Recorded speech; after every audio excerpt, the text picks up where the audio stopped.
15 Minutes of Murder, a raw, unfiltered dive into the most haunting unsolved crimes with your creator and hosts, Tanisha Slater and Craig Chapman. After every episode, they break down the case with resident private investigator Desiree Edwards of Sunshine Investigations and star of VH1's Caught in the Act, Unfaithful. But it's not just their theories, it's yours too. Hello, everybody, and welcome to the first sneak peek of 15 Minutes of Murder, where we're just going to give you a little slice of what our show is about.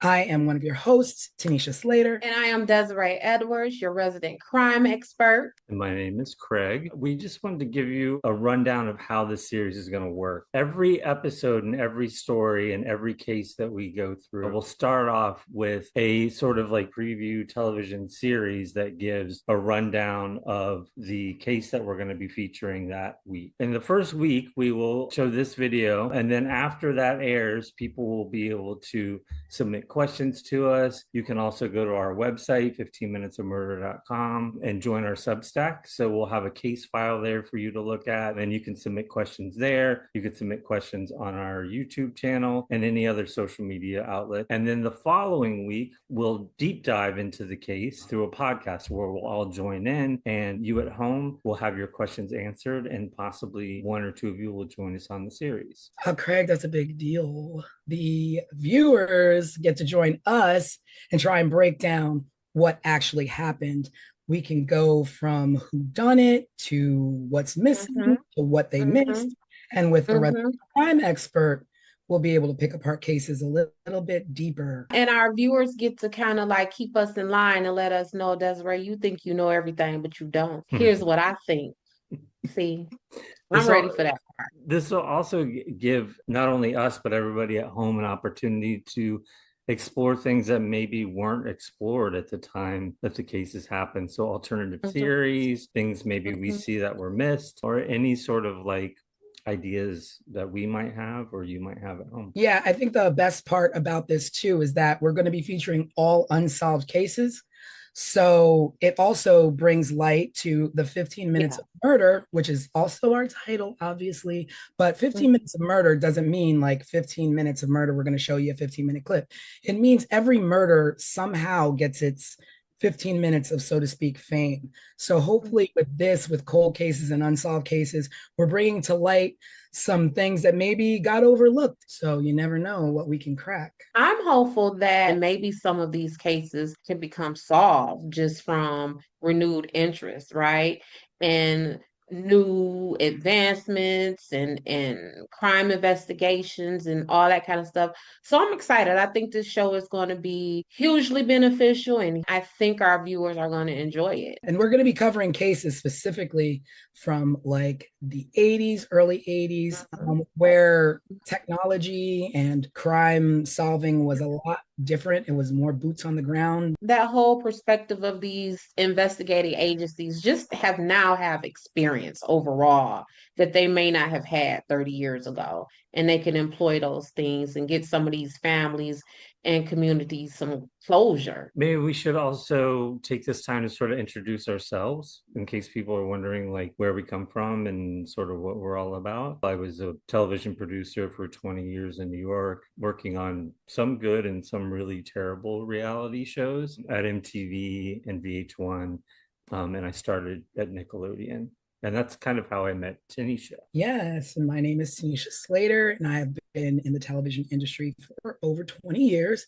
I have worked on live shows, morning shows, competition shows, reality shows, talk shows, you name it. I've worked on it, from MTV, CBS, ABC, Hulu, lots of good stuff.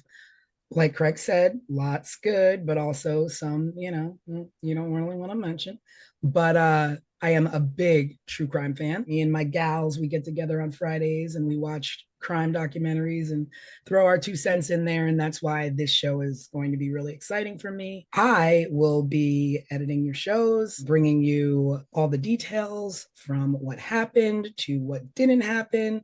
And I'm really enjoying that a lot as well. I am Desiree Edwards. I am a criminal defense investigator in the proud city of Detroit, Michigan. A woman approached me, said, "Hey, Des, I like your vibe. I like the way you talk, the way you move.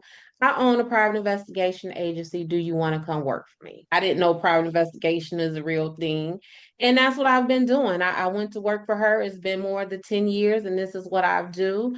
My work is kind of different from other investigators because I specialize in criminal defense. So 15 minutes of murder isn't just an interest for me, it is my career. This is what I do in real life every day, which is solving crimes and figuring out who did it and who didn't. Okay, let me just interrupt you really quickly because Hey, girl. don't let Des fool you. Des is at the top of her game. Des now owns this private investigation firm, which is her own. Okay, and she is the top sought after private investigator. That is true. Fool you. That all of those things are true. She just wants status. Yeah, where do we put these things? We put it out there for the people. Let them We know. put it out there for everybody to know. That's right. Not only do I do these criminal defense cases here in Michigan at the state level and the Fed level, I do them across this country. I've worked in more states in this country than I have not. I get international phone calls inquiring about my investigation services. And what Tanisha, while she's checking me, what she ain't tell y'all is that she casted me for the second season of MTV's Caught in the Act Unfaithful, where I was a featured investigator for season 2. So when Tanisha say that I do it all, she's not lying. Nope, not one tell. And we're going to bring you some good programming and we're going to have lots of amazing, great conversation and hopefully, bring some things to light and hopefully you will enjoy our show. Yeah, lots of really good cases coming up. And again, just another quick rundown. Each week we'll feature a short sort of television style series that gives a background on the case that we're featuring. You can then go to our website, 15 Minutes of Murder, check out what we have going on there, and to also link to our Substack where you can download a case file just to get more information. You can submit questions there, and you can submit questions through our YouTube channel as well. You can just comment below our videos. The following week, we'll dive a little deeper here on the podcast for the series. We'll answer your questions, give our own opinions, and also, at some point, maybe bring a guest or two on the series to join us as well. Thanks for tuning into the preview. Let us know what you think, if you have any thoughts or ideas, and we will see you in a couple weeks.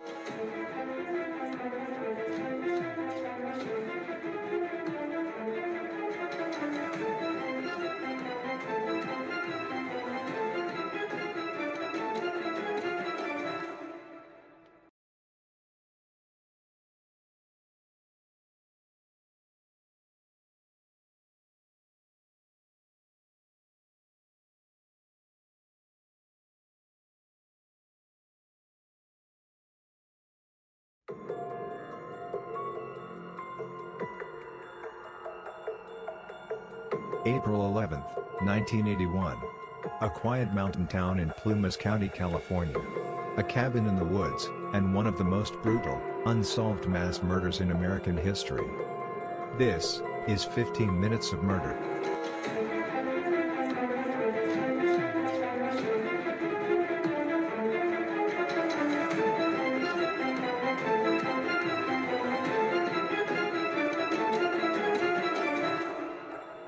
Tonight we take you inside the infamous Ketty Cabin murders. A case so disturbing it's haunted investigators for more than 40 years. Ketty was a tiny resort town tucked into the Sierra Nevada mountains. Population less than 100. In 1981, Sue Sharp, a 36-year-old single mother of 5, rented Cabin 28. She was trying to give her kids a quiet life away from a difficult marriage. On the night of April 11th, Sue's children were in and out of the house. Teenagers Sheila and Tina were with friends. John, 15, and his buddy Dana Wingate, 17, were out hitchhiking. The two youngest, Rick and Greg, were inside, watching TV with a friend named Justin. By dawn the next day, the peace of Cabin 28 was shattered. Sue's 14-year-old daughter Sheila returned home at 7 a.m. after spending the night at the neighboring cabin of the Seabolt family. What she found would scar her forever. Inside the living room, her mother Sue, her brother John and his friend Dana were dead, bound with medical tape and electrical cords. Their bodies, savagely beaten and stabbed. One of the boys had been strangled. And Sue was gagged with her own underwear, which was secured with tape, and her throat was slit. The room was chaos. Furniture was overturned, the walls and ceiling were splattered with blood. A butcher knife, a hammer, and a steak knife so violently used, the blade was bent in half. And then, one chilling detail. 12-year-old Tina was gone. Not in the house. Not in the yard. Vanished. Incredibly, the three younger boys were unharmed. As the murders raged in the living room, they slept through the night untouched, just feet away. Or did they? One of them, 12-year-old Justin, later told investigators he had dreamed, or maybe seen the murders happening. He described men with knives, even details of their clothes. But his story changed with every retelling. Who could have carried out such a savage attack? Suspicion quickly fell on two men, Martin Smart, a neighbor, and his friend Bob, a drifter with a violent history. Martin had a rocky marriage. His wife Marilyn told police that Sue Sharp had encouraged her to leave him. The night of the murders, Martin admitted he and Bo were out late. He later confessed in a letter, never shown to a jury, "I paid the price of my wife and I killed the problem." But no one was ever charged. Decades later, in 2016, investigators uncovered a hammer in a nearby pond believed to be one of the missing murder weapons. Still, DNA evidence has not yet solved the case. In 1984, a skull was found in the woods of Feather Falls nearly 100 miles away. Dental records confirmed it was Tina Sharp. How had she been taken? Why was she separated from the others? And why, after 4 decades, does this case still remain unsolved? The Ketty Cabin murders are among the most haunting mysteries in American crime history. A family slaughtered. A child abducted. Multiple suspects. And a trail of evidence that always seemed to go cold.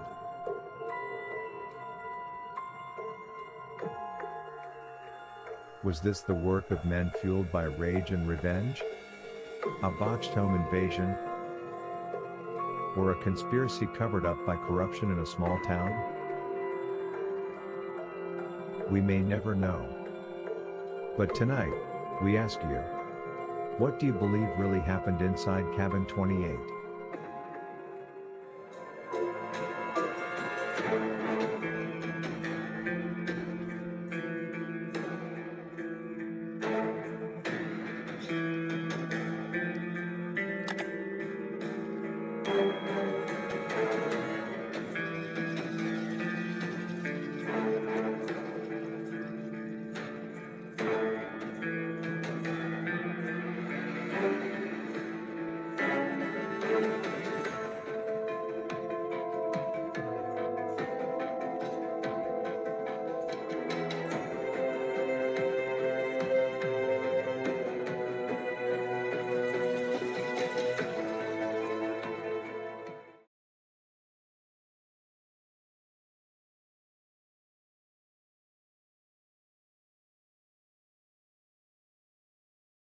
When officers stepped into cabin 28, they walked straight into a nightmare.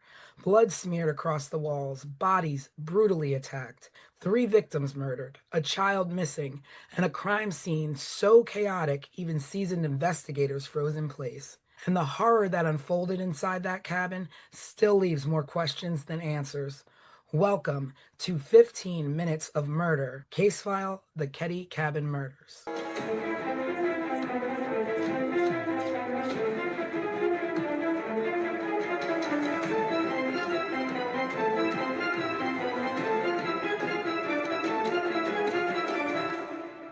Hello, everyone. Happy Sunday, and welcome to the full podcast version of 15 Minutes of Murder, where we are going to deep dive into the Ketty Cabin murder case. We're going to be running down everything from top to bottom that you saw in the mini case file, and we're going to talk about some questions that our viewers have had and submitted on our YouTube. I am your host, Tanisha Slater, with co-host Craig and our resident crime expert, Desiree. Present. So we're going to be jumping into a deep dive of this first case that we've done, the Ketty Cabin murders, where a family was slaughtered in their home in a tiny mountain resort. And it's basically a 40-year-old mystery riddled with corruption. So this happened on April 11th, 12th, Ketty, California. The victims are Glenna Sue Sharp, who was 36. Her children, John, 15, Tina, 12, Ricky, 10, and Greg, 5. John and Tina were actually murdered. And John's friend, Dana Wingate. 3 youngest boys survived the attack. One of them was a friend of the young boys, and they were asleep in the back room. So we're going to get into the background of the Sharp family and a little bit of the background on Ketty. So the Sharp family, they were a military family, and Sue was in a bad marriage. They lived over on the East Coast, and she went out west with her kids to make a better life for them. Wound up in a small town in Ketty, what she did for work. And she was receiving money actually from the U.S. Navy through her husband, through her ex-husband. And it was only about $250 a month. Right. She worked a part-time job. Again, not making much. I'm sure she got by with what she could. And she was also on public assistance. She was on government assistance. And I So, think she also received some kind of stipend for school or something like that. oh yeah, Right, she was yeah. in college, I remember. I college, remember right? reading that. Yeah, at least enrolled. And then there was some kind of questions about if she actually attended the classes or not. But yeah, she was receiving a stipend for school. Yeah. So she obviously, you can give her props as being a mom trying to get her kids out of a nasty situation with an abusive husband or allegedly abusive husband, and relocated to Ketty for affordable living. Um, She had a brother or somebody that lived near Ketty, California, right? Yeah, that's when they lived in the, at least according to everything that I have come across, a really raggedy trailer park or something Hmm. that was so bad that it made this cabin 28 in Caddy look luxurious. mm, So that was their stop before cabin 28. yeah, and we keep saying cabin, and like you think of like a little small cabin in the woods, but this was a sizably large home that they lived in. It was once a vibrant railroad resort Hmm. town. It was thriving. But by the 1980s, it was run down. It was isolated. There was crime. Crime was getting, on the rise, and it wasn't so much of a safe place. You escape one, nightmare, and Hmm. walk into another. It happens. But a small population. I think, Des, you said, when you say small, we're talking Small. small. We're talking if the three of us, along with maybe two other people, we could count the amount of residents on our collective hands and feet, right? I believe the Google census search that I did said it was like 100 people in Caddy. I have worked dozens of cases where there have been more than 100 witnesses. So we're not talking a lot of people. Like if we were to probably to count up the people who lived on any of the blocks that either of us live on, we will probably come to 100 folks easily. Yeah, yeah. But when that's all that's in your town, then everybody knows everybody. You all know Everyone knows everybody. everyone. Or if you're not, you don't know everyone, you're related to half of the town. So, Right. the fact that, it's a small town and the fact that there was poor police oversight from the Plymouth County Sheriff's Department kind of puts this case in a tricky situation of being unsolved all these years Mm-hmm. later. Mm-hmm. So, let's get into some social dynamics of the town.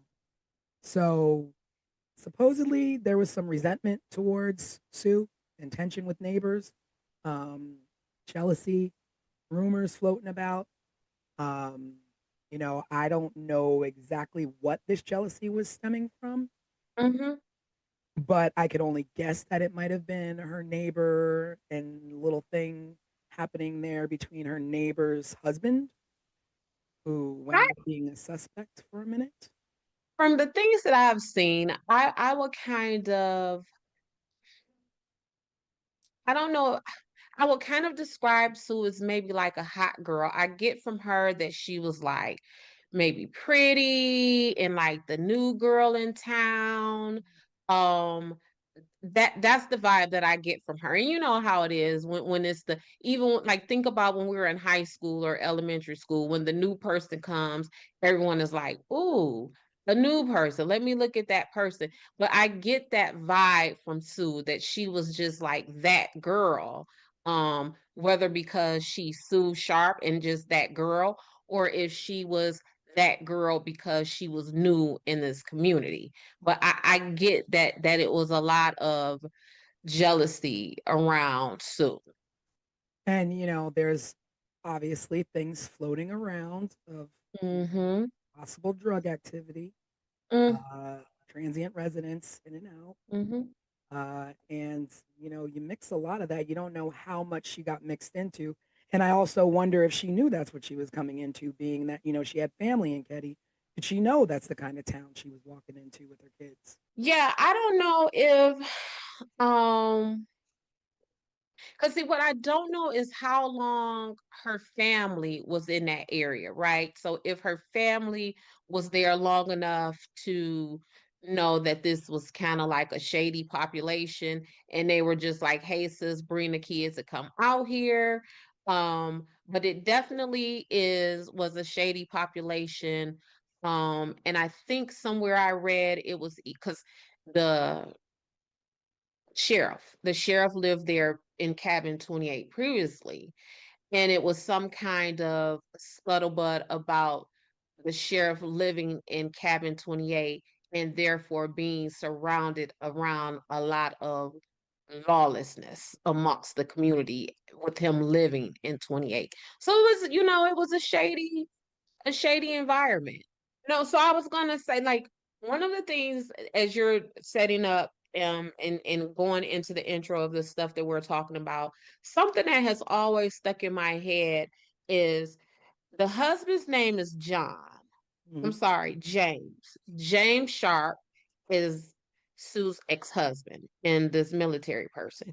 What do we know about his discharge or whatever from the military? You know, Like, I don't know much about what yeah. went on. Like I'm wondering what was because it was the allegations that he was abusive to Mhm. Sue and the children. And the military, they have a whole nother set of rules. Like you can't be Oh, over yeah. here with this mess, right?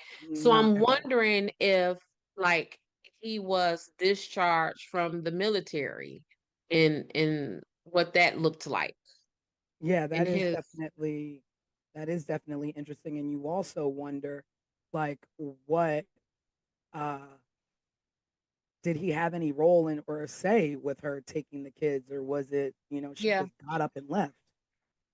Because even like how much contact would he have had with those kids? Because what we know about children, they gonna run their mouth Yeah. and they gonna tell everything. And if he was on the phone with any of those kids at any time and Sue had some mess going on in and out that house, Dad, mommy was hanging out with so and so and so and Mhm. so, and mommy was, you know what I'm Well, saying? but we have to remember too, it's 1981, or It the early is. 80s, and we didn't Yep. have like quick, call up dad on FaceTime and tell him all Yeah, about what but mom did but on the even if weekend. even if it was a pay phone call once or twice a month, kids are always kids. Kids are always going to tell. So even if it was that monthly call, it would have been mommy, daddy, mommy has been hanging out with these people.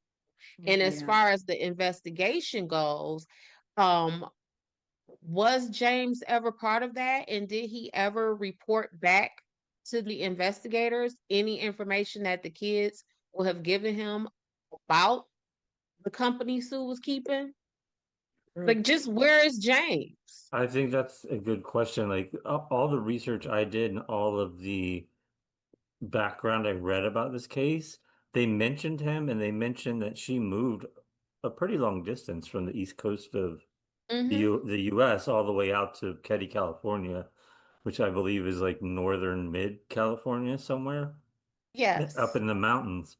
But that was the extent of it, just that he was abusive and that she bounced and took the kids with her. Yeah. Because I'm gonna tell y'all, when I'm working cases and I really want to find out some good stuff about someone, I will go into the family court side because typically courts have two sides, the criminal side, well, maybe three, criminal, civil, and then family. So I would then go into the family court side and run a person's name to see if there were any divorce filings, any paternity filings, any child support filings. And I will go and talk to that person and get tons of information from those people. So essentially, I'm going to find your baby mama or your baby daddy to give me all of the tea on you as an investigative tool. And I think that Mhm. if they didn't do that with James, they may have missed Mhm. a lot of information. But also the fact that, you know, a lot of people and a lot of things that I've read in the specific site where I read that, she wasn't exactly the ideal mom who everybody painted her out to be, and that she was actually renowned for leaving her kids and abandoning her kids and leaving them at home to fend for themselves, and that she spent most of her time with her best friend named Nina. So, I mean, you just don't really know what happened, because Right. but when I, people are saying, I mean, people are quick to say when you leave your kids, when you're not a good mom, people are quick to, point that out and just, spread that. yeah, and then I mean, again, you just said it is 1981. So was she leaving her kids or was Mm. she just like, because in 1981, leaving your I kids looked, mean, I was a latchkey kid. I had the I green string with OG swear, on my neck. in 1981, it was you leave the house in the morning when you wake up, and then you come back at maybe street light time or something like that. So to say that she left the kids, right? Mm. Um, Looking back at it from my 2025 perspective, Yeah. I don't really know what that means. Because we were all left if that's the case. Yeah, certainly. I had an older brother, and the second my parents were gone, and he was supposed to be watching me, he was gone and down the street with his friends. So I was home alone all the time until like the neighbor teenage girl would come over and sort of like babysit me until my parents would come home. Right. Yeah. So So I kind of want to give Sue some credit on that. I don't want to necessarily say, oh, she was a neglectful mama and she was ripping and running the streets. Yeah. I don't want to go there with Sue just yet. Yeah. I mean, I was looking that's for a little more information on the husband, and yeah, no. the only thing I could find is what we've already talked about. Yeah, Mm-hmm. it's very slim. There's really not a lot out there about him, just that basically she left him and we're trying to look for something better. I read that she even stayed with his parents for a little bit. Oh, really? Yeah, She was a stay-at-home mom while he was in the military. Mm-hmm. but So yeah, there's just a lot about like her mothering, and sad to say, like when you have a lot, it makes me wonder if people were talking bad about her being a mom, be are they recalling her being a bad mom because of what happened, or if they really thought that. Right. And so, like, basically, like an implied truth, kind of like, Mm. oh, well, now that this has happened, Yeah, hindsight, I guess she was a bad mom because how else could this have happened if she wasn't a bad mom? yeah. And I feel that's a sad and unfair assessment, right? Um, I mean, because when you think about it, you could say somebody's a bad mom all they want, but with that amount of kids, and you are concerned with, she could have left and went to Ketty all on her own and left those kids wherever if she didn't care. she could And have she left was him a with bad James. mom.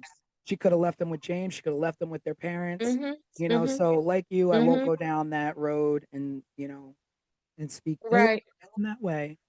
Uh, Yeah, because that parenting thing, I like to kind of shy away from that because mm, I got 4 kids and a husband and it's hard, mm, right? So I yeah, can only imagine what it would be like as a single mother with 4 or 5 children and very little income. So I definitely want to give Sue grace and the benefit of the doubt on that. yeah. So the children she had from teens down to little ones, and we'll just like recap the activities of that evening. So what we do know is that on that evening, John and Dana went to hitchhike to hang out in Quincy, where I think that's where her brother had lived. They had Mm-hmm. a small place out there. And they went to go hang out with some friends. And their friends that claimed that there was possible encounters with drug involved teens. I don't know a lot about that, and that the friend Dana was seen with some sketchy individuals, some street locals. So Yeah, in this side of town where this activity where the kids were hitchhiking to and going to party to, that's the side of the town that everyone alleges that Sue would, when she was abandoning the kids, that's where she would go, mm, on this side of town. mm, Um, and it was some like conflicting information about how the boys got back home and who took them back home and mm, was that those sketchy people they were with in yeah, this were they sketchy part of followed? town.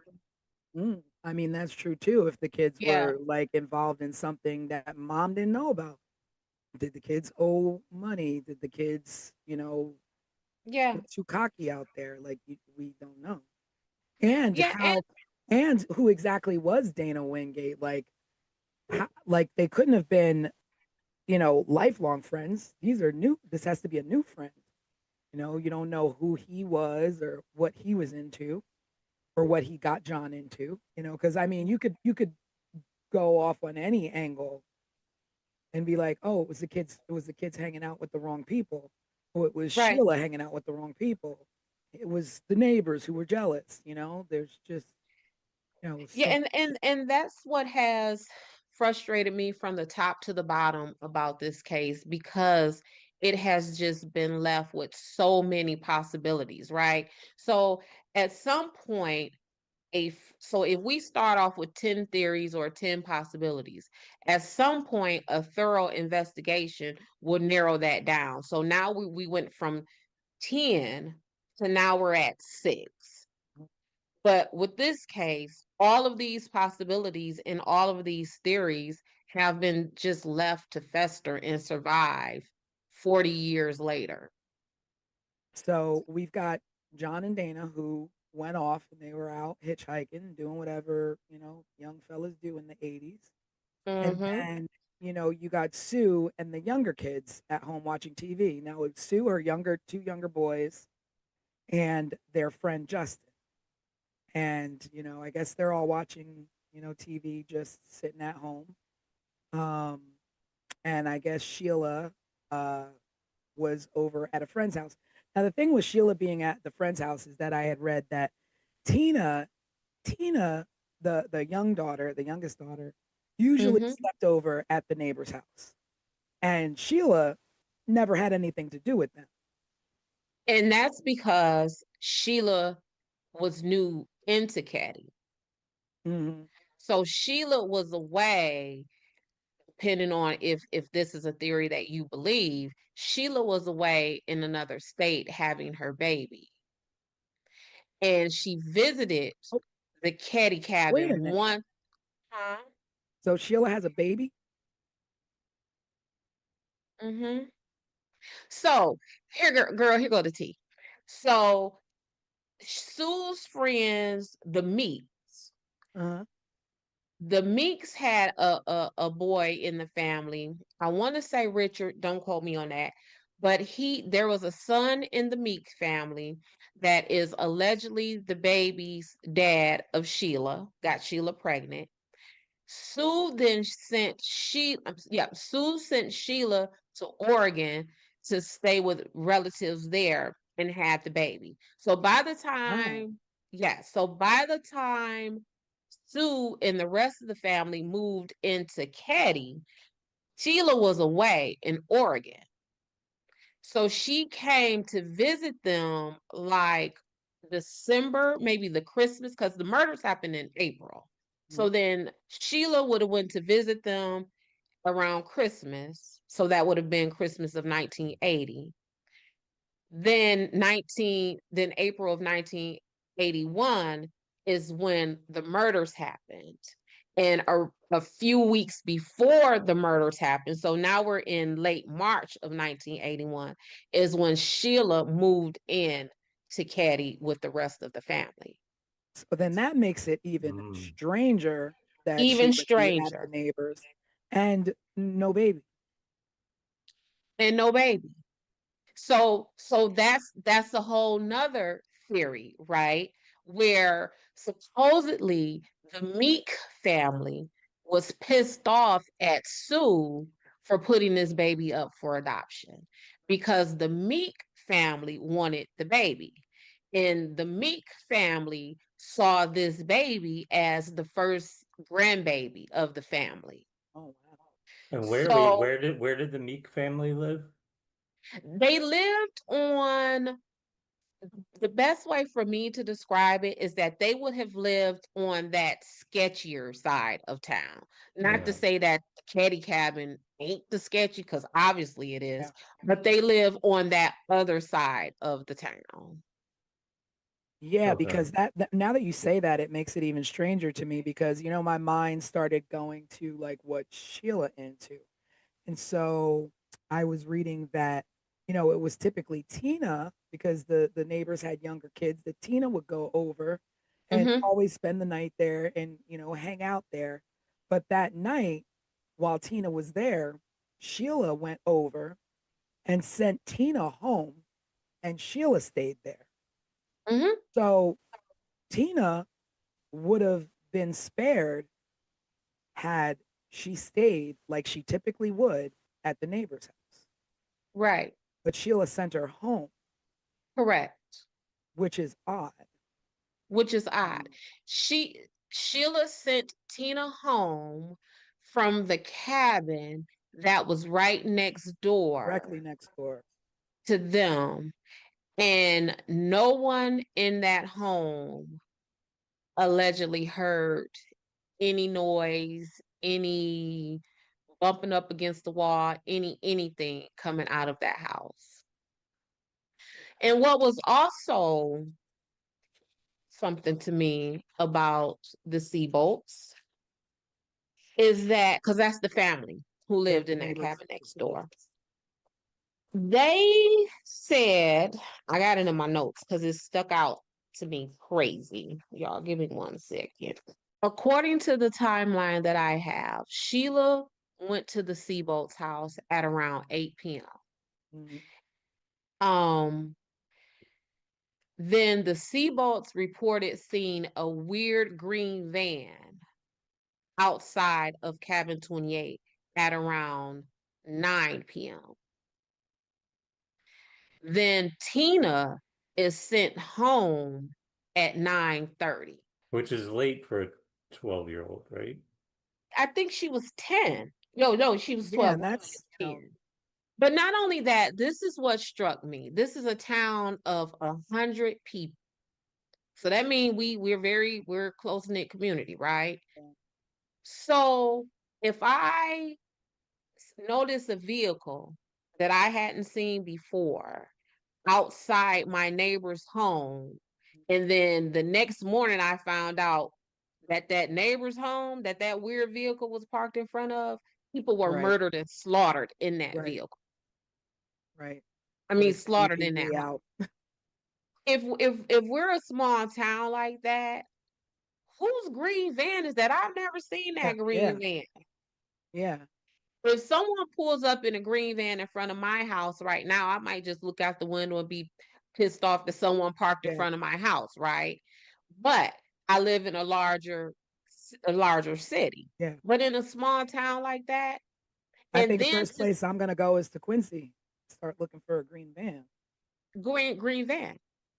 But also when Tina was sent out to go home and you saw that weird, awkward Oh van, yeah, yeah.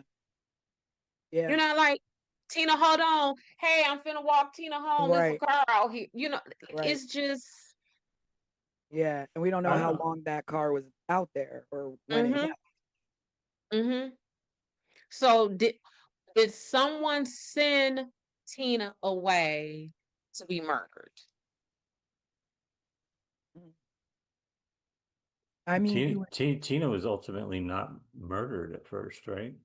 we don't know that. I mean, We she could don't have know been that. murdered first and dumped, or she could have been held for who knows how long. Mm-hmm. She could have escaped from her captors and died on her own. Well, we know that she at least tried to escape because the Yeah, back pocket of her jeans was ripped yeah. when And I when when guess they when they found her remains. So somebody she was trying to get away from someone. But yeah, I think that timeline right there, that hour and a half timeline, has been sticking with me since I started doing my homework on this case. so. There were witnesses who did, report that they saw a bearded man with glasses earlier in the week, seen around the Sharps cabin. No, no leads were really ever followed up properly to check and see who that was, who the green van was. No, we don't know. And part of that is because um back to the Seabolts. When Sheila made her discovery and she went and reported it to them, do you know that they didn't call, it took an hour before they called the cops? How in the world? What are you doing for an hour? What are you doing? And they are the people who went back. So Sheila reported what she saw to them and that the boys were in the bedroom. So they went back and retrieved these kids. So you would have seen this scene and you not call the cops for a Yeah. whole hour. How do you pull the Maybe, kids out without? maybe, I mean, they walk through the living room and see everything that's happened. But let's Well, let's just let's just talk about the. I'm sorry. Go ahead, Craig. no, I was going to say maybe we should just for people listening at home describe sort of Yeah, I'm going to talk about what the crime happened. scene. Yeah. So the oh, crime scene, they were found. The family was found on April 12th by Sheila. She was at the neighbors. She got up in the morning. She walked home, opened the door, and found her mom, John, and Dana slaughtered in the living room and bound with medical tape, bludgeoned, stab wounds, blunt force trauma, blood splatter everywhere, uh, Everywhere. everywhere. That it literally looked like there was just complete struggle and hours of torture. Mm-hmm. There was a knife that was bent in half. Like, do you know how much force it takes to bend a knife in half when you're stabbing somebody? That's violent. That is brutal. That is hatred. That is zero Mm-hmm. regard for human life Mm-hmm. and zero regard for a mother and children. Um, a hammer was used. Mm-hmm. To murder with a hammer, that is that's monstrous. Yeah, and in my work, um, knives, stabbings are some of the most personal um crimes, right? We know if I'm working a case and my the victim in my case has been stabbed, I immediately think of the closest people to that victim. Who has the most access to him? Who, whether that is physical or just like in the family, in the friend unit, because a stabbing Yeah. is a very intimate crime. Um, One of Sue's wounds was so deep that it touched her spine. Like that is the force.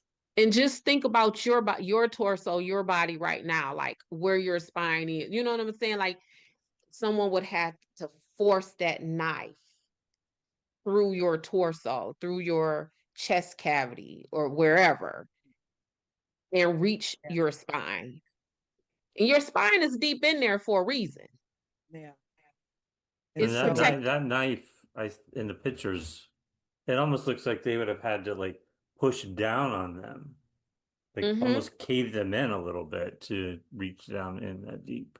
Yeah, I don't even know how you would the direction and motion you would need to stab someone to get to a spine. Like I don't even medically, I don't even know how that's possible. If nothing else, like I said, we were created for our spines to be hidden and protected because they are literally the backbone, right, of our existence.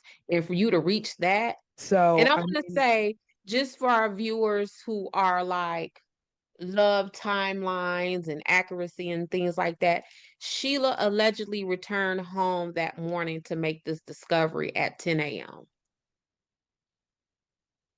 so the kids, so you're Wow, thinking kids now that I'm thinking like, kids are early birds, especially that age that of young, the yeah. children that were Mm-hmm.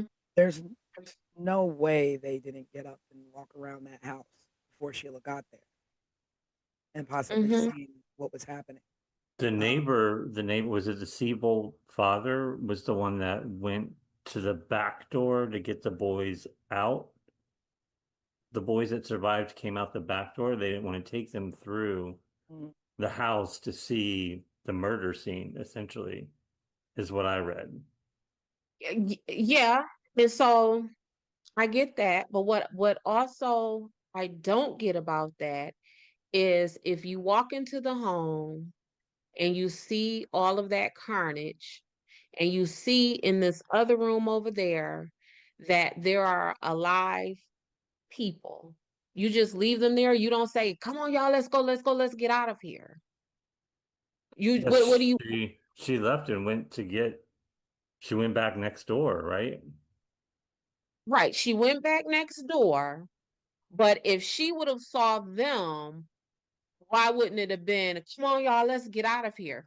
Or if they saw her seeing them, then why didn't they say, "Don't leave, Sheila, don't leave, take us with," you know what I'm like it I don't know. It's just so hard because it's just like, you want to put yourself in that situation, like just visually to try and think of what you would do or what happened. mm-hmm, But if I walk in the door and I've just gone through having my own child, let alone these are my baby brothers, like I'm storming through there. I'm going out the back door with them.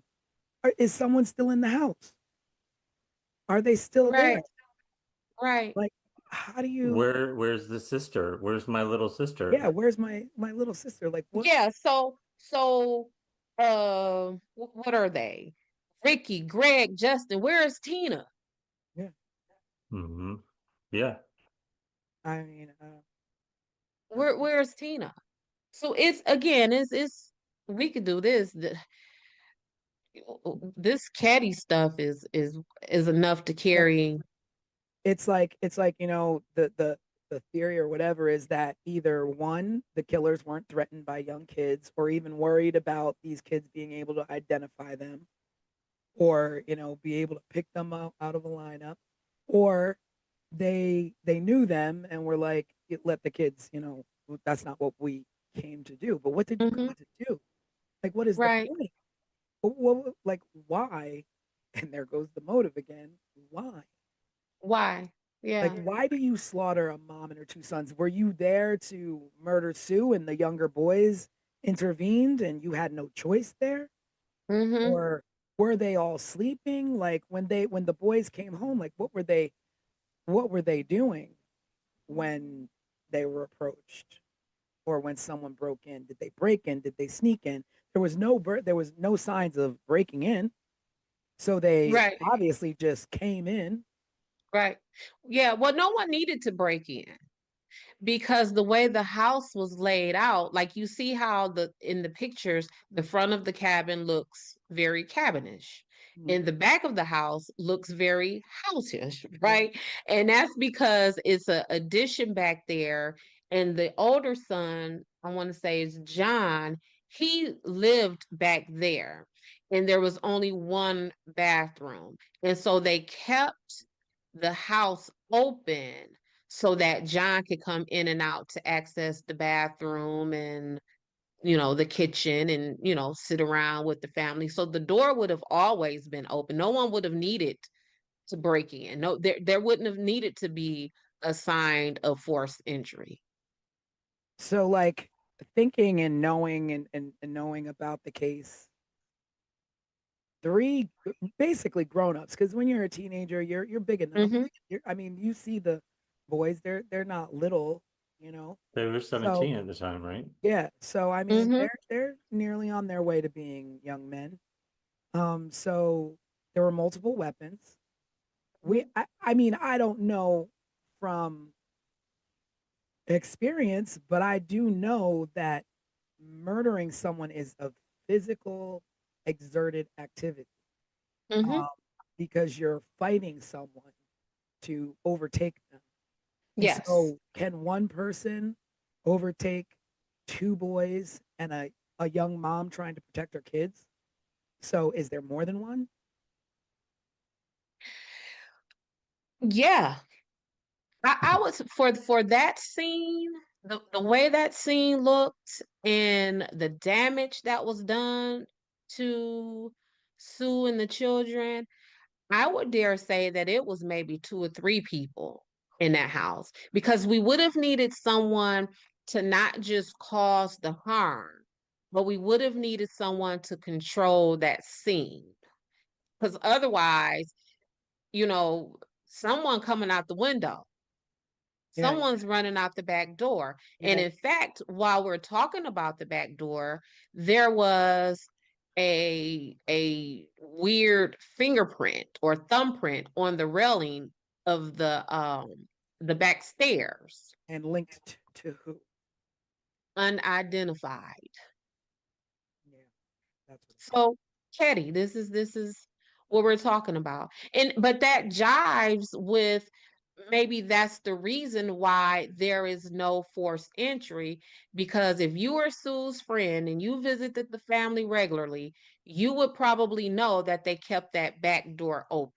So if you're coming in to murder them, Yeah, where are you coming from? You're coming from the back door, and you may have planted that thumbprint on the rail as you're coming up and down the stairs. But yeah, that's the well, cabin. Well, yeah, but so that takes us to the investigation, right? Which had all kinds of problems. Oh, some of which we've already discussed. Yeah. Let me say this too, y'all. So this is the full timeline that I know it. So we have Sheila going to the Seabolt's cabin at 8:30 p.m. that night. Then the Seabolts reportedly see the van outside cabin 28 at 9 p.m. Then Tina leaves the Seabolts to go home at approximately 9:30 p.m. Then John and Dana, depending on who says it, arrived home at sometime between 11 and 11:30 p.m. And then the murders supposedly take place between we don't know. Between we don't know. So around 1:15 that morning, the folks in cabin 16 woke up because they heard noise. Marty and Bo left the bar that they were hanging out at. Who is Marty and Bo? So Marty, Marty is I know who Bo. they are, but we I know. should explain who Go they ahead, crime are. expert. we're Yeah. about to. We're about to. Okay. So Marty Smart is Jason, the one of the little boys who are in the bedroom. That is his stepdad. It's Justin or Jason? Justin, Jason, what did I say? It was Justin, right? Okay. Justin. So listen, I'm a mom. I don't even know my Whatever kids' your name names is. sometimes. Yeah, whoever you are, that person. So that's his stepdad, and Marty is married to Marilyn. Bo is Marty's homeboy. So they were at this bar acting a mess and drinking and fussing and causing a commotion, and they left the bar at 1 a.m. Now, And the two of them were actual suspects. they were suspects. That's where this is going. So they were the suspects. They leave the bar at 1 a.m. And not only are they actual suspects, but the legend is that Marty was having an affair with Sue. Mm-hmm. And Sue may have told Marilyn, who was Marty's wife, that of this affair. And so, Or I heard or read what you that hear she was trying to convince Marilyn to leave her husband. to leave? So Marty and Bo at the bar, hanging out, whatever, they lit. Then they come. So then we got the people in cabin number 16 hear some noise and commotion at 1:15. Now, Marty and Bo allegedly returns back to that bar at 1:30. So what's the So time frame between they leave the bar and come back to the bar? 30 minutes. 30 minutes. Exactly. Mhm. That's a whole lot of stuff to have done to a whole lot of You're people. talking about travel time. You're talking about, and you can't, there's no cleanup. You're going to have blood all They over gotta you. clean themselves, yeah. You're going to have blood all Mm-hmm. over you. And to murder Mm-hmm. 3 people in 30 minutes or less than 30 minutes, maybe 10 minutes, you And leave and fingerprints. and you're gonna want to sit down because Yeah. if you're stabbing someone so hard with that much force where you're reaching their spine, you're tired, you're out of breath. It makes me wonder, like, why they were even suspected. Like, was it solely on the supposed affair or because they were at a bar and left the bar? They were Well, hell-bent. one of the young boys that survived out of the three described them. Mm. But Remember, he he was was, describing, but then Justin's just allegedly describing his dad. yeah. Correct. And then Or there is maybe they did go to the cabin. Maybe he just went there to check on his kid. I mean, that's a Yeah, possibility. that's a whole nother set of like a whole nother level of twisted though. Like I am going to go into this home where my stepchild, if you want to be specific about it, where my child is asleep and there to have a good time with their friends, and I am going to go in this house, me and my drunk homeboy, and we are going to slaughter everyone in this house while my son is in the back room. Yeah, but I mean, maybe they did leave the bar in that 30 minutes, Mm-hmm. go visit, Okay. but nothing had happened at that point. They just Nothing go happened. check in and then, We went back to the bar. go back to the bar. Yeah. Right. But So I don't, you don't think what'd that you happened? say? You don't think that happened? I don't think what happened. That they just kind of popped in, checked in, and then went back to the bar? Um, Because that places I them at just the scene of the crime, but doesn't mean they did it, because at the time that they arrived, maybe, the murders hadn't even happened yet. more than that, I just question the timeline. Not necessarily that they didn't like really do it, because maybe they did, right? But I know for sure they didn't do it in 30 minutes. I know that for sure.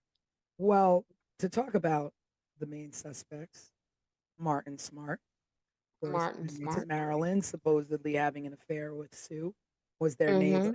He was also Mm-hmm. an abusive man to Marilyn. And it's reported that Sue was trying to help Marilyn. I guess, she'd been through it before with her husband, James, or her ex-husband, James. So, I mean, Mm-hmm. she could have been just helping him out. I don't know how true this affair, business is. But Right. the smoking gun here is that the hammer used in the murder was owned by Marty. So the hammer belonged to him. And the fact that he told his therapist that he killed Sue. Why he Well, would. so there are supposedly two hammers. Mm, Yep. And the hammer that was found, weirdly found 35 years later, I believe, is the hammer that Martin says matches the description of his hammer. I don't think that the hammer that was left neatly and nicely on the table in Sue's home was that knife. I so mean yeah, that let's talk about the weapons, like where they were. The hammer was left on a table. Like, I mean, and then also Yes, you leave the murder weapons. Like, who correct. leaves behind murder weapons? And you leave them not just scattered about, like where, like, okay, so if I beat you with a claw hammer, that claw hammer may be left next to your body because, whoo, I'm done. I done beat you, I'm tagged. But for them to leave the butcher knife and the claw hammer, um, still bloody on a table, that's like a weird level of care and Yeah, concern. you're placing these items down that you just used to murder someone. Yeah. So are you what so when I try to unpack that in my investigator brain, it's like, is that a level of I don't care who finds out about this? Like, is that from a level of complete disregard? Maybe because Or not just I don't care who, it's that they know right, and but nobody. this is where I was gonna go. Do you, because if we're gonna run with the theory that Martin Smart and his homeboy did this, did Martin Smart and his homeboy leave those weapons at that table because they disregarded being caught because they are close friends with Mhm, Sheriff Doug Thomas? And if mhm. I just killed these people, I don't care where I leave this nice. My homeboy is the sheriff. He got my back. So at that point, she was still kind of the newbie, but she'd been living there for months. So she kind of, integrated into the town. Integrated, I'm sure people, adored her kids or Well, integrated enough to where, she allegedly is sleeping with this woman's husband. yeah. Integrated enough to where her children were staying the night at other people's True. cabins and other people's children were staying the True. night at her Well, cabin. because my thinking was like nobody's gonna care because this is the new woman in town. She's not from here. Nobody's gonna care what happens to this woman or her family. Yeah. There is So some we don't kind of have to a, cover our tracks. yeah. And there was one more thing that I did read, which was strange. So I read that Ketty, the electricity in Ketty, the light supply or whatever, was the lights were controlled by cabin 28. So in order to turn Yeah. off the lights in the town, you would have to turn off the lights on cabin 28. Mm-hmm. And before Sheila went over to the neighbors, she turned the light bulb out on the front of the cabin as though like why why would you do that? Like what is the significance of that? So that I saw that too. And the way it was described, I couldn't figure out if she physically like untwisted like I think it was the like a light bulb. physical untwisting because if you would have turned the light out, if you would have manually turned the light out, then it would turn off the electricity for the town. But if you unscrew just the bulb on the porch, you would only leave the porch dark and not the Okay. town. Okay. So I thought that was So strange. so that was the one thing that was strange. The other thing for that was strange about that to me is how would she know that? And what I mean by that is that my children don't live with me. So whenever they come to my home, they are sometimes just as confused in my house as they would be in yours because they Mm, don't live here, right? mm, So how would she have known that much? And she had just been there a couple of weeks. Like, did she yeah. know it?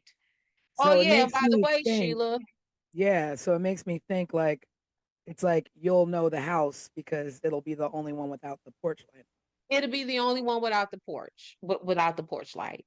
And if that was not intentional and just a coincidence, like Mm, yeah. that's horrible luck. But Yeah. also, um, how often during the night would Sheila see Sue doing that? Would Sue Yeah. Yeah. regularly Was it go out? something that she would regularly do to Right, save? like because otherwise, how would Sheila had no? Because that's like a quirky thing to Yeah. know. Yeah. It's like if you're overthinking that theory, and I'll, there's no shame. I mean, I did go down a rabbit hole as we talked on the live. I like my rabbit Mhm. holes. And I That's what went down, investigators do. yeah, and I went down a rabbit hole on a site called Ketty 28. And when I say the theories from this site are really like, so if you're doing your own research, visit there on this case if you want to go a little further and deeper. But I try to stay away from it because I don't want to make any accusations more than there already have been, like Sheila and this light bulb situation. But that is definitely a strange thing uh, to think about happening on the night of murders. I mean, I don't know if she did that every night. We don't Right. know. It could just be coincidence, but it Can is we definitely strange. can we double back to this hammer? Because this hammer low key almost took me out. Like this hammer almost took me down a whole rabbit hole. And I'm gonna tell you why. We find a hammer 35 years later, and that hammer is still significant enough for us to report it. So what I mean by that is if something happens right now in 2025 and then we find the tool that was used 35 years later, do I immediately be like, oh, snap, this is the tool that we were looking for at 35? You know what I'm So saying? Like, where you're thinking planted. I'm thinking, not only am I thinking planted, I am thinking planted because the person who allegedly found this. Girl, let me tell you about this story if you don't know this part. Yeah. So this man was with a woman and they were attending a wedding. And the woman claims to have lost her ring. The man went and got a metal detector. Yep, that face. He went and got this metal detector and he's out looking for this this ring with this metal detector and what is now at the time they're searching a dried up pond.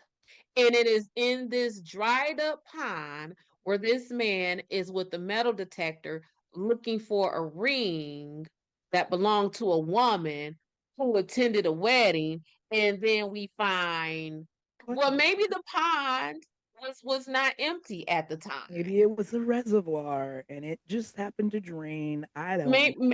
Maybe I don't know. That's But strange. ain't that strange?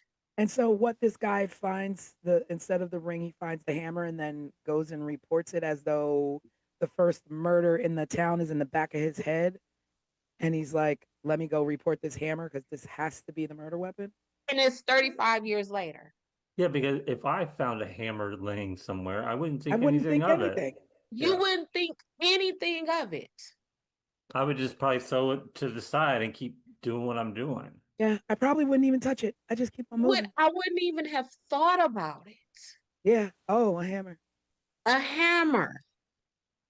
Hmm. And so that's the second hammer. Yes. Yes. And So that is the hammer that allegedly matches the description of the hammer that came up missing from Martin Smart's I know house. I want to say Martin Short all the time. Me too. So, We're 80s babies. yeah, I know. Can you tell? So at that point, when he found the hammer, then Marty was already dead. I guess so, because he found the hammer in 2016. So was Yeah, so Marty dead? So because they had him in, I mean, they questioned them, but now it's like he's dead. So there's nothing that can be done finding this evidence to try and close it out. So who's to say the man who picked up the hammer didn't do it? Well, I think of course the I'm evidence going just crazy. was not going to close this out because it was reported to the detective from the Sacramento Department of Justice because that's who they called in to work this case to take it out of the jurisdiction or whatever for the Plumas County Sheriff. Mhm. But those Department of Justice people were not homicide detectives. They were organized crime agents. So they don't, not to say that they don't know how to conduct a homicide investigation, but that Yeah. So to that's recap about botched evidence, now we're talking about a hammer found 35 years later in a dry pond. in a So dry pond. So there was contaminated crime scene evidence. Mm-hmm. There was no neighborhood sweep done. There was no forensic preservation whatsoever. There was interviews were delayed, and in delaying interviews, you give people enough time to get their story straight. And tips were ignored. So people giving tips of saying, "Hey, I saw a green van the night of the murders. Hey, I saw a strange man." These things were ignored or weren't followed up on. Yep. And I don't know whether that's from a small town and not having the experience, but I mean, you have the common sense. I mean, there's common sense. I mean, literally, our country is steeped in crime. I mean, you watching old episodes of FBI and all this, and you're the police chief of a small town. I mean, I'm pretty sure you know what to do first. I mean, everybody pretty much knows what to do in the first 48 hours, in the first 24 hours. Mm-hmm. Question everyone. I was about to say you just talk to people. Everywhere. Comb the neighborhood. And as far as like stepping in and contaminating crime scenes, I get that. Like, you don't know what the hell to do when you walk into something like that. But I children. think even back then, what you're saying is contaminating a crime scene. It may not have had the same importance that it may have today. And the reason why I say that is because contaminating a crime scene in 1981 means what? It Because means half walking in the half the front door with your hand and turning the door. It means stomping and because walking all over. because half of the technology and science that would have been used to comb through that didn't even exist in True, 1981. So true. what But again, you don't want to walk into a crime scene stepping on blood spatter or touching anything. Touch nothing. Even I so, know, grab a pen and pick up the yep. gun with a pen. Like, don't touch anything. And I can't imagine what they did walking in there, collecting Well, evidence. and And not just them walking in there, but the Seabolts, whomever from the Seabolt cabin had to go in and get the kids out. Even if they took the kids through the back, that is still a crime scene. what Did you It's anybody do. question the kids?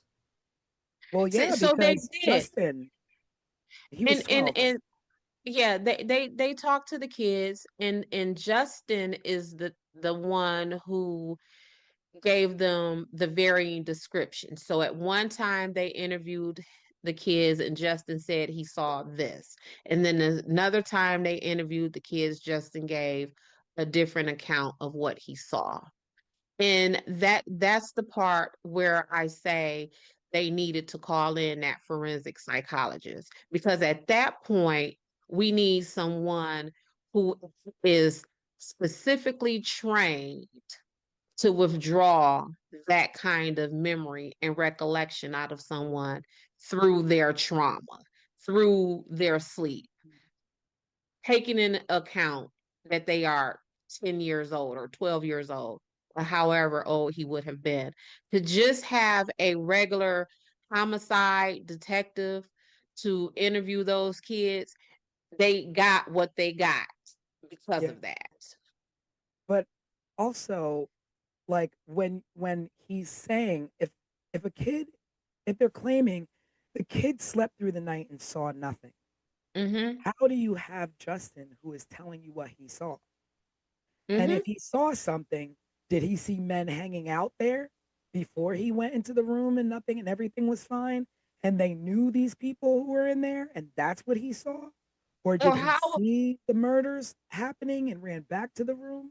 Like the questioning of the children, the ball was dropped there. Or how about, did you see your daddy? Yeah. Hmm. I mean, I mean, we don't know what's in those case files of Yeah. what Mm-hmm. was said Mm-hmm. or Yeah. what questions were asked to them. Yeah. Uh, Did you see your daddy doing this? And is that also why Justin gave varying descriptions? Because did he see his daddy? And oh snap, I did see my yeah. daddy. So let me hurry up and change Oh this wait, and I make don't sure. remember what I saw. It was Right. blurry. Now I don't remember. Mm-hmm. Mm-hmm. Yeah. Well, that would make sense if he did see them before, just hanging out. But then they have the alibi of being at the bar. But then is everyone at the bar telling the truth? I mean, we don't have, surveillance cameras to prove when they walked in the bar, Right. when they walked out of the bar. They might have never even been at the bar. Mm. They could have been at the house the whole time. And the truth of the matter is, who, even if all of these things were reported, so if the Seabolts would have said, hey, um, we saw John Smith in that green van, or if someone would have been able to identify this strange person in these glasses, or if someone was able to provide the name of this person who just so happened to find his hammer 35 years later. If someone would have provided all of that information, if the county sheriff is crooked and steeped in the middle of these people, what he gonna do? He gonna give a full That's true. investigation?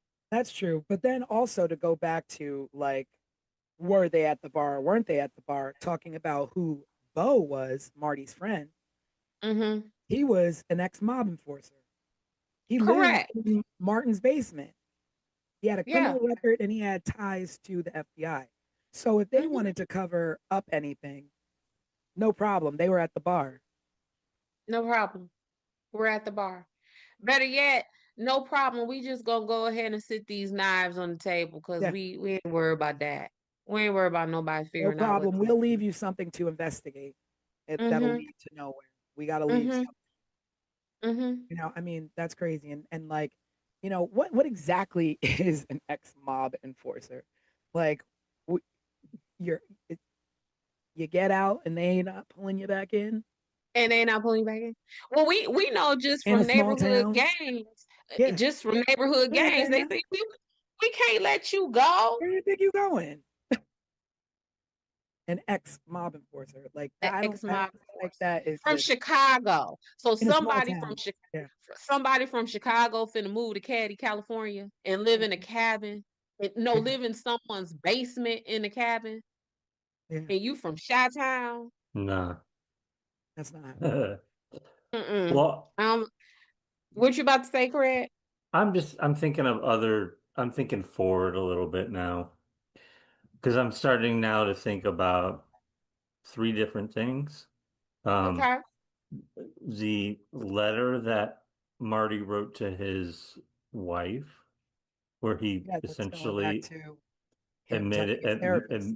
admitted that he did it. The phone call that came in about Tina and her skull, I feel like it came from a payphone or something. And then I'm also now going back to Dez's theory of this family who wanted the the grandkid that Sheila had. Like, what happened to them and What happened to them? all of this? And Well, I don't. do y'all know that that call to report Tina came in almost 3 years to the day that the And do we Katie know murders who the happened? call came in from, or it was anonymous? It was allegedly anonymous. Because I feel like Yeah, that's a whole nother element to Mm-hmm. this. Is where did Mm-hmm. Tina go? Where's she been for 3 years? The skull was found 100 miles away from Ketty somewhere. Yeah. so And Tina was how old when the murders happened? Who, Tina? 12, Yeah, She was and 12. so at the time they found her skull, she would have been how old? Like 15, 15. going on 15. But she could have been dead the whole time, you know? She could have been dead for Maybe, three so years. so Craig, you're thinking like she I was. see your wheels turning, Tanisha. So you're thinking that the people possibly who no, that's not. I'm not What are you really, about to say? I'm not thinking anything really. I'm just making sure we don't leave her out of the story because, Tina? Oh yeah, no. Well, yeah. yeah, no, we're just going down that rabbit hole of that whole who was involved and how criminal it was. Because like But I like the sheriff, like talking about the sheriff and being, Mm-hmm. tied to not only Martin but Bo as well. He was close friends to Marty. So again, he was at the bar. You know, he he like had conflicts of interest with everybody involved. He lived Right. in cabin 28. He knew the layout. And like you Mm-hmm. said, if you lived in cabin 16, you know the layout of cabin 28. Mm-hmm. Mm-hmm. And whoever it was knew that they can walk into cabin 28. They Right. knew they weren't going to have any kind of locked door problem or have to break into a window. Yeah, There's like just corruption all over. yeah. I like Craig's thinking of not allowing Tina to get lost in the fray of all of this. Um, Back to that word of motive. I think Tina could be herself a motive for some of this, just from the fact that Tina, there are reports that she was molested in the town, um, and no one followed up on that. Just there's It is, just a history of Sue and her kids just being screwed over during the time that they were in Caddy. yeah. So then you're talking about Sue, who has teen daughter who's pregnant, a Mm-hmm. young daughter who's molested, a young Mm-hmm. son who's hanging out with the wrong crowd. Mm-hmm. Um, and it could have, I mean, the angles could be anywhere. And when I Mm-hmm. think about it, it's just like you always say, what's the one odd piece in everything? Like, what's the odd placement in these murders? And it's that a young child was taken. So then you start going into, you know, Mm-hmm. human Mm-hmm. trafficking of children. Like, Mm-hmm. was she taken for a Yeah. reason? Yeah. Like, What's wrong with her? did the You person spared the who, boys, but you didn't spare the child, the little baby girl. yeah. The So, boys were spared. is it, um, whomever harmed, sexually assaulted Tina? Was their fixation on Tina continued to the point of, let me get Tina, and to get Tina, I am willing to murder everyone around her to get to her, and she's coming with me? Is it that? Is it, again, what Craig said with the meats? You took my baby from me. I'm finna kill you and your whole family except for your baby. That's And what I your was baby thinking. is coming with me. So Tina can't be lost in this. No, and I mean, it's so hard to even think. Like, they suffered a horrible death. The mom, Mm-hmm. Dana, Mm-hmm. John, they suffered a horrible death. But we Mm-hmm. don't know what Tina suffered. No, We'll never no, know what that child suffered. was she kept alive for those 3 years, or was she killed the next day too? I don't know. Yeah. I don't know. And I think that's all part of the terror. Yeah. And I mean, and then we talk about the survivors. So you have Sheila, the oldest. Like, she's Mm-hmm. got to be, you know, she's got to Probably be, our age. yeah, yeah, she's our age. And just, how do you reconcile life after seeing something like that, knowing your baby sister, you sent your baby sister home and she was murdered, Mm-hmm. left and dumped like she was nothing.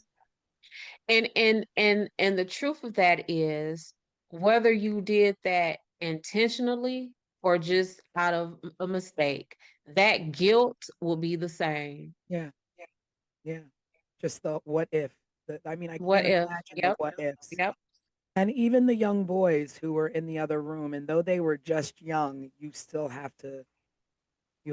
I mean, at 12 and, even 7, I look back at things and go, what if I would have done this? What if I would have done, Right. let alone, my big brother, my mom, you know, done the way they were done. And it's just so sad to me that, people are quick to, oh, I found this hammer. Oh, we found the skull of Tina. But yet there's still no further push in investigation.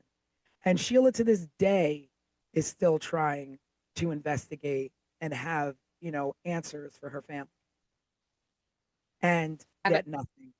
You get know. two random tips from left field, but you have no investigation into those things that lead to just dead ends.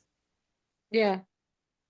And Sheila Yeah. Sheila did do an interview, I think, with People in 2016, Mm-hmm. talking about her experiences. You can also find a lot of videos on YouTube of with her and her brother revisiting Ketty, actually, and it's very hard to watch them revisiting and recalling memories from that time.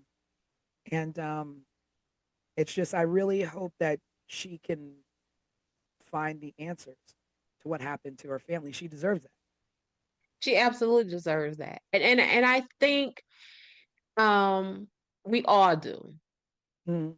Yeah. Um just because I think that the Caddy murders are so gripping because we all feel that human dynamic of this. And granted that for a lot of people who are listening to us, a lot of people who have researched this case on their own. These are people who, like, they may not have even been alive yet when these murders had taken place, but it's something about this case that just pulls at all of your human being fibers. Yeah, and I think too for me the draw was that this was our time. These are the Hmm. kids. This is when we grew up. Right. And in the 80s, things were like that. It was, you were free to ride your bikes until the street lights Correct. came on, then get home. You were over your friend's house for dinner, your friends were over your house for dinner.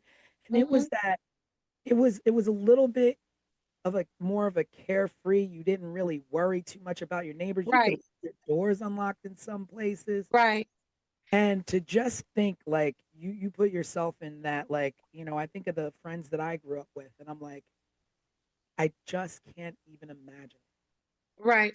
And that's what makes me offer so much grace and Yeah. consideration to Sue, because that was all of us, whether our parents were somewhere, CEOs of General Motors, or I don't know, cashiers at White Castle. Mhm. Our story was the same as children, that we were out and about, Mhm. not just so much left alone as we were just out and about. Like you watch, I don't know, you watch It, right? You watch Yep. Dare, you watch Yep. any of these times, right? Stranger Any, Things.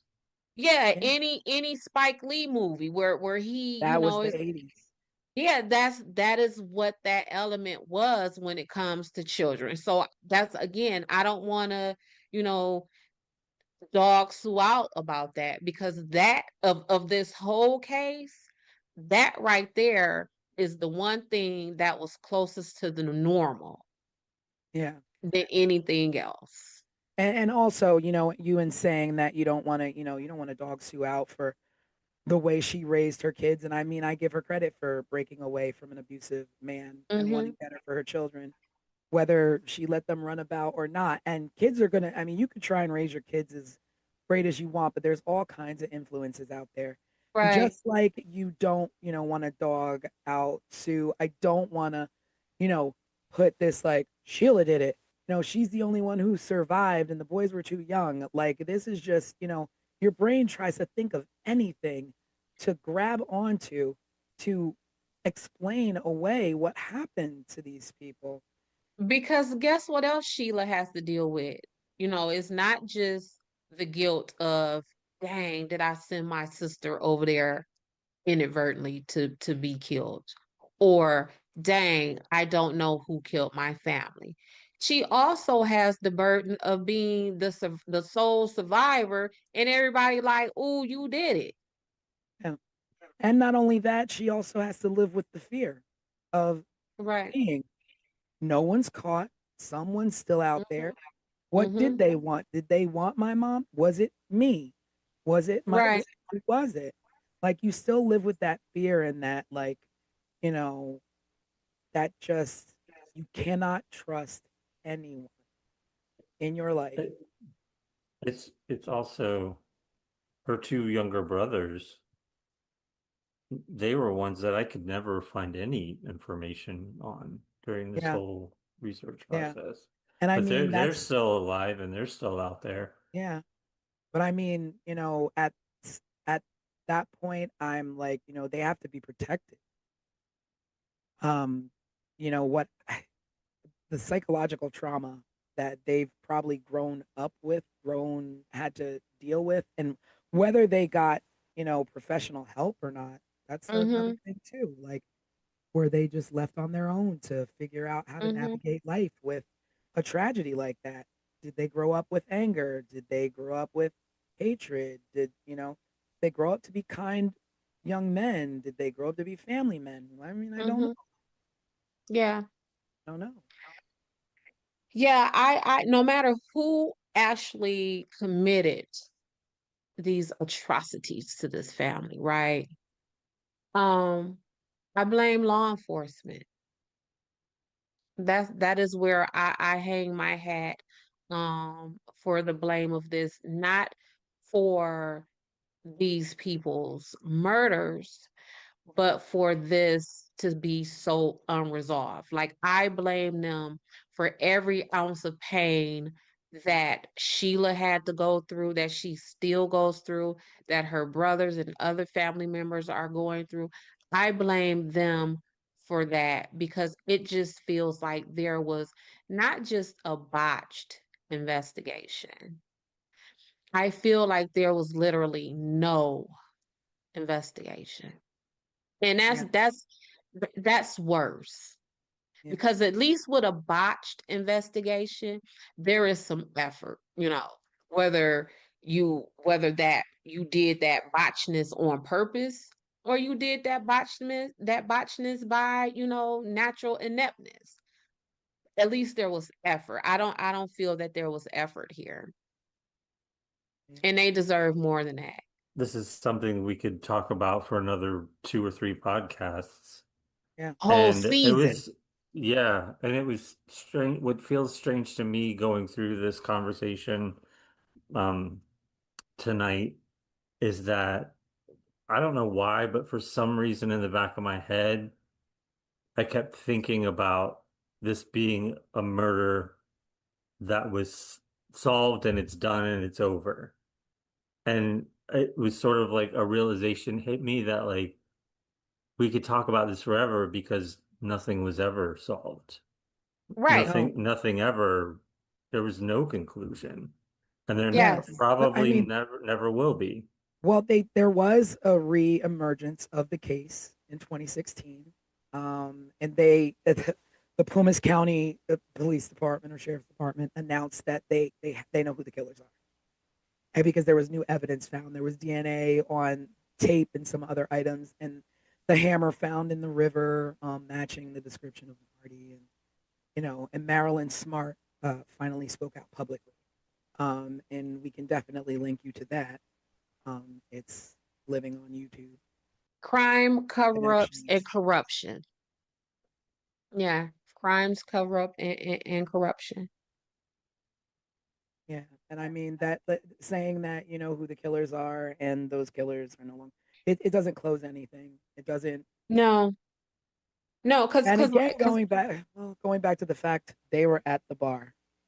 Marty and Bo mm-hmm, are scapegoats post mortem. mm-hmm. No, yeah, now they're dead. Yeah, they were. So we call that they liked them for this. Yeah, So, right? Maybe you did, maybe you didn't, but we like you for this. And I feel that was Marty and Bo. They liked them for this. and I gotta say that I think that the reemergence of this case reopening in 2016 has to do with the fact that people will not let this go.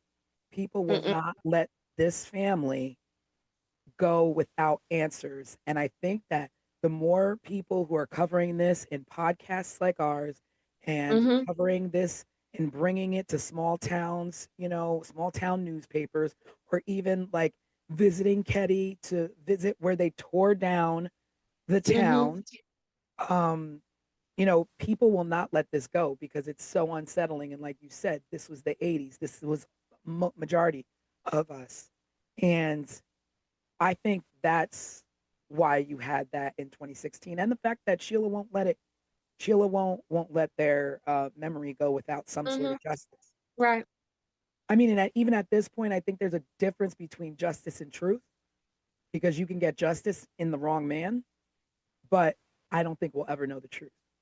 No, no. And they're still playing around. So, oh, we have some DNA that matched a living suspect. Well, who is that? Mhm. Or, oh yeah, the new detectives from the Sacramento Department of Justice. Oh, and I think I saw this in an article from like 5 years ago. Oh, we're close to closing the case, or we're close to arrest. That was 5 years ago. Mhm. What's Still happening? nothing. Yeah, still nothing. So, Craig, I think you said there were some questions that were there questions that we could just circle back. I think that we kind of hit them all through tonight. Also through this conversation, I'm like, well, where do we wrap up with this? It's like there is no correct place to wrap up the No, No. story tonight. Um, there's not. I'll I look mean, at I think technically we can wrap up in our own take and theory. I don't want to accuse anyone, but I honestly cannot think of one thing that says to me, this one did it or that one did it, because there's so many different ways to go, and you don't want to accuse someone who had nothing to do with it. And Had nothing to do with that. And prisons are full of that. I know. yeah, I get the phone calls, right? But again, that's what I mean by the brunt of the blame, at least for me, lies with law enforcement. Because again, if there were 10 running theories at the time, if y'all would have done even a piece of investigation, maybe now we're only down to 6 theories. yeah, yeah. They do a little bit more, maybe we're down to 4. Like you chip away at it, right? And there was no chipping. No one had a wood chipper in Ketty regarding Sue Sharp and her family. Yeah. I So, think I think if we want to take a question that we got from one of the viewers at home this past week when we released the overview of this case, and of course everyone listening or watching this should check that episode out. We also have a case file that gives a little bit more of an outline of who was involved and how things sort of went down as well. But Kirsten chimed in, and we're encouraging everyone at home to be involved. So please send in your questions for any future cases that we're gonna be covering. Um, Kirsten said, when the case was reopened and DNA was found to belong to a living suspect, why did the case stall? And I think we kind of just covered that question. Mhm. Yeah, I again, always, because that is their role. That the police, this is their role to investigate and get to the bottom of this. Um, why did it stall? Well, we kind of just like Craig said, we kind of went through some of those theories. Um, yeah, of I what mean, might short happen. of short of doing what Desiree does in the real world is hopping a plane to Ketty and knocking on some doors. Knocking on Um, doors, Otherwise, a phone call is not going to do it in these right? days. Because it doesn't matter how much DNA you have, how many fingerprints you have, how much surveillance footage you have. If people aren't giving you stories, then you almost have nothing. Like I don't walk around with a DNA testing kit in my pocketbook, right? You know, just talk to me and tell me what I need to know, and then I could branch off from there. Just it is only 100 people. Yeah, but again, it was 1981, and we're now in 2025, and the likeliness that you will get a recollection that is accurate to what actually happened, if there are any people Mm-hmm. who are surviving and willing to talk. Um, Mm-hmm. I don't know. But at the end of this, our first case, the Ketty Cabin murders, it all comes down to botched police investigation. Botch police. And Yeah.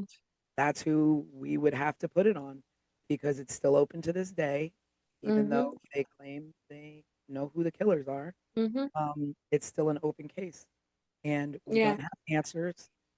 And maybe you all out there can keep researching and going down the rabbit hole to, you know, find some other leads or other theories. And of course, keep up with us on 15minutesofmurder.com, where if there's any new breaks in the case, we will update as well. Um, but until then, like Desiree said, this falls on the police, Loomis County Police. Yeah. Great. So tune in.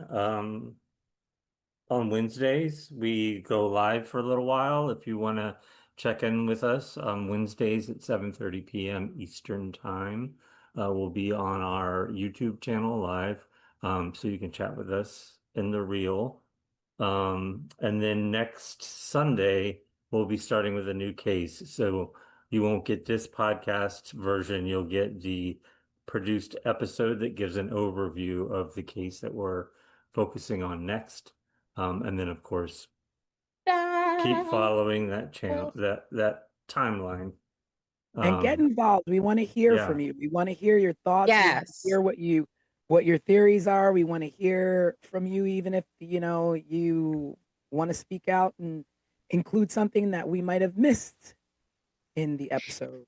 And I love me some Tanisha and Craig, but I would love to talk to some different folks. You know, I keep it spicy. Yes. Yeah. Yes. And going forward, we're trying to work and build on some exciting things to bring to you. I won't reveal what they are, but we're working on some extra features for our podcast. That's All right. right. Well, that's it for this time, I guess. Yeah. Yes. Thanks for Okay. tuning in, everybody. And Thank we will see y'all. you Bye. on Bye, Wednesday. everybody.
The Colonial Parkway in Virginia was built for quiet drives, late-night peace, and scenic romance.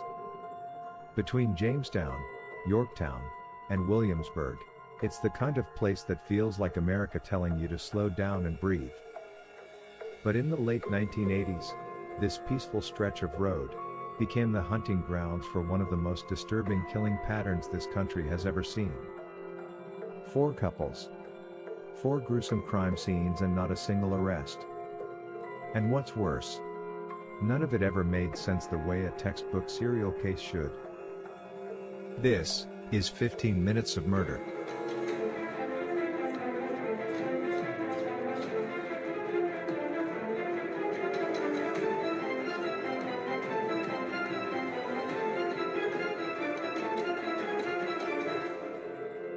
It begins in 1986 with 27-year-old Kathy Thomas, a U.S. Naval Academy graduate. She was smart, driven, and extremely respected. Her girlfriend, Rebecca Dowski, a 21-year-old college student at William and Mary. Rebecca was kind, academic, the type of girl obsessed with making her future matter. Kathy and Rebecca were in love. They drove the parkway that night, simply to be together and to talk privately, away from the world judging them. They were last seen by witnesses on October 9th leaving a computer lab on the William and Mary campus. What was supposed to be a serene night wound up being the most brutal scene in the string of murders on the Colonial Parkway. On October 12th, their bodies were found inside Kathy's Honda Civic near the riverbank. They were bound with rope and medical tape. Their throats were violently cut so deep, they were nearly decapitated. There were also signs of strangulation. Kathy was stuffed in the hatchback while Rebecca was found in the back seat of the car. She had a clump of hair between her fingers, which suggested she tried to fight for her life. The killer covered their bodies and the car with fuel, but didn't commit to setting it on fire. The car itself was pushed slightly over the embankment. Like the killer wanted to hide them, but not too well. This didn't feel random. This feel was more like a rage that knew exactly what it wanted. An extremely violent overkill compared to the later victims found.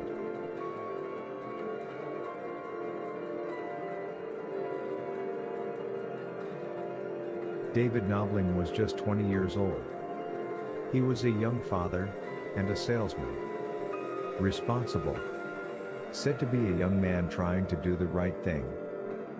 14-year-old Robin Edwards was an 8th grade student, a kid. Rebellious, yes, but a kid. She had snuck out later that night, after already going on a date with David's younger cousin earlier that evening. But at some point, David and Robin made plans to meet up again later, just the two of them. Despite Robin being underage, it was presumed the two had a romantic, sexual relationship. One of the last calls Robin made was to her mother, letting her know she had made it home safely after her date. Her decision to sneak out and meet up with David proved to be a fatal decision for the both of them. David's car was found on September 21st. Eerily, the doors were open, the driver's side window was partially down, the radio playing, headlights were left on, and the engine and the wipers still running in the rain. On September 23rd, their bodies were found along the James River shoreline on the opposite side of the river, partially clothed. David had a single shot to the back of the head, execution style. Robin was shot twice, once in the head and once in the shoulder. Robin's jeans were unbuttoned, and her bra was around her neck. State police later released she was sexually assaulted. The scene looked like someone forced them out of the car, marched them into darkness, and savagely executed them.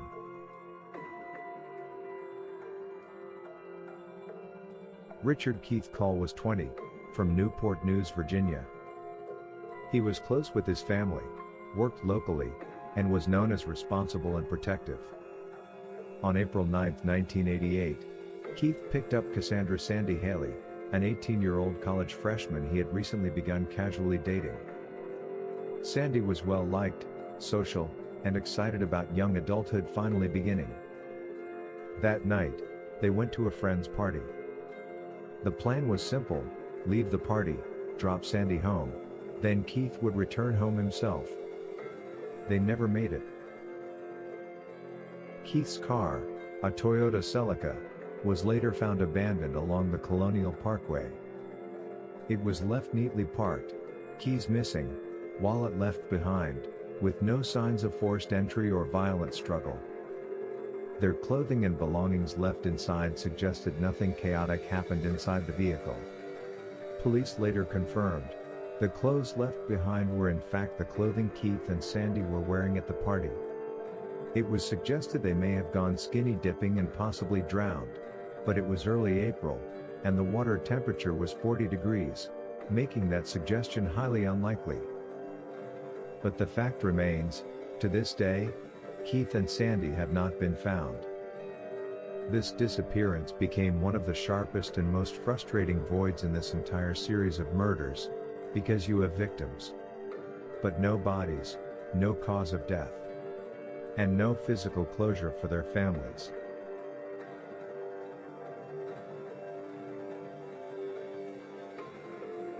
Daniel Lauer was 21, from Virginia, a dependable young man known for his easygoing nature and strong work ethic.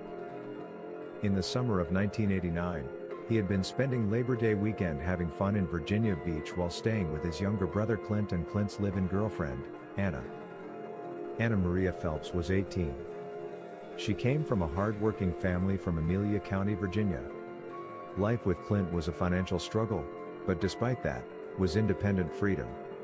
Over that weekend, Daniel decided to move in with the two, to help financially. The plan was for Daniel to go return home to gather his belongings. Anna saw the opportunity to tag along and spend some time visiting her family back home. On September 5, 1989, Daniel and Anna Maria set off back to Virginia Beach from their brief visit. They were traveling together in Daniel's 1972 Chevy Nova heading eastbound on Interstate 64 toward home. The next day, Daniel's car was found abandoned at a rest stop in New Kent County, Virginia, but in a baffling location. It was parked in the westbound rest area, which was the opposite direction they should have been traveling to reach Virginia Beach. The keys remained in the ignition. Anna Maria's purse and other personal items were left inside, and there were no obvious signs of robbery, making a random theft motive unlikely. For nearly 6 weeks, authorities and family searched with little to go on. Then, in October 1989, 2 turkey hunters found the skeletal remains of both Daniel and Anna Maria in a wooded area about a mile from the rest stop down an old logging road. Their bodies were covered with an electric blanket that had been in Daniel's car, a detail that suggested someone had placed them there after death. Because the remains were so badly decomposed, law enforcement could not determine a precise cause of death, though some evidence suggested defensive wounds consistent with resistance. A small clue also suggesting either a struggle or a clue left behind, was a locket found worn by Anna Maria. A chilling discovery with no understanding why, or how it was left there. There was no definitive weapon or trajectory that could be confirmed. The location, the staging of the vehicle, and proximity to the highway all indicated this was not accidental. Investigators treated Daniel and Anna Maria as homicide victims linked to the broader Colonial Parkway pattern. 4 couples, 8 victims, bound, shot, vanished, deceased. Each case, different details, same signature. No suspect has ever been charged. Some believe it was a rogue law enforcement officer. Others, a series of copycat killings with overlapping geography. There are theories of a lone serial predator who learned and adapted with each pair. And still others think it may be 2 separate killers whose timelines collided. Nearly 40 years later, the road is still quiet, but the silence is so loud. Because whoever hunted on the Colonial Parkway knew exactly how to make people disappear. And maybe, the most frightening disappearance to this day, is the killer's own. Join us next Sunday evening when the 15 Minutes of Murder crew breaks down the details of these haunting and gruesome murders. We'll see you then.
Welcome again, everybody, to another Sunday with 15 Minutes of Murder, where we're giving you a full podcast on the last case, the Colonial Parkway murders.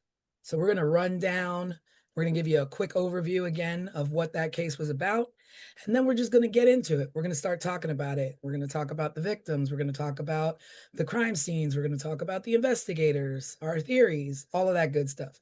So join us and sit back, listen, and enjoy 15 Minutes of Murder, Colonial Parkway murders. All right, so let's break it down. The Colonial Parkway murders. It was 4 couples traveling along the Colonial Parkway. It is a 22-mile stretch of road. It's a federal park, is that correct? Yeah. That is in the historic triangle, I think is what they call it, in Virginia. I forgot the 3 points. What are the It's, 3 cities? It's Williamsburg, James. Jamestown, and Yorktown. I don't Jamestown, have that in the correct Yorktown. order though. Okay. And it's part of the National Park Service also. Right. Right. Yeah, let me just tell you, this Colonial Parkway is stunning. Like Mm. when you say, when in the beginning of the episode, when it's talking about scenic views, it's beautiful. It is peaceful. Just you go over bridges, beautiful gaps of water, and just beautiful tree-lined road. Like, and I can't imagine at night. It's dimly lit. First of all, it's not very brightly lit. I read that it's also, or at that time, it was not highly patrolled by officers or any kind of police regulation or, looking out. So it was a little bit of a free for all for, this kind of thing to happen. Yeah, that was the purpose of it. It is a scenic route. So that was the purpose of it. And that's why there are so many bridges, because it's just a road. So there are very few intersections. It's just a stretch of scenic road that is part of our National Park Service. Yeah, a lot of historic, Mhm. pit stops that you can make along the way. And so it's just unfortunate that these murders happen. And it's not just these four murders. There were other murders that have taken place in and around there, but it was just Right. these four specific ones that became Mhm. a little bit known as the Colonial Parkway murder. And I um think and I think we definitely can't get lost on this scene because it's very much part of the story, right? And so some of this area, what I was reading about it is many people even consider it as an open air museum. Like that's how historic and pristine and gorgeous this area is, to that triangle of of towns. and I mean, people, and it just goes to show, like, you don't that's why Mm. people took to it. Like these four couples felt safe enough to be like, we're just gonna go, we're gonna travel, we're gonna go about our business. Yeah, I would imagine as a couple, you would go there maybe at night, to have some privacy or to see some beautiful scenery, something a little bit romantic, whatever the case may be. I imagine that's what attracted all these four couples to go out there, Yeah. at night. Yeah, and for sky nerds like me, just a place maybe to look at the sky and the stars. And Hmm. we used to take our kids out for those kind of outings in very similar places all the time.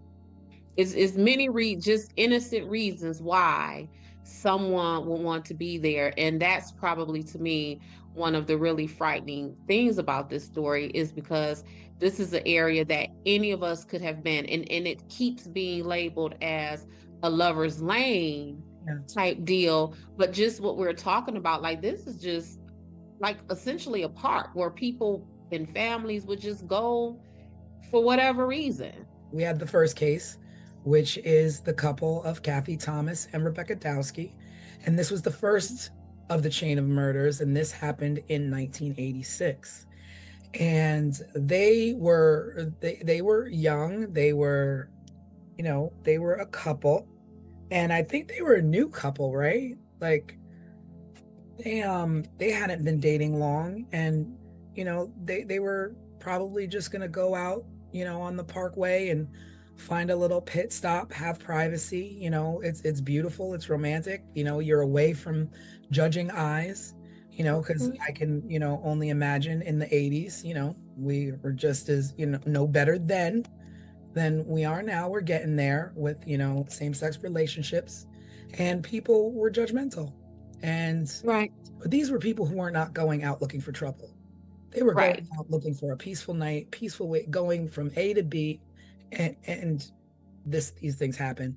So they were last seen leaving the computer lab at the college that Rebecca Dowski went to. Hmm. And I thought I read that someone saw them after that, maybe at a Mm. bar. I'm not At a sure. where? At a bar. Oh, well, it's possible. Yeah. Hmm. possible. But I That thought seems like a natural place to go. but Like yeah, I mean, you stop off, you have a, you have a drink, or you just go have coffee, whatever. I don't know what kind of bar it was. But that was the last time that they were seen, was pretty much leaving that computer lab. And the car was found. Kathy was driving a Honda Civic, and it was found near the York River. Both of the women were bound with rope and medical tape. Their throats were cut. And there was evidence that strangulation was involved. The vehicle was hidden. The murderer pushed the vehicle like close to the embankment. So it was like said that it was pushed just enough to be hidden, but visually enough to be like, oh, what's that? Something's going on over there. So it's not like he was hiding the car so that they'd never be found. So the way he placed this vehicle was intentional. And it was extreme. I mean, as you see in the episode, what was done to them was extreme. And again, like you said, Des, choice of weapon is always a big deal and an indicator of whether it's personal or haphazard or a defensive. This was definitely personal. We don't know exactly when it happened. But whatever happened was brutal, and the killer left their bodies in the car, stuffed in the car, and left there like they were like they were nothing. No one's loved one, sister. In my background, what I actually am is I am a trained social worker. That was my trajectory before I even got into being a private investigator. And so with that, I approach all of these things from that socio-economic perspective. And Kathy and Rebecca struck me immediately, because one of the things that I first thought of was why, for me, whenever I hear about unalive people who identify as LGBTQI plus all of that stuff, like why are we in a society where whenever any of these people who identify with these groups are found unalive, like immediately we think of like the most heinous things? Because when I thought of this, I thought, oh, hate crime immediately, right? And we're not, like, these people are targeted so viciously that anytime they're found unalive, it goes into that, oh my God, someone sought them out and sought them out specifically for that reason. Yeah, so that was the first thing. It felt, I immediately thought of like, okay, is this someone who is wanting to attack sin, was what I thought immediately with Kathy and Rebecca. It's strange. I believe this was the only case where they were still in the car. They were found in the car. Other murders, they were outside of the vehicles and a ways off. But or not found at all. Yeah, or not. Yeah. But I think from what I saw, theirs was the most vicious. Attack. Yeah, like one of them was nearly decapitated or something like that. Yeah. And it's like, and investigators have been debating like whether it was a targeted attack, whether it was a sexually motivated crime, or hate motivated, like you're right. And and just to be official, the law enforcement, the officials, they never ruled this as a hate crime. Now the thing is that had they labeled it as a hate crime, it may have attached to some other murders. But because it's not labeled a hate crime, it's more like a one-off. It's coupled with these other murders because it happens to be on the same roadway. Like Des is like is your expertise. Like, Do you think that mislabeling a crime can like offset who the murderers are or group Yeah, it?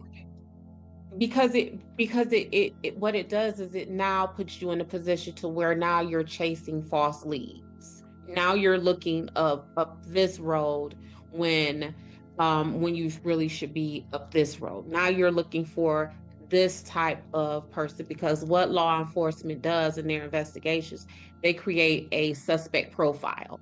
So kind of like what I was just saying about this possibly being a hate crime, right? So why aren't we looking for someone who is anti-gay or maybe even racist? Because what we know is hate is hate. So if you hate these people, you're going to hate these people too, right?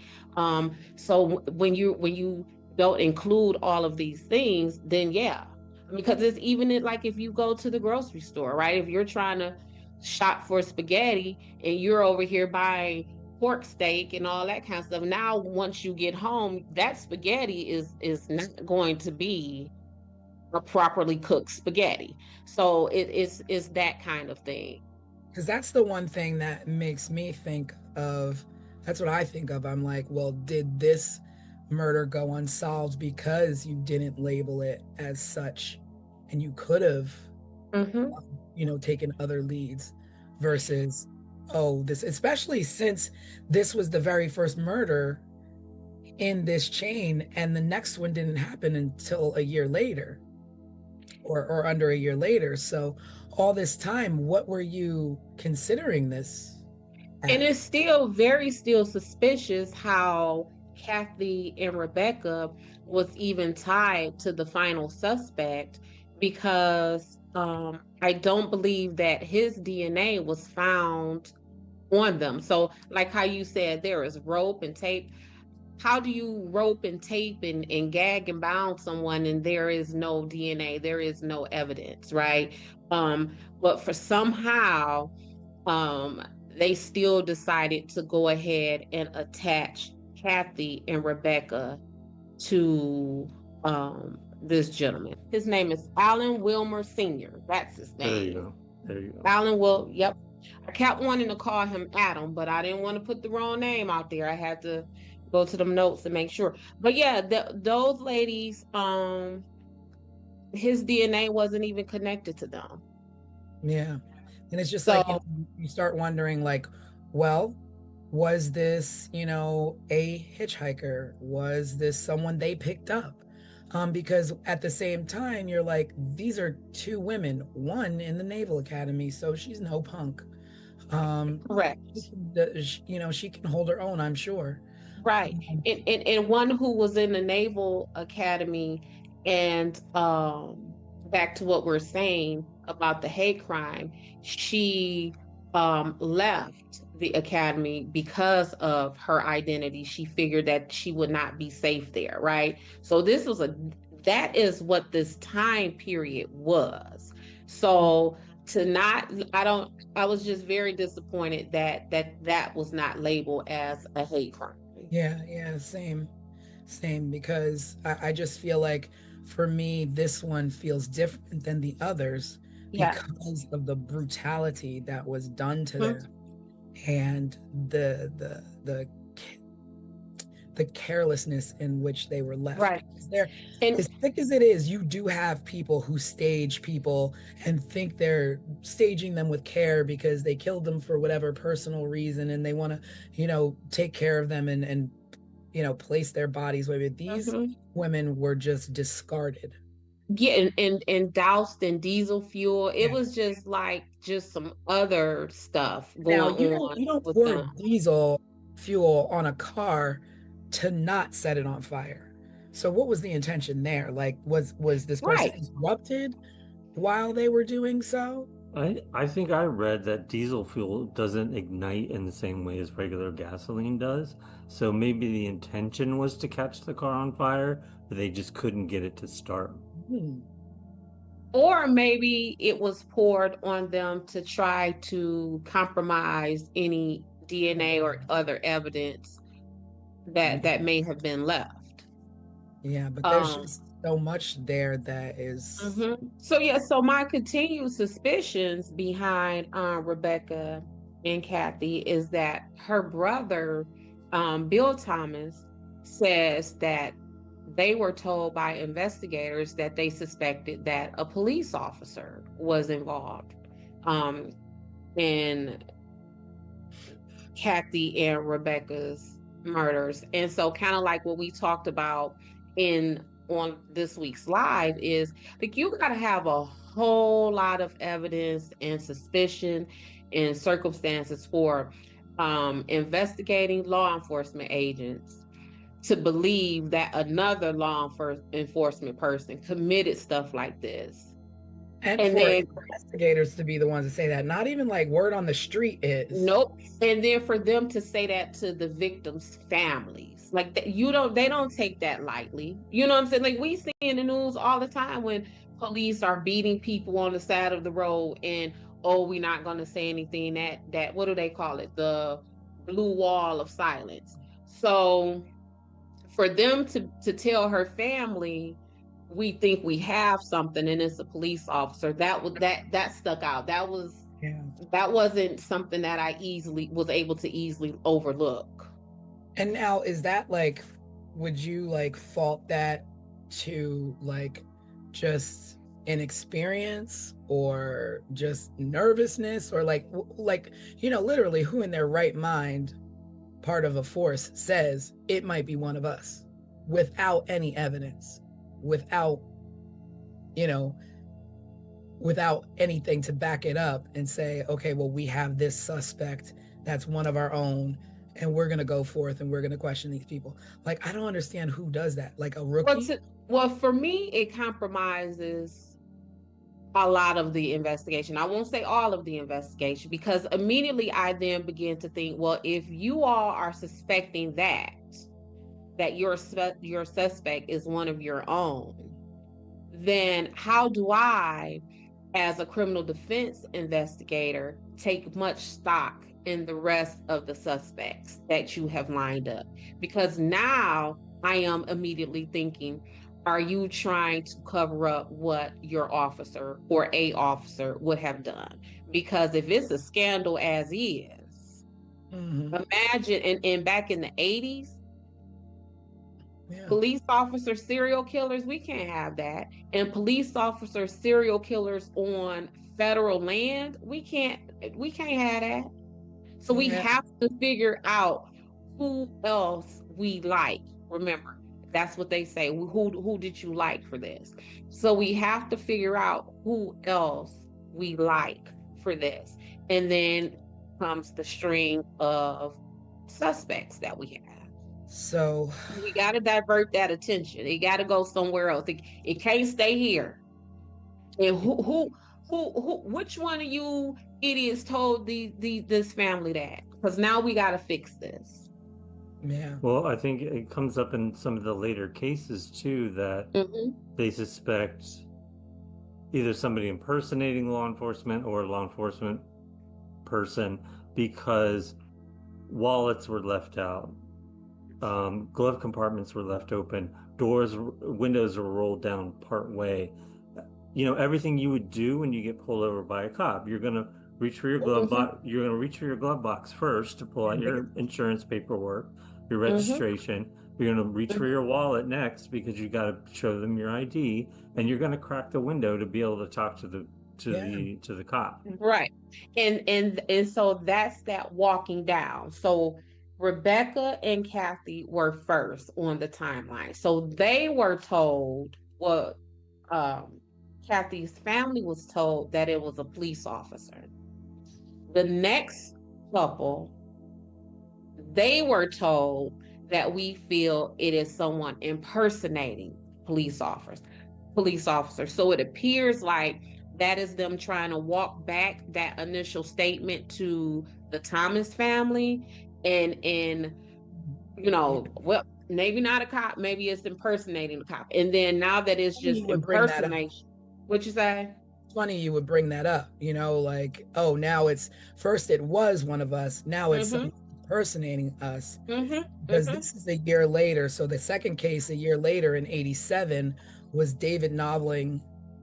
I don't know if it's Knobling or Nobling, and Robin Edwards, and both of them were found along the James River shoreline.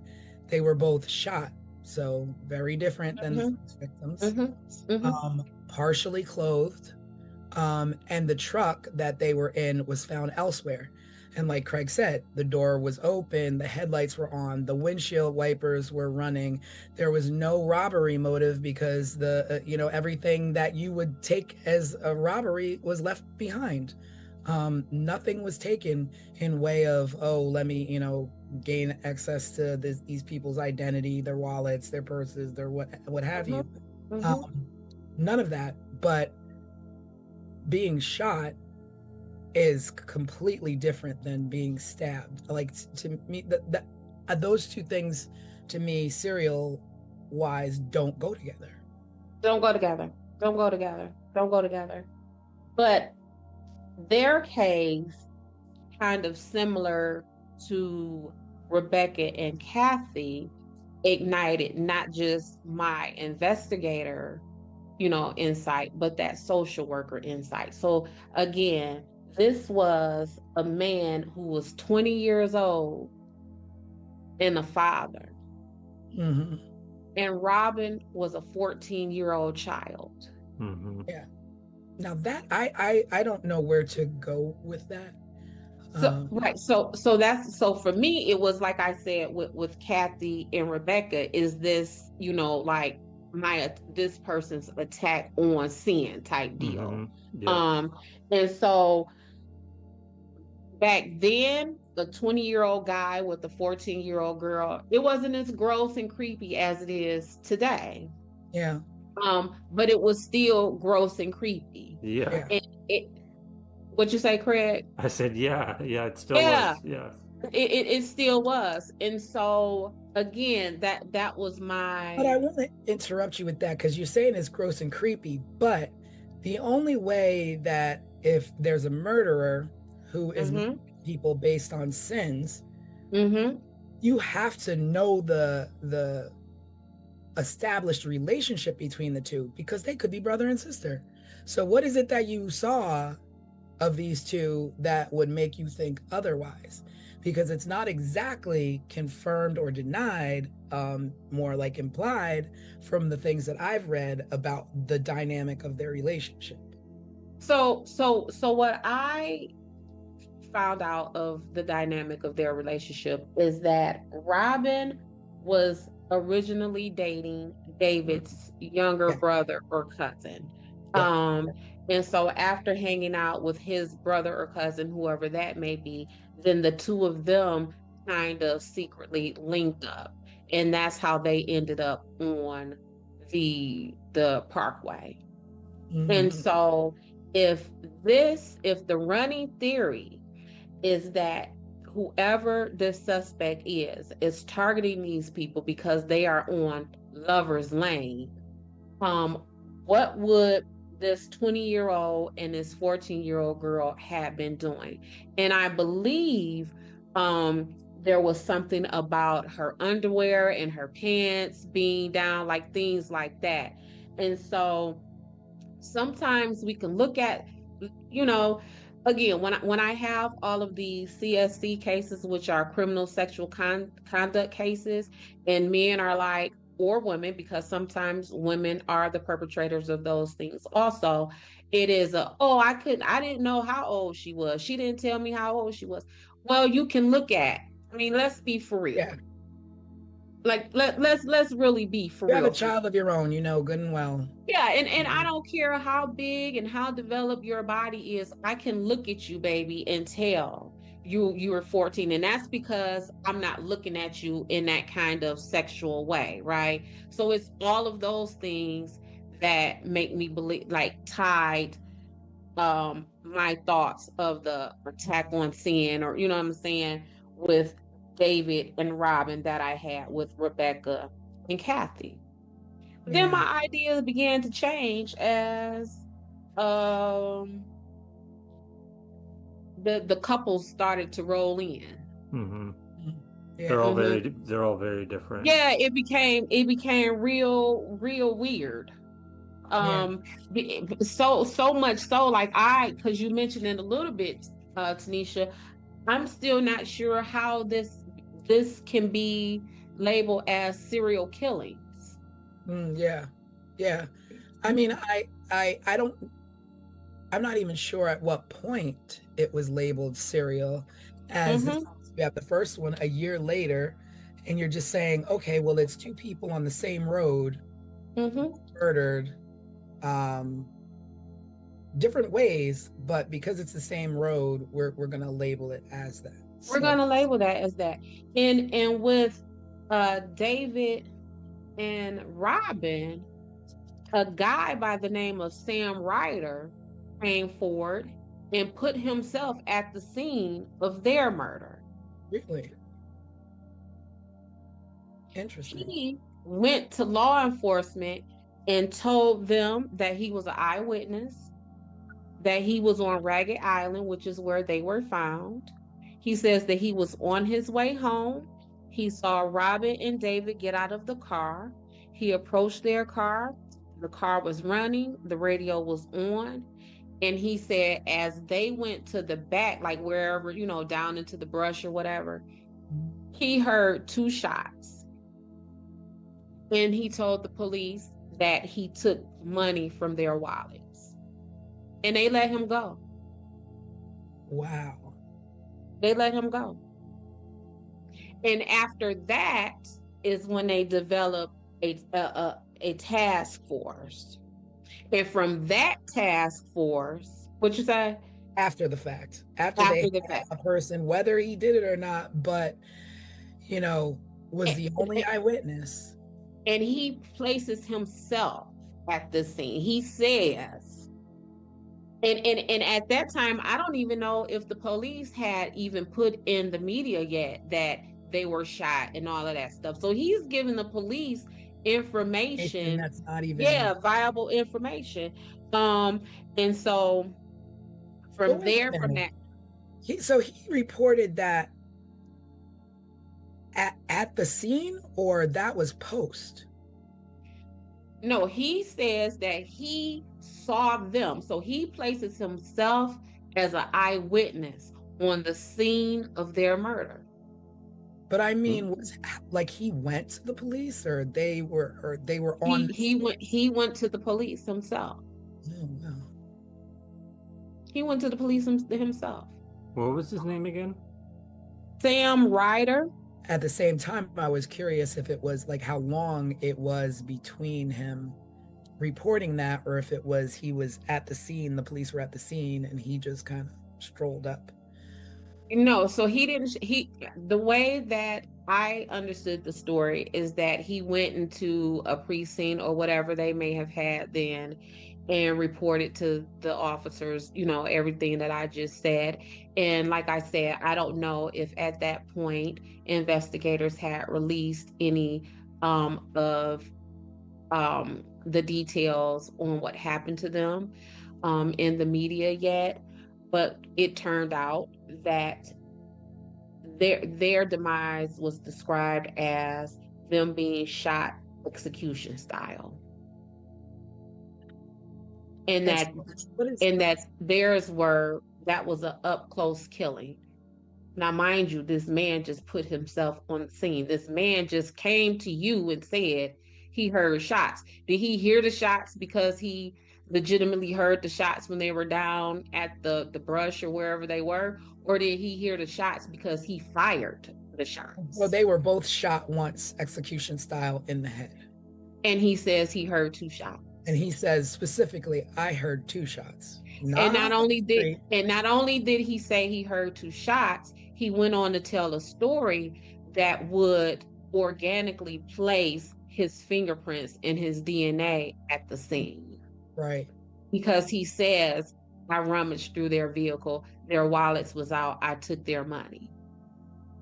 See, now I'm going back again and I'm like, okay, so did he take their money before or after he heard two shots? Or did he take their money?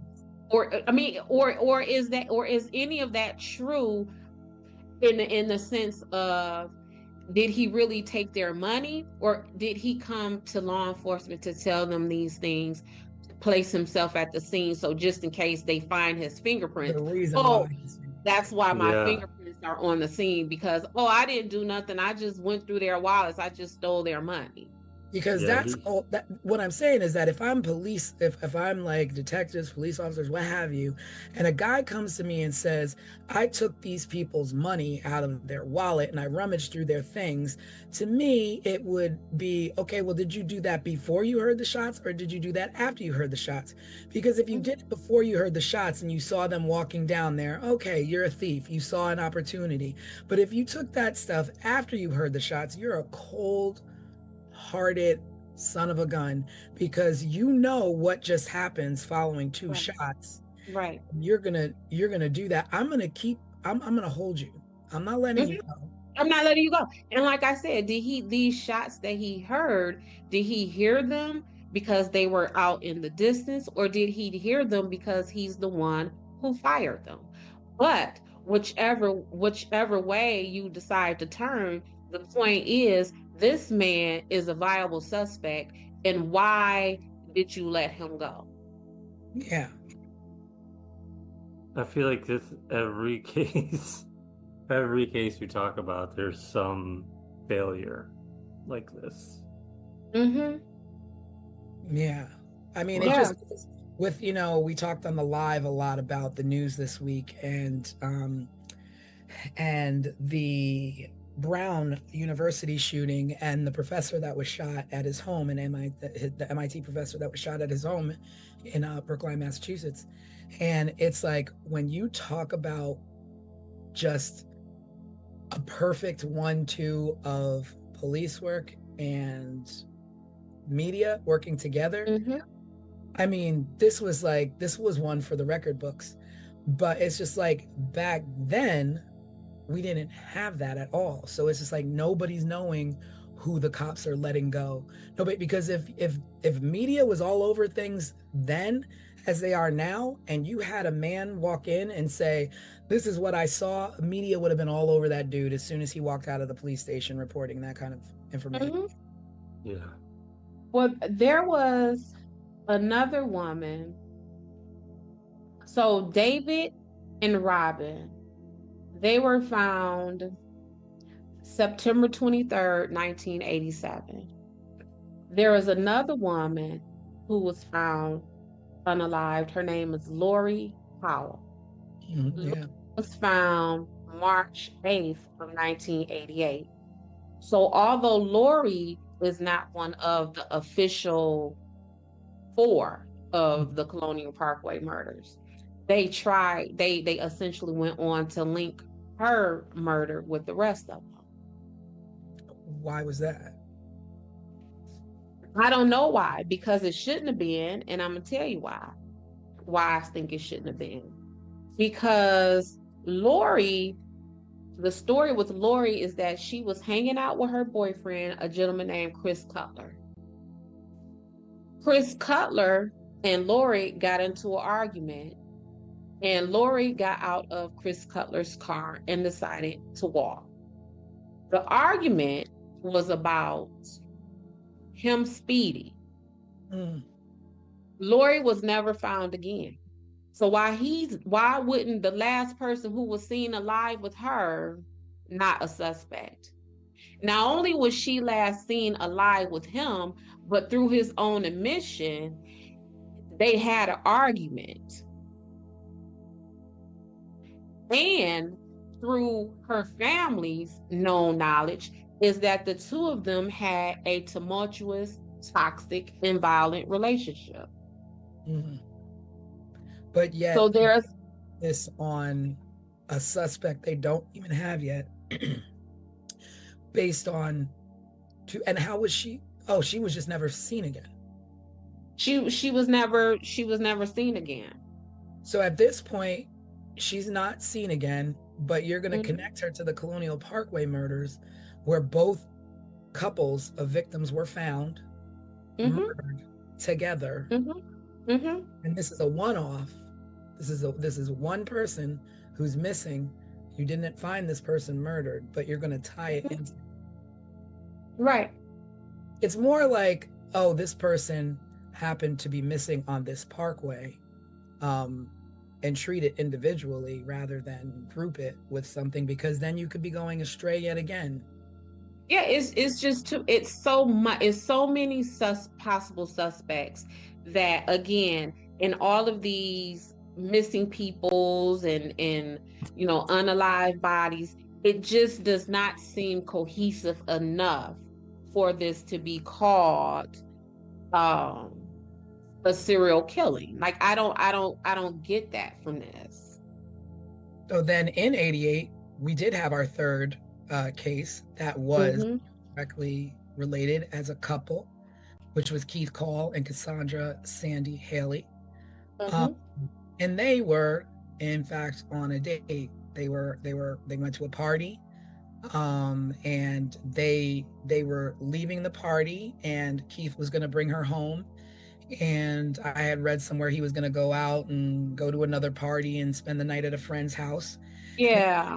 the next day. So the parents, they weren't expecting him home. So it wasn't odd, that he didn't come home because after that party, because they weren't expecting him till the next day. Mm-hmm. But Sandy didn't return home, and then and then he goes missing, and they find their car neatly parked on the highway, on the parkway. Keys were missing this time. All the personal items left inside. There were no signs of struggle, but both of them vanished. Mm-hmm. No remains have ever been found of the two of them. And it's the first case that has no bodies found. So now it's the first case with no bodies found that are couples, because Lori was not found, but she was singular.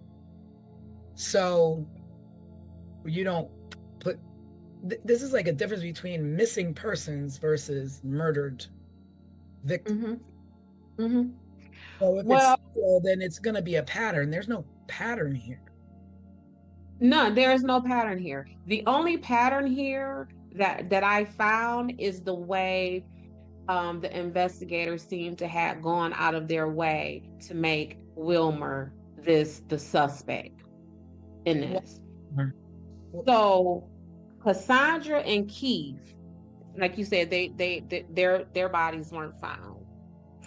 But the investigators went down to the water area where their car was found, and they used cadaver dogs. And the dogs went down to the water and attempted to try to get into the water. So investigators believed that meant that maybe they went swimming or something like that. But they're saying they were found in like April. So, I mean, this would have happened. When did they happen? Yep, they went missing in April. So the water would have been too cold for that kind of stuff. But that the dogs went down there, wanted to get into the water.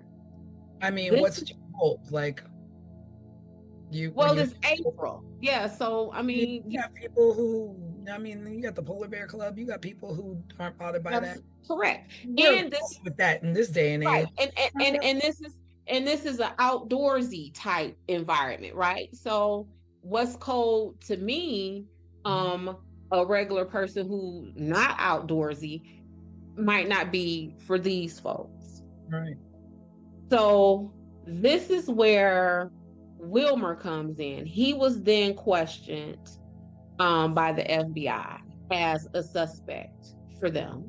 Why? Where did they find him? So they received a tip of someone who saw a truck with a license plate in the area, and the truck had a vanity plate. I don't know how it is in any other state, but a vanity plate is a unique plate. Once you get a vanity, there are no other plates of that. So his vanity plate was E.M. Raw. So Edom Raw. He was what they referred to as a waterman, and we can go into that in a minute. Okay. So he was a fisherman essentially. So he fished for fish and clams and oysters or whatever else is there. So they saw his vehicle there, and they went to question him. But this is what ties. There was in between, right after Richard and Cassandra, there was Teresa Howell, who came up missing. So what the cops did was they tied Wilmer to Teresa. And so what they did was they matched the DNA that was found on Teresa with the DNA that was allegedly found from David and Robin. So now you see them trying to build up this suspect after we have walked it down from this was a police officer. Because my first question of that would be, and this is why I wanted to be very clear about this vanity plate, because I don't know an idiot, a drug addict, or anybody who will drive their vehicle that is registered to them with a vanity plate to a murder scene where they have murdered if all of this is correct, they have murdered maybe 6, 7, 8 people at this point. Up until this point. And then they're going to take their vanity plate. And you're going to take your vehicle? Yeah. So, I think it's more like they liked him. They liked him. They liked him for this. Yeah. And so then as they questioned him, the FBI, not Craig, not a regular person like you or I, Tanisha, but the FBI administered a polygraph test, and he passed it. So they let him go. But this is also why when we have had discussions before, Tanisha, where I have always said I'm not particularly impressed when investigators talk about they got DNA, because all DNA proves is that you existed. Yeah. That's all it proves. It transfers so very easily. You can have someone who was, SA'd and there is no trace of DNA there, or you can have someone who has someone's DNA on them, but that doesn't mean that you were SA'd, right? So DNA just leaves too much room for interpretation, and you can place it in whatever boxes and categories that you want it to go into. Because again, we want to talk about how inadmissible polygraph tests are. Well, if that's the case, FBI people, why did you give him one in the first place? And then now that he passed the polygraph test, now what? You want to keep at it? Yeah. And that is exactly what they did.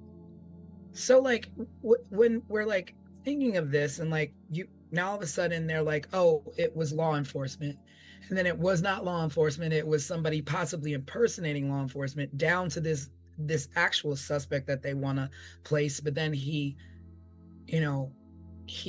passes a lie detector test. It's like, so this isn't, if these are all done by the same person, then this person is extremely smart and calculated on how to get away with murder. So after he passed his polygraph test and they continued to investigate him, they went to his home, and this is what the investigator said really drew their suspicion to him. They went to his home and they found him there doing what? Bleaching out the interior of his truck. Well, y'all just said he's a fisherman. Why would that? If you pull up to my house at any moment, you might see me in my driveway with a vacuum because I'm cleaning out Dutch's, hair, right? So if I am a fisherman and you pull up to my home and I am bleaching my car, how dare you be all that suspicious of me when I might just be trying to clear out fish guts or spoiled fish water. But when you think about it, like, you know, I'm a water baby. I live at the beach. I don't, you know, Mhm. my car is full of sand year round. But when you're a fisherman, I get it. But when you're a fisherman, it's expected. So, do you really wash your truck out with bleach or do you just hose it down? Who knows? I don't know because I'm not a fisherman. Because This that's is this right, and that is the profile that they created of him. So when they went down to the edge of the water where Cassandra and Keith with these dogs. It is at that point where investigators flipped their investigation to possibly this person may have been someone who uses boats and is off the water. mm, So if in your own profile is that this man is a fisherman, then how is it suspicious to you that when you get to his home, he's cleaning out his vehicle from what would be the smells or the contents of him doing the very things that you have profiled him to be? I mean, is this even a popular fishing area?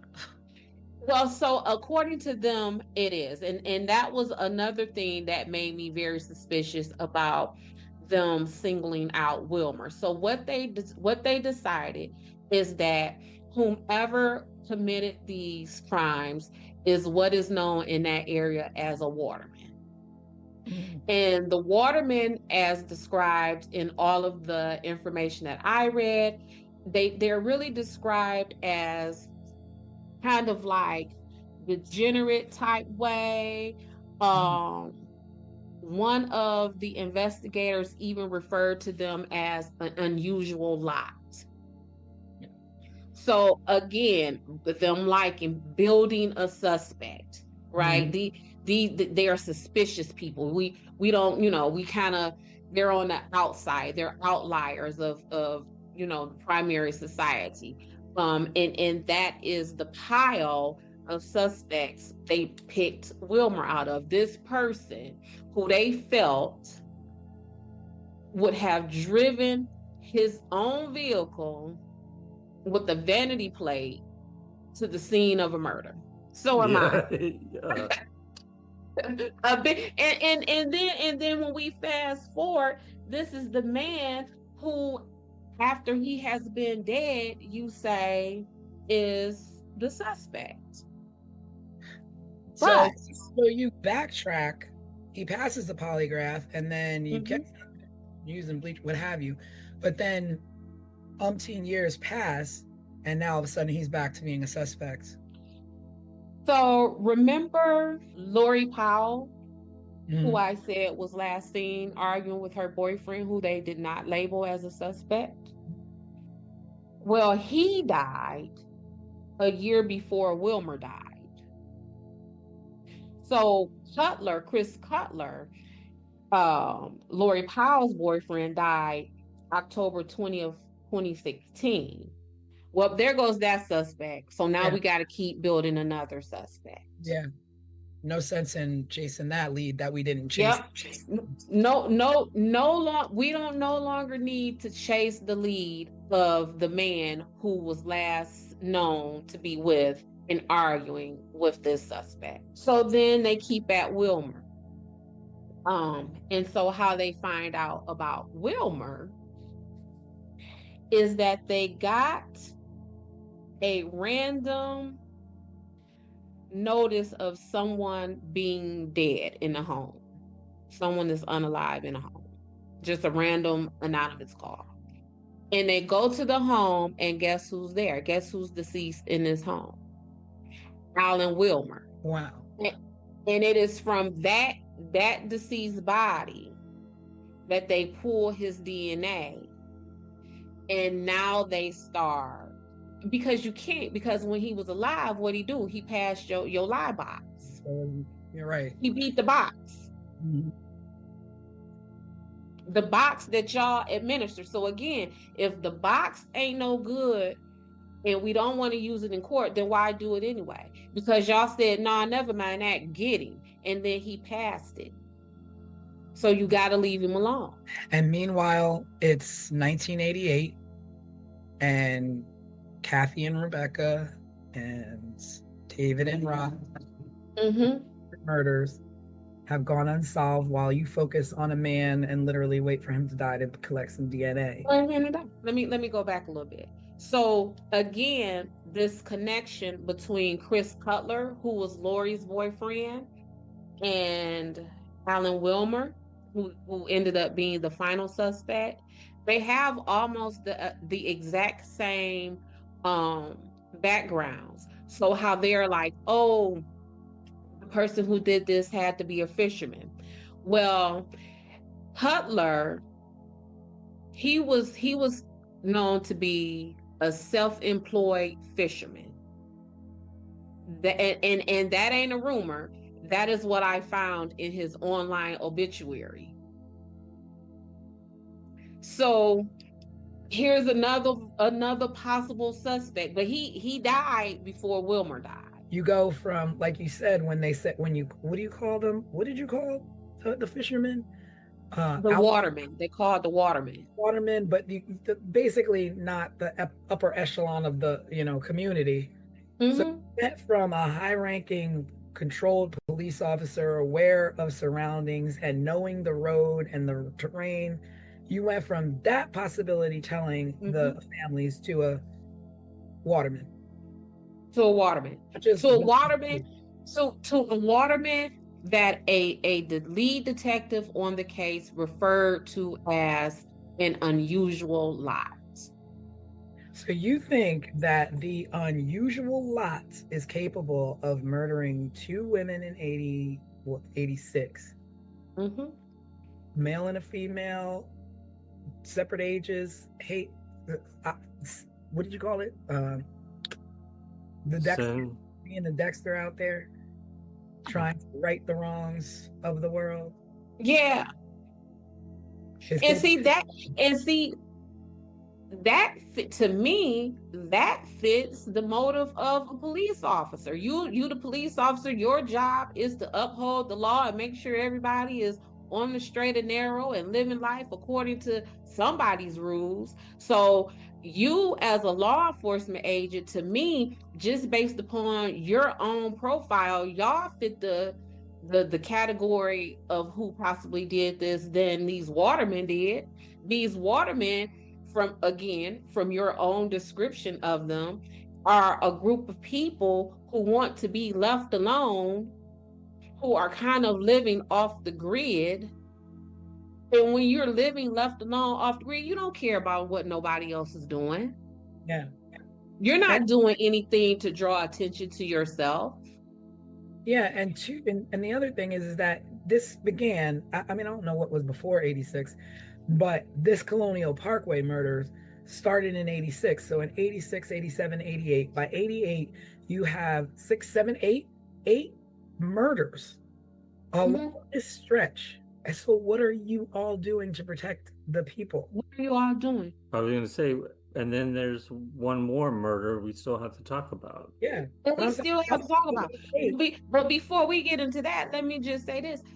How does someone's body, deceased body in a house, goes anonymously reported to the police?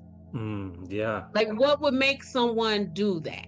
And why is it always with these cases an anonymous source? Why? Sources. Well, I mean, I guess one is anonymous because you don't want to be tangled up in whatever mess.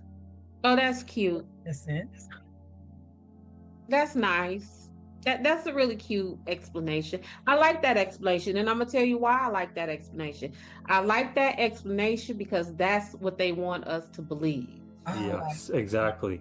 I was just gonna say, it sounds like a sus way of just kind of brushing over. It. There's no way it came from an anonymous source. Somebody knew about it. Right.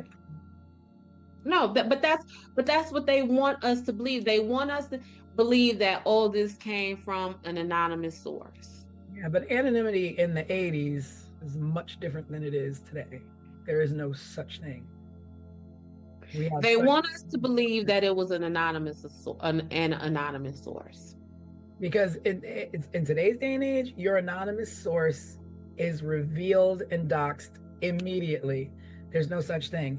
Back in There's the no 80s, anonymous sources were just that, they were ghosts. but to say it's an anonymous source is just a way to keep them from saying we put that there, we planted that there, we knew that happened. That's a way to keep it from being on the inside. We could just say, Yeah. and it came from an anonymous source, especially when we're talking about a group of what appears to be unrelated murders that originally had a suspect who was a member of law enforcement. Yeah, and then this is the case. The third case is the one that pretty much fueled the fact that maybe law enforcement is involved, or military, or what have you. Because at this point, it's just like someone is out here getting away with it. It's not Getting just away with it. they're getting away with it. This is an 8 body count. But see, and again, that's back to what I always say. You don't have to play around with this stuff. I mean, somebody gonna get away with it anyway, just because of the environment. It's an isolated and desolate environment. So someone does something out there, they might get away with it. Well, I was going to say, what about the fourth couple? Yeah, What so about that the fourth leads us right into 1989. Mm-hmm. That case was Daniel Lauer and Anna Maria Phelps.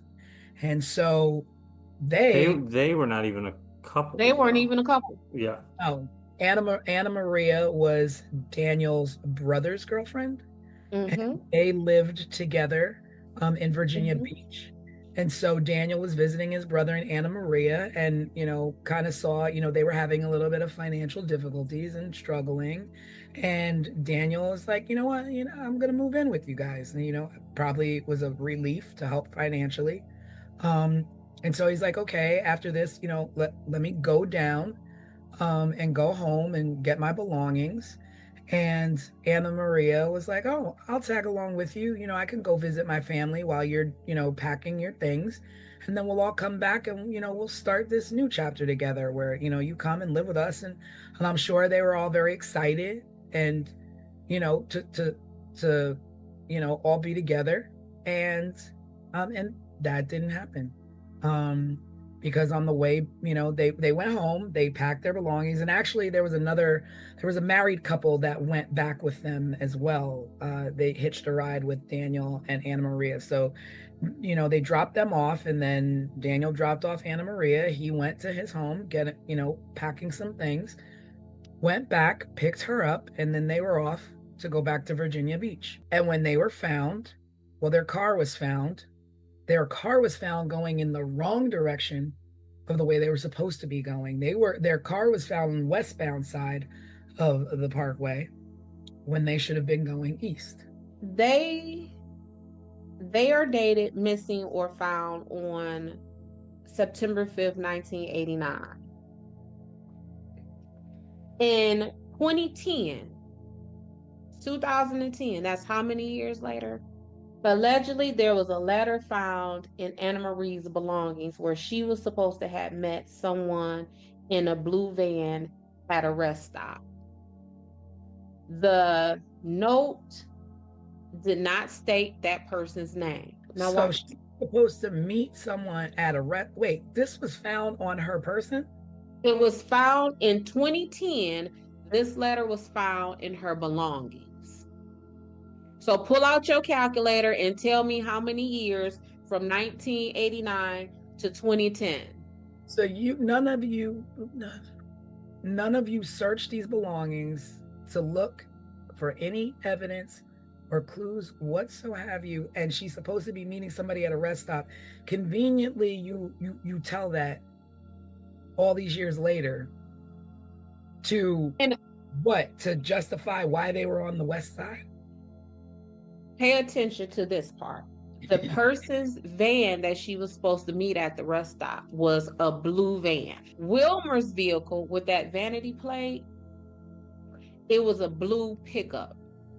And if you look at, depending on if the angle that you looked at his van, it may have looked at his truck, it may have looked like a van because it was a Dodge Fargo pickup truck.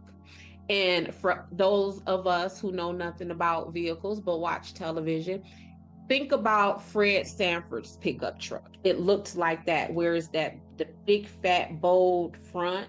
So if you saw it from the front or the side, it may look like a van. But how is it that all those years later, we find a letter in her belongings? Well, I don't know where her belongings were. It did not say that. But here's where my thinking was. If you feel, and I'm talking to law enforcement, if you feel that that letter is a tip or a lead, then what you are now saying is that Daniel would have taken his brother's girlfriend and delivered her to her murderer. Yeah. Or at least another man. So, you know what I'm saying? Like, which that just doesn't even sound right. Not at all. No letter explaining, like, I mean, it's not like today where it's like, oh, I bought something on Facebook Marketplace. Let me go meet the person in the blue van to pick up my new tables that I'm going to use when we move in. It's like, you know why you're going to meet somebody in a blue van. And why would she need to go meet anyone, anywhere when she was safe with her boyfriend's brother? Right. It would have been no reason for him to, oh, hey, bro, I'm on my way to Walmart. Just so you know, I dropped your girl off at the rest stop to somebody in a blue van. I'll holler at you later. That's not even what the plan was. And I get plans change and pit stops happen. But I don't know every man in the world, but the men that I know in this world, ain't none of them finna drop their boyfriend's brother off at no weird rest stop with no weird vehicle, and truth be told, probably with a dude. Like, that's your brother's girlfriend. But then you wind up dead right alongside her. So you're pulling up and you've got enough mind to say, this doesn't look right. We're not doing this. Let's and this is 21 years later they're finding this note, right? Right. So if we look at the timeline, in 2010 is when they found the note. Wilmer is found anonymously dead in some house in 2017. And then what is that, 2024, they decide to announce that Wilmer is the final suspect. Because they had enough time in 2010 finding a note that said she was meeting somebody in a blue car. And he's dead by 2017, so all gas, no brakes at this point. Is him. That is not a case closed. It's not a case closed. I'm telling you, and the whole time I was investigating this, I was just thinking, like, these poor families, like, if these were any of my loved ones who was harmed or missing or anything in this case, I would have had an attorney to go and get these investigator files, because this don't make no sense. But again, it was a different time, and it was there was a lot more ways to cover up things, and I guess to easier to not get answers. Like, now we have all kinds of methods and access to information that just was not there. And that's true, but that wasn't true. What you just said was true at the time of the original investigation. That was no longer true at the time when they announced that Wilmer was now the official suspect. That was in 2024.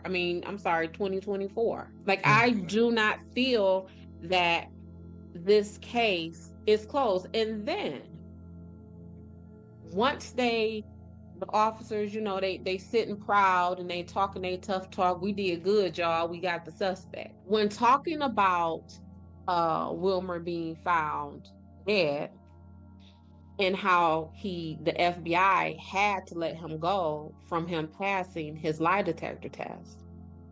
One of the investigating detectives said that he would have done anything. He would have threatened him or anything else to get Wilmer to confess. This is what the officer said.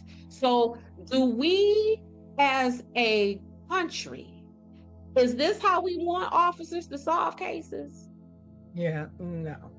I mean, what do you mean you would have threatened him or done anything else to get him to confess? he said that publicly. Not only did he say this publicly, he said this on the ID channel. Wow. In a documentary about this case? Yes. Oh, jeez. Wow. Unbelievable what you think you can get away with and do. Right, and this is the kind of stuff that we see. So when I tell people I am a criminal defense investigator, they immediately think that my goal is to get people off. It is not. My goal is to make sure that whatever my client has been charged with, that he has not been investigated by an officer who says and believes that it is okay to threaten and do anything that you need to do to get someone to confess. This is why these prisons are packed the way that they are. This is why when everyday citizens are at home watching the news and they are taken aback and angered when they see that someone has been released from prison or when somebody's conviction has been overturned, this is that right here. What do you mean you would have threatened him or done anything else to get him to confess? But now that he is gone, now that he is off of you all from your original statements from Kathy and Rebecca, that a member of law enforcement did this. We have gone from that all the way down to this degenerate waterman who passed a polygraph test. And then they said, oh, he passed it because he's a psychopath and he's so smart and he's so this. Well, if he was so smart, why would he drive his own vehicle with a vanity plate to the crime scene? So we can't have it all these ways. You can't have your cake and eat it too. And so putting it back to him being this degenerate and all these labels that you want to put on Waterman, which are so stereotypical. Correct. But also talking about the way how all these cases tie into each other, the way that this investigation was actually botched. They searched a fairly wide area to find the bodies of Daniel and Anna Maria and were unsuccessful. And it wasn't until 6 weeks later that they found their skeletal remains down a like a path or a road going towards the water or whatever. And it was like a hunting trail or something. Yeah, like a hunting trail. Two turkey hunters found their remains down a trail. And these bodies were almost done with, I don't know if it's care or being hidden, but they were covered with a blanket, with an electric blanket from the car. Again, the same MO, nothing's taken, wallets left behind, belongings left behind.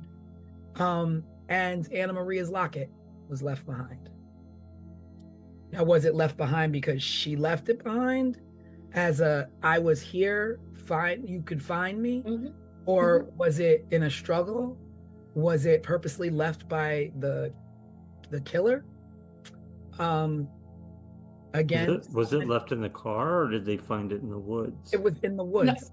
yeah, it was out thrown about. I want to say somewhere near, like Tanisha said, in the woods, or maybe down near the water path where those dogs would have tried to get into the water. But yeah, it was left behind.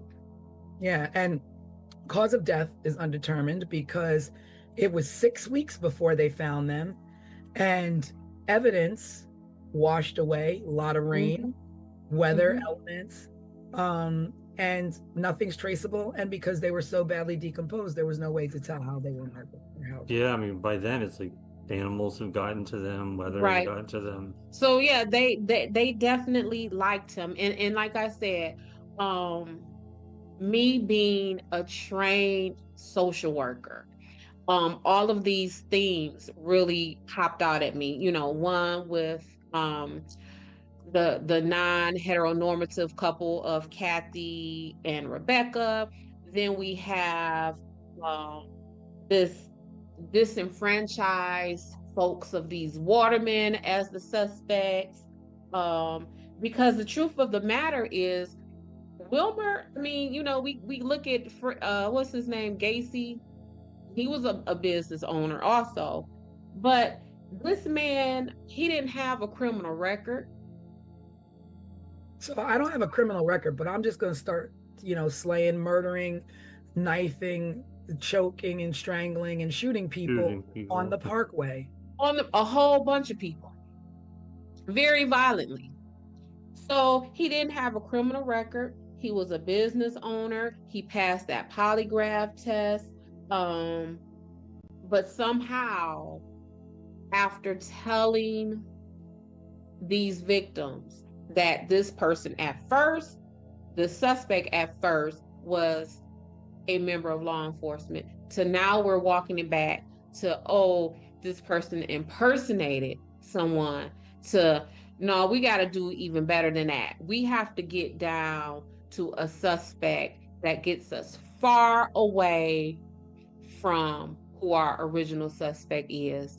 So then in turn, they turn to the usual suspect. And they turn to the usual suspect. So where does that leave everything in the end? Wilmer, is that his name? Wilmer, Alan Wilmer. It leaves him 7 years after his death is being called the official suspect. And what was striking to me, 7 years in this work, we typically destroy files at the 7-year mark. At that 7-year mark is where you can comfortably and ethically begin to purge files. It's that way for everything, right? Your taxes, your I believe reports. so. It's like I believe it's that 7-year mark, and seven is often just the statute of limitations across the board for stuff.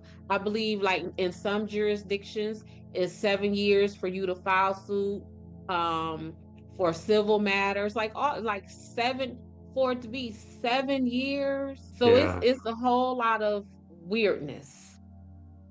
Well, maybe we should start talking about, I mean, this is a theory, right? Mm-hmm. The one that you put together does.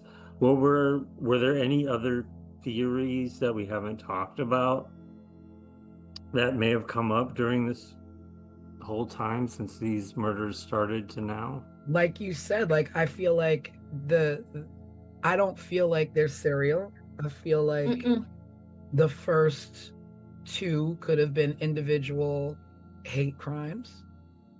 And the other ones, I mean, the fact that they have singular murders in between them that don't fit any kind of pattern. And then our last victims weren't, Daniel and Anna Maria weren't necessarily on the highway, but, adjacent to the highway, but was roped into it. I don't really know how this is.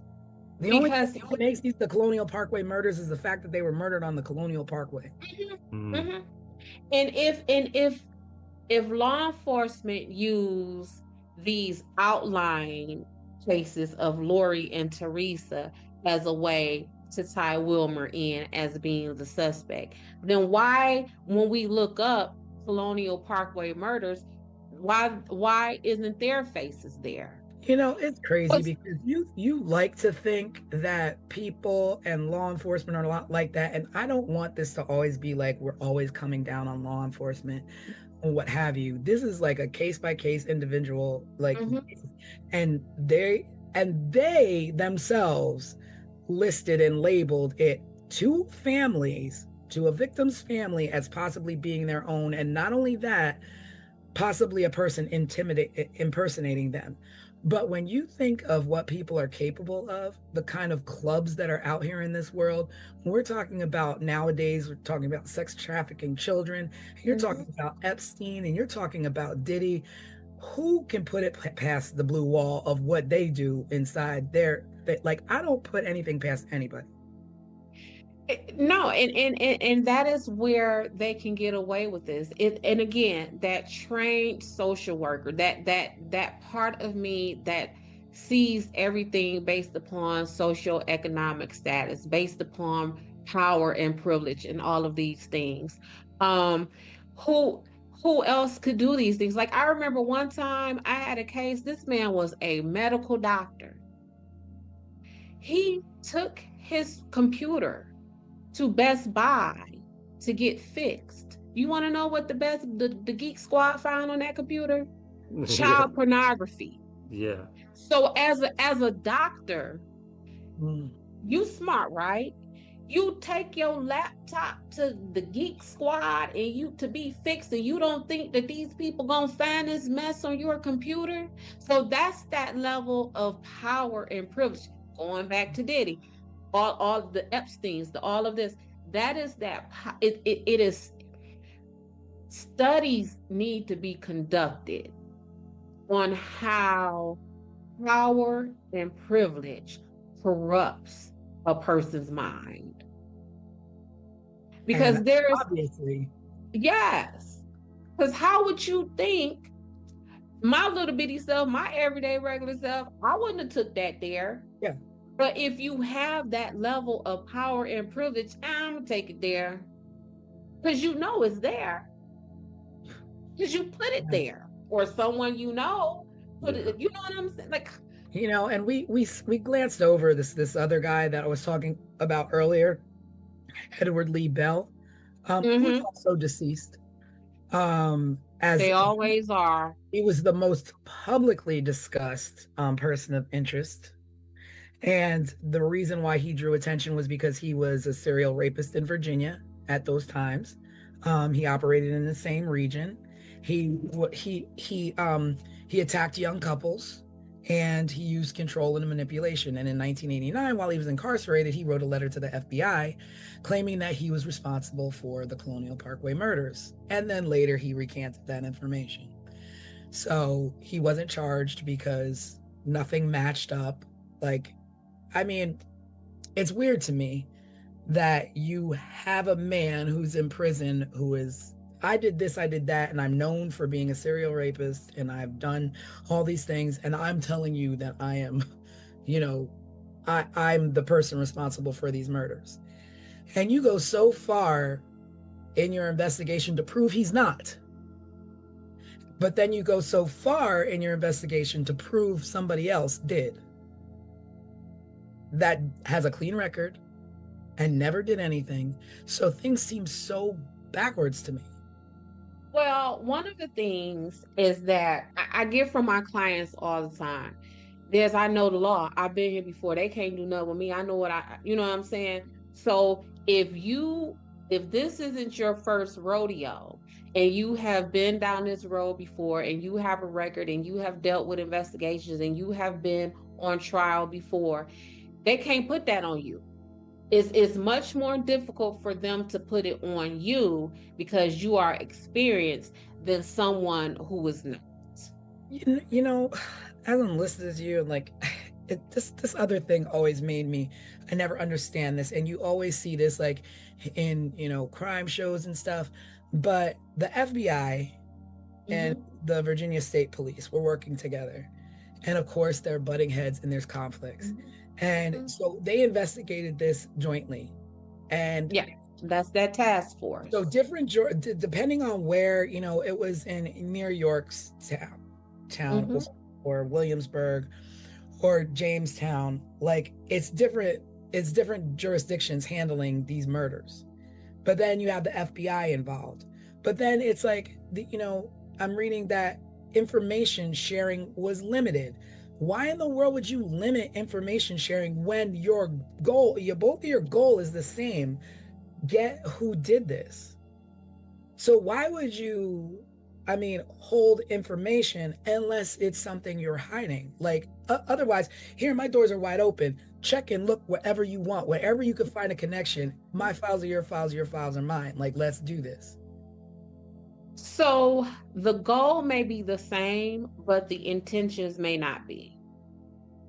So for example, when they're saying cop did it, a cop from who? Would that cop have been a Virginia State Police officer?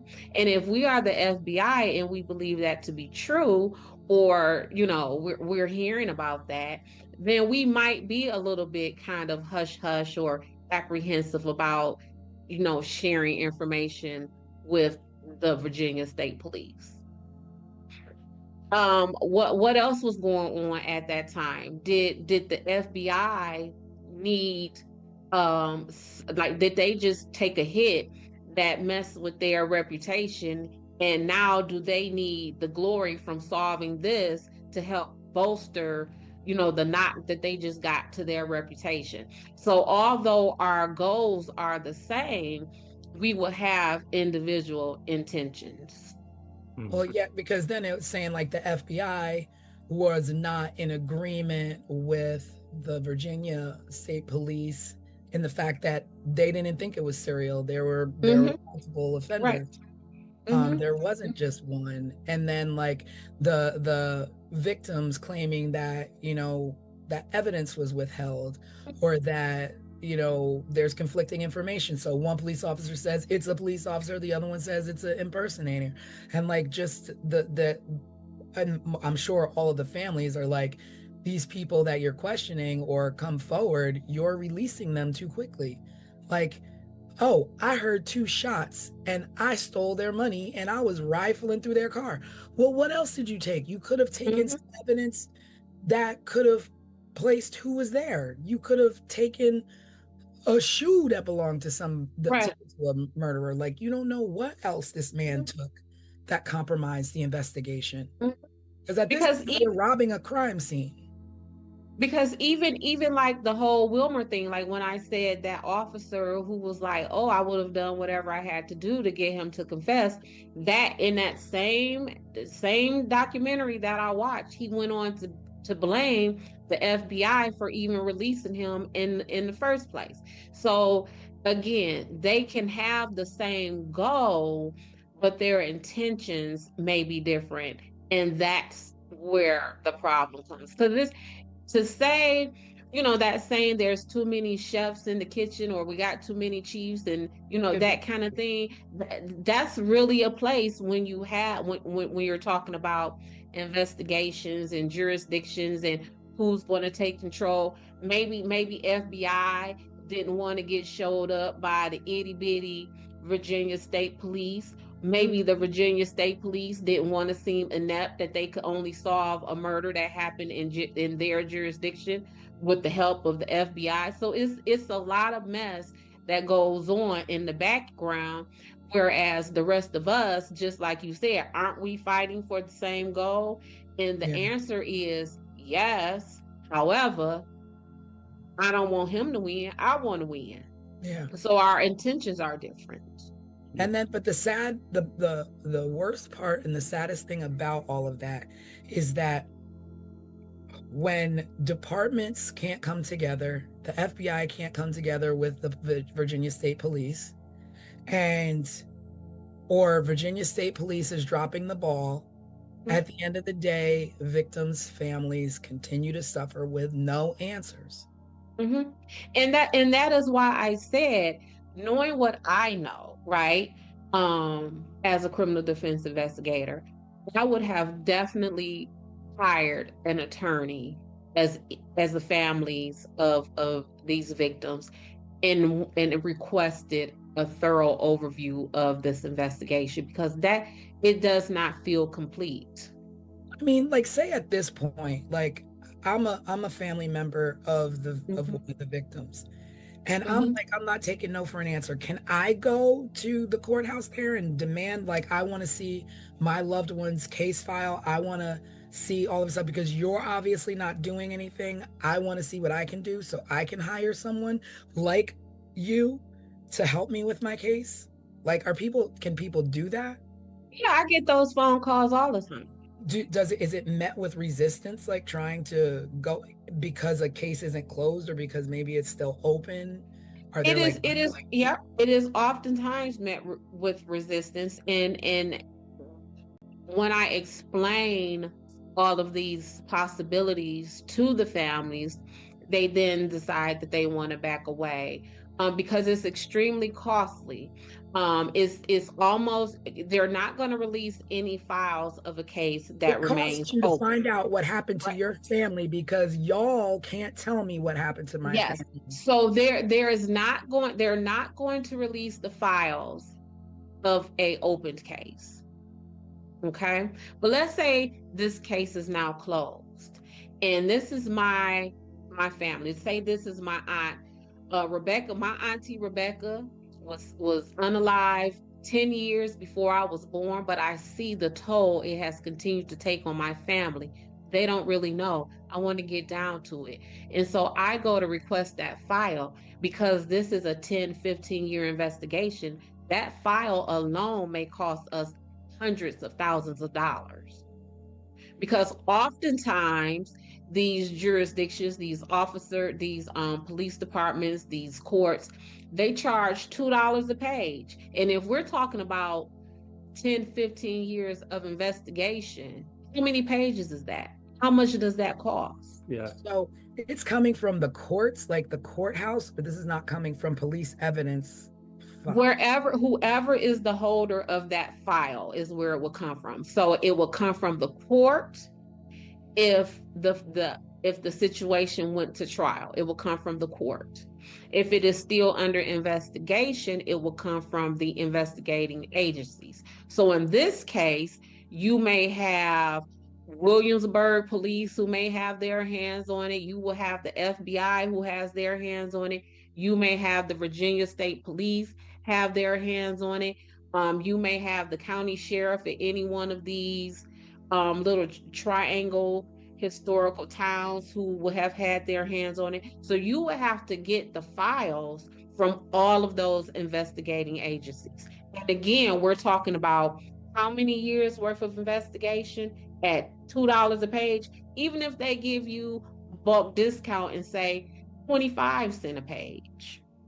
I mean, a penny a page is still going to cost you a pretty A penny. pen, correct. And that's before you have you've even hired an attorney. That's before you have even hired an investigator. It's like just nothing but punishment after punishment for families. Like Mm-hmm. like Mm-hmm. seriously, like I will pay for the ream of paper and I'll bring my own reams of paper in to copy. I'll bring my own, like, I don't understand that. Like you fail four families, not four families, eight families, and two additional families by not giving answers, but now you got to pay to find answers. Well, I will tell you, to make it even more difficult, they don't just charge you for the page. What they say is you have to charge us for the time and the work to do it. Somebody's got So to sit there. so what they do is they charge you by who is the lowest paid person at that police station, that police precinct. So if we're talking about the police precinct of Timbuktu, right? And the lowest paid person there makes $15 an hour. So what they're going to do is not only charge you the penny per page, but they're going to charge you $15 an hour to even gather those pages. And then you will be charged the penny a page. Okay, that was in the 80s. Okay. Now I can walk into a police station and every single piece of paper that comes into the police station should be scanned and filed. And that when you walk in there, it's a matter of putting a little fob in the little thing, a USB, whatever you want. I don't know what you're using today. Or take your phone and put it up to the thing and go boop and transfer my files to my phone. That would make my life so Sophisticated. much easier. I don't think they're that sophisticated yet. Is my mama would say that's too You're much not like that life. sophisticated yet, but It's yeah, not that you sophisticated. are. No, we're still on paper. Okay. Well, it's We're time. still on paper. It's time. And why are we still on paper? Is it because because Somebody wants to make money. Yeah. You want to make money on a penny a page, $2 a page. Like that is like robbery. There should be laws about free information, about cases that should be available to family members who have lost loved ones due to the non-protection of districts that they live in. But if you can get that for free, now we got to really do our job, because here come everybody wanting. So we got to tack all these costs. And again, so you got to pay that hourly rate. You have to pay per page. Then you have to pay for whatever means they get those pages to you.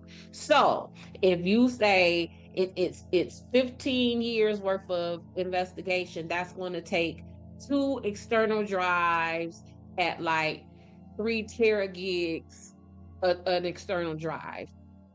An external drive that big, that in itself, 2 of those might be $300, $400, $500. I just want answers. Pay for them. Yeah. I just want to do everything. That's the answer. That's the answer. Pay for them or you ain't getting them. And so what happens? We don't get none.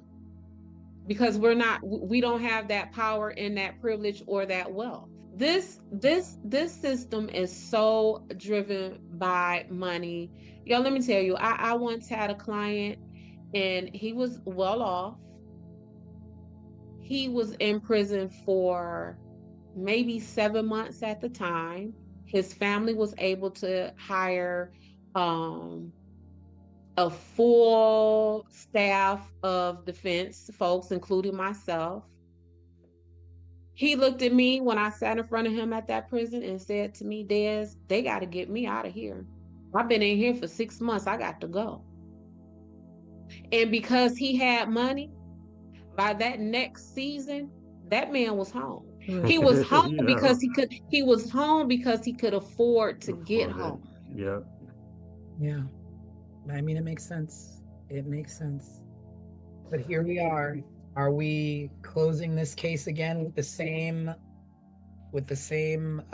verdict as we did Ketty? I say we need to close this case with under the file. We got to create a separate category of dear families, hire an attorney.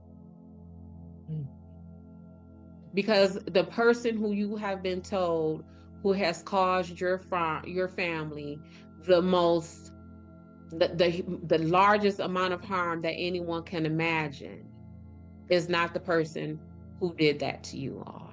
Well, with that all being said, this is our second case and officially our longest case. Well, that we have discussed. It deserves it. We're investigators. Yeah, I mean, it's a big one. We knew that going into it. Yes. And there is so much that I'm sure we could still spend next week talking about. I got a whole lot of notes in front of me that we have not even discussed. Yeah, I mean, that's just me. Think about the family members that are still active. So, Kathy Thomas's brother is out there, runs a Facebook group and a podcast as well. So it's a case or cases that people haven't forgotten about and are still actively talking about and trying to get answers for. And hopefully this will be one small part of that. Well, thank you everybody for sitting with us on another Sunday, going down that rabbit hole with us, talking about the Colonial Parkway murders. I hope you were able to join along. And if you have any questions, maybe we can address them on our live midweek next week.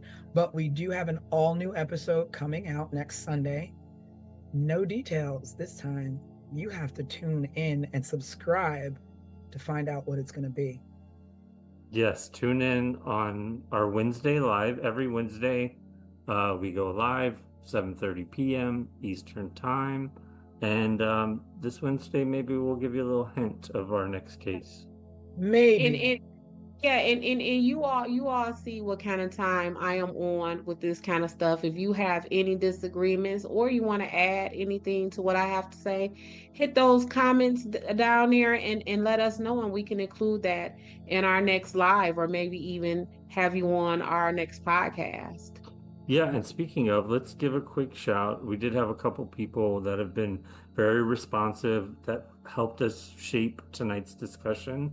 One was Al, who just wrote in and said, you have me into the whole whodunit shows again. Great show, which is great. Yeah, that's that's awesome. amazing. Yeah. To have And- something interesting. Yeah, I think, something we're and doing. I think that was our goal. Yeah. So, hearing that comment tells me that we, at least as far as I am concerned, we have hit that first marker, which is to reignite people's curiosities on these kind of things in a way where they are not just being fed information, in a way where they are being invited to ingest it and digest it and add to it, stir the pot with us. Because I really feel that oftentimes a lot of this stuff that happens in these investigations, they occur in a way where they do not want us to think this stuff through. Because we see just here right now, if the everyday person is thinking these things through and not just accepting what is being given to us, then these investigations and these outcomes will look completely different. Yeah. Yeah. And if you want to explore more, you could always watch our case overview of the Colonial Parkway murders. It's on YouTube. We also have a previous case that we covered, the Keddy Cabin murders. Say it again. Say it 4 times. The Keddy Cabin murders. That was our first case, so take a look at that if you haven't already. And please be sure to subscribe and let your friends know about this if it's something you really like. So tune in every Sunday. We release new content. Every Wednesday we go live, and in between all of that, we trickle in little shorts and posts and information as well. So yes, hit us up, and we will see you Wednesday night live. Yes. So that's Christmas Eve. So. Oh. So then we get to have an audience. So it's you and your family, and y'all can sit around and watch us. Exactly. All right. We'll see you then. Bye. Bye, everyone.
On the morning of September 20, 1988, A 19-year-old woman left her home in New Mexico for a bike ride she'd taken countless times before.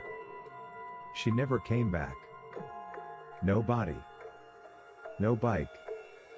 No witnesses who could say what really happened. But 10 months later, a single photograph would change everything. A photo so disturbing, so controversial.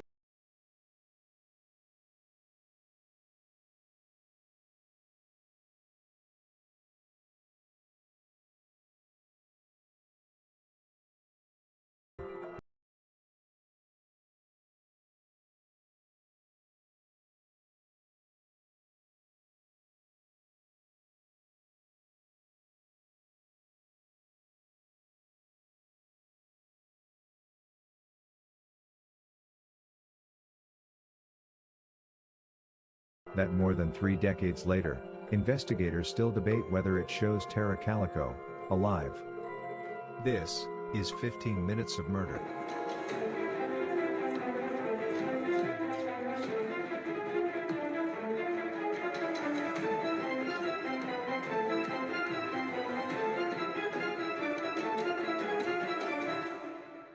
Tara Lee Calico was 19 years old. She lived in Belen, New Mexico, a small town where people noticed when something was off.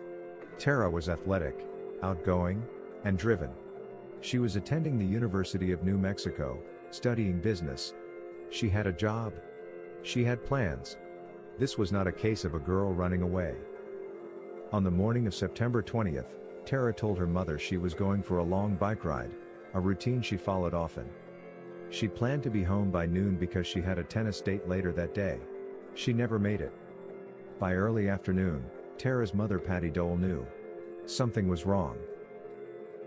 Tara didn't always ride alone.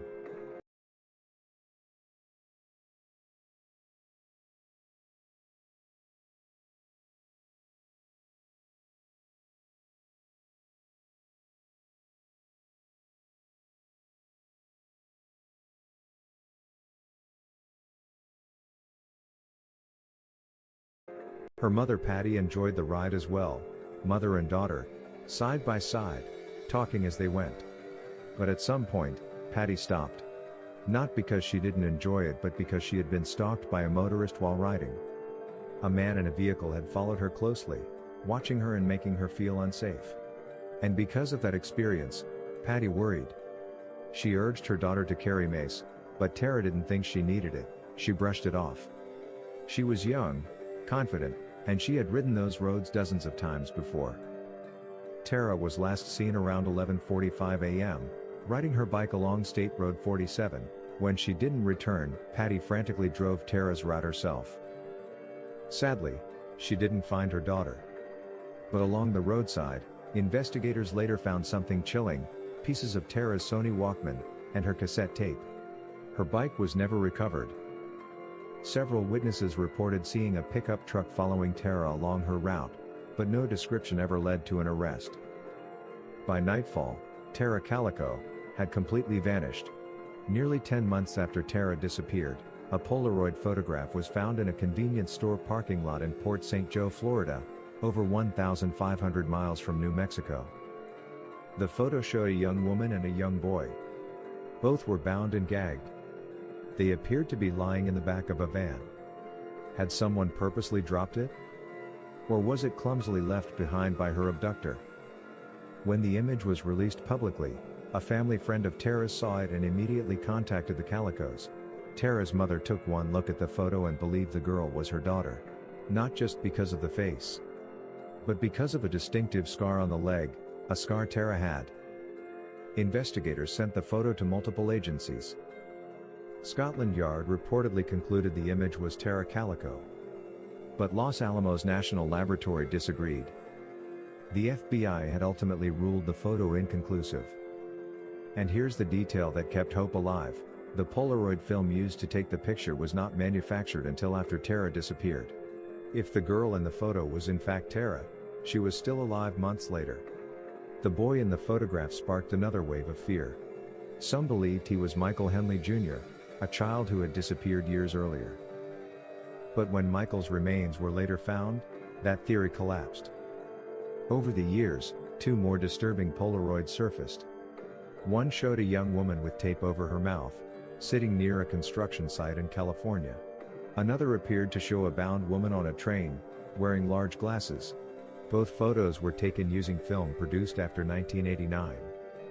Families believed, or desperately hoped, these images were connected, but investigators could never confirm that any of the women were Tara Calico. Some believe these photos were cruel hoaxes. Others believe they were glimpses of something much darker, something organized. To this day, none have been definitively linked. In 1998, Tara Calico was legally declared dead. Her death was ruled a homicide. But in 2008, a former Valencia County sheriff made a stunning claim. He stated that local teenage boys had accidentally hit Tara with a truck, panicked, and covered it up. No arrests were made. No remains were found. No physical evidence was presented. Decades later, in 2023, authorities announced they had identified individuals connected to Tara's disappearance. At this time, law enforcement believes there is sufficient evidence to submit this investigation to the District Attorney's Office for review of potential charges. Currently, the identities and specifics of the persons of interest are sealed by the court and will remain so until a court order otherwises. But no charges have been publicly filed. And the details remain sealed. Tara Calico's parents, Patty and David, died without ever knowing what happened to their daughter. They left this world with so many questions. Was their daughter abducted? Was the photograph real? Was the truth buried by fear, or in silence? Somewhere between hope and horror, Tara Calico's story remains unfinished. Tara and her family have no answers, no justice, and no peace. The National Crime Information Center's NCIC number for Tara Calico is M4611178833. This number is used to identify her case in the national database maintained by law enforcement agencies across the United States. If you have any information regarding her disappearance, you are encouraged to contact authorities, Valencia County Sheriff's Office at 505-866-2400, the FBI at 1-800-CALL-FBI, or submit a tip online via tips.fbi.gov. Thank you for watching. Subscribe, share, and remember, someone is always waiting for answers. This was 15 Minutes of Murder.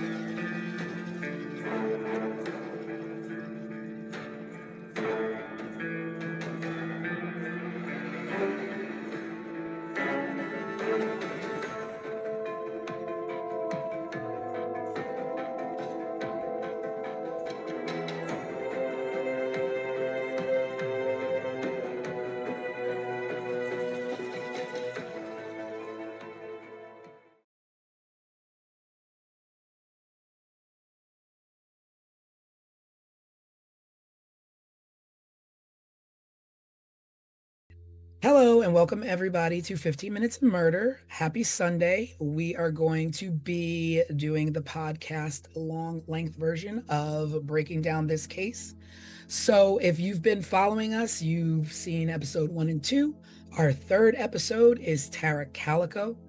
And this was a 19-year-old girl who went for a bike ride the morning of September 20th, and she never returned. We don't know if she's missing. We don't know if she was murdered. We have our theories. We have our suspects. But this one is a whodunit and where is she? And the case is still technically open. So there's still room to have hope. But basically, this is a young girl who went for a bike ride and never came home. There were some sketchy circumstances around her disappearance. Des kind of thinks a little different than I do. I don't know what Craig thinks, but we're going to get into it. So, welcome to 15 Minutes of Murder. We are your hosts, Tanisha Slater, Craig Chapman, and our resident crime expert, Desiree Edwards. And let's break it down.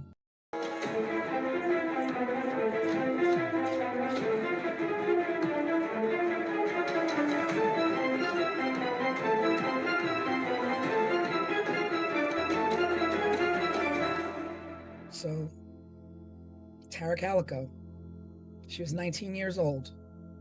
19, a baby. A baby. Yeah, Innocently, a baby. doing innocent things, going for a bike ride. Now, she used to go on this bike ride with her mom, or her mom would come with her sometimes on the bike ride, but mom got scared off. Now, I don't know what mom gets scared off the way she got scared off and continues to allow her daughter to ride this bike alone, 19 or not. Absolutely. And to say, I'm scared off, use mace, but take my bike that I was stalked on. Yeah. I don't know what that is. So basically, mom was riding her bike with her daughter and noticed that someone had been trailing them and stalking her and watching her on this bike ride. Or like, what? And like, do you know the person? Is it a local person? I mean, it's another small town. So I am just stuck on the advice is simply go ahead and go and take this mace instead of, girl, we gonna sit this out, or at least do we find a different route? They were out in the middle of nowhere in a small town. There could have been 100 different routes they could have chosen. Okay. Yeah, I mean, it's definitely a situation where she could have chosen a different route easily. They lived in the middle of the desert. I mean, they were in New Mexico. I've traveled through New Mexico a lot, and these small towns, they could have gone any route they wanted to. Yeah, because her route was like 36 miles. So you can go 36 miles this way, 36 miles that way, 36 miles that way, 36 miles that way. Like, it was options. We did not have to continue to take the route that we felt was dangerous.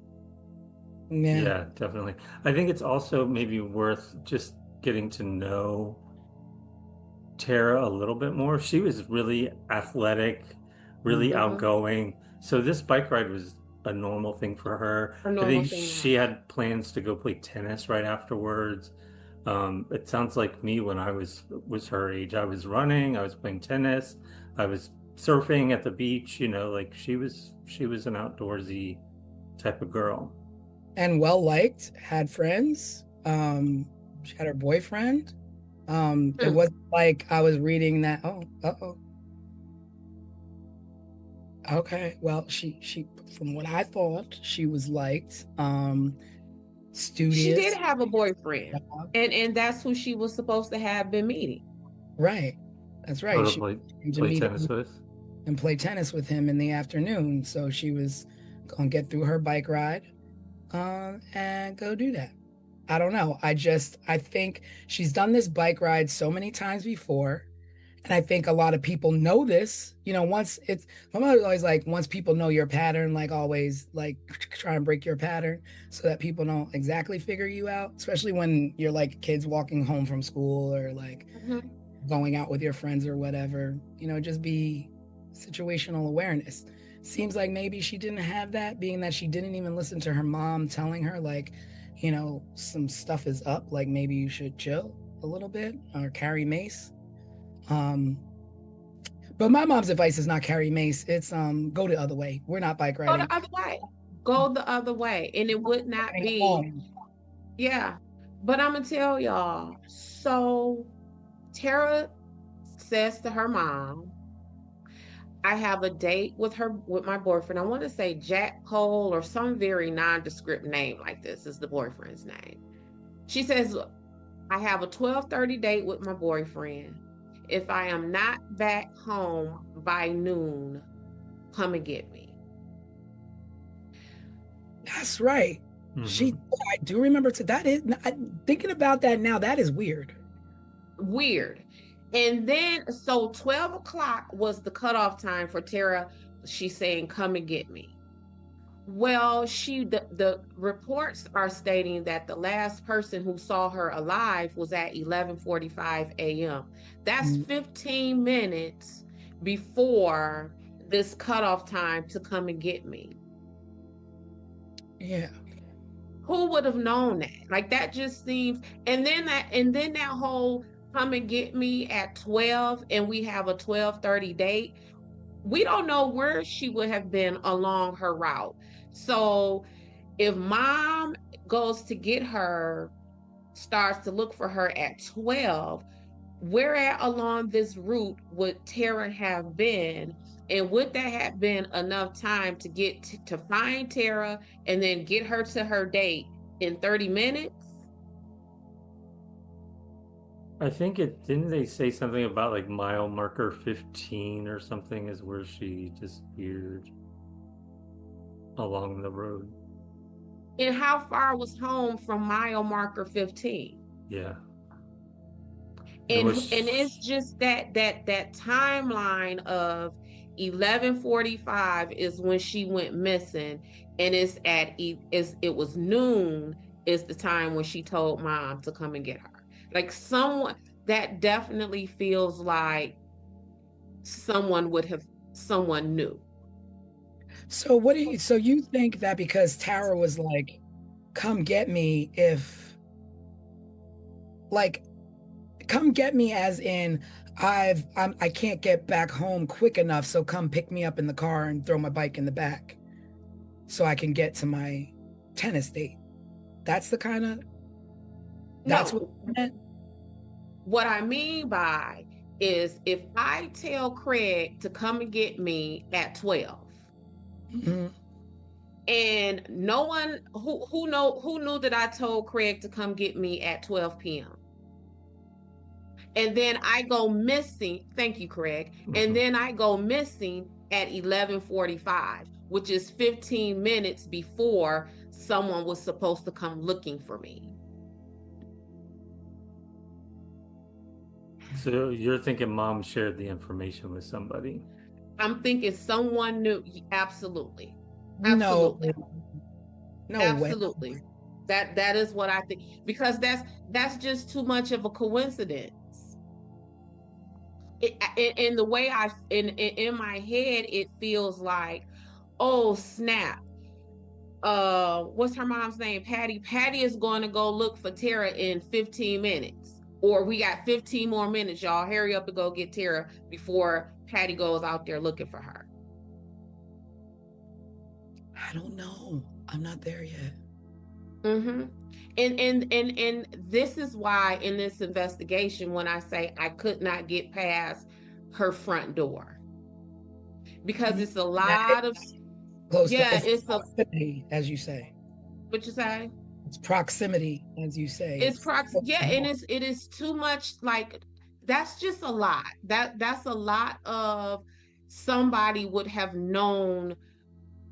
It's like a timeline almost, and who would have known that timeline? So if my son, just like last night, I went and picked my son up, told him I'd be there in an hour. Who would have known that? That was a text message between us. So who would have known that his mom was on her way to get him within that hour? Would it be someone he texted and was like, "Oh, my mom on her way"? Like someone would have known that.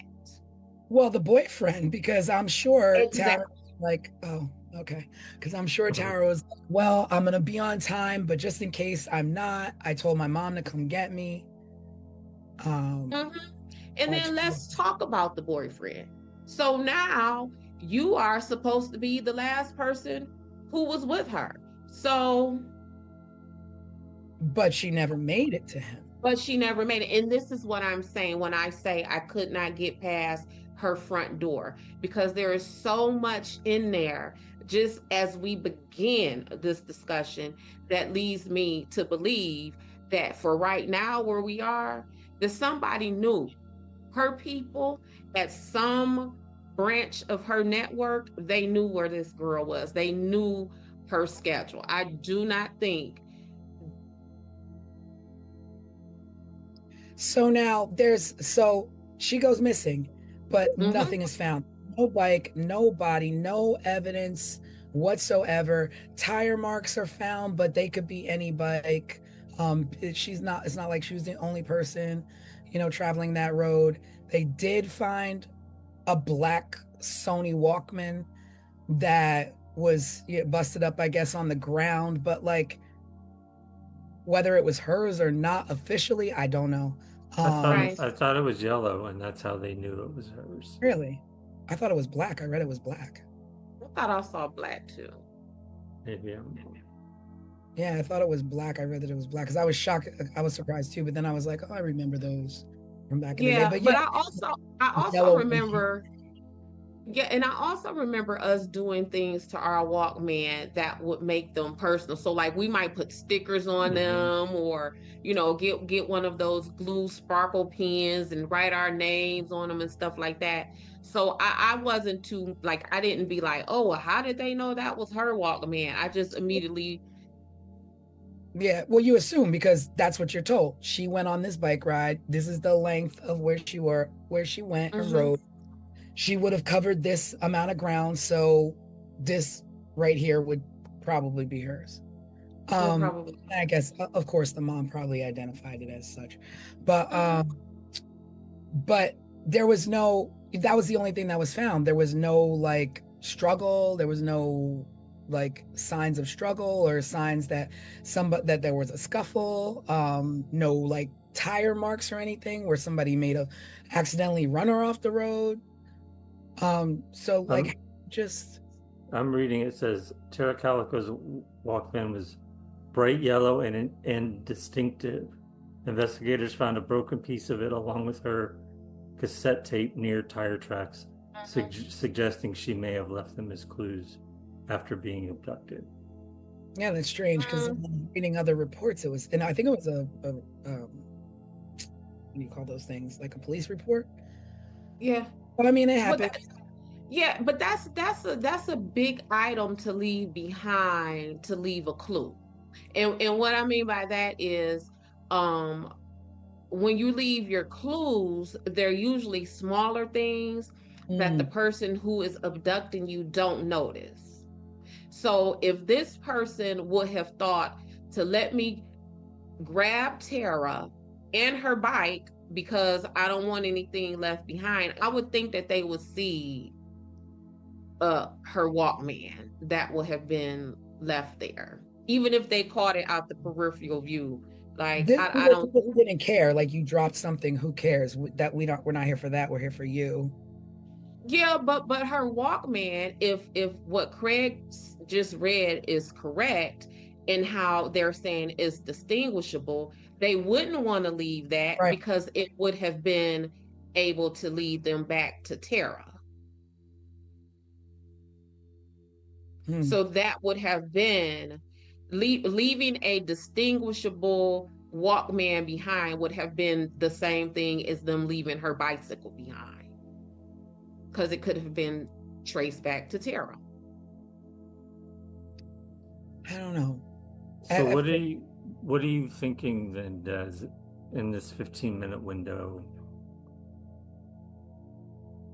Well, what I really think, what I really think, and it may be a very unpopular opinion, but for right now, what I think is, I think that Tara's stepdad had a thing for Tara, and that yes, and that Tara, yep, and that Tara rebuked him, and that he harmed Tara, and that yep, and that is why. Because there was I read something about that the mom just latched on to this picture. Right? Yes. So the picture. Right. So Tara went missing. She'd been missing, and nobody seen. I mean, they were looking for her, and all, and a picture surfaced in Florida, in St. Joe, Florida, which is 1,500 miles, right? It's far. Other side of the country. It's 1,500 miles from Belen, New Mexico. And there's a picture found in a rest stop or a convenience store area on the grounds of a female that looks to be about around Tara's age, and a young boy with tape over their mouths and tied up in the back of what they're saying is a van. And there's something about this photo that made me be like, that is very weird that the mom kept insisting. Right. And so first of all, let's quit playing. That is not Tara in that picture.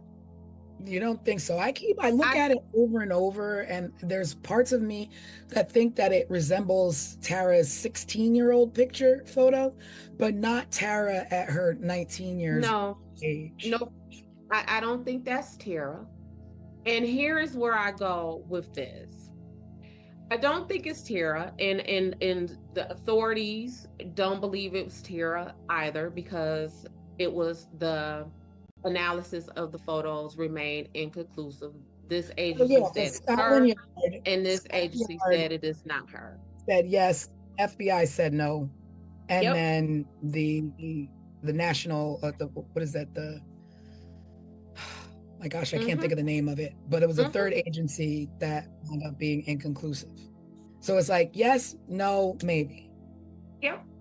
And I feel that Dad, although he was stepdad, I think him allowing Tara's mom to clutch to this picture is him allowing Tara's mom to not focus on him. So basically, him in the photo is not allowing Tara's mom to look inside the house. She's looking outside the house. Absolutely.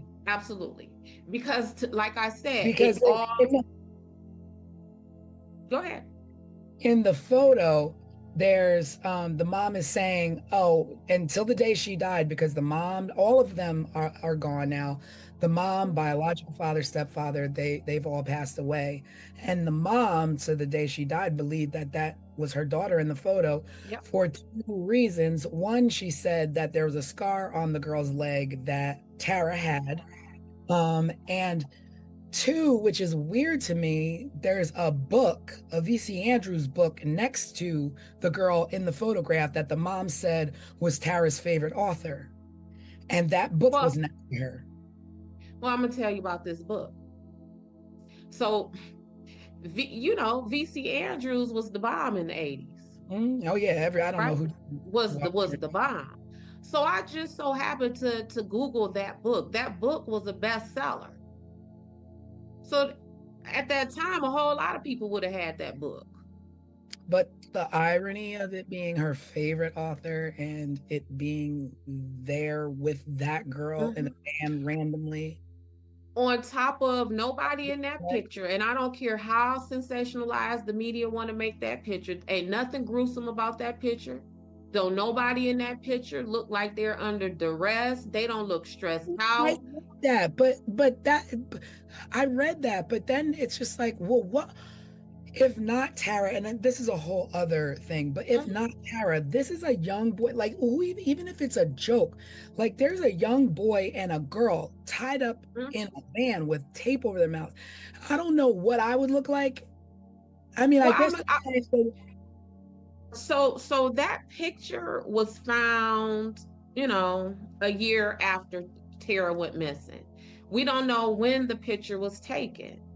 But I would think that even if it was taken a week after she was abducted, that there will be some kind of signs of struggle and like fight and stress with Tara, because we opened with Craig saying how fit she was and how active she was. What we know of Tara would have fought. Whoever abducted Tara, I would imagine they would have almost had to beat that baby to death to get her in that van. I think that if with Tara, what we know of Tara, again, that there would have been some kind of defensive wounds. I don't think Tara would have sat there long enough in that position for them to take that picture. I just, I mean, y'all, I don't. if you're scared, you do. But they don't even. If you're scared, you shut up and sit there and just look. And when you're scared, your eyes look scared. When you're scared, your body is tense.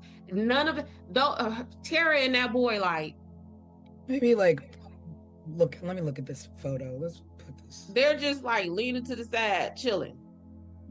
I mean, I read that in a few places where people say that about that photo, and I just thought that that was strange thing to think about that photo, because I guess the first thing that you think is like, oh my God, like, I guess you immediately go to the sensationalism of that photo of, oh my God, there's a young girl tied up. And I guess we don't know if they're tied up. They could just be sitting on their hands. Because that's what I was going to say also. Neither of them, we can see neither of their hands. I don't think we could see their feet. It just looks very planted. I would say that the little boy does to me look afraid, and the girl does not. I don't know. This photo is just extremely disturbing. And who abducts a 10-year-old boy and a 19-year-old girl? Like that's kind of like either or. Like, which one of these you messing with, Mr. Kidnapper, killer person?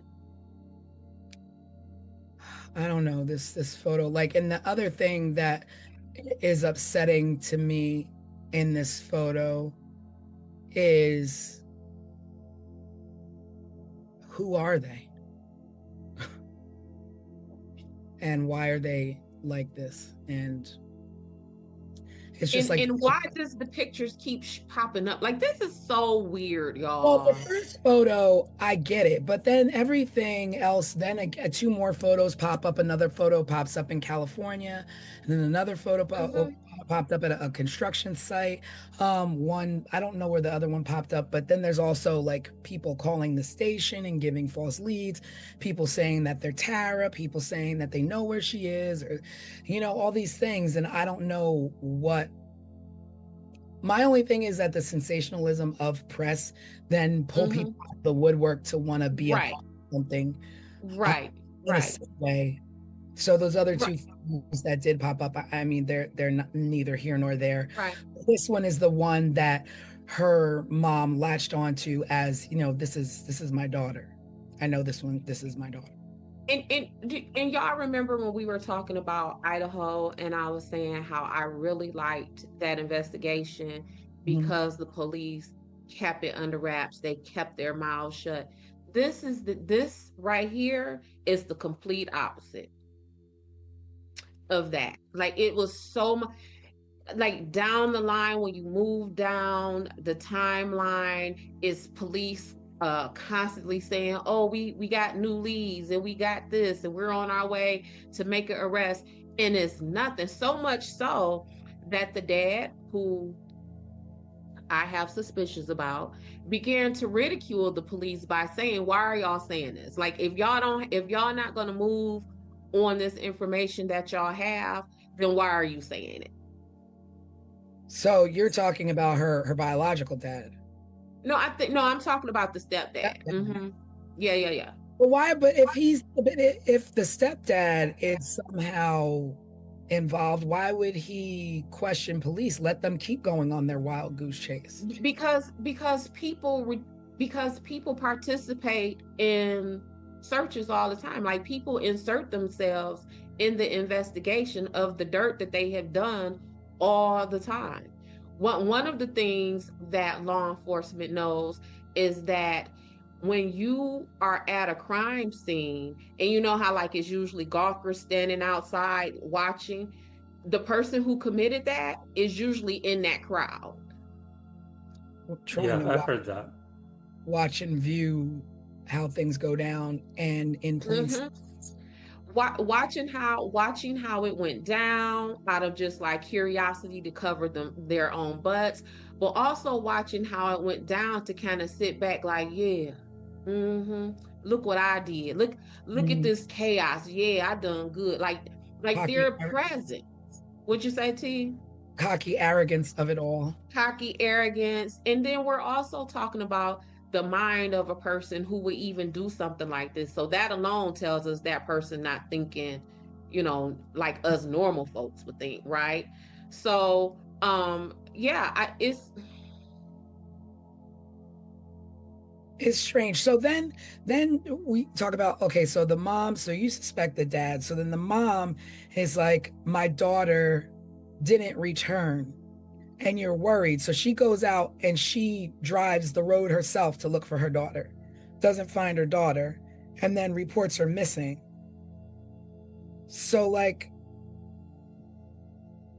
I don't understand like how a mom, to me it looks like she did all the right things as a mom. Like, my daughter like told me to come get her, she's not around, let me go look for her. I look for her, I don't find her, I immediately call the authorities. I mean, on that end, she did the right thing as a mom. I think on the front end, the right thing for a mom would have been, girl, don't go. Girl, change your direction. So she did the right thing as a mom, to follow up behind some not so great advice or direction that she had done, that she could have given her daughter to even possibly prevent this. The other thing too If we're about going the to run photo, with what'd you say? I'm sorry, go ahead. I just something popped in my head, and I'm like, What was Raymond, it? that the photo, like what? Maybe I don't, because I don't know. Like, the photo, this happened in New Mexico. The photo is found in Florida. In Florida. Like, who saw this photo in Florida and was like, this must be Tara Calico? Not only who found it in Florida, but the person who found it then says there was a van parked in the spot where I found it at. Right, that's right. So then technically there's ties back to seeing a van following Tara the day that she was riding her bike. So that's weird. But listen, I found a picture, and where I found the picture, a van was parked there. Huh? Yeah. So you like you remember that? So if you pick up a potato chip bag off the ground, you're going to be like, oh snap, there was a van parked here. Like, how does that information? Because if you're unsolved mysteries in the 80s, well, this was 1980, so this was super early 80s, so that wasn't a thing, right? But if I pick up a picture on the ground and it's disturbing as a girl and a boy with their mouths taped around, I'm like, where do you think this came from? Oh snap! And we all know, like, stranger danger, Scooby-Doo vans, like, don't like, mess with them. But you would have led with the van. You wouldn't have led with the picture. You would have led with, oh snap, that van was right there, and then I found that picture. I don't know, like, it's just weird to me. That's like somebody gets murdered in Florida and you're up in Vermont and you're like, oh, I just found this photo and this looks like like, how do you know? Like, it's not like it was that national. And this right here is why I say I couldn't get past the front door, because all of this other stuff that we're talking about, none of this kind of makes sense, and none of it really has a place. So every time we talk about something, it's like, just back to this picture. Like, but how do they get there? And this from here, and this from there. So one of the things in my investigations, I always say, no matter what was done, no matter how it was done, no matter who it was done to, that chain of action, that chain of events has to make sense in my head. So what I mean by that, like, oh, okay, I can see why they would do that, or oh, okay, I can see why they would do that. I don't have any of that here. And in this investigation with Tara, where my brain stops with clarity is who knew where she was at during this day, during her track. That because nothing else makes sense. So you are definitely not on the wavelength of this was a random, or this was a serial killer, or this was no. a, like a stranger abduction. This is one of the situations where when people call my phone and say, Des, I've heard about Sunshine Investigations. My family member is missing or has been killed. And then when I listen to them, I say to them, you don't need an investigator. Y'all already know who did this. Y'all already know who did this. Because nothing past the Walkman makes sense. Not that picture, not the picture being across the country. None of that makes sense. Oh, well, let me correct myself. So it was Scotland Yard who looked at the picture and believed it to be Tara. And I'm like, Scotland Yard? Like they went that far to analyze this photo? And then, so the Los Alamos lab is the one who said, no, this is not Tara. And the FBI's findings were inconclusive. So it's still the yes, no, maybe. But at what point do you put so much weight in a photo that's found in Florida for an abduction that happens in New Mexico and take this photo as far as Scotland Yard to have it analyzed because a mom said, I think that is my child in the photo?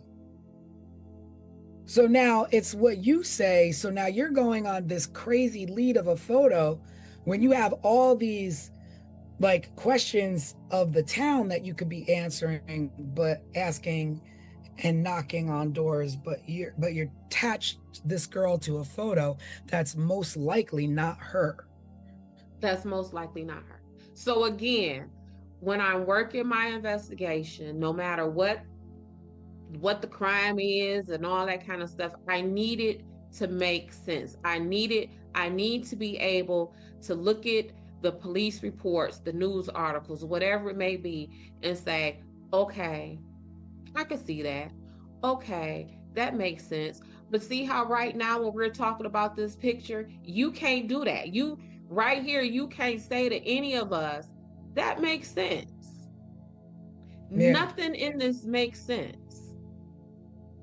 And so like then I just can't stop thinking about the photo, and then it's like that's how it happens. Like then you get the smoke screen of it all. It's like you're no longer like on this road going who else was on this road, like you're like going down this rabbit hole of a photo. And that's why I think the dad let the mom latch on to that photo, because it's distracting. But then it makes me think even further, was it intentionally distracting?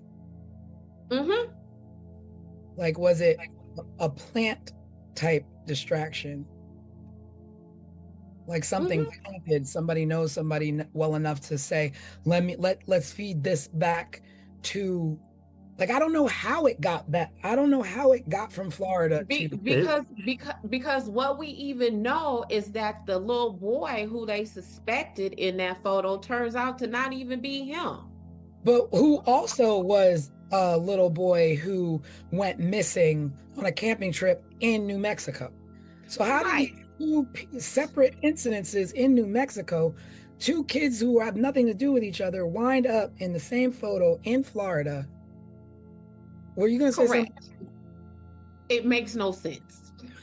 I was only going to say the way it got to Tara's mother, as far as what I'm researching, is that it was broadcast on a national television program, and then her family and friends saw it and said, hey, Tara's mom, this sort of looks like Tara, maybe you should take a look at it. Right. Yep. Wow.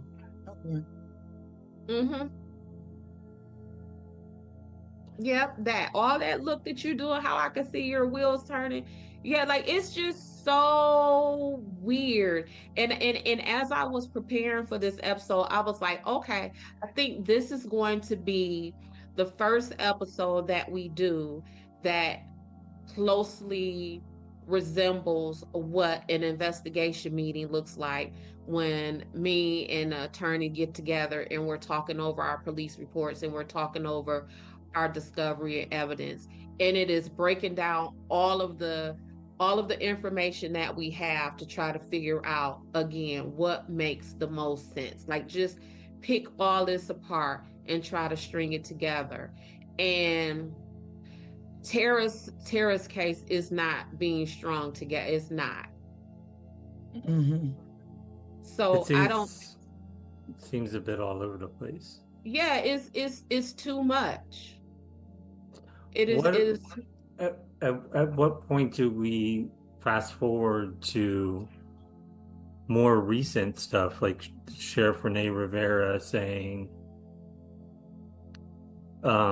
he knew the story of what happened, but the people were too well connected for him to say anything more. well, It possibly being the sheriff's at the time the sheriff's son that maybe had done this, and that's why it was covered up. yes, and then but here's the thing. So that story is at the time of the initial investigation, 88, 89-ish, when Tara went missing.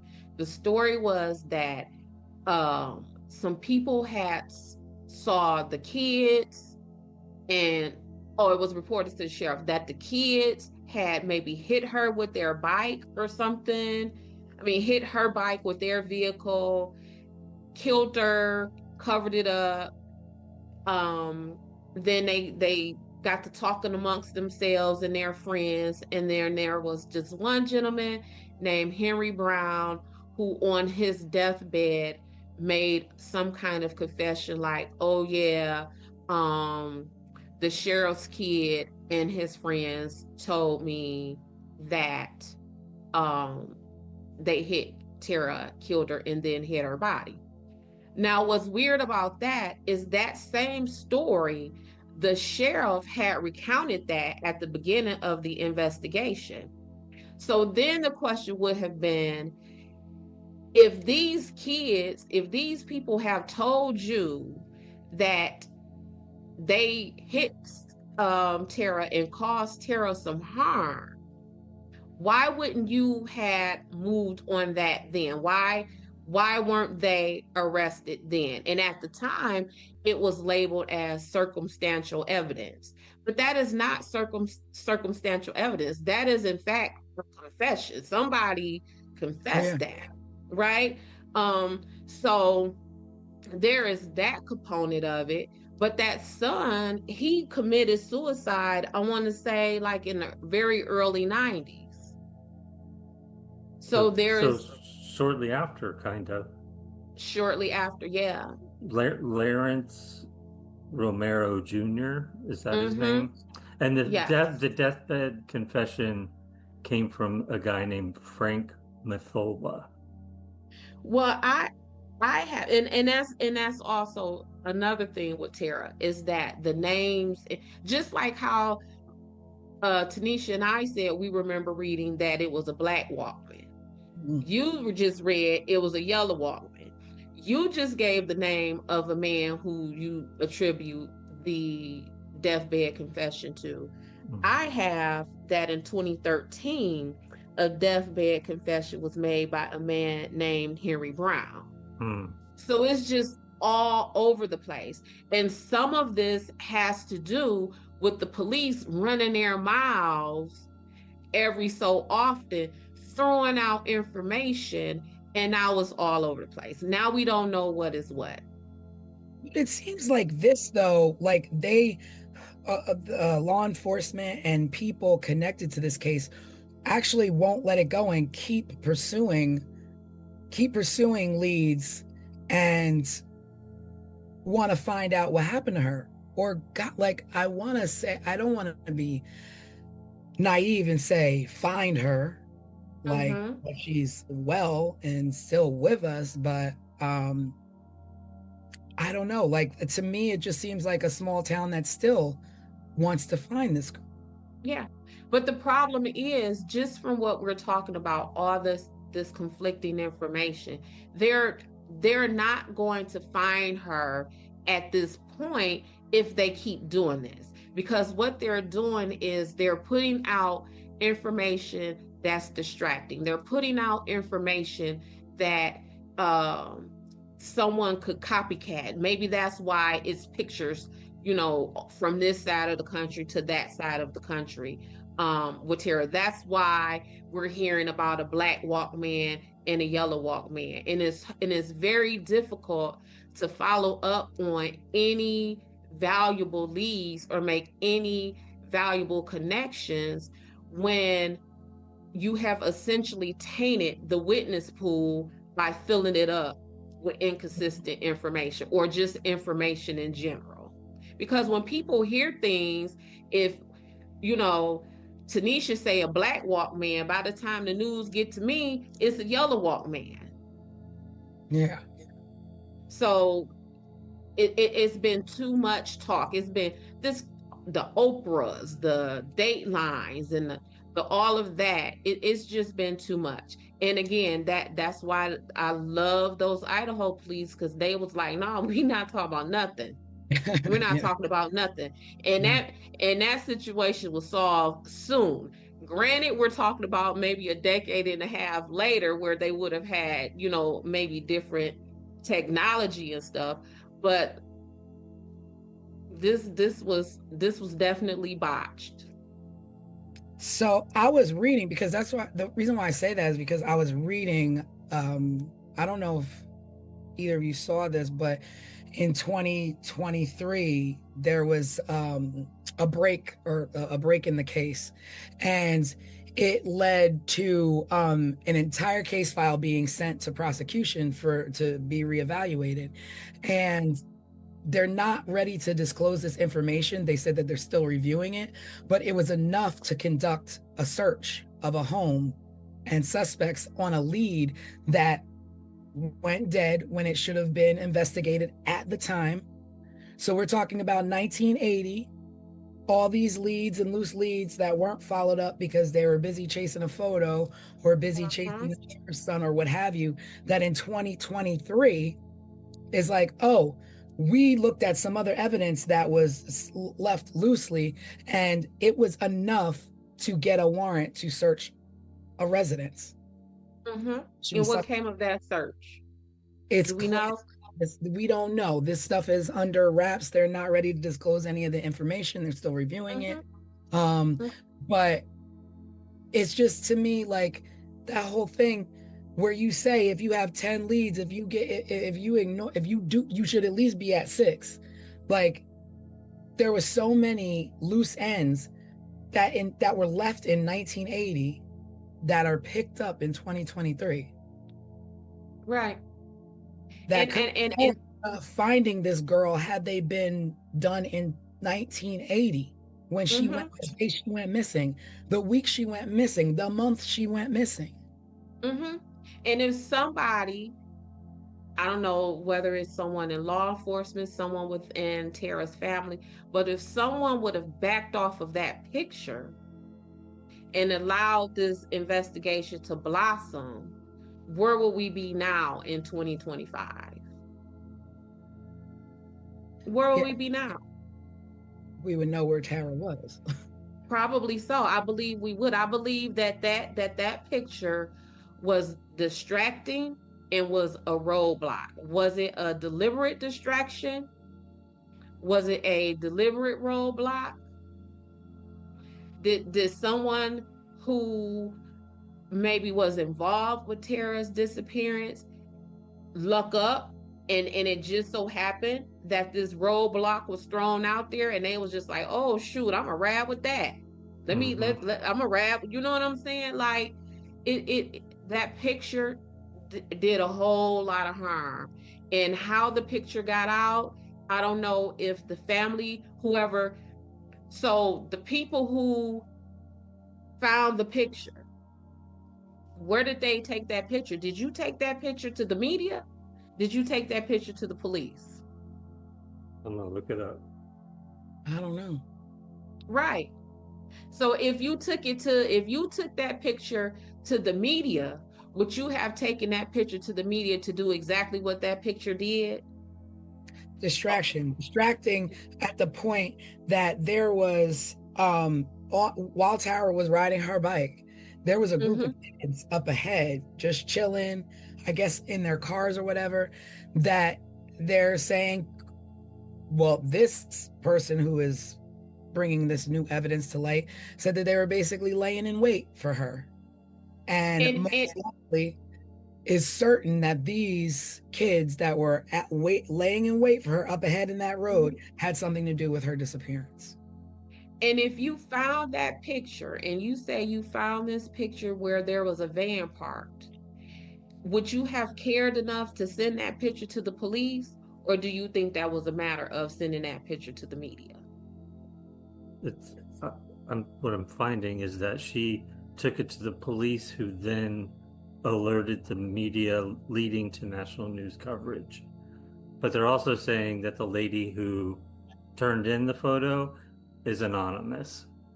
So nobody knows who she is, where she was from. You know, like, they don't know anything about her. The tea is piping hot, baby. Well, and now it makes me think about the Colonial Parkway murders, where you're like, oh yeah, let me guess, anonymous. Let me guess, anonymous. And very much so, like the Colonial Parkway murders, we got some anonymous tips in a case where we were trying to say has a connection with the police. So this is, and then going back to looking in your own backyard, is that this new information that was dug up in 2021, I guess dragged into 2023 as being sealed, and we're not going to talk about it. The evidence that they found at this residence was with I don't know what it is that they found, but whatever it is that they found and whatever documents that they found were related to new suspects in the case, in her missing, was sealed by a district court, by a district judge, and the person that they interviewed was a person who originally said they knew nothing about the Tara Calico's whereabouts and missing, but now in 2021 they have information about this that they're sharing. Mess. My thing is like 1980 to 2021 to 2023 and in 2025. Like what I don't understand. And now you have this information. So you didn't think that this information was of any value 20, 25 years ago? Is that what this, so the person is saying, I don't know nothing about it. So yeah, when this person about it, all of a sudden now has information about Tara Calico's disappearance. Now all of a sudden has information. But we don't know who that person is because they're what, anonymous? We don't know who that person is because the reports are sealed. So we can't get that information to know what was found. But whatever was found was enough to say, okay, I think this is worth pursuing. You know, I often say the call comes from inside the house sometimes. And I tell you, I'm stuck at that 15-minute window of who would have thought, oh snap, we got 15 minutes to grab her before somebody goes looking for her. If her mom said, if Tara told her mama, come get me at noon, and she went missing at like 10:20, that wouldn't feel so suspicious to me. But it feels like our window of opportunity is running out and we got to get this done. And we have to get it done right now. That is what that 15, because it's just. Yeah. It's a short window from when she was last seen to when mom went looking. Mm-hmm. Yeah. So who would have had that opportunity? Would that have been this boyfriend who she was allegedly supposed to have met with, would that have been stepdad? Like who would it would have been someone who know, because how else would they have known it? I don't know. I mean, I don't know either, Tanisha. I guess near 20 years later, Tower was legally declared dead. And cause of death was ruled homicide. Mm-hmm. And I guess as of 2008, the theories are accidental hit and run by local teens and allegedly covered it up, and there were no arrests. So if it's an accidental hit and run by local teens, is it local anonymous teens? And there were no arrests, no remains found? Like, you did, like, how do you say this is what we believe it is, but there's no arrests, there's no questions? Like, you can't just rest on that. Well, the teens weren't anonymous. I think the teens in question are the sheriff's son and his friends. My God, the 80s is just full of my sheriff's kids. The sheriff's son. Like, what? Twisted sheriffs, right? And family. Yeah. Don't grow up and be a sheriff. Yeah. You're going to be suspicious. Yeah, the word, yeah. Think about it. Like, I mean, we grew up in the 80s, like, in small towns, it's the sheriff. But, like, the word sheriff has such a dark cloud over it that whenever you say sheriff, you're like, something sneaky. I don't know about that sheriff. Never really say, I don't know about that detective, or I don't know about that private investigator. I don't know about that police officer. But you do say, I don't know about that private investigator. Yeah, private. Like, I have to always make very clear with people when I tell them I'm a private investigator. No, not that kind of private. Not the sleazy private investigator you see on TV and in the movies. No, I'm not that kind of private investigator. No, see, I'm all about, when I think private investigator, I'm on my Magnum PI. I'm on my Equalizer business. I don't You want your Desiree Sunshine investigation. Desiree Sunshine, like, that's what I'm talking about. I don't have no doubts. I don't have no doubts about this type of private investigation, getting to the bottom and looking for truth. Like, that's the only kind of private investigating I know about. Thank you. But it's just, and so the sheriff also says that they believe that Tara was taken by someone she knew. In a small town. Small town. And that just, even in that, okay, someone she knew. Well, she would have knew your son and his friends, Mr. Sheriff. She would have known her boyfriend, Mr. Sheriff. She would have known her stepdad, Mr. Sheriff. Like, because this is a small town, when you say Tara was taken by someone she knew, Sheriff, you would have known those people too. Yep. I mean, there's a lot of paperwork out there. There's a lot of police reports that you can go read. Like, so much. There's so much out there with some things, and I found some stuff today, but we'll talk about that on the live. So join us on our Wednesday night live. I was just about to say, I think what I can't wait for the most is when we get off of this podcast today and Tanisha and myself and Des all go back and read through more information to see if any of this gets any more clear than it is right now, because it's a hot mess right now. It's a hot mess. And then now they have been allegedly putting out, like, bug traps in some mines in the area that would pick up, like, eat at, like, a decomposing body at different stages of the decomposition. Yeah. And where, you know what they're doing in New Mexico? Yeah. Yeah. And you know why they are doing that? Because there was a man who owned 4 mines in that area who was, let me see if I can find this. Let me look.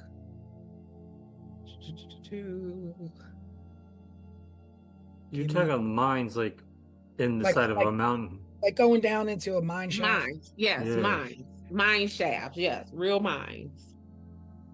Yes, real stuff. Mm-hmm.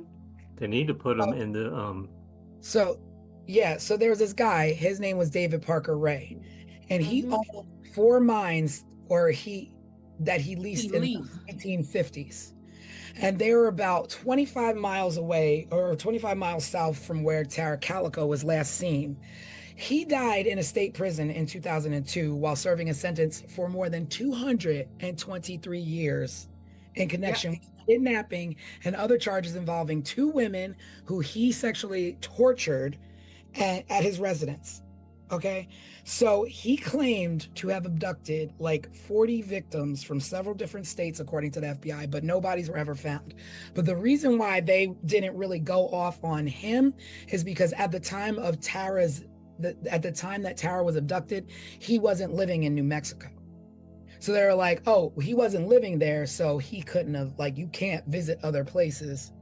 But this man has already claims he's abducted all these women, has been charged with sexually assaulting other women, but you don't go down his lead for these mines that were in the area. I mean, 25 miles really isn't that far from anywhere when you're talking about wanting to get rid of a body or wanting to have some little murder spot, right? So there are these mines, and so one of the 4 mines, maybe like 60 feet down, I don't know, 30, 60 feet down, something like that, looked like it was interrupted or has rubble, or looked like somebody tried to fill it in.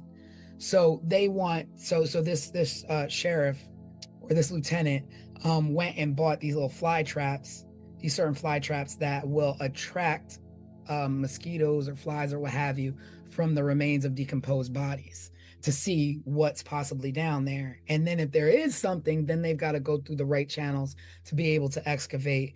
And of course, the bottom line, money, to be able to have the money to do these certain things.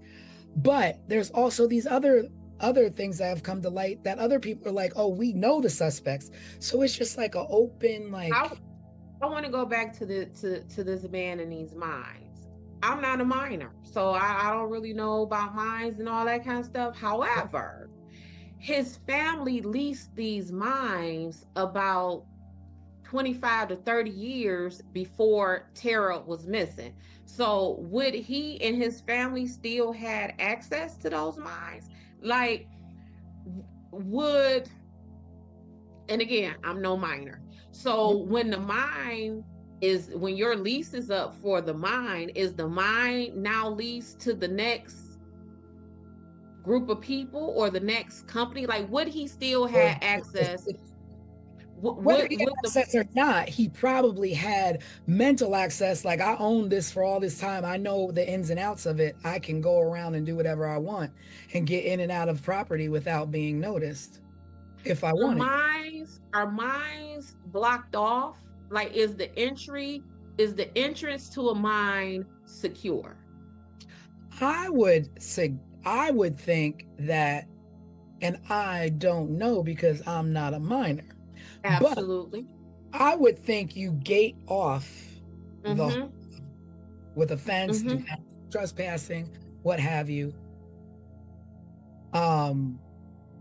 Or if it's just in the middle of nowhere, maybe nobody does anything and it's just left abandoned with a couple of boards across. I don't know. Okay.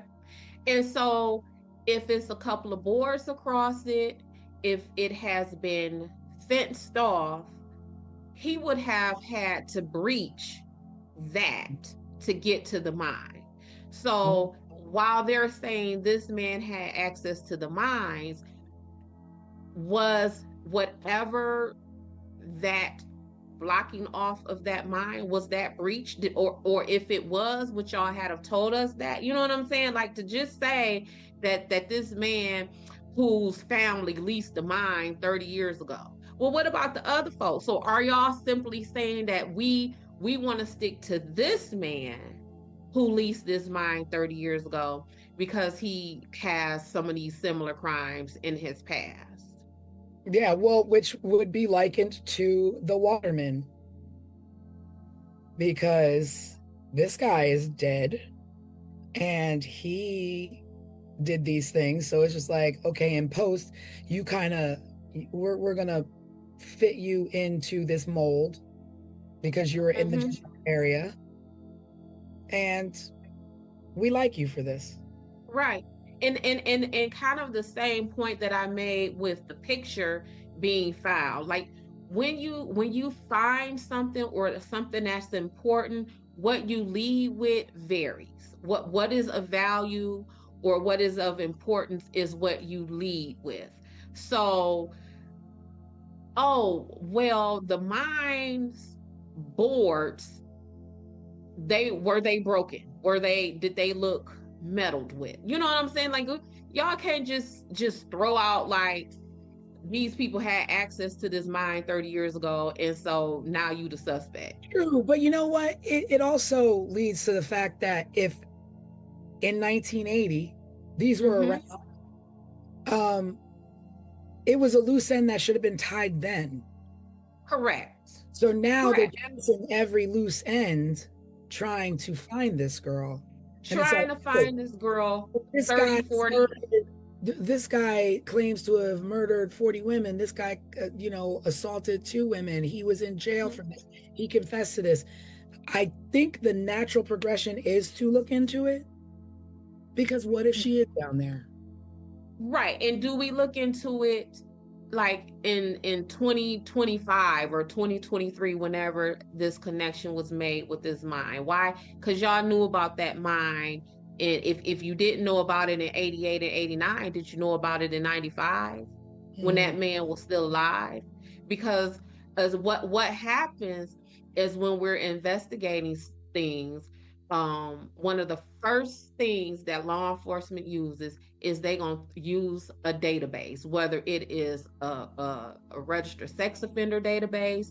It's gonna be a database of so if my car gets stolen, we gonna run this, we gonna go to the auto theft unit and find out who's been stealing, Monte Carlos in the Detroit area, right? So they would have had access to that. They would have known that. Like, this ain't something new. Well, yeah. I mean, it was Right? in 1998 that the guy that expert was like, one of these mines doesn't look right. And of See? course it wasn't because he was like, it doesn't look right because like it was a 60-foot deep mine, but at 30 feet something didn't look right. Like rubble and stuff was like, as though, okay, so what happened here, that and what's below it, so what's going on there? But they didn't look into it, and there he was like, it looked like somebody intentionally collapsed this mine, but to cover up evidence. They wanted to cover up evidence and collapsed it, but they didn't explore it because they didn't have the money. So you mean to tell me like, oh, sorry, we don't have the money. So if Tara's down there, like, oh well, so sad. Like, it sucks to be Tara. Like, nah, y'all go and look for this woman. If that's the case, and you don't have money to do it, well, you know what I'm gonna do? I'm gonna be like, is there anybody out there that I can consult, that I can gather up some volunteers to go down and properly excavate this mine so that we can see if this child is down there?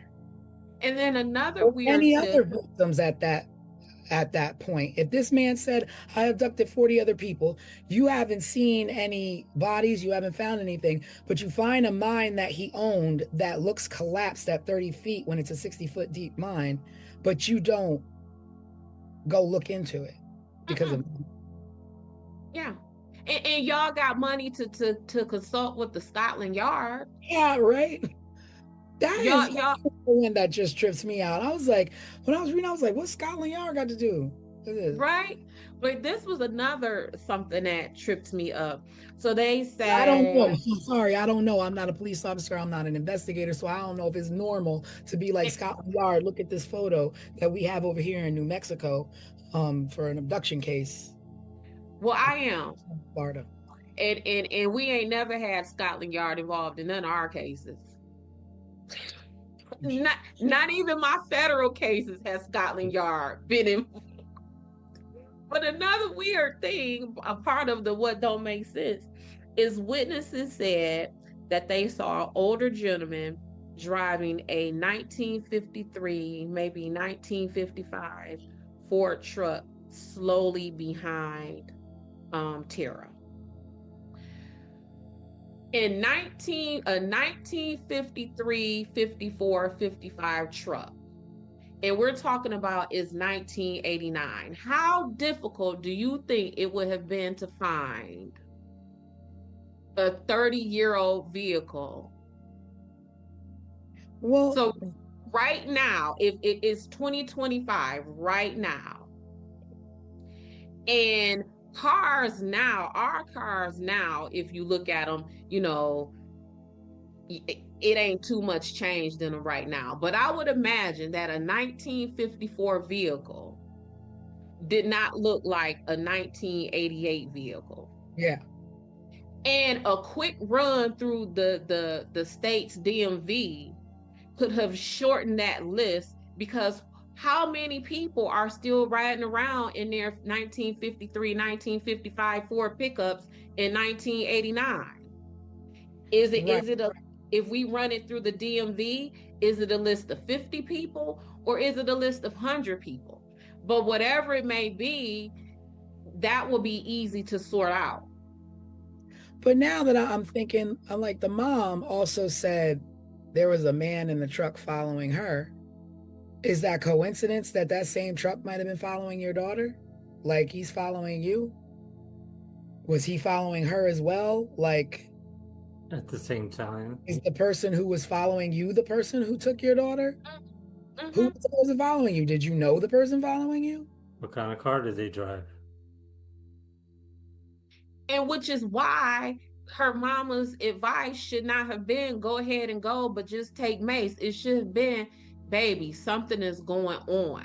Stay home or go in another direction. Or it's, since I'm not going with you, where is one of your homegirls? Do she want to go with you? Tara had siblings. Some of them were her step siblings. I don't know if any of them were her bio siblings. Take your brother, take your sister, take something.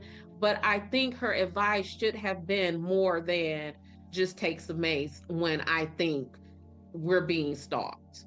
And I mean, Especially if she was so scared of it that she didn't go herself. she was so Right. scared. That's the thing. She was so scared herself that she was like, I fear for my life, but daughter, you go ahead and take your chances. And I don't want to lose the fact that Tara rode her mother's bike. So that pink bike was her mom's bike?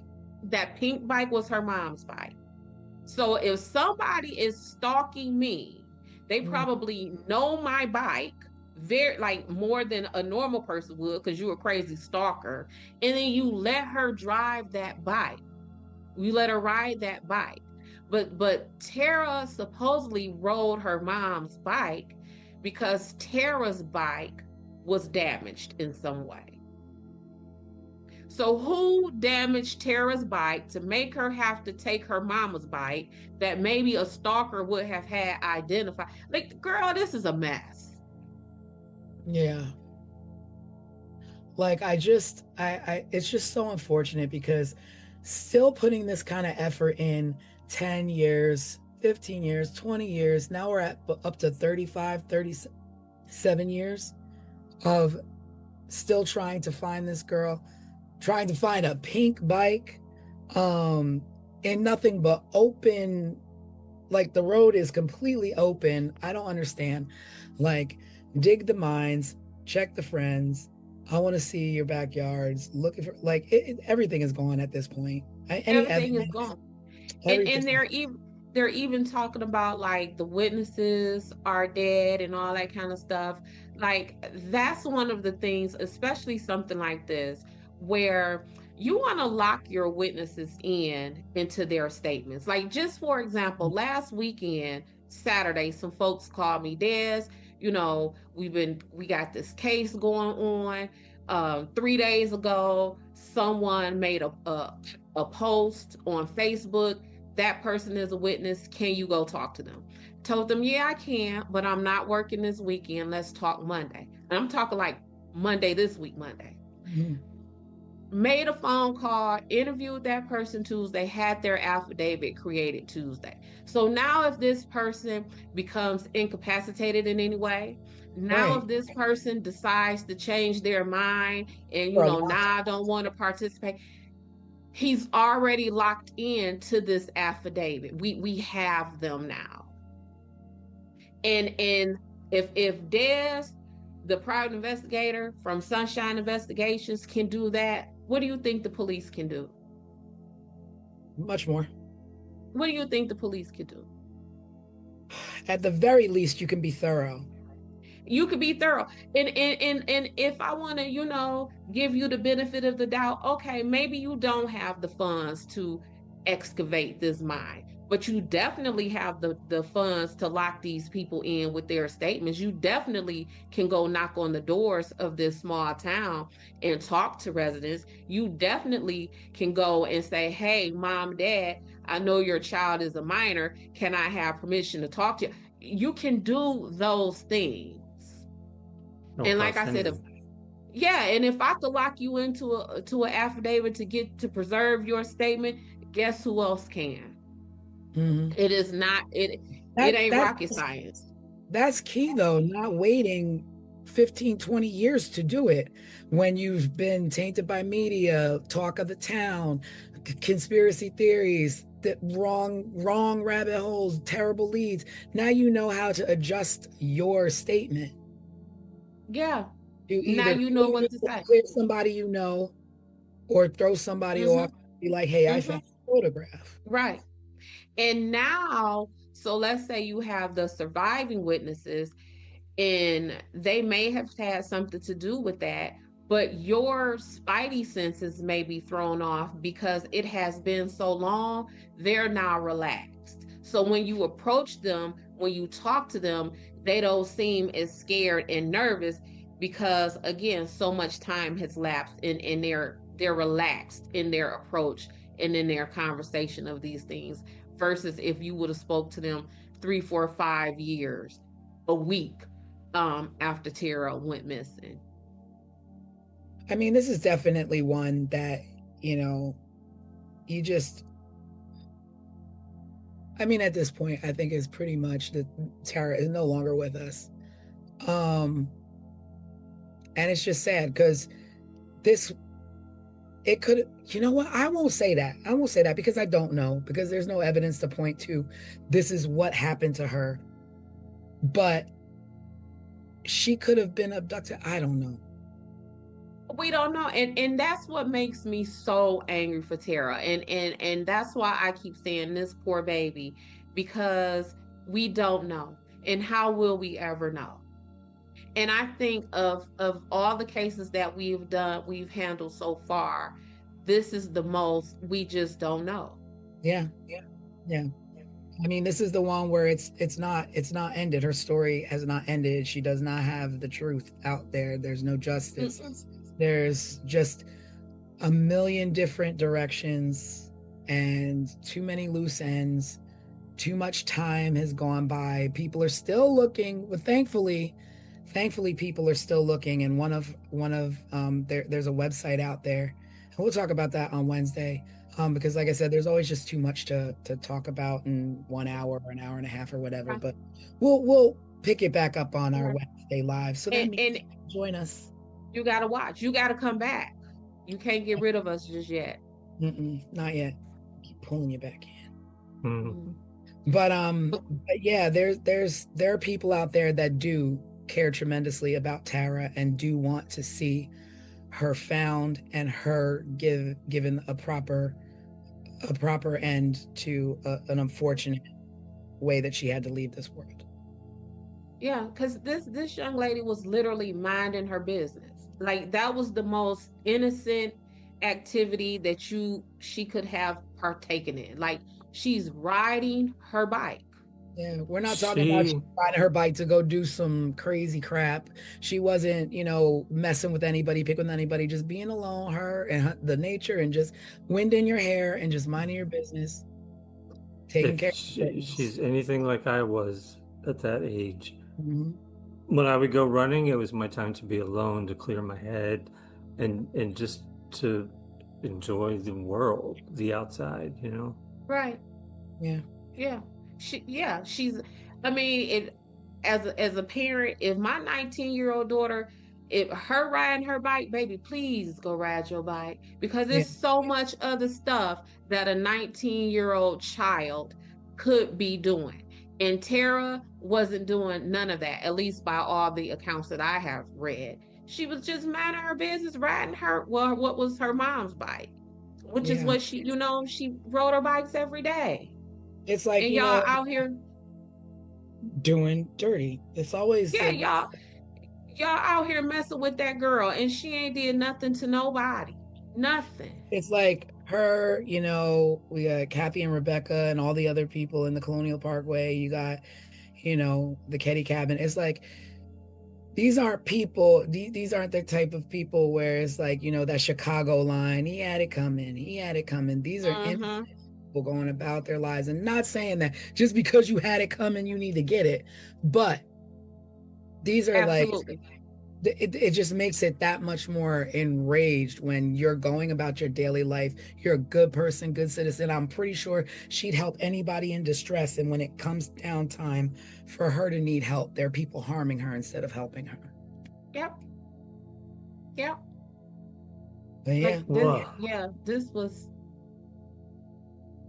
I don't like this for Tara. Like this makes me mad. Like, this brings out the auntie dares for Tara. And especially when, kind of just like, the whole Colonial Parkway thing, where it just so happens that now y'all telling us that the lead witnesses or suspects are dead. So you got the mine dude, he dead. Then you got the sheriff's son, he done committed suicide. Like, and the circumstances behind that, I don't know. We'll look into it. But yeah, at the end of the day, let's look into these things when these people are still alive. Let's not drag cases out because there's no money or there's no funding. Figure it out. I don't know. Figure it out. Start a new task force where you all got to raise money to help these people. I don't know what's out there. We got some money to fund some wars and some all that kind of stuff. And you mean to tell me that every other weekend in the sky trying to get to the moon that we ain't never been to? But that I didn't say that. But when our children and our moms and our dads come up missing, now you want to tell us there's no money to move some rocks and excavate a mine to go find them. But we just gonna put some fly traps down there. Yeah. It is what it is. Well, I guess join us Wednesday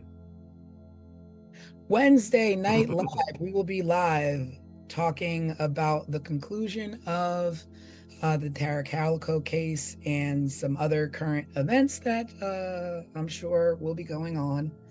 And this one again in the books for Drop the Ball. Yep. So Wednesday night, be there, be square. Yep. Maybe we'll. Did y'all see what I did with that? You did. I did that. Maybe we'll give a little hint on our next case. Yes, maybe. Or maybe you have to tune in and subscribe, get your notifications.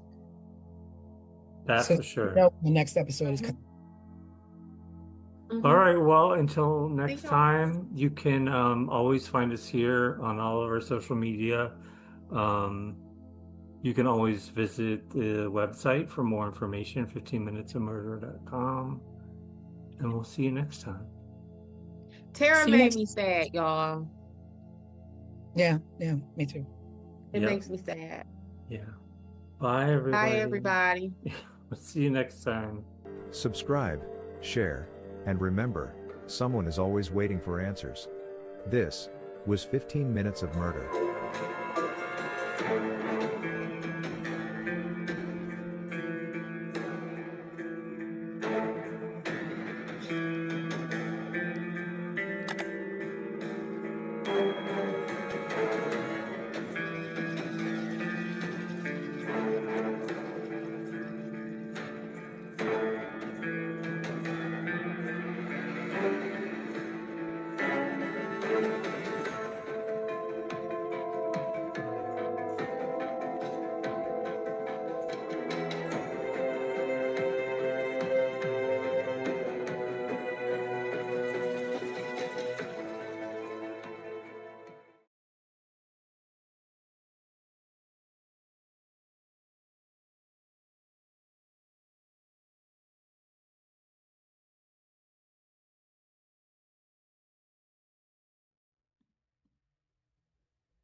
In May of 1980, a woman walked out of a hospital into a parking lot in Orange County, California. She never came back. There were no witnesses to her abduction. No struggle. No suspects. But for the next 4 years, someone kept calling her parents. And whoever it was, spoke, as if she were still alive. This is 15 Minutes of Murder.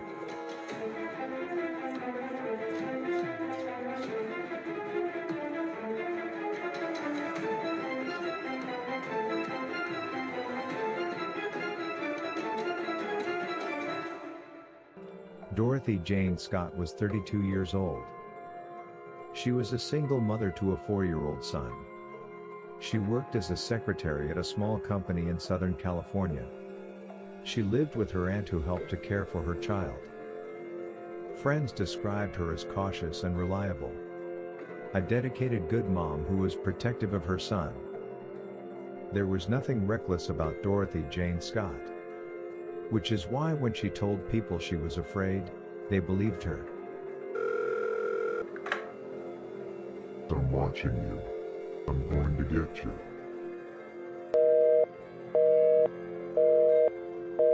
Months before Dorothy disappeared, the phone call started.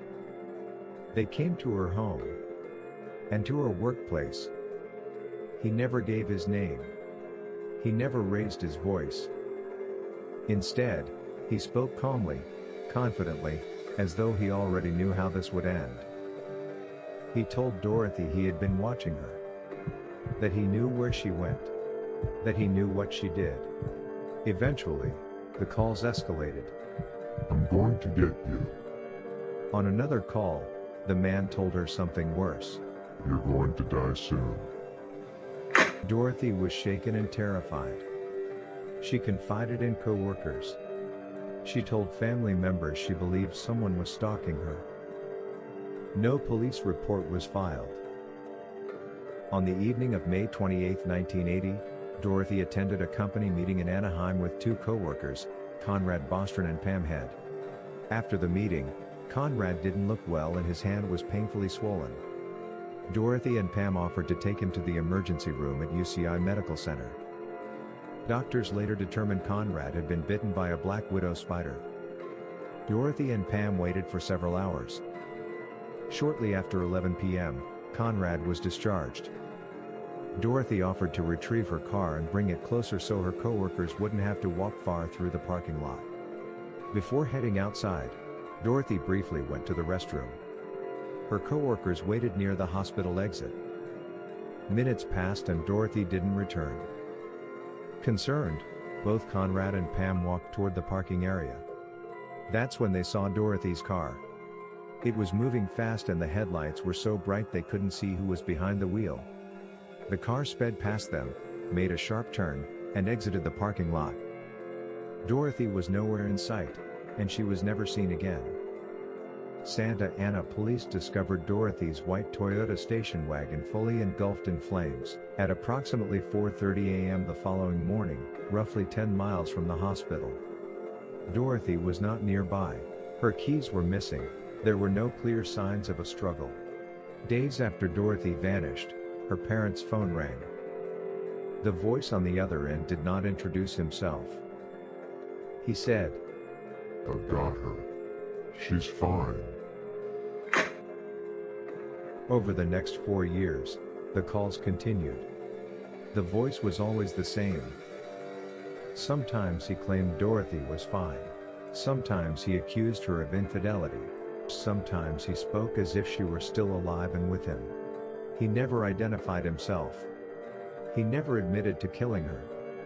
He simply called, and spoke, and disappeared again. More than 4 years after Dorothy disappeared, construction workers discovered human remains in a wooded area near Santa Ana, California. The remains were identified as Dorothy Jane Scott. Due to decomposition, an exact cause of death could not be determined. No arrests were made. After her remains were discovered, the phone calls stopped. Investigators believe Dorothy was abducted quickly and deliberately. She vanished from a public hospital in the middle of the night, without witnesses. The man who called her months before she vanished, and her parents years afterward, was never identified. Whether he acted alone, or had help, remains unknown. Whether Dorothy was killed shortly after she disappeared, or was held alive for some time, is an act that only Dorothy's killer would know. If you have information about Dorothy Jane Scott, you should email coldcase@ocsheriff.gov. Or anonymous tips, call Crime Stoppers at 714-628-7675. Any new details could help solve this decades-old mystery of her disappearance and murder. Thank you for watching. Subscribe, share, and remember, someone is always waiting for answers. This was 15 Minutes of Murder.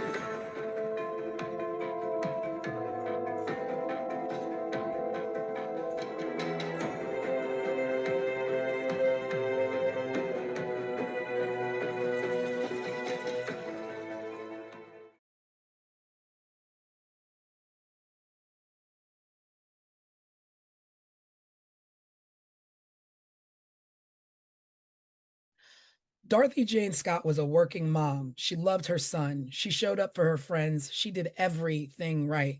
But for months, someone was watching her, calling her, telling her exactly when she'd die. Then she vanished. No struggle, no witnesses, just the terror she'd been living with, finally catching up to her. Welcome to 15 Minutes of Murder.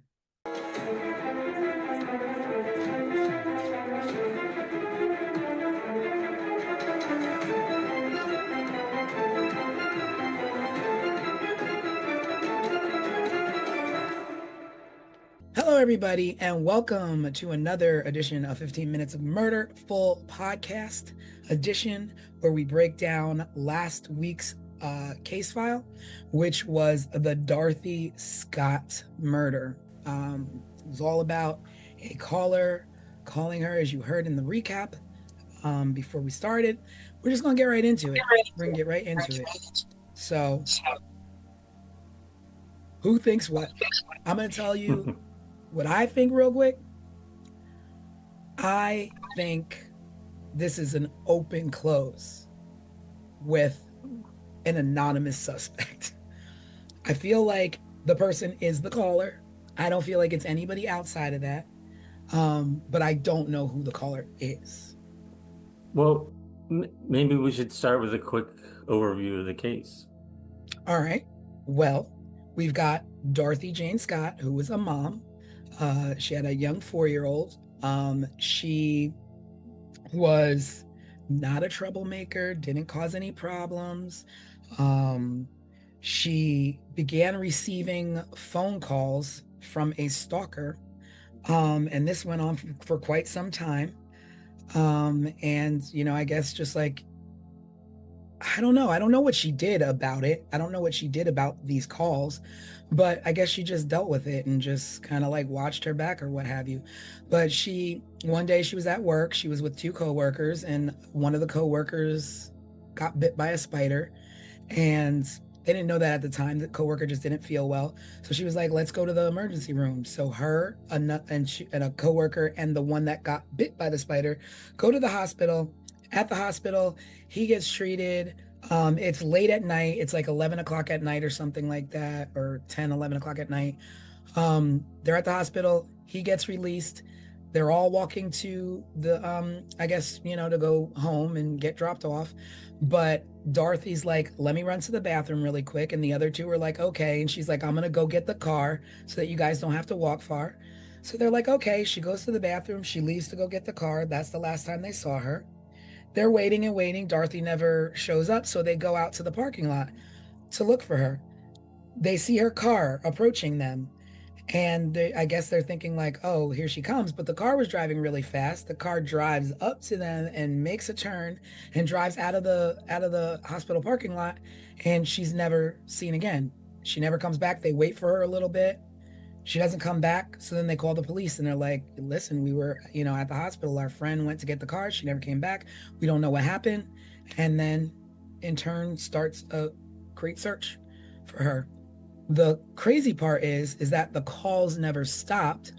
The person who was calling her and stalking Dorothy was now calling her parents and saying crazy things like, she cheated on me, or she committed, she was, I can't think of the word, Infidelity. infidelity related things he would leave. He would say, oh, I have her, or she's fine, crazy things. And I mean, the calls were never long enough for the police to, trace them. And, it's 1980. 1980, yep. So, like, what can they possibly do? I don't know how calls are traced back then, but they couldn't trace the calls. So it went on and on and on for, I don't know if it went on for the full 4 years, but 4 years later, they found skeletal remains about 10 miles away from the hospital that turned out to be Dorothy. But also another crazy thing is that the night that she was taken, police found her car burning on fire miles from the hospital. So yeah. Can I share really quick? Yep. So about these phone calls, because like even on this week's live, I was like, technology to trace these phone calls would have been hell if it existed at all. So I did a Google search on how a call would have been traced in 1980. So it says in 1980, tracing was a manual, physical, and a slow task for telephone technology. The rapid automated tracing that we know today came later with digital systems. So back then, to trace a call, they had to follow the physical connection back from the receiving subscriber's phone. Absolutely. Like, what? Mm-hmm. You always hear like in movies and stuff, they're like, make sure you keep them on the phone long enough for us to be able to trace the call, right?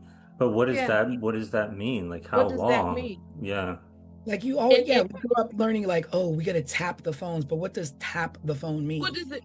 And even just reading this, I'm thinking, remember like in the movies where you see the people plugging it, like the one movie with Angelina Jolie and her son was missing and she was an operator, and they just and they just sit there and plug the thing. That is what I'm thinking as I'm reading this. Like, how could that have been traced in 1980? So that was a tidbit of the information and background. I don't know. And the beauty of back then, well, I don't want to sadly say the beauty of it, but is that we knew there was no such thing. Like, I can call somebody and get away with it. And then that's what we did as slowly kids. things, I think in the late 80s or whatever, or early 90s, it's like, oh, star 69 you can find out who called you. But early 80s, that was not, because we were sending we were sending pieces to people's houses, and hello, is your refrigerator running, and hang up, like goofy stuff like that. And that would have been in the later 80s. This was in 1980. So that would have been difficult. Y'all know me, I want to look at the whole picture of the case. But let me first say this. So when I was growing up, there was a neighbor I had, and her name was Dorothy. And I love me some Dorothy. And so I started calling her Mama Di. I think everyone in the community started calling her Mama Di. And so as I was reading about Dorothy, she became my Di. And so in my notes, it started off as Dorothy, but as I learned more and more about her, it became just Di in my notes. And let me tell you about some of the things about Dot that was just like, Mhm. okay, Dot, you my girl. She was 32 years old when she Yeah. disappeared. She had Sean, her son, who was 4 years old. 32 and a 4-year-old kid. And we're Mm. talking about in the 80s where people may have had children younger, right? Yeah, for sure. Right. So the median age for a first time mother in 1980 was like 25 years Mhm. old. So that kind of tells, Yeah, you know what I'm saying? Aside from maybe any infertility issues that she may yeah. have struggled with, like just that, that delay in motherhood was like, okay, Dot, what were Oh, you she had a doing? plan. You were doing some other things. And so she worked as a bookkeeper at the store where her and these co-workers worked at. Mhm. So that was where they worked. They worked at the store that her dad once owned. And her dad sold the stores to John Casello. We'll get more into him later, trust me. Oh, oh. And that's where what T? I'm thinking of the storefront, the John's storefront. Yep. So the name of the it's like a joint store is Swingers Psych Shop and Custom John's Head Shop. I don't know what they sold, what they did. Yeah, I I was don't know. confused by that. I was like, I don't know what any of I that don't is. know what that Well, mess is. a head shop is typically where you buy like bongs and any sort of like alternative cultural lifestyle stuff. Okay, Dot. See what I'm talking Oh, about? That's where you get, that's where you buy like incense, like things to like smoke with, oh. like pipes, I glass didn't pipes. I didn't know And this those is legally existed California. though. Yeah. Oh, it's California. Mhm. It is Love and peace, California. man. So also Dot toured with the all girls band. Really? Yep. Oh Yep. wow, Which that band was opens. it? Huh, I, that I, I, just kicks the door open. that kicks the door. Any I don't, call. yep, I don't know the name of the band. I don't even know if she was like a band member, like where she played instruments or whatever. I couldn't find that, but I found that she toured with the band, an all girls band. Oh Um, man. yep, yep. And then That's cool. also, yep, and that's going to tie in when we get to talking about these suspects too. So remember that she toured with the all girls band. Remember that.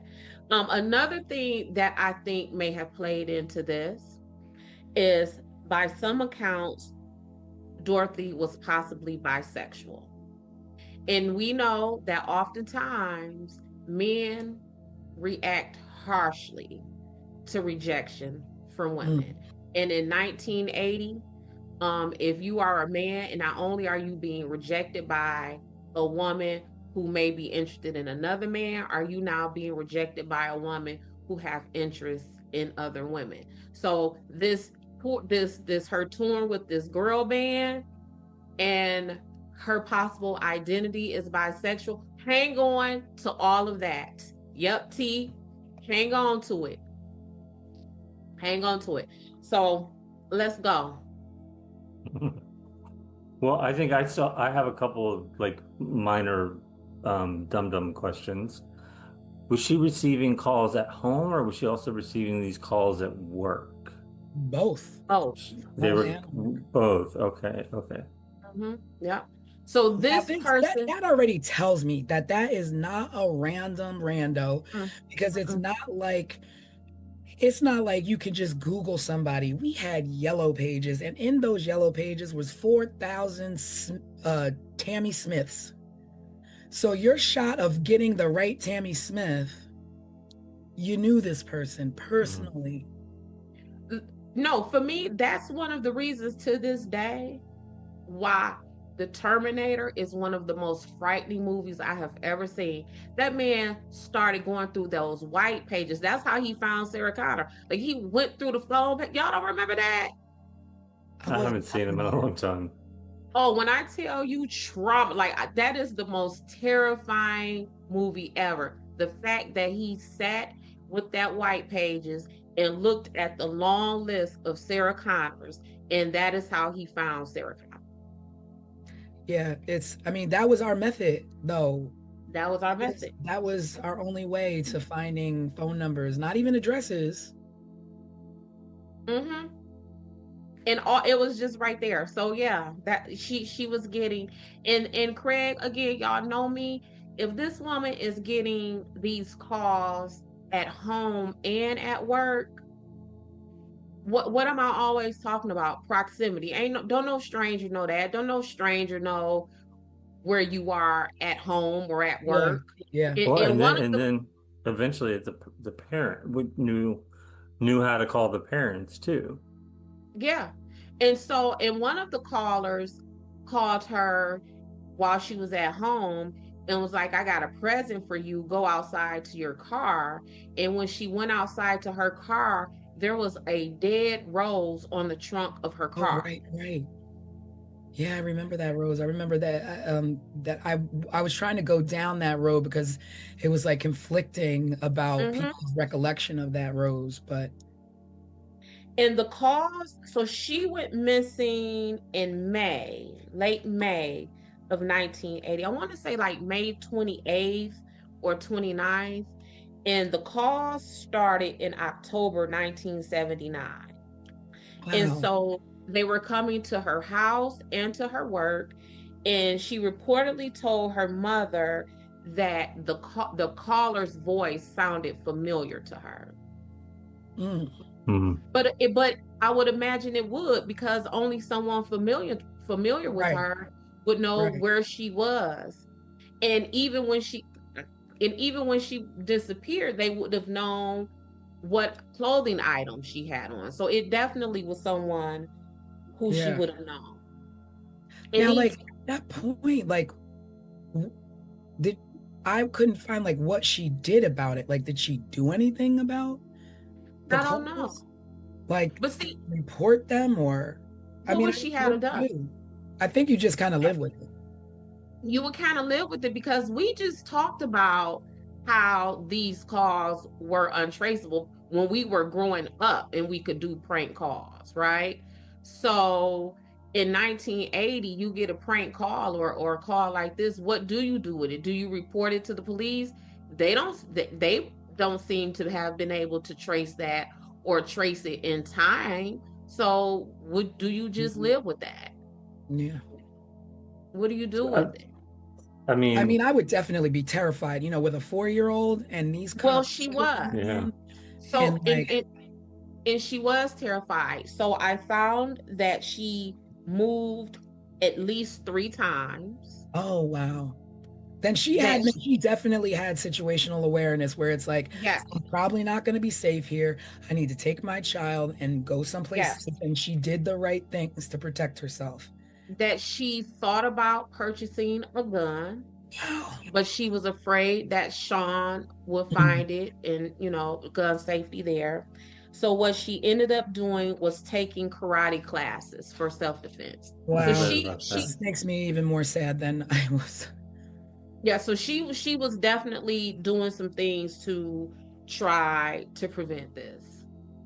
I feel like it's when we do these deep dives that these people go from being a story that we're just telling the overview of what happened Yeah. to Hmm. like to real human beings where Right. she was doing everything correct. She was scared. She was um trying to protect herself and her child. Hmm. Yeah. That's more than you'll ever hear from Yeah. any other source, right? Yeah. Yeah. And it's Yeah. crazy because I just recently, the show that we're trying to put everybody onto on A&E, Crime in Progress. Hmm. I don't want to give it away, in case, you haven't seen this show. This show is like, check it out if you can, on A&E, Crime in Progress. But I watched the latest episode. Did either of you watch the latest? I've Mm-mm. only seen 2 episodes so Okay, far. this last one, if you thought 1 and 2, this last one, and all I'll say is listening to you talk about Dorothy is reminding me of the woman that was in the case, uh the latest episode. And I'll say that is because this woman's top priority, and I could see Dorothy's top priority, was her child. Hmm. And there is nothing more heroic than a mom that puts her life before her child to try and protect that child by any means necessary at the time and the resources that you are given. And it seemed like she tried moving. She tried to thought about a gun. She took lessons to be able to defend herself, to the point that maybe she even thought that she could protect herself that night in the parking lot, That night in the park. walking to the car. But let's rewind and what took her to that parking lot. So she was at a meeting with some coworkers. This guy, Conrad Bostrom, his arm or hand or something started to appear red and swollen. So Dorothy being Dorothy, all of the things that we're talking about, my homegirl died. She said, let me get you to the hospital. Complete nurturer. The person who went along with them is Pam Head. At the time, Pam was 18 years old. Now, what strikes me about Pam... Oh, wow. I didn't realize Pam was that young. I don't... Exactly. That's my point. So while I was doing all of my research for this, they kept saying Pam, 18 years old. Pam, 18 years old. No one said Conrad Bostrom was 32 or even how old Dot was. So it just kept bringing my attention back to Pam. So while they were at the hospital, Pam says, I didn't leave Dorothy's side at all. But then there's some conflicting reports about how true that is. And I was thinking, if we're in a hospital emergency room visit, what you mean you ain't leave somebody's side the whole time? Like, that's a long wait. You didn't go to the restroom. You didn't go to the vending machine. They were there for a little while, right? You would imagine, like, yeah, you would be even at a suburban hospital, a ER visit is generally long. It's long enough to where you might need to get up and go stretch your legs or in this day and age, I have never been to an emergency room visit that was like this. I mean, they still haven't gotten it together. Yeah, and that's what I'm saying. Even in the suburbs, is generally a wait long enough to where you might want to get up and walk and stretch. You may want to go grab a soda out the vending machines or whatever. Those old hospital vending machines, boy, I remember those. Yeah, hot sandwiches and the all of that that were hot. Yep. And if they're in the waiting room waiting for Conrad, one of them may have went to like the nurse's desk to get an update or something. But you ain't sat in the emergency room with someone and sat and stood by their side the whole time. I mean, I guess that is also a weird detail as well, because like, why would that even why would that be a thing? Why do you say that? So after but then also, what does that insinuate? I didn't leave her side, so what? She didn't interact with somebody. I did. Like, what does that detail? I didn't leave her side, so maybe I didn't call someone and inform them of her whereabouts. I didn't leave her side to call someone and tell them she's on her way to get the car. See, Craig, this is why we got a crime expert, because I wasn't. Yeah. I'm like, but why? These did not cross my mind. Yeah. Yeah, I didn't even think about that. Yeah. I really did not think about her doing anything like that. And the reason why it struck me, not only just because that's information, like, why would you volunteer that kind of information? But one of their co-workers is the sister of one of the alleged suspects. Oh. Man, like, see, I couldn't. Like I said, that's why we have an expert, because news to me. Yes. So then we have So then they separate because, again, Dorothy being, the nurturer, the caregiver, sounds like she's very considerate and conscientious and all of those things. She says, you guys go get the prescription That filled. too. That just says something about her right there. Like, you've had an ordeal. You just were seen by the hospital. Don't worry about it. I'm going to go get the car. Still being a nurturer. I'm going to go and get the car. And I'll bring it around. Wait a minute. Okay?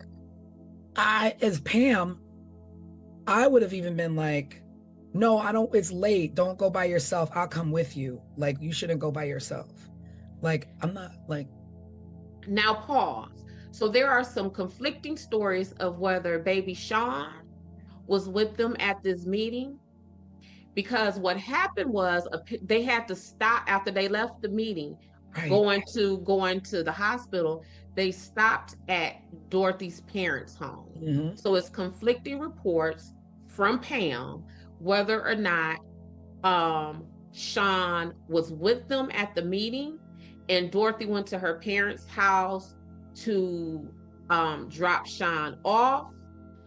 And then the other version of the story is they stopped at Dorothy's parents' house so she can see Sean, because she had been at this meeting and she was going to be gone even longer because she was going to the hospital.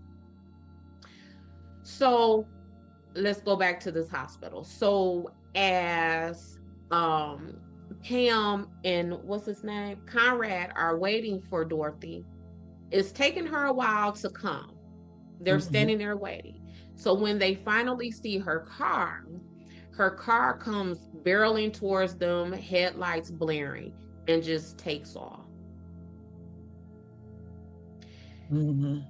They wait almost 2 hours. Well, now I thought they said that I read that the reason that they waited was because they thought maybe an emergency happened with the son and she just flew home real quick. But, we don't have a text, we don't have texting there and be like, yo, I got a problem. I got to run home really quick. But still, why not just stop real quick and tell them that? Right. Or if you thought that, why not call her parents? Yeah. And I'm going to tell you why. That store that they worked at, that they were all co-workers at, Dorothy's dad used to own that store. So they would have had her parents' contact information.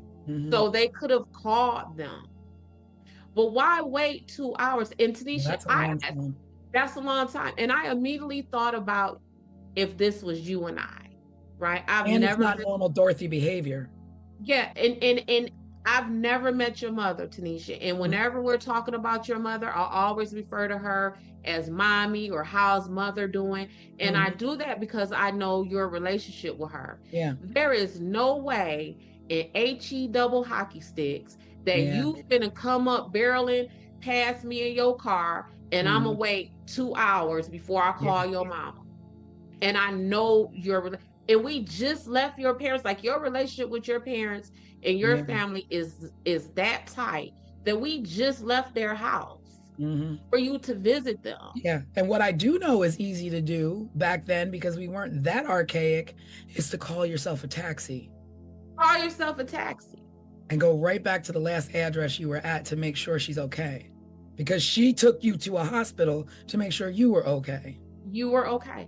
But you don't even have to do that. You know her dad's phone number because her dad was your boss.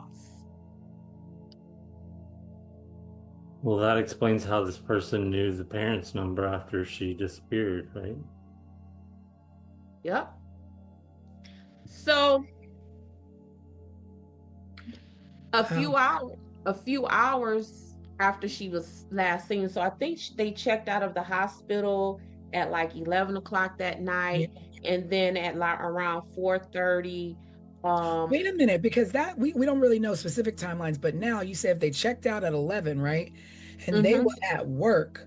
I mean, typically work is 9 to 5. So they must have been at that emergency room for a long time. Well, I they think they were at like a work event, like a meeting or a Mhm. party or something, right? Yeah, but it's a store. So let's say the store may have closed at 7 or 8 o'clock. Like, Mhm. because that's generally what time stores close, 7, 8, 9 o'clock, right? Not a head shop. What Oh, time would they oh, close? because All night they would like, stay oh, open. really? Oh, I mean, really? not always, but they're gonna stay open later. Because they got It's kind of like when you see a smoke shop nowadays, right? Like Mhm. where you buy vape pens Well, and I stuff like mean, that. They're usually post COVID, open. everybody's home at 8 now. Mhm. But So back so then, yeah, mm, at least 9 o'clock, 10 o'clock, probably. but Dorothy wasn't just like an employee, like a cashier or a stocker or something. She was a bookkeeper. So she worked on the administrative side Mhm. of this business. So maybe Pam and Conrad did too, because maybe it Yeah. was like, because going from what Craig is saying with the timeline, someone would have still been at the store working. So the store wasn't necessarily closed. Is that what you're saying, Craig? I mean, that's what I would think, just knowing how a head shop would Mm-hmm. operate. You Yeah. know, they're gonna stay open kind of late. It's like a liquor store. They're gonna stay open kind of late. Mm-hmm. So either which way it go, whether we know the exact time or not, I think our point remains true that this was a ER hospital visit, and those people weren't there for 45 minutes. They probably wasn't even there just for an hour. They were there for, Yeah. yeah, for a while. Yeah. Hmm. Yeah. So they checked out around 11 o'clock, and then at 4:30 in the morning that Mm. next day, a a uh, a resident called 911 and reported smoke coming out of a nearby alley. The police get there and they find Dorothy's car on fire. Mm. According to the police on the scene, they say that whoever um, was in that vehicle, they left in a hurry. The driver's door was still open. They believe that an accelerant was used on the passenger side of the Oh, vehicle, and that the entire interior of the car was destroyed. so that car was on fire for quite some time. It was on fire quite some time, but why is the accelerant only on the passenger side of the car? Unless Dorothy To was. make sure any evidence that was there burns up. So, but why the accelerant specifically on the passenger side of the car? So that's telling me that possibly Dorothy was forced into her vehicle, Mhm. drive away, and the accelerant is poured on the passenger side of the car to get rid of anything, fingerprints, because back then it wasn't DNA like now. We Mhm. can't, you know what I'm Yeah. saying? But it's traces, it's your hair, it's all those things. Mhm. um Only on, because what? So now, so then I'm like, I kept thinking that it was one person, but it never dawned on me that you take somebody in their car and then you bring it to an alley and you set it on fire. Now, I don't know what you did with Dorothy. I don't know if you hit her. I don't know if Mm-hmm. you killed her early, but a body is heavy. And so, where is this body? Did you transfer it to another car? Did you take, like, what did you do with her? Because now you no longer have this vehicle. So what is your means of transport now that you have a body of a woman who, if you did not hit her, she's screaming, she's yelling, help me, help me. So she couldn't have been doing that because people would have heard. So what in the world happened? Was she Well, in the car? They didn't even see her because the two in the parking lot said they didn't see Dorothy in the right. car. So did somebody take her car? Did Dorothy, like, was it more than one Well, person? Yep. So back to what I'm always talking about with proximity. So they were saying that from people who would have been milling about in this parking structure wherever Mhm. she parked, that no one reported hearing yells and screams. Mhm. So that tells me that either she didn't yell and scream because she knew that person, Oh, yeah. or she didn't yell and scream because the person was so much larger or stronger than her that they may have overtaken her before she was able to do so. But Or keep could have leveraged information that we know your parents and we have your son, and if you make a noise, then we're gonna harm them. So she could have went which willingly. is yeah, and that's all of that about proximity, because how would you leverage anything with her if you don't know anything about her? Right. You wouldn't know about her son if you didn't know her. You wouldn't know about, where her parents are if you didn't know her. Mhm. I mean, because typically, I guess you could just a regular old stalker might be able to do that and know those things just from like just stalking. But this person was going further past that. Like this Yeah. person literally knew her schedule, knew when to call her at Yeah. home, knew when to Oh, call her at work, those kind of things. and that other crazy detail was that the person who did it knew when Dorothy went home to stop to either check on her child or drop her child off, Mm-hmm. she changed her scarf when she was home, and the person who was calling knew the color of the scarf that she changed to. So it's And how would they have known Conrad that? and Conrad and Would Pam would have known that. Pam would have known that? That's a detail that no one would know unless you were physically in someone's presence. Mm-hmm. Pam would have known that. Yeah. And see, my suspicion at first was heavy on Pam and Conrad, but then Mhm. it became less on Conrad because I wanted to give him a little bit of grace, because how do you fake a Black Widow spider? Well, I mean, Like my it's brain just could, California. You could find a spider anywhere and put your finger there. yeah, but you know, again, I'm from Detroit. I think of Black Widow spiders to not be played with. Like Yeah. from what I Especially in understand the about, 80s, we knew Black Widow yeah, spiders like was a out. Black Widow. In our science books, we saw Yes. those spiders. We Yes. saw them with the red hourglass. We were Mhm. taught Yes. how to identify a Yeah. Black Widow spider. 70s and 80s babies knew. Girl, Don't we was call me hip Black. to the Not like game. we had them all in our backyards, but for some reason that was a universal American fear was of Black Widow A spiders. Black Widow spider. Baby, we knew. Wasn't the Spider Man? Did he That and get bit by? Diamondbacks. Like, don't mess with the snakes and the spiders. That's what Baby, we we did growing knew. up. Growing up, we knew what a Black Widow spider was. We knew what a rattlesnake Yep. looked like. We knew all of that. Yep. Yeah. So in my That's strange mind, now that I think about it.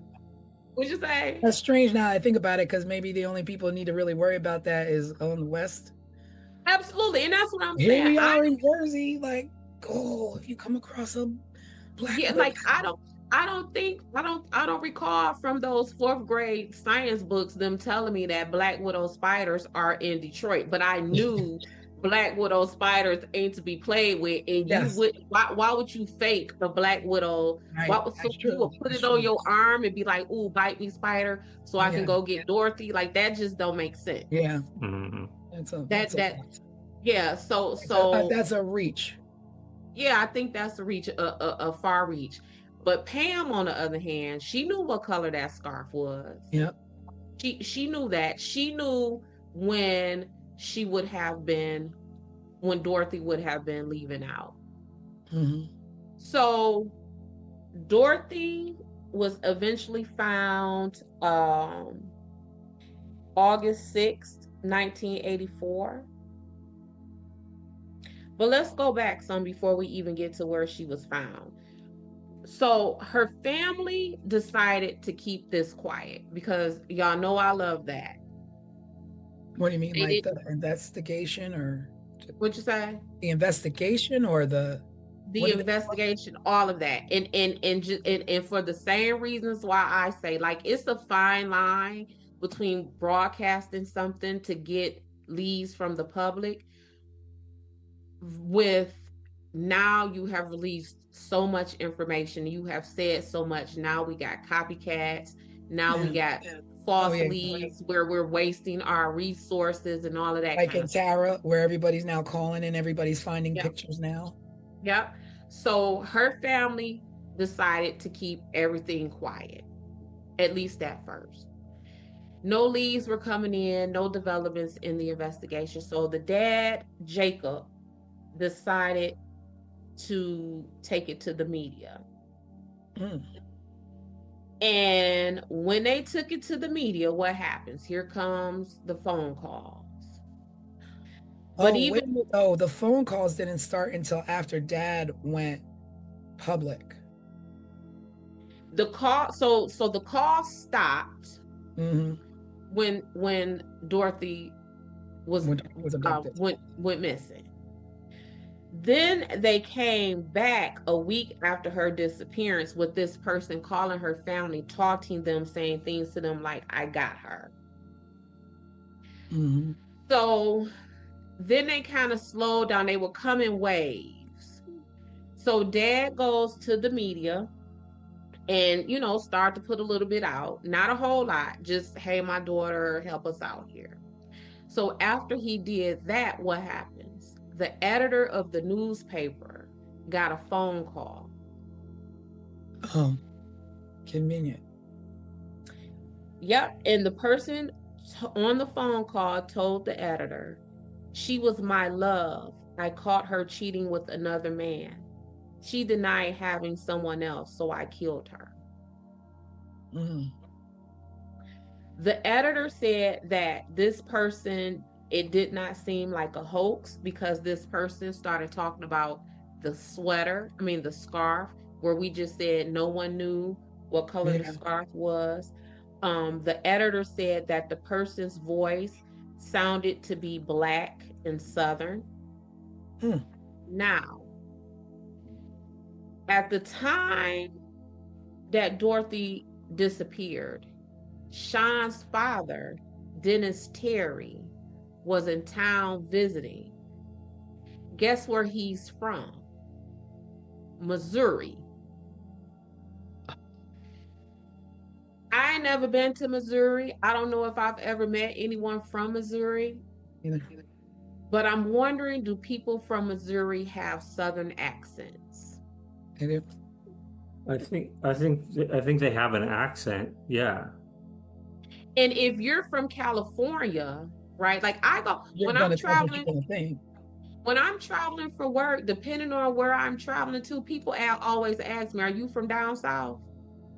Right? And I'm from Midwest. So I would imagine if you calling people from California and you're from Missouri, you're going to sound Southern.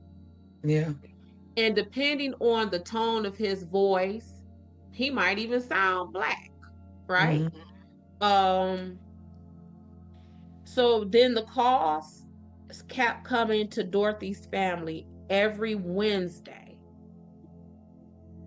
Only on Wednesdays. For the next 4 years until she was found. Wow. But they only came during the time when Dorothy's father was not home. So the only person who was receiving those calls. Know that. Somebody. So see, I was thinking like maybe the calls were hoaxes, but no, those calls are from inside the house, so to speak. Somebody literally. Yes, from inside her house, inside her immediate circle. Yeah. So, and they only called when her dad was home. And that's like, why would they fear that the dad will recognize this person's voice? They call when the dad was not home. Yeah, they called when the dad was not home. Okay. And why would that have been? Did they fear that the dad would recognize their voice, or was this just an attempt to further terrorize the women of this family? Mm-hmm. That's a sick person. Sick. Sick. And when Dorothy was found, the first call that came to their family after she was found was something like, um, is Dorothy home?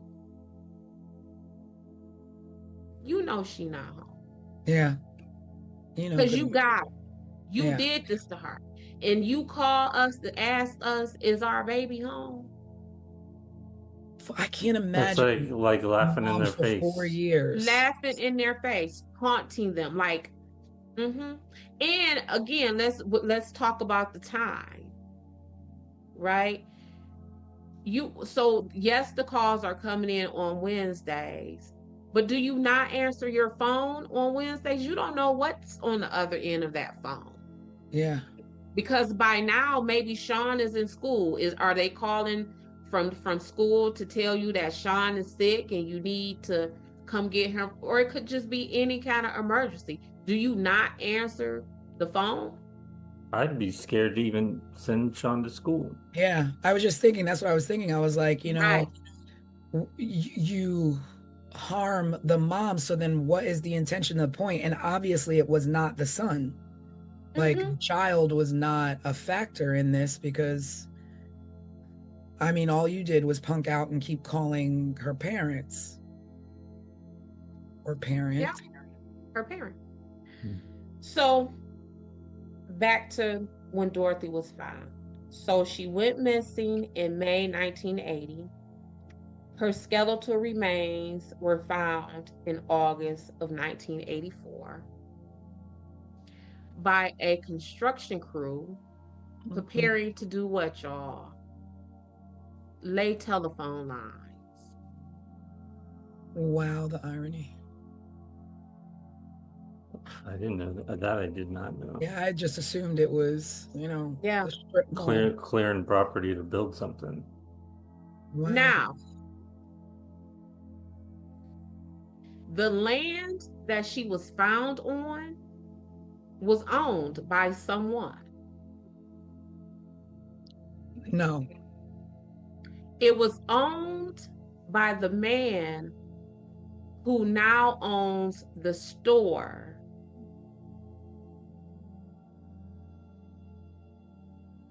The odds of that. The store where she worked that her family used to own. That store, that man who her dad sold those stores to, owned the land where Dorothy was found. Wow. And it was only her head, right? Was her skull?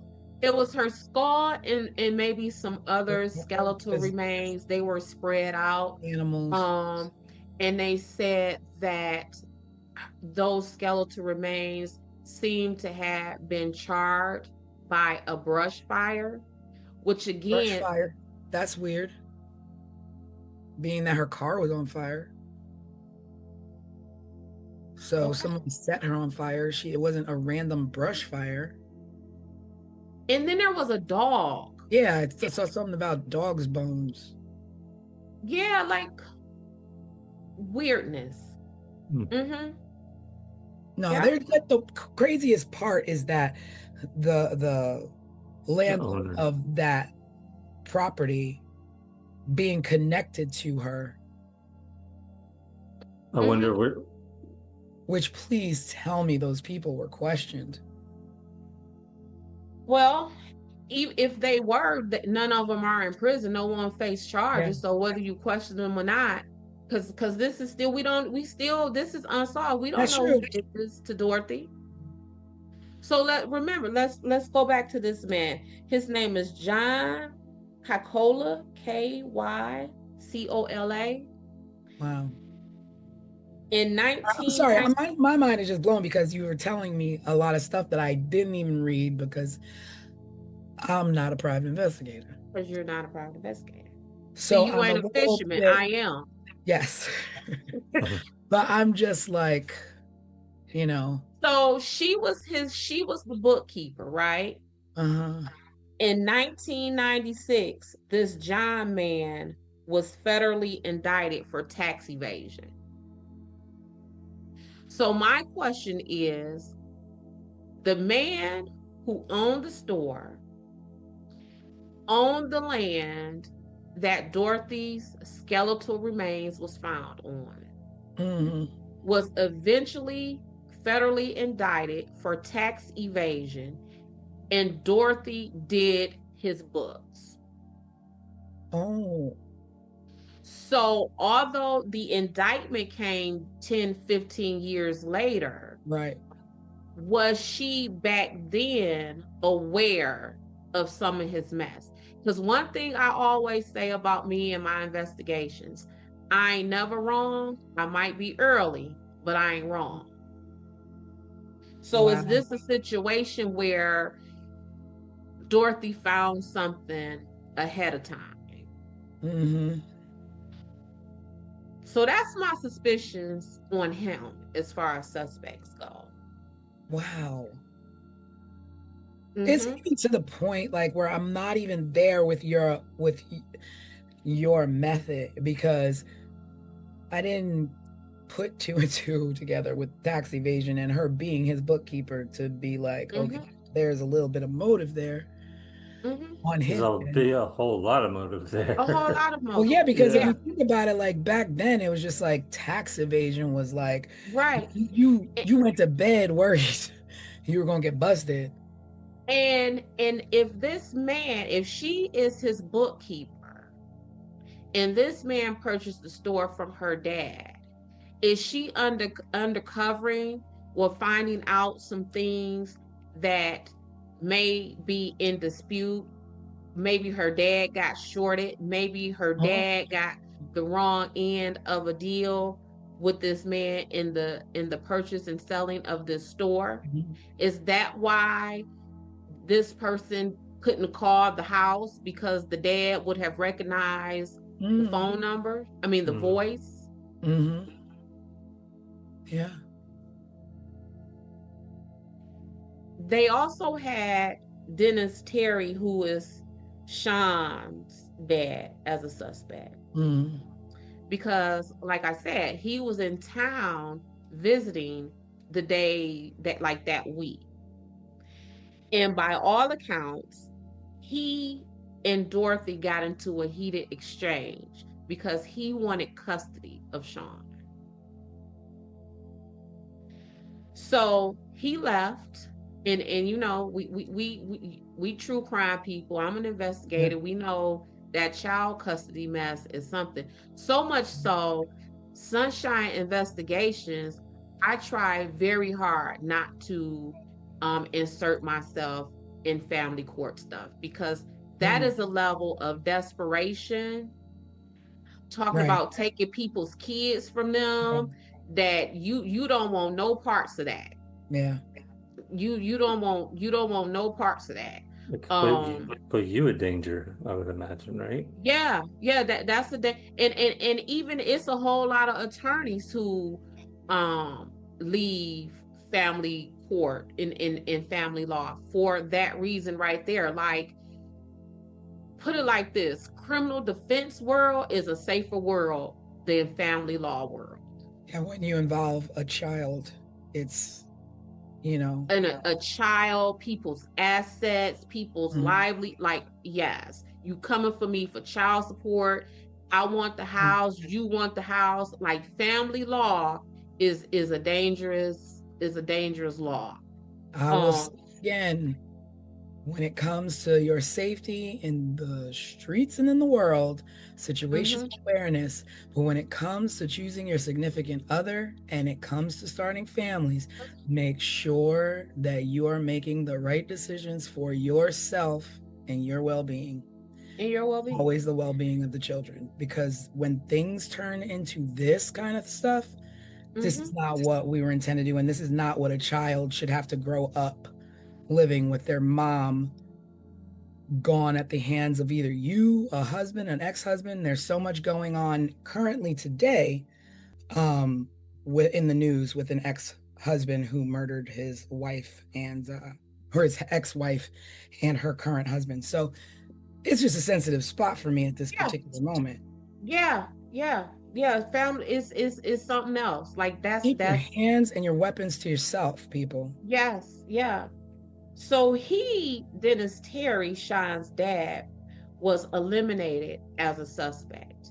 And their reasons for eliminating him as a suspect are all the reasons that make me think he is a suspect. So what he was able to provide, listen, receipts for his bus ride back to Missouri. He said that Wait, he was going. can you go back and start Yeah, that? I think you froze there for a Froze second. for a second. Start with the reasons they didn't see him as a suspect. Yep. Okay. So Dennis Terry, who was Sean's dad, was a suspect. And he was eventually eliminated as a suspect. And the reason that they eliminated him as a suspect is all of the reason why I think he is a suspect. So at the time of this, he would have been on a 2-day bus ride back to Missouri from the Anaheim, California area. 2-day bus ride. He was able to present all of the receipts for everywhere he went, the stops that he made, to say, this is where I was on my bus trip. The reason why that is suspicious to me is I travel for work a lot. And my receipts are billing. So when I bill out for work, my food, my car rental, all of those receipts are money to me. I submit those and I get paid, reimbursed. I lose my receipts. They're receipts. I lose them. So, and I am traveling in a much more comfortable setting. I am in a nice rental car. I am on a plane. I am in all of these comfortable conditions, and I still mess around and lose these receipts. And I know they are money for me, right? Yeah. So you mean to tell me you on an uncomfortable, messy 2-day bus ride and you got all your receipts? You got all them receipts from a bus ride. True, but then my brain goes to, it is the 80s and we didn't have the means of it being logged in your phone and you can check your bank statement. We just kind of, old people we learned from the old people where we kept all our receipts in Ziploc bags and you just never got rid of them. So you a man. Oh, that's true, right? And okay. You traveling on the Greyhound, and you like, let me open up my Ziploc bag and put my receipt in here. Let me organize my receipts. So for me, especially because it's not like you where you're getting money back for those receipts. Right. He's just a normal person traveling. He has no reason to keep those receipts. Yeah. I bought a pop and a bag of chips. Let me stick this receipt in my pocket. It will be crumble it up and throw it down. Most of the time you just say, no, I don't need it. I don't need it. So for me, that felt like alibi building. But what people also have to understand is that you don't have to be there to commit the murder. You plot, you plan, you hire, I don't like her either. Go get her. Yeah. So I don't think that I think that still places him at my top list of possible suspects. But they eliminated. I wouldn't think that though, because if the motive was the child and the child is fine, like why would you leave your child motherless if you didn't intend on taking him too? That's the alibi though. So I am going to, do away with Dorothy, and I'm going to pretend like I'm going back to Missouri and my happy place, and something happens to her while I am gone. I am not a suspect. I got all my potato chips. Oh, and you get custody, right? Duh. And you get custody. Or awarded custody, rather. Over the parents. Over the parents. over the parents, which didn't happen. I believe he ended up staying with his parents. This is his The grandparents. next, yeah, with her parents, yes, yeah, which would have been her grandparents. The next suspect who they had listed is named Mike Butler. Mike Butler is the man who is, it is his sister who worked with Dorothy. Remember I told y'all that there was a co-worker who was the sister of a suspect? Yes. That suspect is Mike Butler. So not only did he have proximity to Dorothy because his sister was Dorothy's co-worker, he also had proximity to Dorothy because he worked at a collision and body shop across the street from their job. So he would have had access, like just putting eyes on her. He just would have been able to see her coming and going. What are you thinking, T? I was just like, I mean, yeah, you work across the street, you can watch, you can follow. There's no real like thoughts of like, oh, there's somebody across the street following me, or There's someone across the street. any worker across the street. No, because you work with his sister, so it's like, oh, it's Yeah, and it's normal. Susie's brother across the street. Across the street. And if it is a head shop, what we know it is now, thanks to Craig, I had no idea. And he works at a collision shop. He's probably in that store a lot to purchase whatever it is they, because you know back then you a mechanic, you got your cigarettes in your, you know what I'm saying? Yeah. So I think he would have been in and out of that store to make purchases. Yo, I'm gonna look up the definition of a head shop while y'all talk. But here's what blew me out of the water about him. So he was known to have a crush on Dorothy. That would make sense. This crush on Dorothy was so delusional. Oh, come on. That he told the investigators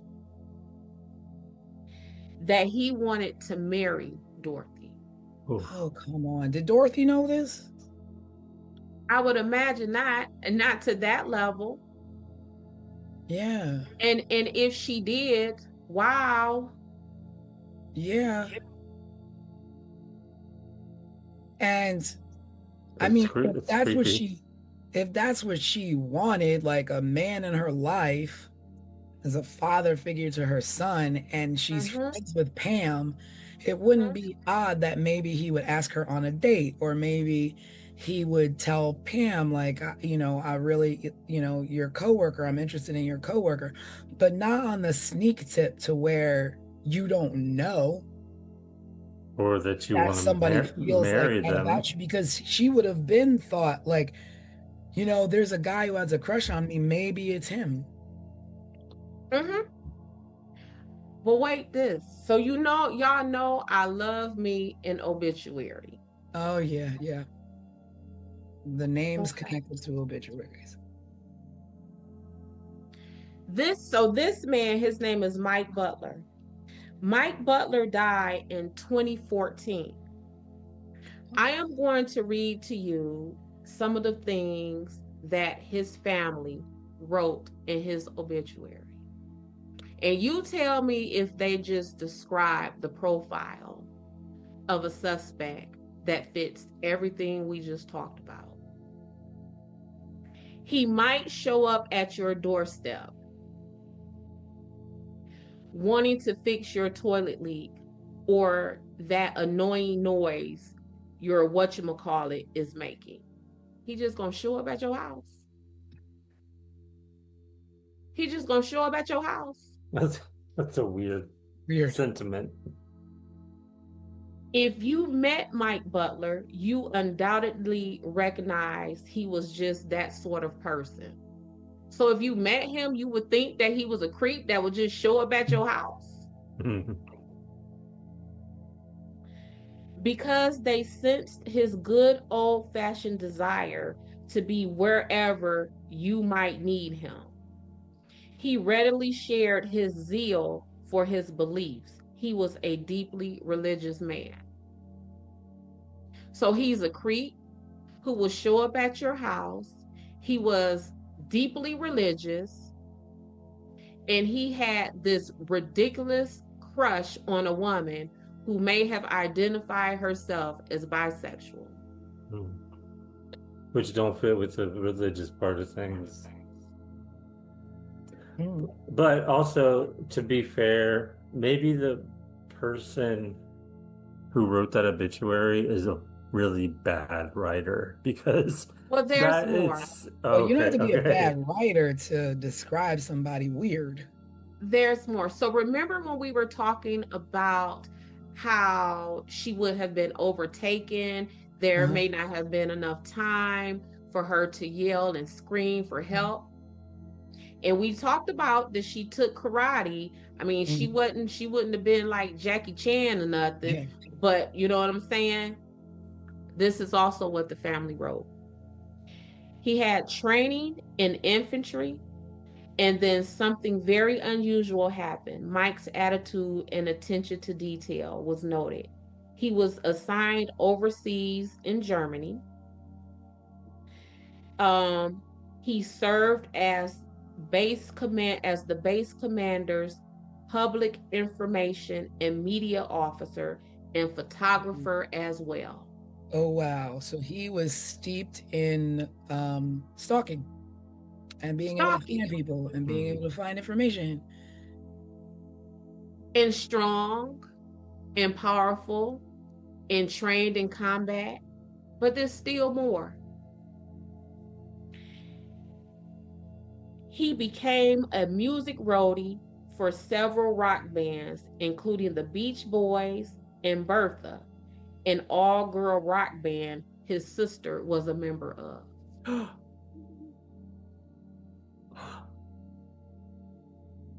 Wow. This is his obituary. Wow. Probably the same band that she was on tour with. So the fastest way to get yourself a crush on a person is the girl in the band. We like the boys in the band, but there's the fellas. They have groupies too. Mm-hmm. Yeah. And this is, and I have to keep going back. This is what his family wrote about him in the obituary. Wow. So are they dropping breadcrumbs? Like what? Or are they unknowingly just writing about things that could? Or they could just, as his family, just be, writing the lovingly information about their brother, cousin Mike, and don't even realize that the things that they're saying about their brother fits the profile just from what we're talking about on 15 Minutes of Murder. Yeah. Mm-hmm. Of the person who would have harmed Dorothy Scott. Here we are, what, 40 years? Questioned? What'd you say, Craig? I was just going to say, here we are 40 years later, quickly connecting the dots that nobody else seems to have connected. Mm-hmm. But he wasn't questioned? I don't know, Tanisha. And like I said with the other ones, even if he was, what did they do with it? Nothing came about it. Yeah, he died in 2014, where they left this lovely, glowing online obituary about him. Like, this was online. I didn't have to Google, like, go into a deep dive. It was online. I'm starting to think now, he worked at a collision shop. Look. And so would he had placed Dorothy's remains on this man's property to then take the heat off of himself, to draw suspicion somewhere else? Or would he place her body at that property because it was familiar? And I think more of that, because you would be giving him a lot of credit to yeah, use his brain that much to But that's what piece his brain, together. right? But that's what his brain was used for. These Oh, people right. just said He was that he was military. trained in over in Germany working communications in photography, and he was in the infantry and all of those things. I guess he could have pieced it together. Mm-hmm. But It, I it mean, either one of those situations does not look good for him. it does not look good for him. Mhm. I But must say go back that to, go ahead, Greg. I was going to say I was convinced of the owner of the land and purchaser of the business, but now that I'm hearing this, I think Mhm. my Yeah. my numbers, my list is changing. But at the same time, my thing goes back to your original Pam, because there's more than one person involved, because one person can only be one place at one time. And to know multiple things about a person in multiple different places, be it the workplace, at home, at a hospital, that's that's multiple eyes knowing things in multiple different places. And number two, like, you abducted this woman from a hospital parking lot in her car, but she's not found in her car. So how did you move her? Who helped you? You didn't carry her on your back. Another car had to have come to pick you up. Well, in that, what were you going to say, Craig? Well, my thought was maybe because there was so much time between when she sped off from the hospital and Around 11 o'clock. they found her car at 4:30 in the morning, that person that kidnapped her could have killed her, dumped her, then brought the car back and then set it on When fire. you think about what it takes and how a body is not a light thing that you just carry, and it's exhausting, and you're frazzled, like, that's really not a lot of time. That's barely enough time to go food shop and come back and put your food away. I think it's a Yeah. lot of time, and I think it's enough time for someone who has this man's training and background. If he pre-planned it. Mm-hmm. But And then I some, think But then if he did that, has he done it other times? Are there other, because if you're that quick and efficient on that kind of a mission, have you done it before?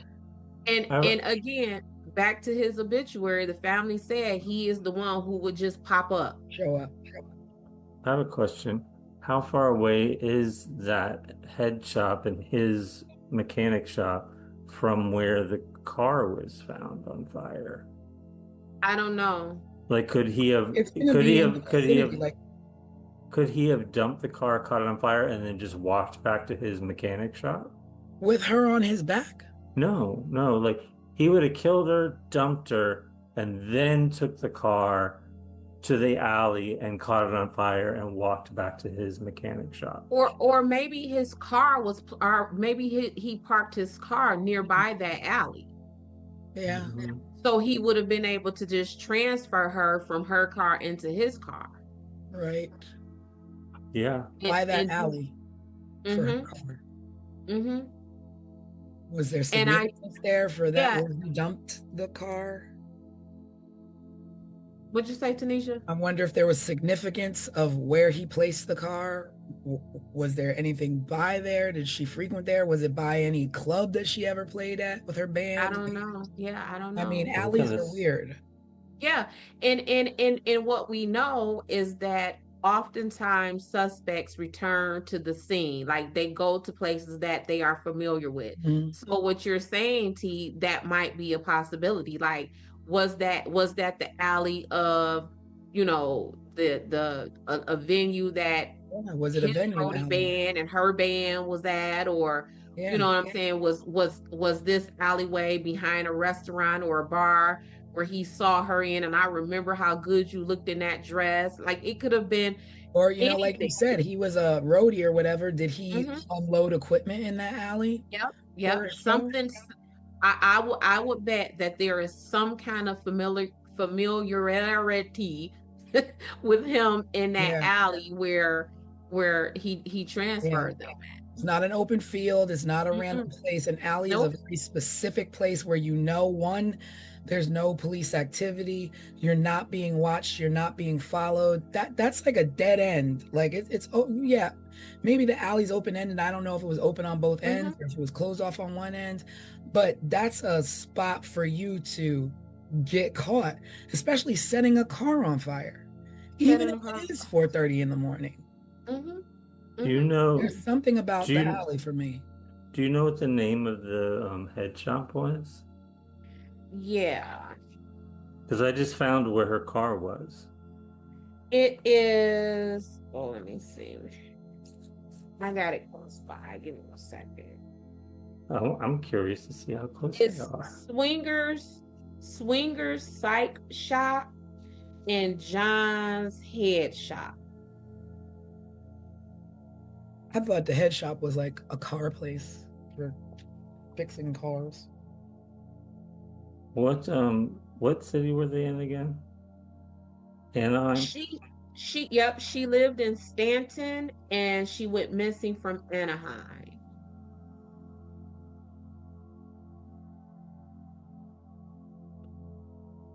Oh, okay. Found it.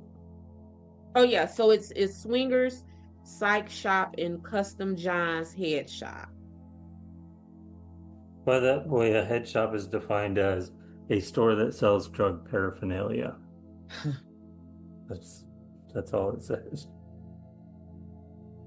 And I don't think it needs to say more than that. We get it. Yeah, no, I mean we get it. That's very clear to me. That's very clear to me. So where her car was found in the head shop, they're 12 miles apart. Mm-hmm. So it's not walking distance. No. So remember when we were just talking about, like, I don't know if we're digging at stereotypes, but how someone who worked at the collision shop or something may have like their cigarettes tucked in their t-shirt pocket or something. I mean, it's the 80s. Everybody was smoking. Right. Kids. At her parking spot, when the cops went to begin the investigation, they found a pack of cigarettes in where her car was, and she did not smoke. Come on. Mechanic. No fingerprints. If you think about that's the thing with this, Steve. So when this is the thing. So when I get to talking about police and what the police didn't do, this is the mess that I am talking about, y'all. Like, and this is why, as I began to do this investigation, this woman went from being Dorothy Jane Scott to Dot to me, because they wronged this girl. I get it that in 1980 we can't trace cars like we can, right?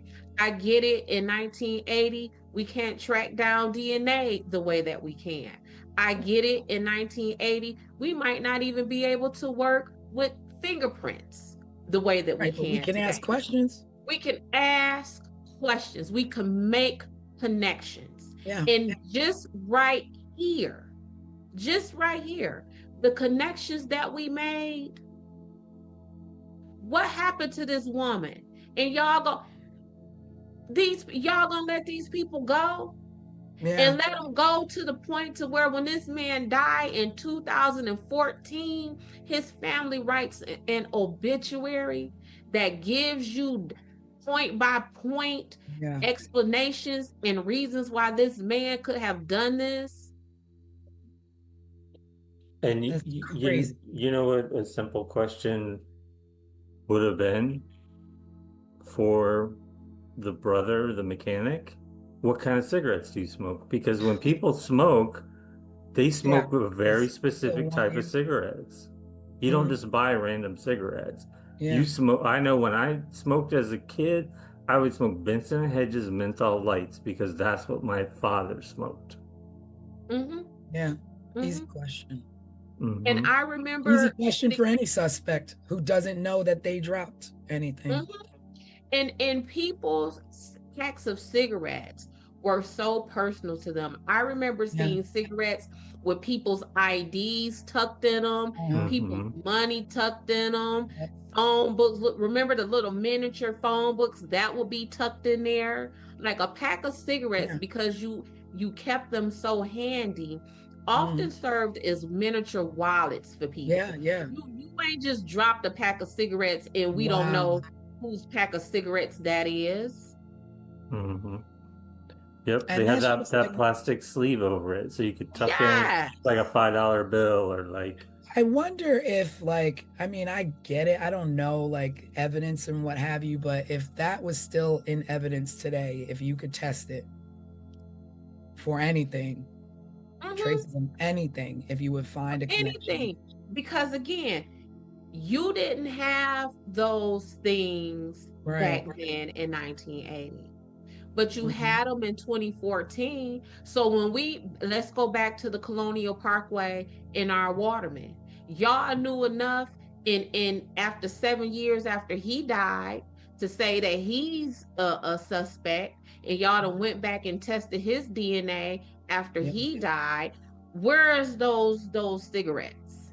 Run the prints on those cigarettes now, because you can. You can do that now. It's crazy. I know, like, people have always, what about this? What about that? Did you do this? Did you do that? And I'm not discrediting the fact that maybe it was done, maybe it wasn't, but there's nothing that infers that it was. But you making me want to call a tip hotline. Be like, no, really. Did you think about this? Did you think you about didn't, this? because you just moved on to whatever was next. Because if you didn't, we would know what happened to her. Her son would know what happened to his mom, and his parents wouldn't have died without knowing what happened to their child. And everywhere I dug, I saw references of Sean still trying to find answers about his mom. Yeah, because he's like a grown man at this point, probably our age. Yes. Yeah, all right. Because he probably is exactly my age, because if he was 4 in 1980, he would be born in 76. Yeah. And this man's obituary, y'all. And for him to tell the police, I wanted to marry her, sir, if you don't hop your butt up in these handcuffs in the back of this patrol car so I could take you where you belong. What you mean you was gonna marry her? And you know, and here's the thing, you know, we are investigating her disappearance. Right. And that's right. There's a 4-year span of investigation that either trailed off or didn't really get off the ground before she was found. So depending on the place in the investigation that Mike Butler would have been questioned, he would have either told police who was looking into a disappearance that I liked this woman and I wanted to marry her, or he would have been telling investigating homicide detectives, I like this woman and I wanted to marry her. I'm curious what his line of questioning was. Either one of those time frames, sir. I have handcuffs for you. I have handcuffs for you, sir. Not to keep harping on cigarettes, but I bet even his family members would know what kind of cigarettes that he smoked. That's a pretty standard big clue that you might even want to bring public. Listen, they could have interviewed his 7-8-year-old niece or nephew about his cigarettes, because what was we doing then? We was going to the store, going and buying them, or stealing them, or stealing them. Speak for yourself, Craig. But yeah. I'm just saying, like, and that's an easy follow-up. Yeah. Visit to the store When did this man what cigarettes did this man purchase when he comes in here? Who sold him these?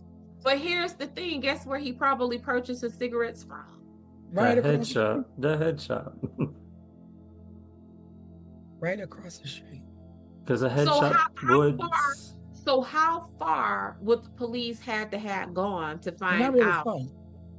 to find Across the out street. what across the street to find out what type of cigarettes this man purchased? When was Whoa, the hold last on. time he purchased them? Because if the pack was full and he just purchased his cigarettes earlier that day. Yeah. But wait a minute. The woman works at a head shop. The woman is abducted, taken. They find cigarettes. They don't think to question who, like, you work at a place that sells these things, but you don't smoke. So who do you know? Like, with I just don't understand, like, I mean, people laugh at me and go, everything's not that simple. You know, everybody's always like, Tanisha, it's not that simple. It's not that simple. But sometimes, like, just get the simple out of the way. It could be that simple. It could, Yeah, that's my thing. I'm always like, no, it is that simple. Alex always teases me and says that I am like Axel Foley on Beverly Hills Cop. Remember how he was just like bare bones with his investigation, and these Beverly Hills Cops officers, they had all this money and all of this technology, and he was like, y'all don't need all. That's this case right here. That is this right here. This, you don't need no resources other than talking to some people. Talk to the people. This case, somebody's story is gonna crumble. Yep. Somebody's facts are not gonna match. You don't need the technology to trace these calls. You don't need the DNA technology. You don't need the fingerprint technology. When they say good old-fashioned investigation, that's it. Axel Foley on it. That's all you need. And even like in Beverly Hills Cop, he was going to the sports club and the athletic club and crashing on people's hunches because that's what it takes. Yeah. You know what? Looking at where Anaheim is, it's right next, it's kind of part of LA in a sense.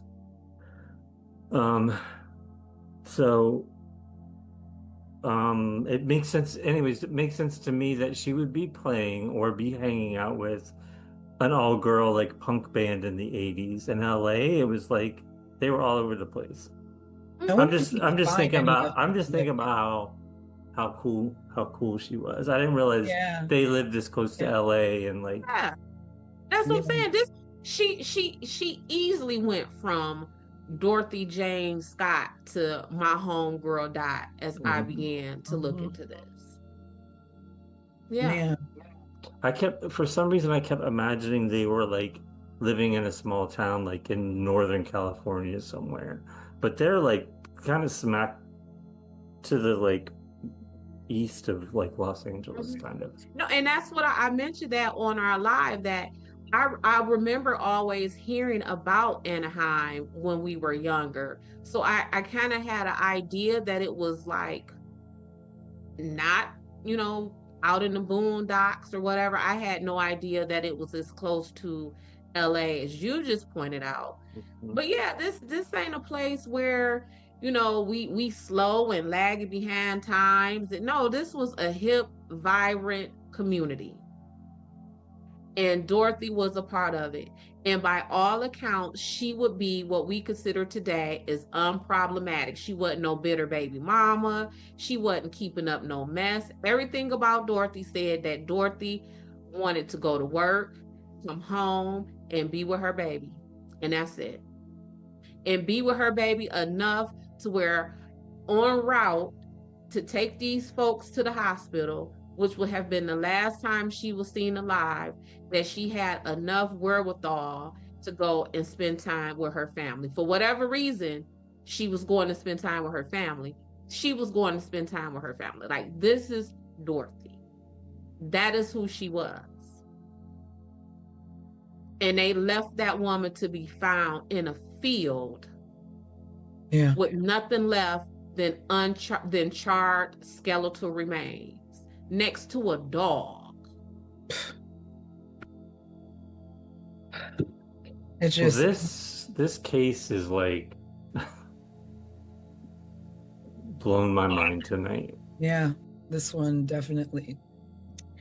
It Uh, seemed so like kind of simple when we got started into this and turned into That's the thing, is something. that when you take just the basic facts and then you do the deep dive like Des did, you find out so much more and then you talk about it. Mhm. Mhm. I can't wait to see what some viewers Yeah. chime My in heart goes with. out to her son. Yeah. My heart goes out to Sean, definitely. And I pray he finds answers.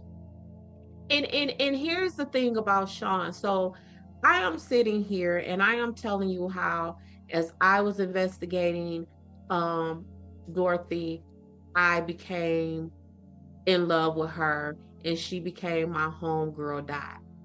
And these are memories and information that I have drudged up about this lady who was a complete stranger to me from the internet. Mm-hmm. Imagine what her son, Yeah. who probably didn't have memories of his mother. So as he is reading these things, oh wow, my mom was this, my mom was in a Yeah. band, or when he's hearing the stories of his mother from his family. So because I just know these things from the internet. Yeah. Like he will be Yeah. hearing Yeah. stories from her friends and family members. The depth of his mom, because being 4 years old when your mom was Right. brutally taken from you, you've got to have some really fond memories that aren't exactly your own, but being told to you secondhand because they Mhm. was robbed from you. Yeah. And all he has to grasp onto are those memories. And to think like, oh, this is my mom. My mom was this, and I didn't even get to know this Yeah. about my And mother. not even firsthand memories Yeah, this is told to you, and mm-hmm, maybe mm-hmm, the photos that you have up until she was right. taken. And Mm-hmm. yeah, I can't imagine. Yep. Dorothy And I Jane think Scott. the consensus is that 1980s were not a good time for solving unfortunate murders. And so many people in that decade are just, I mean, so many of us, the Gen X generation, have no answers for the terribly criminal things that happened. And it was a different world then. It was a different time. I mean, these things still happen, but we got drones, we got all these, different things that, in a second you can barely get down the block committing crimes these days. Like it takes about a week, a month before, we find out the result of, there's no such thing as real kind of unsolved crimes at the volume that it was in the Well, 80s. yeah, and the unfortunate thing in everything you just said is absolutely correct. But even with what you're saying is being correct, at this rate, I believe just nationwide, about maybe half of murders still go unsolved. But that's a case of the bottom line. That's all Mm-hmm. this. Because if Mm-hmm. you Yep. have this, Yep. then it's solved. If you Mm-hmm. don't have this, then you can wait. Mm-hmm. You can wait until you can Yeah. afford to This meaning money, right? money, Mm-hmm. the Yeah. money. Yeah. Because there's no reason that a murder can't be solved with the proper time given. But when there's no money to be paid and there's no, the fact that you have to pay certain amount of pennies on the dollar for a page I mean, of a yeah, and of investigation for your own family right. member is insane. Right. And some families are actually, resorting to contacting investigation agencies. Like there are investigation agencies that just do this, like solve work on unsolved open cases, right? And yeah, is family shouldn't have to do that. I shouldn't, because the truth of the matter is our tax money is already paying that. So now I got to pay some more money to hire an investigator to pay y'all to do the work that I'm already paying you to do. Yeah. So I'm paying out of my pocket 2 or 3 times, and I'm paying out of my soul because my loved one is gone, and y'all ain't telling me nothing. Y'all ain't telling me nothing. And you got cigarettes, you got coworkers.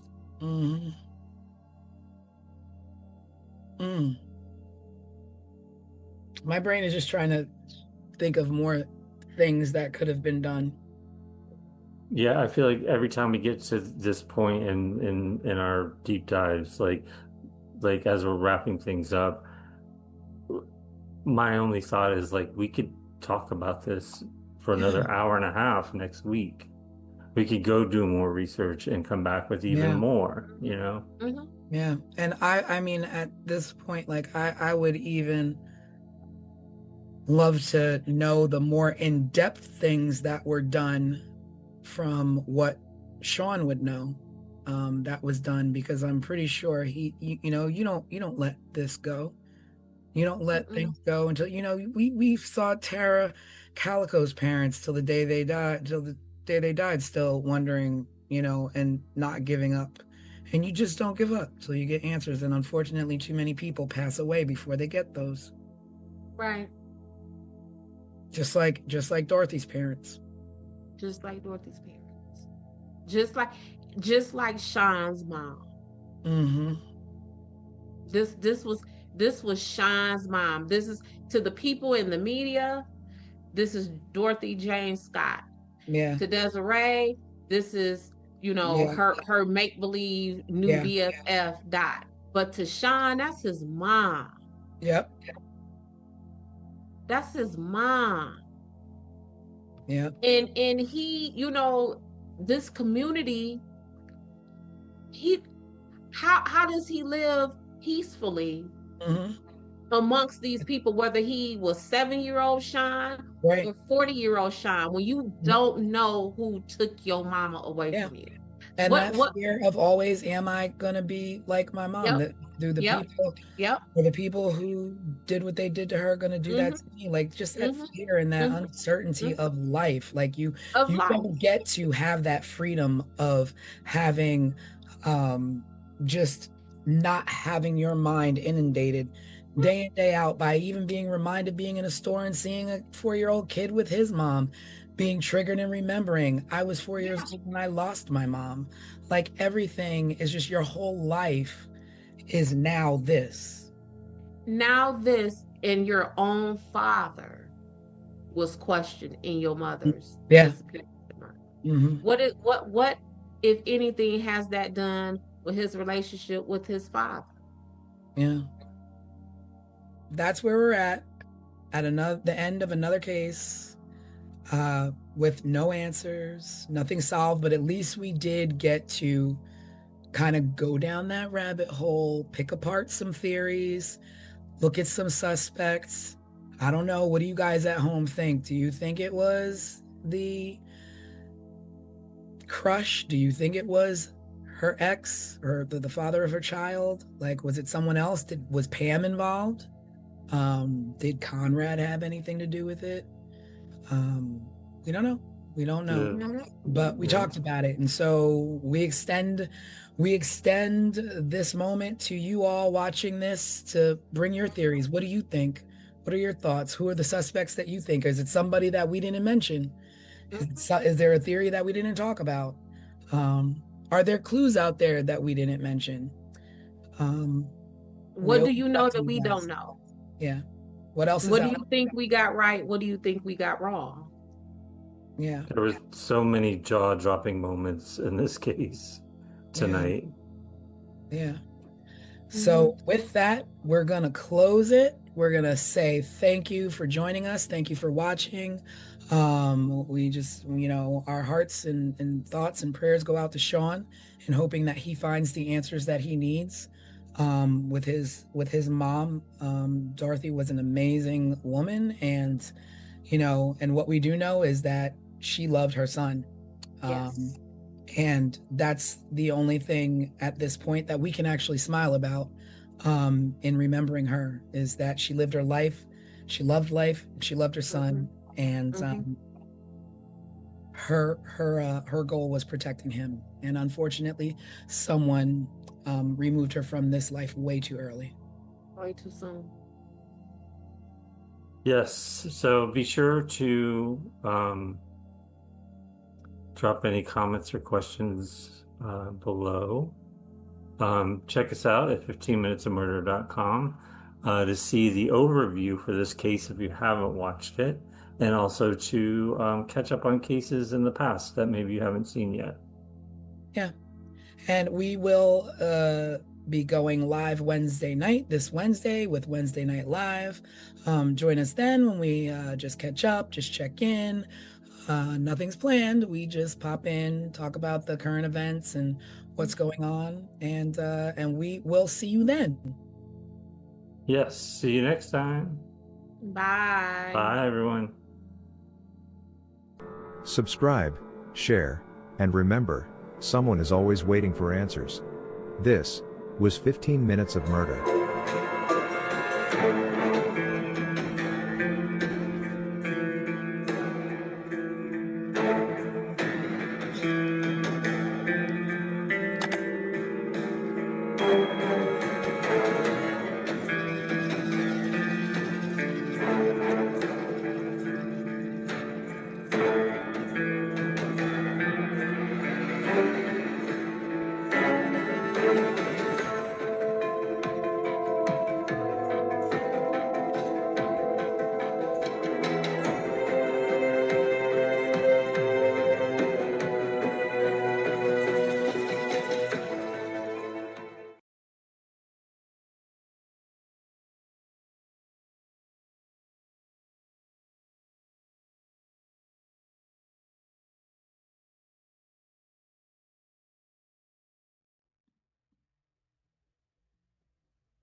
In the winter of 1986, in Suitland, Maryland, just outside the nation's capital, a stretch of woods behind a neighborhood recreation center became a place of dread. Children had played there. Families walked past it. And teenagers cut through it on the way home. But over the course of weeks, those woods would yield a terrible truth. Young women were being killed and left there.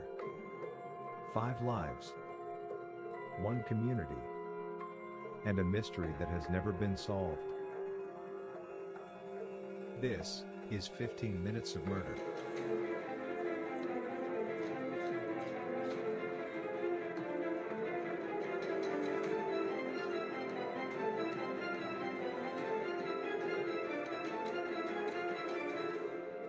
Before they were victims, they were women with lives in motion, and they mattered. They lived in southeast Washington, D.C. and nearby Suitland. They shared neighborhoods, bus routes, stores and friends. They were daughters, sisters, workers and dreamers. Dorothy Ann Miller was 20 years old. She moved through southeast D.C. like thousands of young women do, visiting friends, running errands, living ordinary days that rarely draw attention. On December 13, 1986, her body was found in woods near the Bradbury Recreation Center in Suitland. At first, police believed she had died from a drug overdose. But the autopsy revealed something far darker. Dorothy had been sexually assaulted before her death. She was the first known victim in what investigators would soon recognize as a pattern. Pamela Malcolm was 25. She worked at the United States Patent and Trademark Office in Arlington, Virginia. It was a steady government job. The kind many young Washington area residents would build futures around. She lived with her mother in Suitland. On October 21, 1986, Pamela left home to buy cigarettes, but never returned. Nearly 3 months later, her remains were discovered in the same wooded area where Dorothy had been found. For her mother, time had frozen on the night Pamela stepped out the door. Juanita Marie Walls was 26. On October 30, 1986, she left her Southeast DC apartment to attend a birthday party. She told loved ones she'd be right back, but she never returned. Family members later said Juanita was strong and someone who would resist if she were threatened. Investigators found signs she had fought her attacker. Her remains were found in January 1987 in the Suitland woods. Cynthia Lee Westbury was 22. She lived with her mother and siblings in Southeast Washington. She had simple plans, steady work, independence, and a stable life. On November 10, 1986, she left home to meet a friend. When she disappeared, worry settled in immediately. It wasn't like Cynthia at all. Days later, a call came from the U.S. Postal Service, offering her a job interview. Her family had to explain, Cynthia was missing. Her body was later found alongside the others. A new crime show created by two behind-the-scenes television industry vets from the worlds of Hulu, MTV, CBS, and more. 15 Minutes of Murder. A raw, unfiltered dive into the most haunting unsolved crimes with your creator and hosts, Tanisha Slater and Craig Chapman.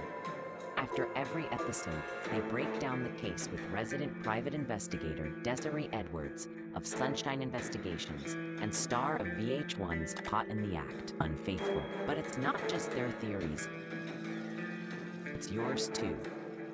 Viewers will have the chance to be part of the show. Sunday nights, because the clock is ticking and every murder should end in truth. Angela Maria Wilkerson was 22. She moved through the same Southeast DC neighborhoods as the others, the same streets and the same social circles. She was last seen January 5, 1987. Days later, her body was found in the familiar wooded area, near Bradbury Recreation Center. 5 women, all dark-skinned and in their early 20s. All short in stature with slender builds. 4 were from the same Southeast Washington neighborhoods. All were sexually assaulted and stabbed. All left in the same unsuspecting woods. All underserved because no one, except their families, were looking for them. All were just stumbled upon, like trash discarded on the wayside. By January 1987, fear in Suitland had become something heavier than rumor. It had become a frightening pattern for everyone living in that area. The woods behind the Bradbury Rec Center became the place parents had to warn their children about. Residents watched from windows facing the tree line, imagining the unthinkable. In February 1987, more than 100 residents gathered outside the Prince George's County Police Station. They demanded answers and safety measures. They demanded attention for the deaths of the young black women in their community. The outcome? Police formed a 25-detective task force. They conducted interviews, canvasses, and searches that turned up some leads. But the killer, or killers, remained unknown. Then, investigators made another discovery, this time in Northeast Washington, D.C. In an alley, police found the body of a young woman. She had been stabbed, sexually assaulted, and strangled. For nearly 2 weeks, she had no name. Then, an employer recognized a police sketch. The victim was identified as 20-year-old Janice Elaine Morton, a nurse's aide from Southeast Washington. Like the Suitland victims, Janice was young, black, and lived in the same communities as the other women. She too was killed in a similar way. Her murder intensified fears that the killings were connected. Police arrested a suspect in Janice Morton's murder. On January 30, 1987, 31-year-old Alton Alonzo Best, a Southeast Washington resident. Investigators said Best knew several of the Suitland victims. One witness reported seeing a victim near a van associated with him shortly before her disappearance. Later that year, Best pleaded guilty to second-degree murder and sodomy in Janice Morton's killing. He was sentenced to 18 years and 4 months in prison. During proceedings, he admitted to patterns of behavior involving offering drugs and seeking sexual favors from vulnerable women. After his arrest, the Suitland killing stopped. But here is the unresolved truth. No forensic evidence ever linked Best to the 5 Suitland murders. He was never charged in those deaths. And officially, the case remains unsolved. Time moved forward. But the woods? They remained a haunting reminder of unthinkable tragedy and unimaginable grief. Families buried daughters, sisters, friends. 5 women, whose lives intersected by geography, and later, in tragedy. The names eventually faded from headlines, but not from memory. And not from injustice. Dorothy Ann Miller, Pamela Maria Malcolm, Juanita Marie Walls, Cynthia Lee Westbury, Angela Maria Wilkerson. Your lives matter, and you are not forgotten. Thank you for watching. Subscribe, share, and remember, someone is always waiting for answers. This was 15 Minutes of Murder.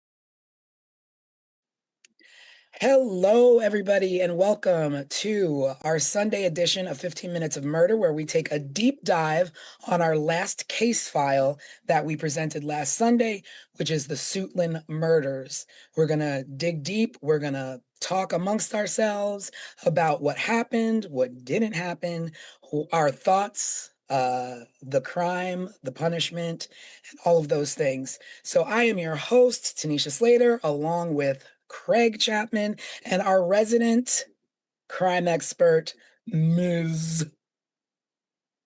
Desiree Edwards. Hey, in the y'all. house. So we are going to get into it. We are going to break it down. And this case is a little different than the things that we've been doing in the past, where we've had a lot of archive footage.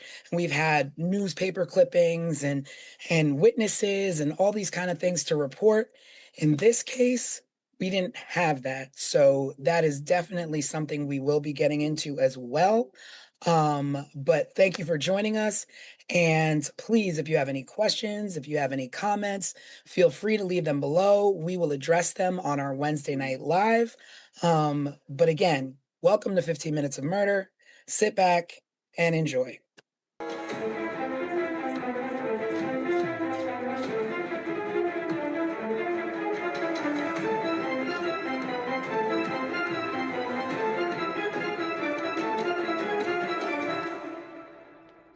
Okay, everybody, so we're about to get into that deep dive, but before we do, make sure you like and subscribe so that you never miss an episode, never miss a live. Stick with us. We'll stick with you. Make sure you subscribe. We appreciate every single subscription. So let's get into this deep dive. Now, What did everybody think of this? This was different. This was definitely different than other stories we've covered. Yeah, but see, so here's my take on it. I found that it was not as much information about, these victims and this string of murders. However, I think that leaves us in a place where we can talk about and explore why that is so. Mm-hmm. I agree. I had the same frustration from the get-go. I was like, there's a few newspaper articles, but there are no pictures of these people. Mhm. There's no pictures of the suspect. They were obviously like serial killings. I mean, I think it's over 3. They consider it serial killings, and they never, anywhere I read, called them serial killings. So there was a lot of like missing information, like almost nothing was done. Yeah. And so as I was exploring and trying to figure out what the heck is this and why is it almost an empty landscape for these victims, I started to get like curious about these dates. But listen, this is again, these dates started to be curious to me. Suitland murders occurred between October 1986 and January 1987. But guess what was happening less than 3 hours away during this exact same timeline? I don't know. The Colonial Parkway murders. Oh. You know what? I wondered why occasionally it would pop up in my Google searches when I was trying to find information about the Suitland murders. I just assumed they were close in proximity. I didn't realize the timeline was the same. Watch also. these dates. So Rebecca and Kathy, they were the first victims of the Colonial Parkway. They were found on October 12, 1986. Paula Malcolm, who was the first victim of the Suitland murders, she was found October 21st, 1986. Wow. And so the timeline is the same, but is the proximity the same or no? Well, it was less than 3 hours away. So my thing with that is, the juxtaposition of the two of these Colonial Parkway murders are getting all of this outrage. They're probably getting all of this media attention, and less than 3 hours away during the exact same timeline is these 4 Black women up in the Washington area.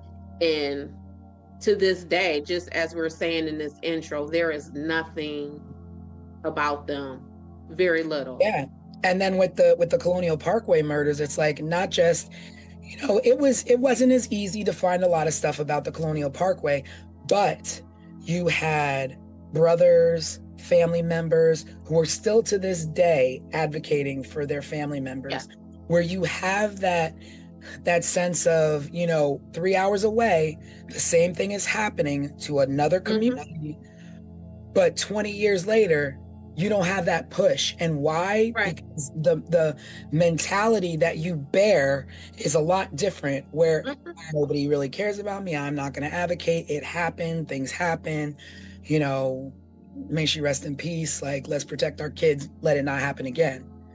I mean, there are, just in preparation for Colonial Parkway, there was a ton of recently produced documentaries on like the ID channel and things like that about that. But a little bit more also caught my attention. So the Colonial Parkway, as we know from our show, is part of the National Park Services. The suspect in the Suitland murders, guess where he worked? As a groundskeeper for the National. Wow. He worked as a groundskeeper for the National Park Service. So it's what, Craig? Well, I was just going to say, all the girls from Suitland Park were found in the woods behind a public park. where people have like birthday parties and family reunions, and Mhm. those woods were literally backed up against a park. And with the Colonial Parkway murders, they literally went out of their way. They almost dug that man up from the grave Yeah. to assign him as the suspect 6 Mhm. years after his death. And then this man right here, as we're talking, he worked for this. He knows this. And to this day, even after he pled guilty for the murder of Janice Morton, they still have refused to even name him as a suspect for these ladies in Suitland. Now, that's what I was wondering. I was like, but why? So when you have this suspect who, it's kind of tied in, but then you don't charge him with it. So what? Investigations just stop on these other 5 women? Like, So this other lady, Janice Morton, he pled guilty to her murder. mhm. And in his allocution, and allocution is the fancy court word for when you plead guilty, you can't just say, I plead guilty. You have to go on the court record and state what you plead guilty to. So in his allocution on the court record, he pled guilty to admitting to offering drugs for sexual favors from, prostitutes and young Mhm. Black marginalized women. Like, he has pled guilty to essentially what would be the profile of these Suitland murders, and he's not a suspect. Well, the only difference between the lady he's accused of or admitted to killing was that she was found in like an alley somewhere, right? Yep. And the rest of Yeah. these girls were found in this same vicinity of woods behind this park. Let me tell you about because what were you about to say, Craig? I was going to say that the woman that he's accused or admitted to killing fit the profile of the other women, correct? Correct. Like the same weight, same like skin Mhm. color, Yep. same stature, whatever. Yep. Yep. Okay. And so the van that he either transported her in and killed her in was owned by his nephew, William Aram, who at the time was a Washington, D.C. police officer. They placed him on leave, administrative leave, stripped him of his duties and his weapon, pending the investigation. They sent that van to Quantico. Quantico said there was no DNA or no blood found in this van. Mm.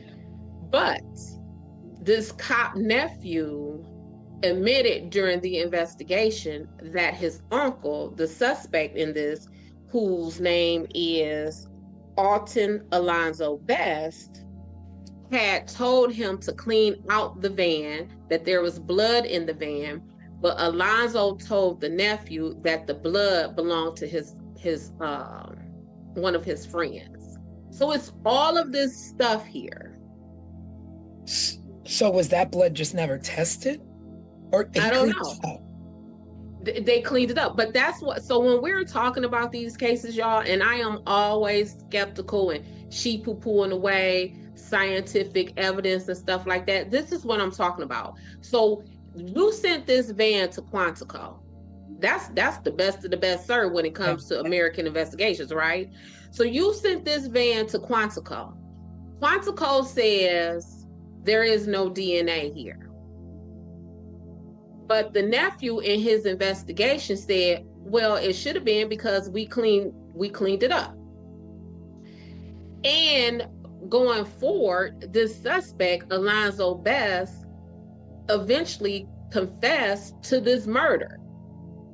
So it's like, if there's no blood in there, then why would he have pled guilty to this, right? Like there is that there, you see what I'm saying? Like there is that connection. And going back to the Colonial Parkway murders, that man, Alan Wilmer, he passed the FBI administered polygraph test, and because they needed closure for those families so bad, they said, never mind that, this is the one who did it.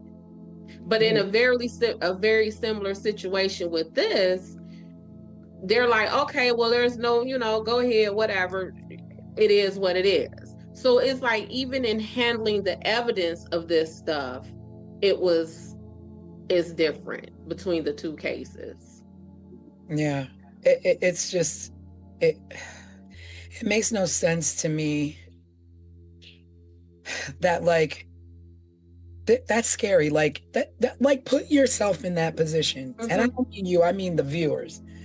You have a park near you. It's 15 minutes up the road. Not one, not two, not three, not four, but 5 bodies found in those woods. And they're not even, some of them were so decomposed they couldn't tell what was the cause of death. How do you not demand answers? And they did. They did.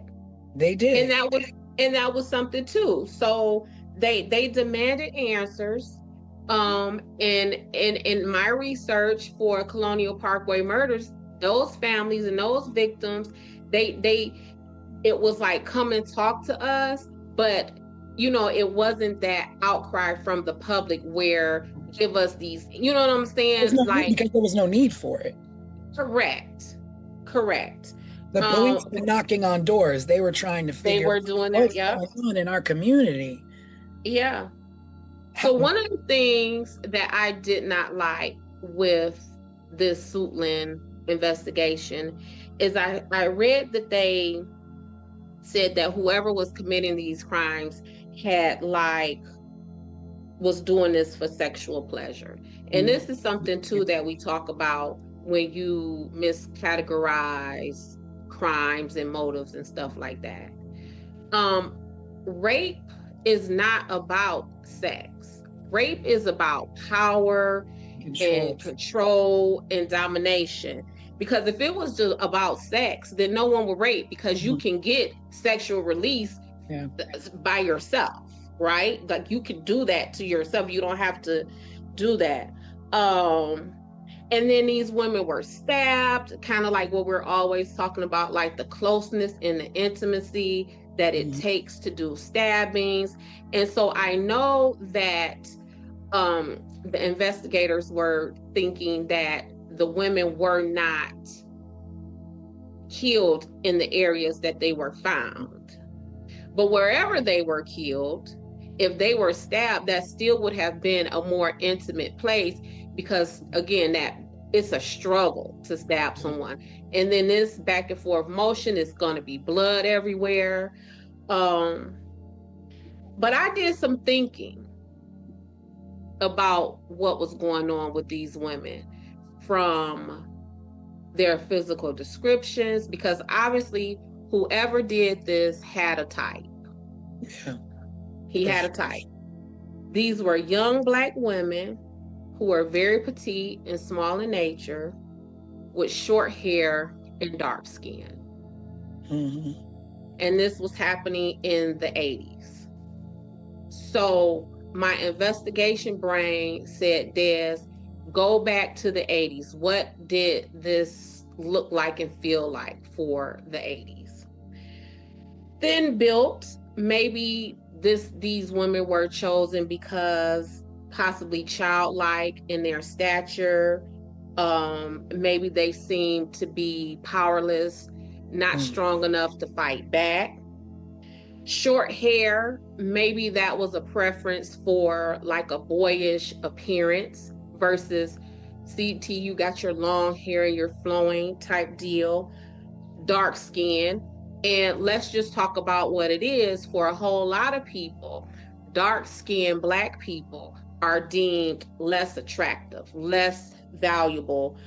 So with that, had made these women even more easy for him to toss away and just discard.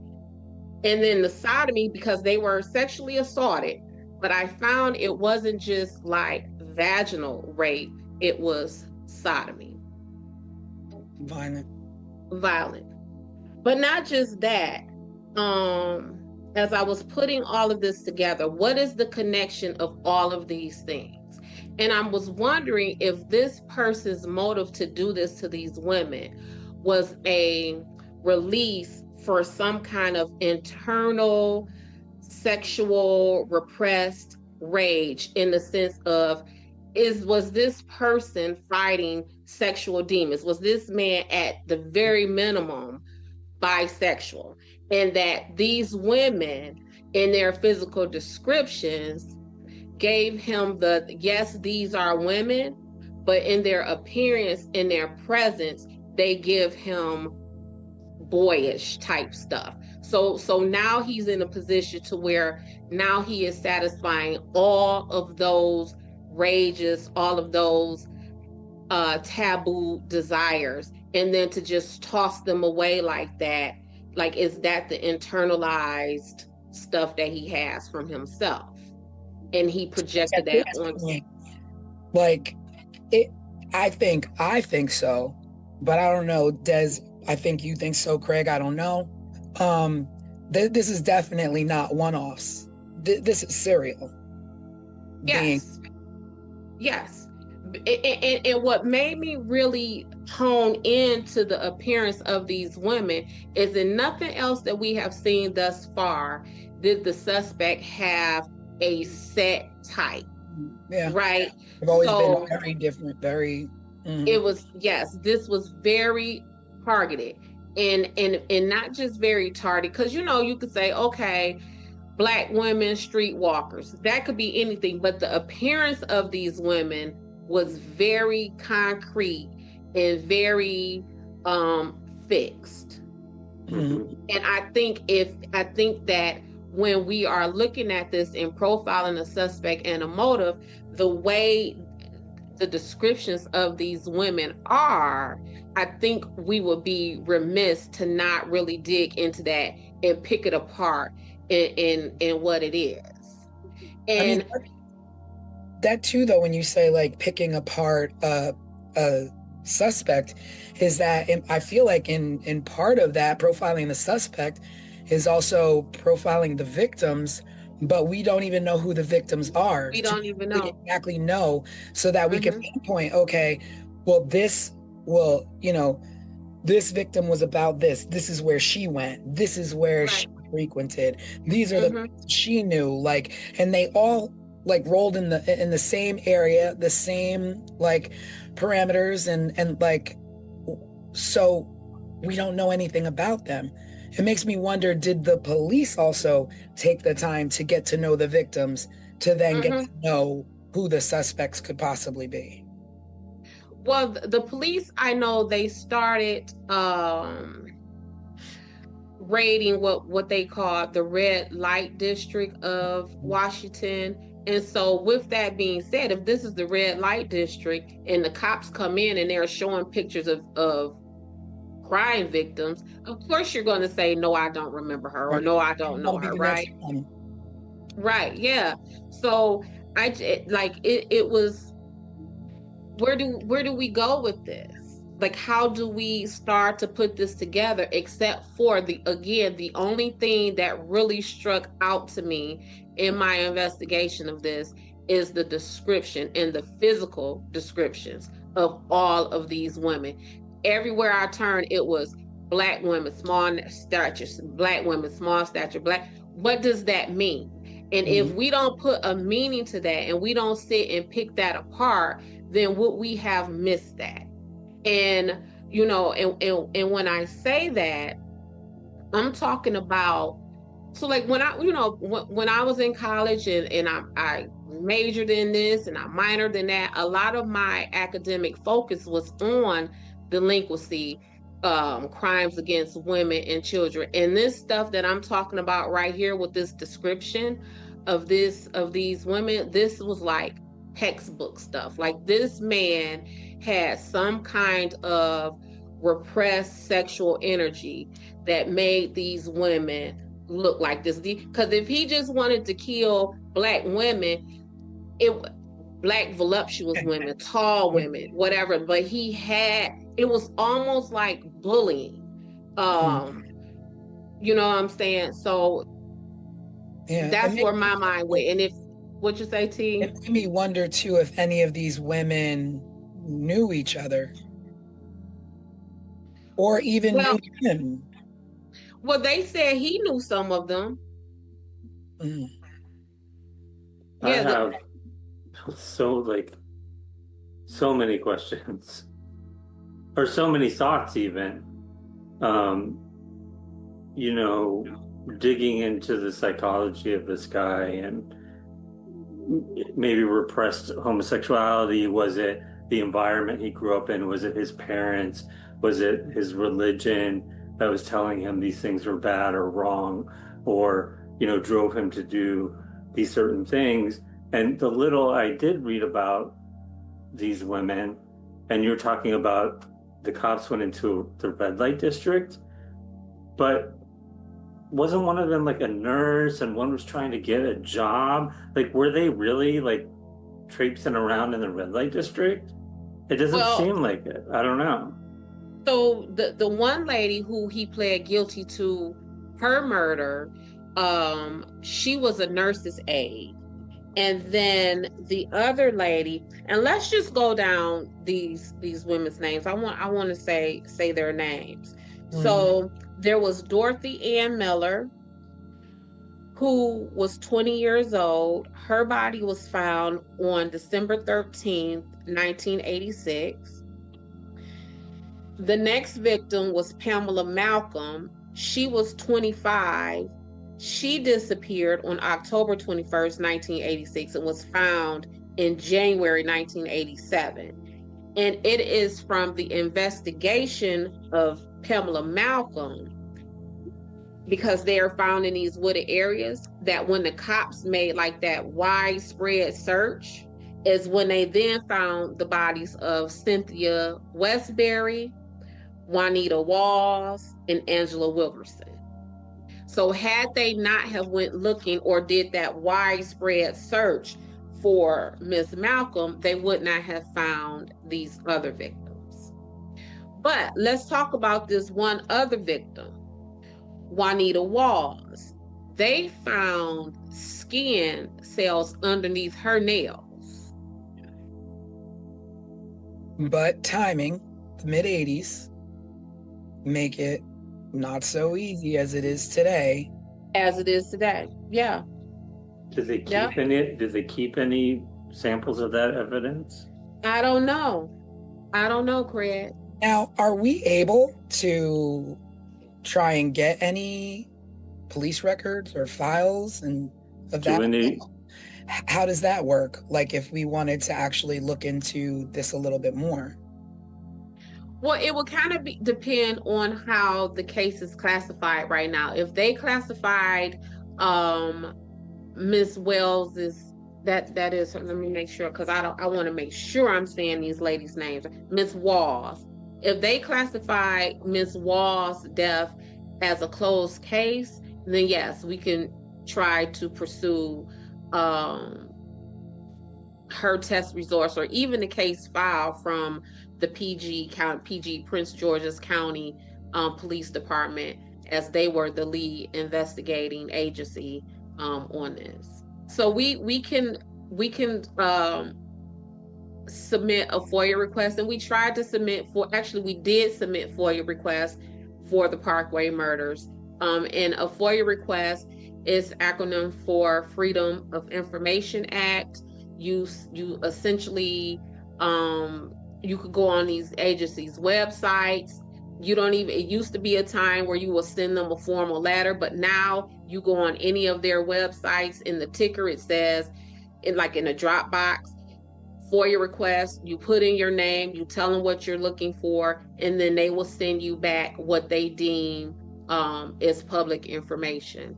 I would love to do that for this case. Yeah. I think it's well worth it. Yeah. Yeah. Yeah.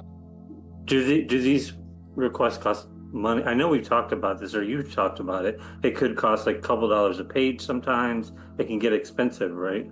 It could get expensive, yeah. And in thousands of dollars. I have heard of the fees for FOIA requests to be like $10,000, $100,000, depending on what is there, and they have to recreate it. If it's video, if it's papers, if they have to redact it, they charge you for all of that. One way they like to increase the charge on that is they will say, well, we charge you the lowest hourly rate of someone on our police force. That's how much an hour is going to take. So if the lowest paid police officer on PG County police force makes $30 an hour, let's say, then all the time that they take to supply or prepare this FOIA request, they're going to charge you $30 an hour to do that. And then you have to pay for the pieces of paper and all of that stuff. So let me ask, is there any time that you ever put in a FOIA request and you're like, but I will come do the manual labor, and they just drop a box in front of you? Oh no, they're not going to let you do that. I mean, so here's the thing. So there are so it's a couple of ways. So what you're talking about, T, that is closest to where if you go to a court and you say, I want the file for Dorothy Ann Miller, who was one of the victims of the Suitland murders. And they're going to say, well, here is the file. They may hand you 2 boxes of paper clips, and they will say, go through the file, put a paper clip on each sheet of paper, and then we'll make copies that way. So but that's something separate than the FOIA request. So you can actually walk into a courthouse and ask to see a file. And you don't have to have any sort of relation or connection to that case to do that? They might ask you, who are you to this case? And then they might ask you for your driver's license. But from my understanding, they can't deny that they can't deny you that. Are there any case files for these women? Do they exist even? Do any of these women have living family members still? I mean, obviously they do, but like, who were alive at the time and could speak about the cases? Well, that would be something that we can definitely look into, but I want to go back to the case files. So in order for the court to have the case file, the incident that you're talking about has to have actually made it to court. So these women, aside from the woman who he pled guilty to, those women would not have made it to court because there is no suspect. There was no one who stood trial. There was no one who pled guilty. Yeah. So they're just gone. So that's why you would need to submit the FOIA request for them, because that will be with the police department. Oh, okay. Got it. Right? But once it goes into court, now you could just go to the court and say, send me this, or I want to look at the file.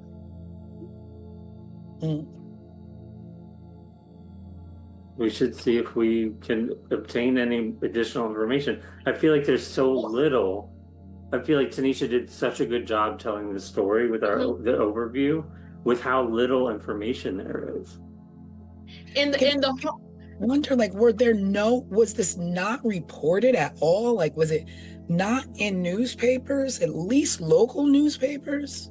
And I think these women were also victim of not just this man, but I think they were victim of the time, because again, we're talking about the late 80s. We're talking about an area that is categorized as being, having a lot of low income housing, like projects and apartments and complexes, which means, it's probably the hood and things like that. But all of this would have happened during the crack epidemic, while Ronald Reagan was president, while it was this propagandized war on drugs. And so much so, like, the community had like a community meeting with the police department. And the police department, of course, they're not giving a whole lot of information. And one of the women at that meeting stood up and said, well, let me ask y'all this. How is it that whenever somebody can sell some drugs, y'all are right there arresting them? But now we have all of these dead, missing Black women, and y'all can't find this killer. And so, again, that's part of why y'all always hear me hollering about Black communities and marginalized communities being over and under policed at the same time. So we have this community that would have been, like I said, propagandized and used as fear mongering during that presidential administration. I mean, we had the president's wife on television talking about just say no to drugs and all of that kind of stuff. And so y'all have all the resources for that. But when it really comes down to like real bodies, real things happening to people, and y'all cannot figure this out. And that fear mongering, that propagandized war on drugs, that all of that is like political tools to just like drive, you know what I'm saying, those political theories back then. Like this fits into all of that. Like, these women were definitely not just a victim of these murders, but they were victims of the time in that social structure of our country at that time. Yeah, but also you have to bring light to the fact that they were victims of this killer. They were victims of circumstance. They were victims of timing. They were victims of societal stereotypes. Yep. But that was in 86, 87. And here we are in 2026 and still experiencing the same disparities when it comes to being missing and exploited and murdered and all of those things. So time hasn't really changed very much since the Reagan era of how we look for us when we are missing. And then this whole investigation. So then because again, we always talk about the task force and when I'm fussing about those things. So in the 80s, there was like a community, almost vigilante group called the Guardian Angels. I believe, at least from my childhood memories, they were in New York, essentially policing the subways and things like that. So the Guardian Angels came into the area to want to help the investigating officers with this investigation. Do you know those officers? Yes. And do you know that they did not want them there? You know, I feel like people hold the Guardian Angels in really high regard. And I remember learning about them as they're still operating to this day. When I was young, I learned a lot about them because I was really into punk rock music, which was like anti-government, anti-authority, anti-police, all of those things. And I would read about the Guardian Angels, and I'm like, these people are super cool. Like they're out taking care of business when nobody else will. I remember them because again, I was, we were children. At least I was, So I remember. Yeah, you weren't born yet, T. And I remember like there always being some scuttlebutt. I don't remember if it was necessarily controversial stuff or if it was like glowing, reviews like Craig is saying. My point is the Guardian Angels came in, wanted to help, and the police were saying, not because we don't like y'all or this, that, and other. The police pushing back against the presence of the Guardian Angels was essentially because the police felt that the presence of the Guardian Angels will make them look inept, as if they Guess what the best way to solve that is? Be in that. Get in the game. Yep. Be So lame. that's what I'm talking about. When we have these task force and all of that kind of stuff, yep, we're all trying to find what it is we're looking for. But if our intentions are different, then we're not going to work well. Now imagine if, because I know for me, a lot of attorneys will hire me as an investigator on a case before they will hire a now private investigator who once had law enforcement background. Because one thing is for sure, a cop is going to cop. Once you're a cop, you know that's in you. You can't really turn that off. And people feel that, right? So if you are in these marginalized communities, like we're talking about, with all of the social things going on that we have just discussed, and a cop comes talking to you about this, you might be a little closed off. But if a regular person, maybe a guardian angel, maybe, you know, just a regular private investigator come and talk to you, you might be more free with your information and more comfortable to talk. So y'all are not getting it done, but here are some everyday people who may have been able to, and instead of you finding a way to tap into that resource, you taint it and kind of push it away. You know what else is concerning as I'm listening about this case, and about there potentially being a nephew who was a cop involved.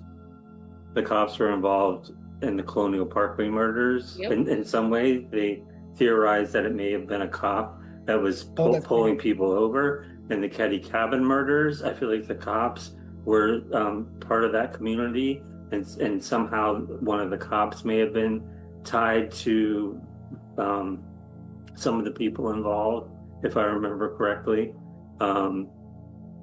It just seems like a lot of these cases we've covered, the cops have been involved in some shady sort of way. I mean, isn't that like the time period when I guess the birth of like the dirty cop era of the 80s, where, you know, drugs and crime were like just really up and cops were on the take, and, you know, all these things. So we get all these movies now in this time, and, you know, millennial time, that are always about these, you know, dark, shady alleys of the 80s where cops were, you know, on the take doing dirt, you know, and perhaps that's a decade where a lot of cops got away with a lot of things that we just will never know. Yeah, and that stuff sells. That's what I'm saying. It helps pushes the agenda, whatever your agenda is. And it just so happens that we're talking about a possibly nefarious agenda, one that we know to be true, one that we know things like when you have politicians talking about this fictitious black welfare mother and had all these kids and getting all this money, well, we now know that was not true. That was a blatant lie that was told to the public to again advance a political agenda. And so crime, especially when it is depicted coming from marginalized people, black people, poor people, Hispanic people, whatever the people are, that is a way to push again an agenda. I tell my clients all the time, these prosecutors and these politicians are getting raises. They're getting reelected off of you. Like, you, whatever that crime is that you are being charged with, and they get a guilty plea out of you or a conviction out of you, it is highly possible that a detective or a prosecutor just got that corner office that everyone looks for. It just so happens that they have now gotten reelected. It just so happens that they may have just gained a few extra $100,000 to their campaign fund because of the closure of this case and your conviction. Like, this stuff, it has meaning, and a lot of times that meaning is someone's career advancement. in someone's their pockets. I mean, there's, we could point fingers at them as well, but there's also a difference in communities as well, where it's like snitches get stitches, so keep your mouth Absolutely. shut, which then the community makes it difficult for officers to get to the bottom of certain things. Absolutely. So And again, that it's is got to do where, better. absolutely, and that is where the presence of the guardian angels could have been helpful, because this could have been people coming to people who looks like you in one way or another, at least closer to you than these cops or these investigators, to kind of talk you through that, right? To kind of explain to you or make you comfortable, or just help gear you in a better position to help the police than just the police coming there to you. But when you, all times, like I remember when I first started working at Sunshine Investigations, before I owned Sunshine Investigations, we would hold meetings, right? When we would get new cases, and we would literally break down some of the things that we're talking about. What is this community that we're going into? What was the crimes? Okay, well, amongst this staff, who is the best investigator for that? Who amongst this staff, which one of these investigators would fit better in this community? Who amongst this staff would these people be more comfortable with? And with that, there were some cases that my little black behind couldn't go on to, right? And it was some cases where one of my coworkers, their little white behinds couldn't go to, because the truth of the matter is people are more comfortable talking to people who are closer to them. So even right now, if I am working a case, and let's say the people who I am talking to are of Middle Eastern descent and they speak Arabic, I may take one of my friends who might be of Middle Eastern descent and speak Arabic with me onto that case, because although I am Des and I am black, I am not Middle Eastern and I don't speak Arabic. So we have to be very conscious of those things when we go into certain communities, because otherwise you gonna get, no, you're not finna walk into because some of these women, Craig, were prostitutes or thought to be prostitutes. And with that being said, you're not finna walk into a bar and these people just finna talk to you. Yeah. That's not going to happen. And so if they just approach this the way they want to just come through as police officers and not want help or not think about the community that they are in, this is what we're going to have.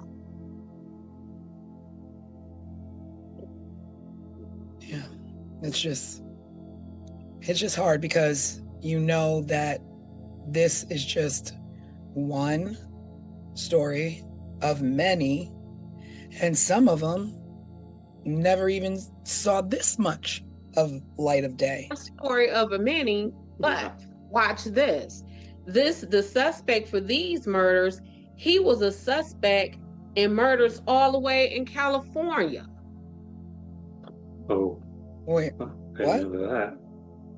Yes. So, calling this a serial killer is not incorrect, then? It is not incorrect. No, there was at this time, there was a string of murders in California. Specifically, they had dubbed these murders as the South Side Slayer. And they were looking at this man, Alonzo Bess, or whatever his name is, as the suspect in those murders. I'm about to look it up right now. But not right in the backyard of where he actually murdered another woman. Correct. Because for some reason she didn't fit the profile of location of where she was found. Yeah. Because she was found in Cali, he's probably not connected to these Woods murders. But California, all the way across the country. But it's even worse than that with this community. So just as they were recovering from a string of murders called the Freeway Phantom murders that occurred between 1971 and 1972. So this community was being brutalized. The freeway what murder? Freeway Phantom murders. Wow. And these were also to where you become desensitized to that kind of sense of violence and murder and gone missing and nobody's looking for you. You all of a sudden become accustomed to this, to where you don't even begin to be outraged about it because it's just your way of life. And that is the saddest thing. Yes. These freeway phantom murders were also all Black women, it looks like. Too. Absolutely. And the reason why it was called the Freeway Phantom murders is because they were killed and just tossed along the freeway.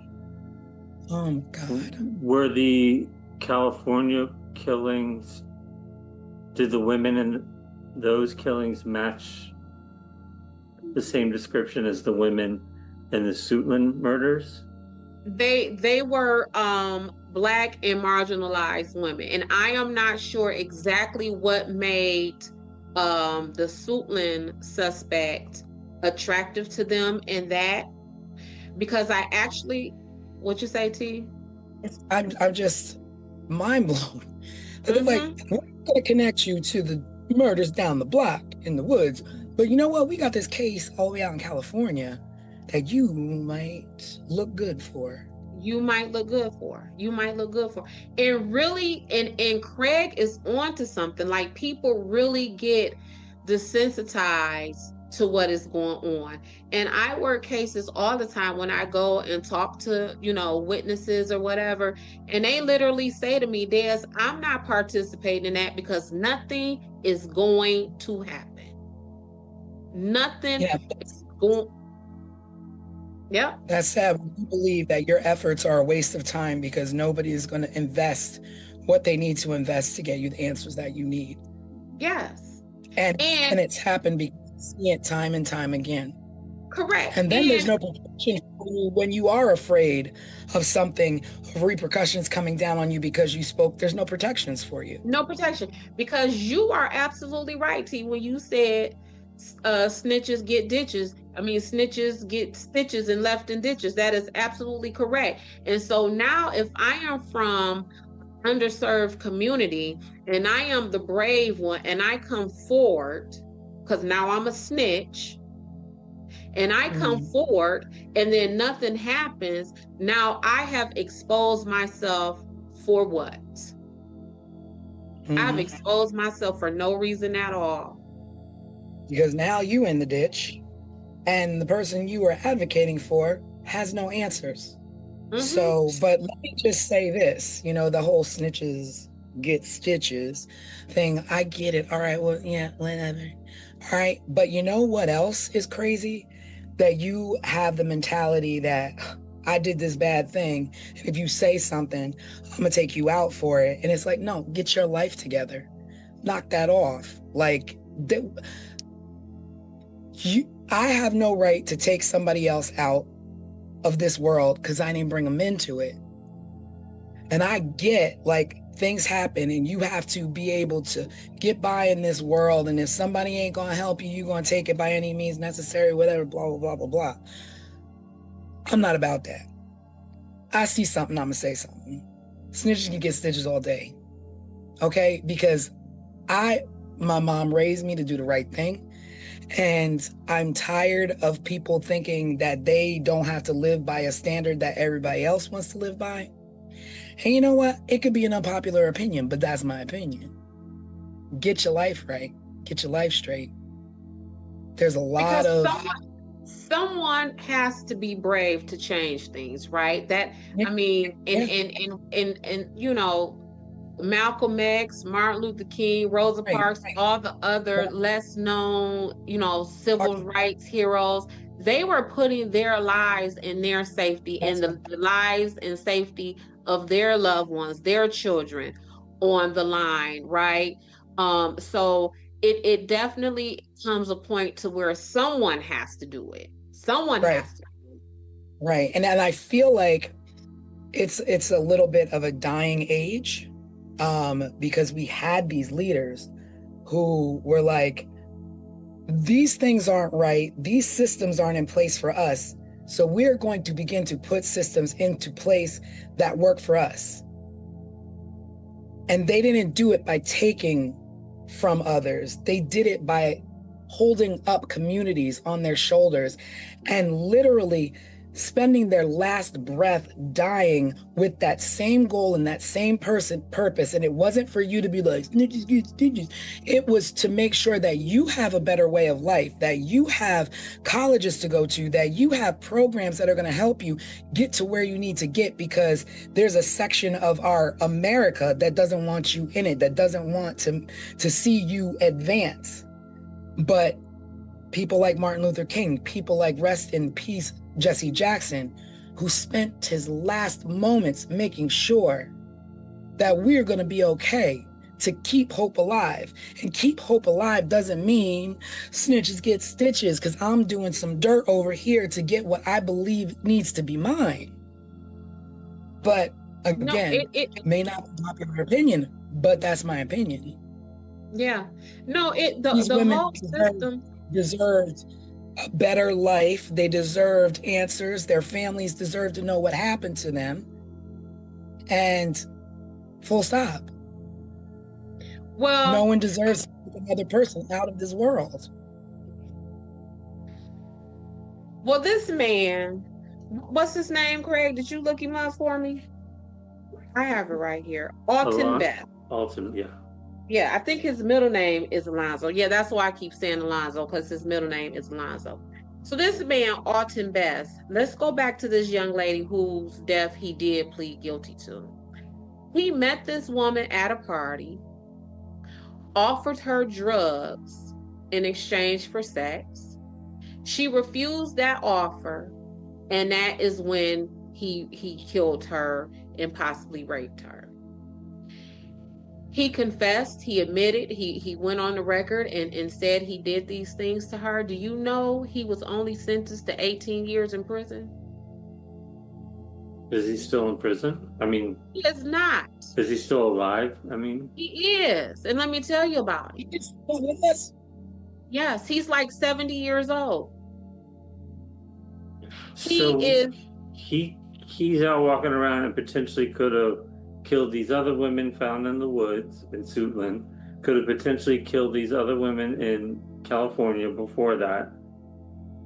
And he's out just walking around now? Hold on. And after his arrest for that lady who he pled guilty to, so the murder stopped right after he was arrested. He was arrested. However, there was bodies that were discovered, and those bodies, the state of decomposition for those bodies gave indication that they could have also been victims of his. Yeah, so these are additional bodies on top of the 5. Yes, it was like 2 or 3 more bodies that were discovered after his arrest. And the decomposition state of those bodies indicated that they could have definitely fit in the timeline that he was active. But different locations. Yes, no, they were all in the same, like some of them were found like in the same proximity of these other folk, of these other ladies, yes. If you look if you read about Suitland murders, it says victims 5 to 9.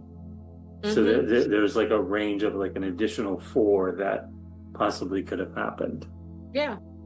So he got out.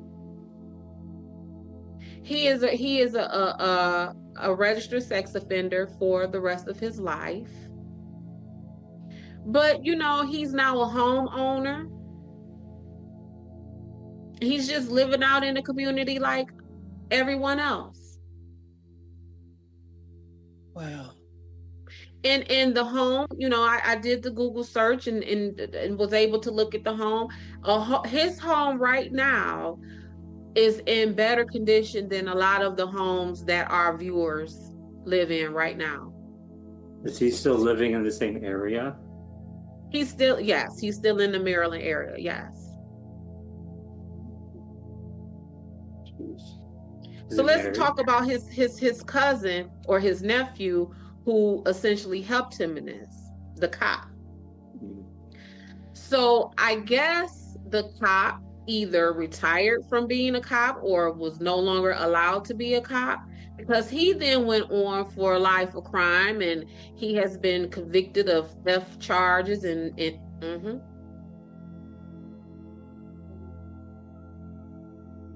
Ooh. What else? Theft charges. What else? Any other ones? Just a bunch of, just several theft charges, things that would be unbecoming of someone who is an upstanding police officer. Yeah. But It speaks to his character. Absolutely. And these two remain to be thick as thieves to this day, because in 2016, they filed paperwork to create an LLC together. What kind of business? They couldn't figure out what kind of business it is, but in 2016. Now, I'm going to also say, I also believe, where are you laughing at? I also believe that people can turn their lives around, okay? Absolutely. They can, be remorseful. They can become members of society again and do the right things and get businesses and get homes and what have you. But also, you need to do your time. You have to do your time.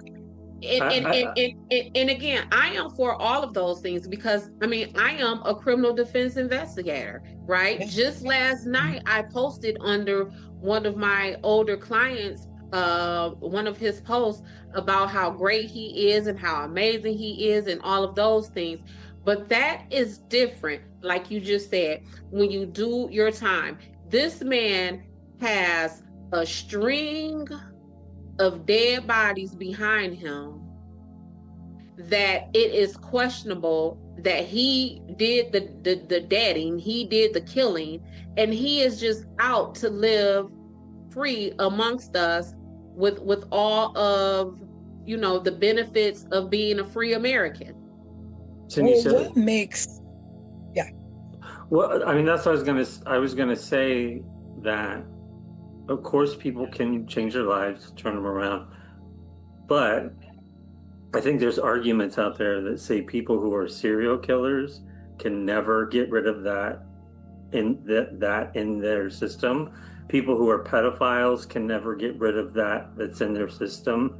It's something more about your wiring than it is about correcting your life. If you're, I don't know, a jewelry robber, sure, maybe you can turn your life around and become a better person.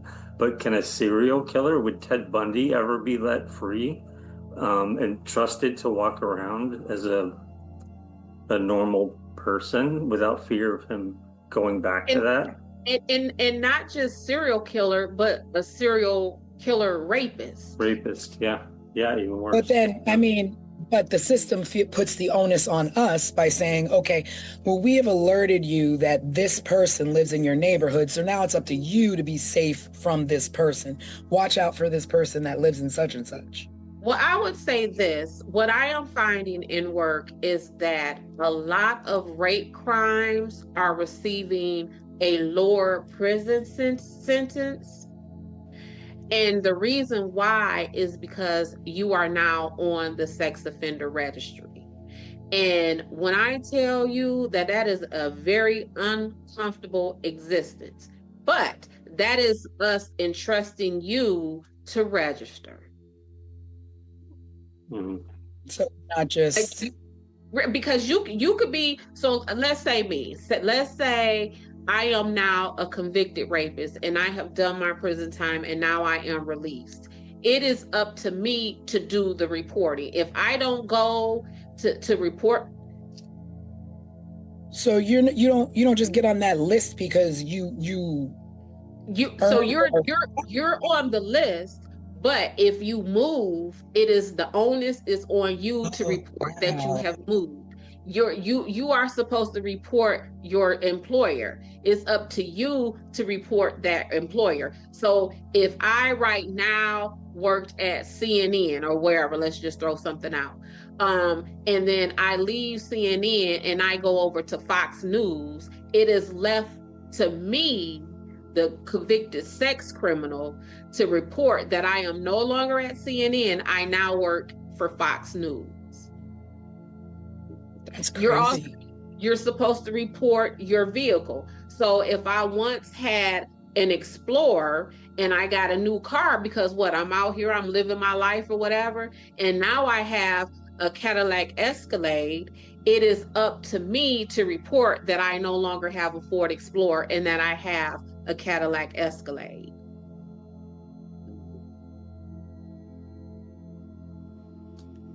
That's mind-blowing to me. I feel like, you should probably be tracked.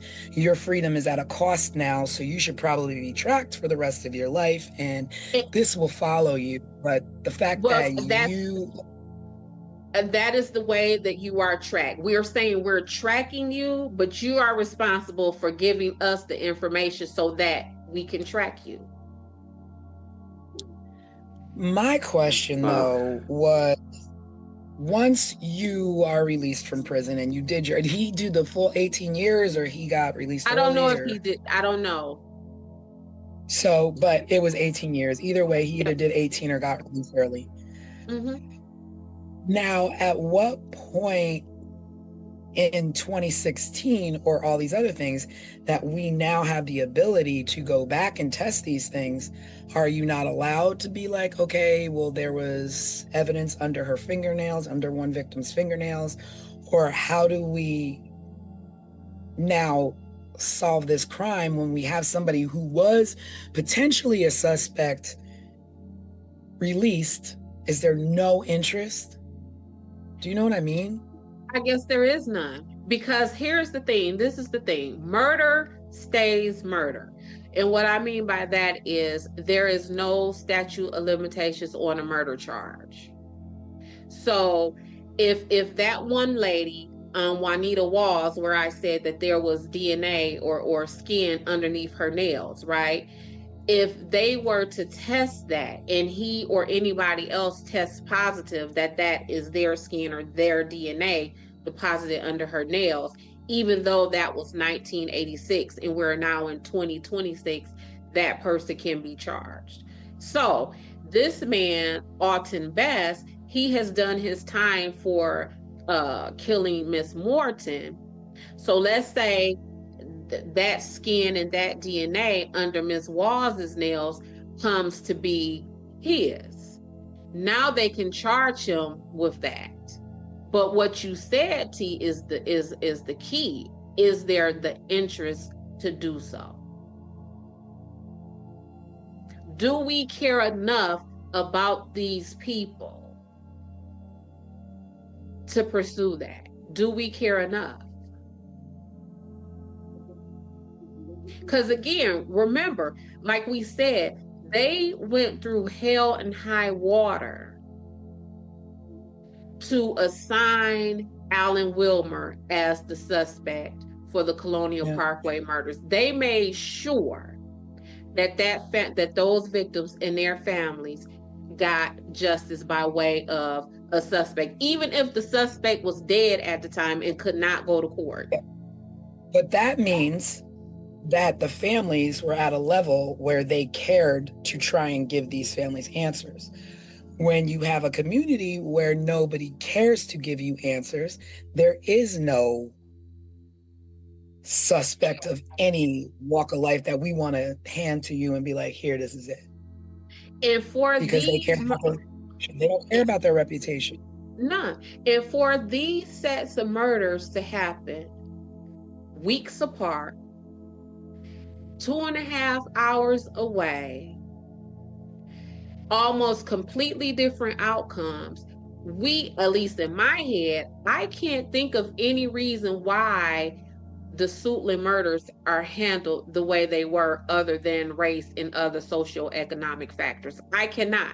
You cannot pay me to believe that there is any other reason than that. Yeah. And it's probably not high on the list of unsolved cases to reprobe into, to reopen, until a podcast like ours comes along. Right. Because again, what I always say, this stuff is rooted in career advancement and money. If I don't see enough value in you to get a bigger office or a bigger budget, then we're just going to let that go. That's just going to be unsolved. Right now, this whole Nancy Guthrie situation, the president said we finna give all the resources that we can to find this woman. Ronald Reagan didn't say we finna give all the resources that we can to find who did this to these Black women when he was president. This country has for-profit prisons where it is profitable to put people in the prison. And if your state that you live in has a for-profit prison, the moment that prison's population is one body less than the contracted amount, then that state is going to be taxed by that company.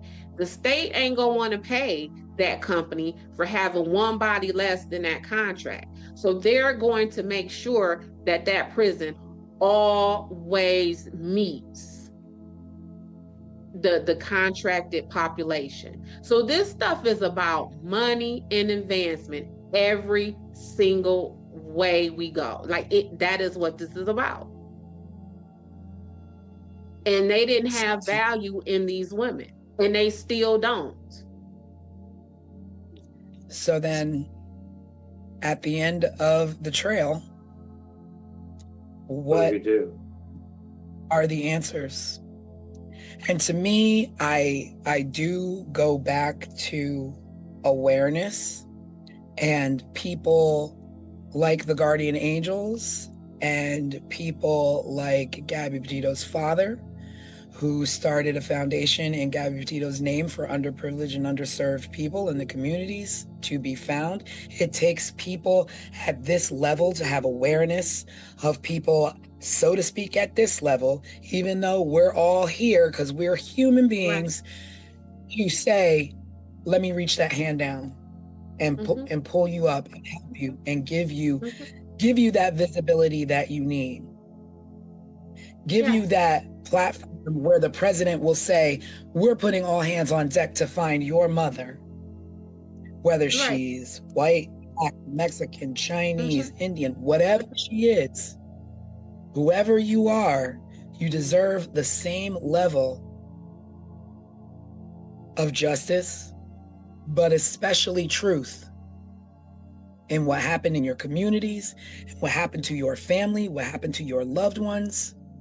We have to do better. Like, we're America, and the basic things that you expect are being brushed aside for certain people and being dished out for others. And that is not how this is supposed to go here.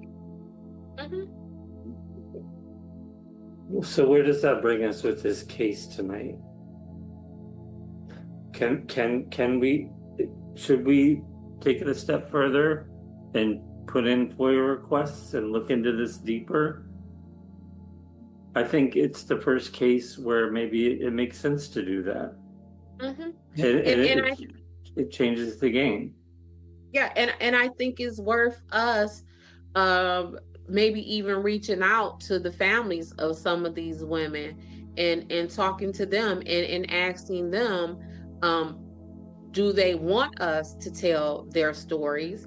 And even further than that, how do they want us to do so? Because it is definitely stories that need to be told. These women individually and these women collectively need to have their stories told.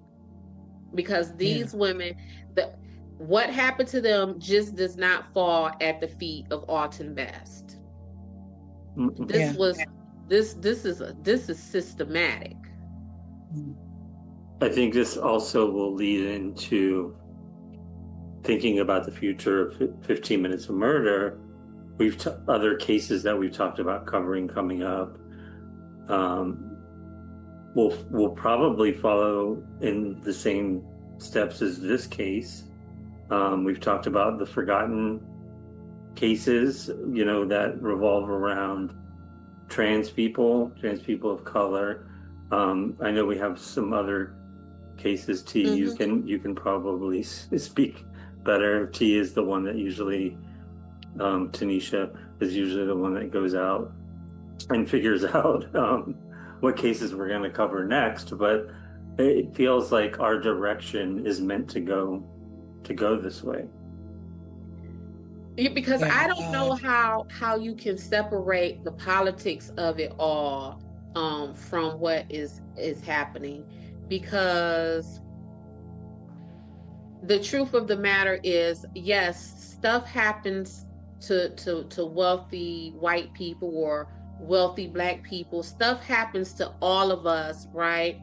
It is the handling of that makes the disparity. It is what happens when these horrible things occurs in the lives of wealthy, powerful people versus us everyday, regular people.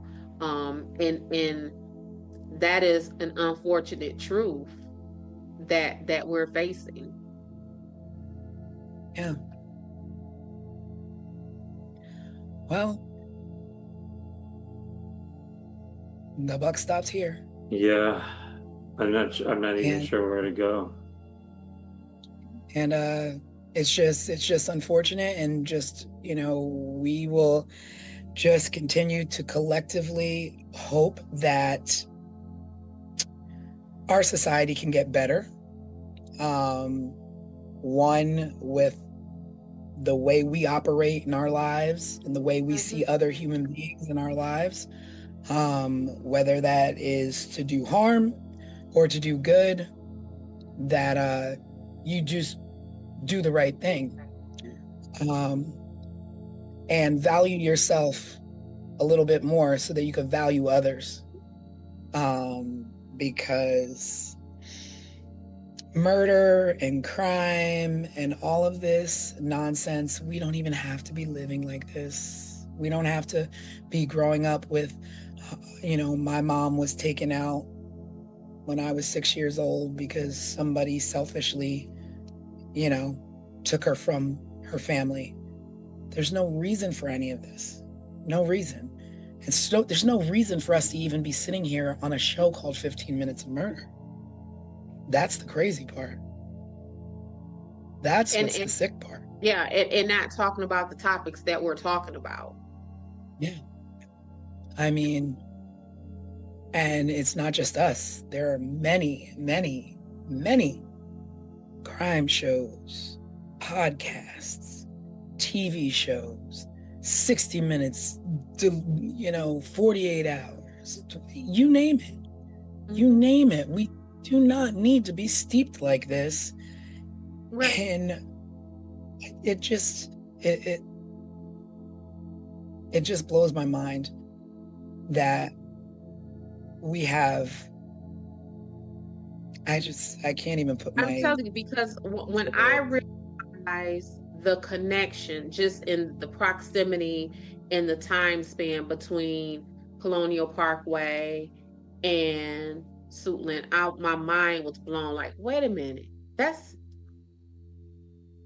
2.5 hours. And I was just thinking, like, Detroiters love driving into Chicago.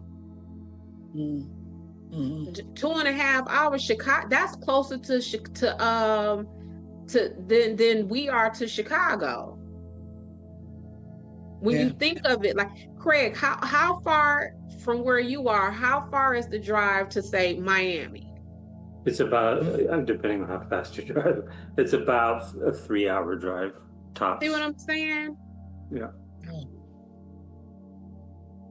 And just a couple of hours can make a big difference. And you know what? The funny thing is that it doesn't even have to be that many hours. It could be this side of 8 Mile versus that side of 8 Mile in less Girl, than. Yeah. listen, what time is it? Because huh? Yeah. Absolutely. Absolutely. And that is what I'm saying. We cannot separate the political from the reality of what is happening and how people are being handled in these situations. You absolutely cannot. Yeah. Well, ladies and gentlemen, that concludes this evening's podcast on the Suitland murders. Neither here nor there, but let's do better. Communities, let's do better. The people who are supposed to be protecting our communities, do better. Everybody do better. That's all I got. Yeah, I think that's our tagline is do better. 15 minutes better. Do better. You gotta do better. Like you almost can't be mad. Like the cops didn't do this. Well, don't give the cops something to do. Don't give them something to mess up. Well, maybe we can do that. We can do better by following up on this case. Yeah, that's how we do it. And doing more than anyone else has. Yeah, I would like to also do better by actually seeing if I could give proper faces to these women that I was not able to find. Oh, yes. I have no idea. I have no idea what they look like. I have no idea what the suspect looks like.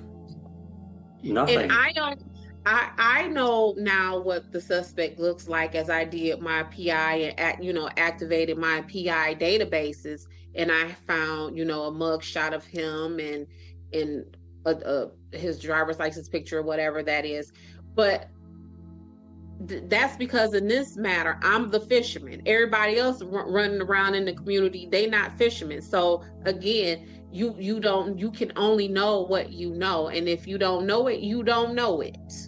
Right. And I think that will be something great. Maybe we can locate these families and say, listen, we want to give a face, a name, a presence to your sister, your daughter, your mother, because these women, some of them, their last words to their family as they was leaving out of their homes was, okay, I'll see you later. One woman, speaking of cigarettes with Dorothy Scott, one woman said to her mom, I'll be right back. I'm going to the store to get some cigarettes. So just something basic that we all do. Another woman said to her family, I'll be right back. I'm going to my friend's home. And she was never found again. So just basic human things like that. Yeah. Just the face. It's like, it's one thing, to say somebody's name, but a name also has a face, and has a face. Hopefully maybe we can give some faces and a tribute to these women, because they deserve that much at the very least. They deserve dignity. And not just remembered as, a pile of clothes that was found, or a body that was stumbled upon, or, their remains were found in the woods. They were someone, and they had faces, they had smiles, they had dreams. So at this point, what we could do. Yeah, one of these women worked at the United States Patent and Trademark Office. And that has been reduced to her being a murdered rape victim in the woods somewhere. Yeah. But without a face and with hardly a name. Yep. Yeah. So let's on our end is try and give a face to these names and to this case overview. And I'm with it. And with that, everyone, This is 15 Minutes of Murder. Yes. Sorry I feel like we're ending on a low note, but more like a real note. Yeah. More like a productive note. And where it is us not just telling or looking into horrible facts, it is us actually trying to do something and pull something better out of it. Yeah. And please, if you haven't already, it helps us to be able to look into these cases further. If you do, watch our videos, subscribe to our videos, share them. It gives us more leverage and leeway to get out and possibly look into this, not only these cases, but more in the future as well. So thank you. Thank you, everybody, and have a wonderful Sunday. Have a great week ahead, and we will see you on Wednesday Night Live. Thanks for tuning in. Be there, be Bye. square. Yes. Good night. Bye. Bye. Good night. Before we close, there's something important to say. In recent years, conversations around missing and murdered victims have brought attention to a painful truth: that not every story receives the same urgency, the same coverage, or the same resources. But let us show you what a champion from the ashes looks like. A true ally that has risen from tragedy, and instead of taking offense, what happened next is a lesson for all of us. After the loss of his daughter, Joseph Petito, father of Gabby Petito, became aware of such disparity in a rather harsh way. During a press conference to find his daughter, he was made aware of something often referred to as missing white woman syndrome. Instead of turning away from that reality, he leaned into it. He listened, he learned, and he acted by channeling his grief into purpose. Through the Gabby Petito Foundation, his family now works to support organizations that help all missing persons, especially those from underserved communities, receive the attention and resources they deserve. And to go a step further, Petito is currently working on a new series titled Faces of the Missing, which he says will cover dozens of cases that have received little media coverage.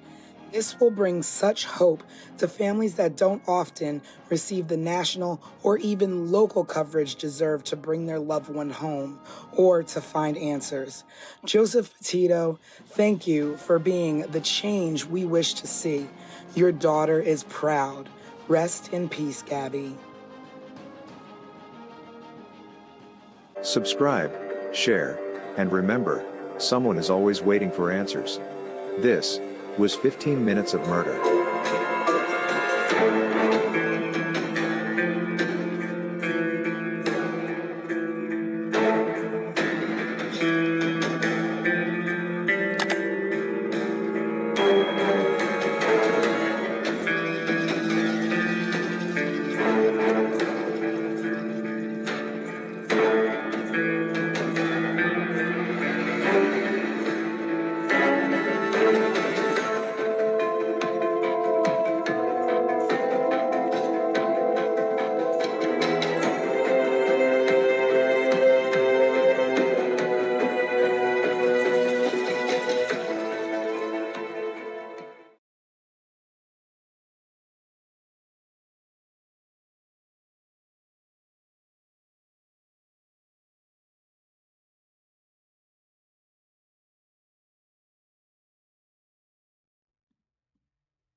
Just 3 blocks from the Atlantic Ocean, the quiet city of Long Beach, New York, looked like any other coastal town in the mid-1980s. But tucked along East Beach Street stood a very different world, the dormitory of the Yeshiva of Long Beach. Inside, teenage boys lived a disciplined life of study, prayer, and tradition. And on the night of October 31, 1986, one of them went to sleep and never woke up. His name was Chaim Weiss. His murder remains one of the most baffling unsolved crimes in New York history. This is 15 Minutes of Murder.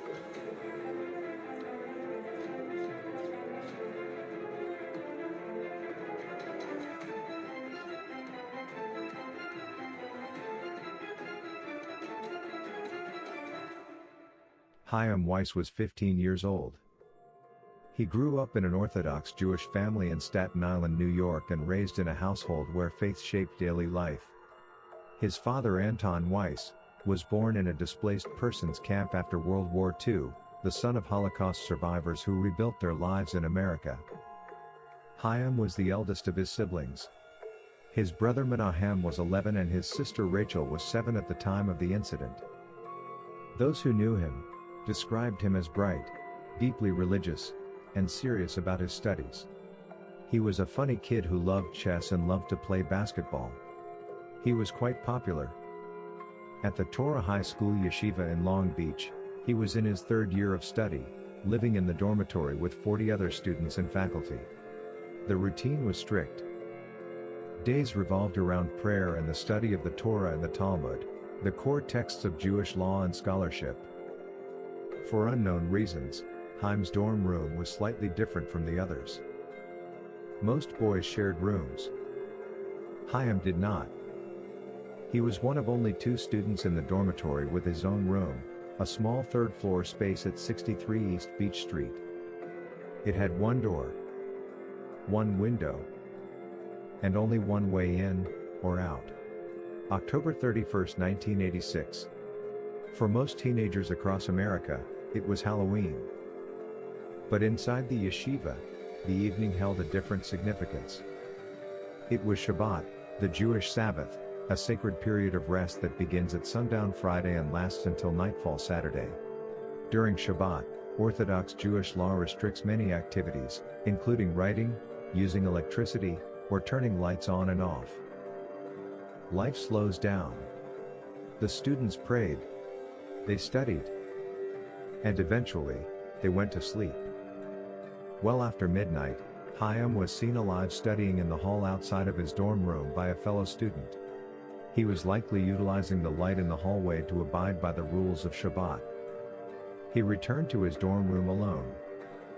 Sometime between 1:20 a.m. and 7 a.m., someone entered that room. What happened next was swift and brutal.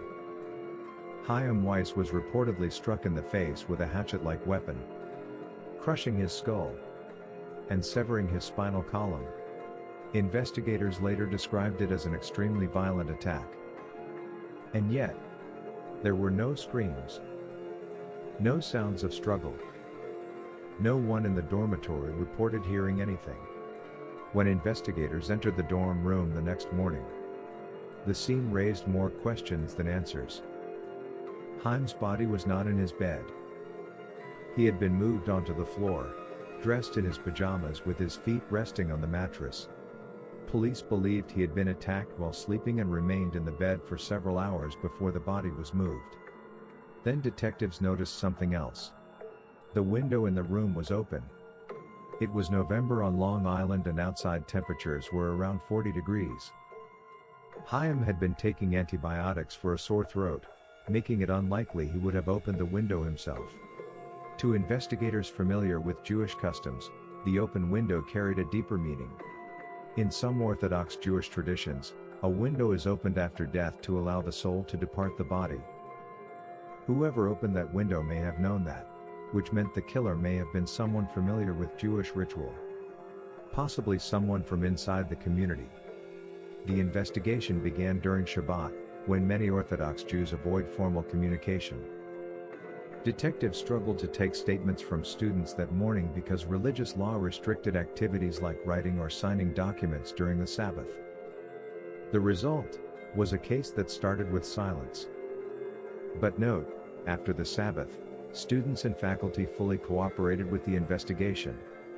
Police assigned 25 detectives to the case full-time for months. A mobile command center was placed outside the yeshiva. Investigators interviewed students, faculty, and staff. Early theories ranged widely. A janitor, a mentally ill outsider, even the possibility of a Halloween thrill killer. But each theory collapsed. There was no forced entry. No evidence anyone from outside had entered the building. This led investigators to a troubling conclusion. The killer may have been someone inside the yeshiva. Possibly a member of the staff. Possibly another student. Near the body, investigators found a single strand of hair that did not belong to Chaim. But police have never tested it against a suspect. Their reasoning for not doing so? To preserve the integrity of the sample. They have kept this one hair in evidence for decades, just waiting for a possible match. The mystery deepened with other unusual details. The summer before Chaim was murdered, he was away at an overnight camp. Chaim's father remembers him calling home crying, but refused to tell him why. There is a possibility the camp was affiliated with the yeshiva, but nothing is for certain. Anton regrets not delving deeper into his son's distress. Doing so could have changed the course of that night. After Chaim left the camp, he went to Europe to visit his grandparents. While there, the family received 2 calls from Rabbi Avram Cooper, the school principal. He wanted to meet with Chaim to discuss matters unknown. Chaim later met privately with the principal at a home in Brooklyn. But when his parents asked about the meeting, Chaim refused to discuss what had been said. Years later, another disturbing event occurred. In 1994, Chaim's family received a strange letter addressed to him. Inside was a dark joke printed on an Easter card, which said, "Know what happens to chickens when they get too old to lay Easter eggs? They die. Happy Easter." Around the same time, his grave was vandalized with Hebrew letters attempting to spell the word murder. Whether these incidents were connected to the crime has never been proven. The murder devastated the Orthodox Jewish community. More than 1,000 mourners attended Chaim's funeral in Brooklyn. Parents feared for their children, and yeshivas across the region increased security. But the questions never stopped. How could a teenager be murdered inside a dormitory filled with students? And no one heard anything? Nearly 40 years later, the murder of Chaim Weiss remains unsolved. A 15-year-old boy killed in his own bed. Inside a locked dormitory. In a room with only one door. And one window. A window someone opened. Perhaps as a ritual. Perhaps as a message. Or perhaps as a final act by someone who knew exactly what they were doing. The killer has never been identified, but investigators believe one thing is certain. Someone out there knows the truth. And they've been carrying it since 1986. Subscribe, share, and remember, someone is always waiting for answers. This was 15 Minutes of Murder.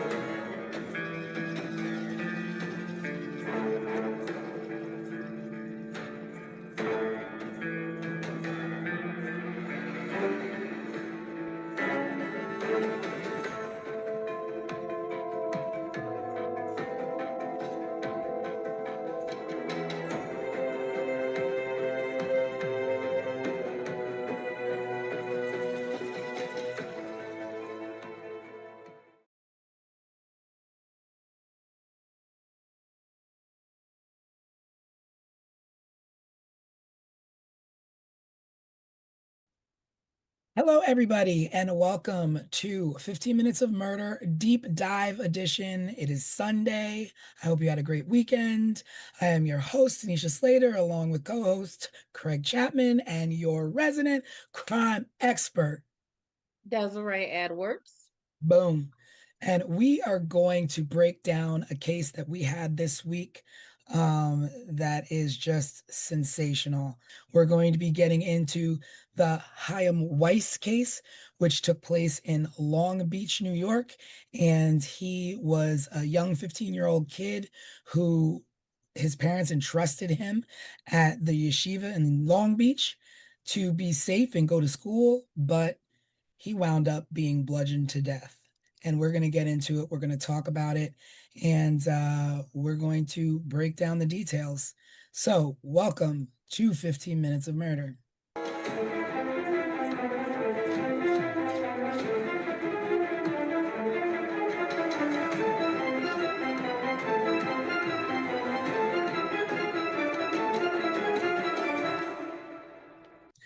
All right, so this week we presented the case of Chaim Weiss, a 15-year-old Jewish student who went to school in Long Beach, New York, and his parents trusted this school. Now, it's weird to me because it's a high school, and I'm not really used to, like, I guess you going away and staying in dorms for a high school. It wasn't really far away. I mean, he No. lived in Brooklyn, and this was in Long Island, so it's a matter of like not even an hour drive away. But Yeah, but I've never like for a high school though, like college you live in dorms, but high school? Yeah, but I think considering, at least from my research into this, is it's not just as simple as a high school. This Yeah. was a school where these young boys or young men would go to prepare to become a rabbi. So something Ah, that I found even referred to it as a rabbinical, if that's the proper word, school. okay. So it's, you want to be a rabbi, and this is the school that you go to. This will be the life that we begin to familiarize you with. These are the customs you begin to settle into. So it was almost like off the training school that you go. Maybe, See, maybe, that's why we need you, Des. yeah, 'Cause maybe I'm for like us, maybe it's more like a military school minus the discipline of it. And I don't know, it might be where some of these parents said, "Look, kid, you getting on my nerves. I'm finna send you to the yeshiva." But that's pretty much what it was. So the parents trusted, the staff, the faculty, the teachers. They thought their child would be safe. They didn't, why question it? And there are going to be some things that we do talk about that you would say, wow, they really did trust, this faculty with some things that happened, but yeah, he went to sleep the night of Halloween and was murdered in his sleep. And he was bludgeoned in his head, severed spine, tragic, just violent death. And And no this one. seems to be him living in who he is up until the moment that someone saw him last alive. So all of the accounts that I read about him is that he was really smart, was a really social kid, had a great personality, all of these things. And one of the last accounts of someone seeing him alive was Mhm. that they saw him sitting outside his dorm room in the hallway studying. So even up until his last moments, he was being his innocent, true to self, true to form Hein. Yeah. he was, yeah, and they said that he was probably in the hallway because the Sabbath was that day. It was after midnight. Yes. So there's certain traditions and rules where they can't turn lights on and off. So there was probably a light left on in the hallway. So, Right. and his room was probably dark. He was Yeah. out studying in the hallway. And then he was killed in his sleep. And let's not really downplay it. I mean, it was brutal. Yeah. It was a Yes. brutal, the way that he was Yeah. killed was That's like not pretty. that's like rage to me. Yeah, and as I was looking at it, like how Craig is saying, describing it as brutal, well, his spinal cord was detached or something very similar, but they said it only happened in two blows. So you had to really have struck that, and I'm gonna call him a baby because that's Yeah. what he was to me. You would have had to struck that baby hard as you know what. to only have hit him twice to cause that much internal damage to him. Wow, Yeah, and that I would assume that it was just over and over. I wouldn't. No.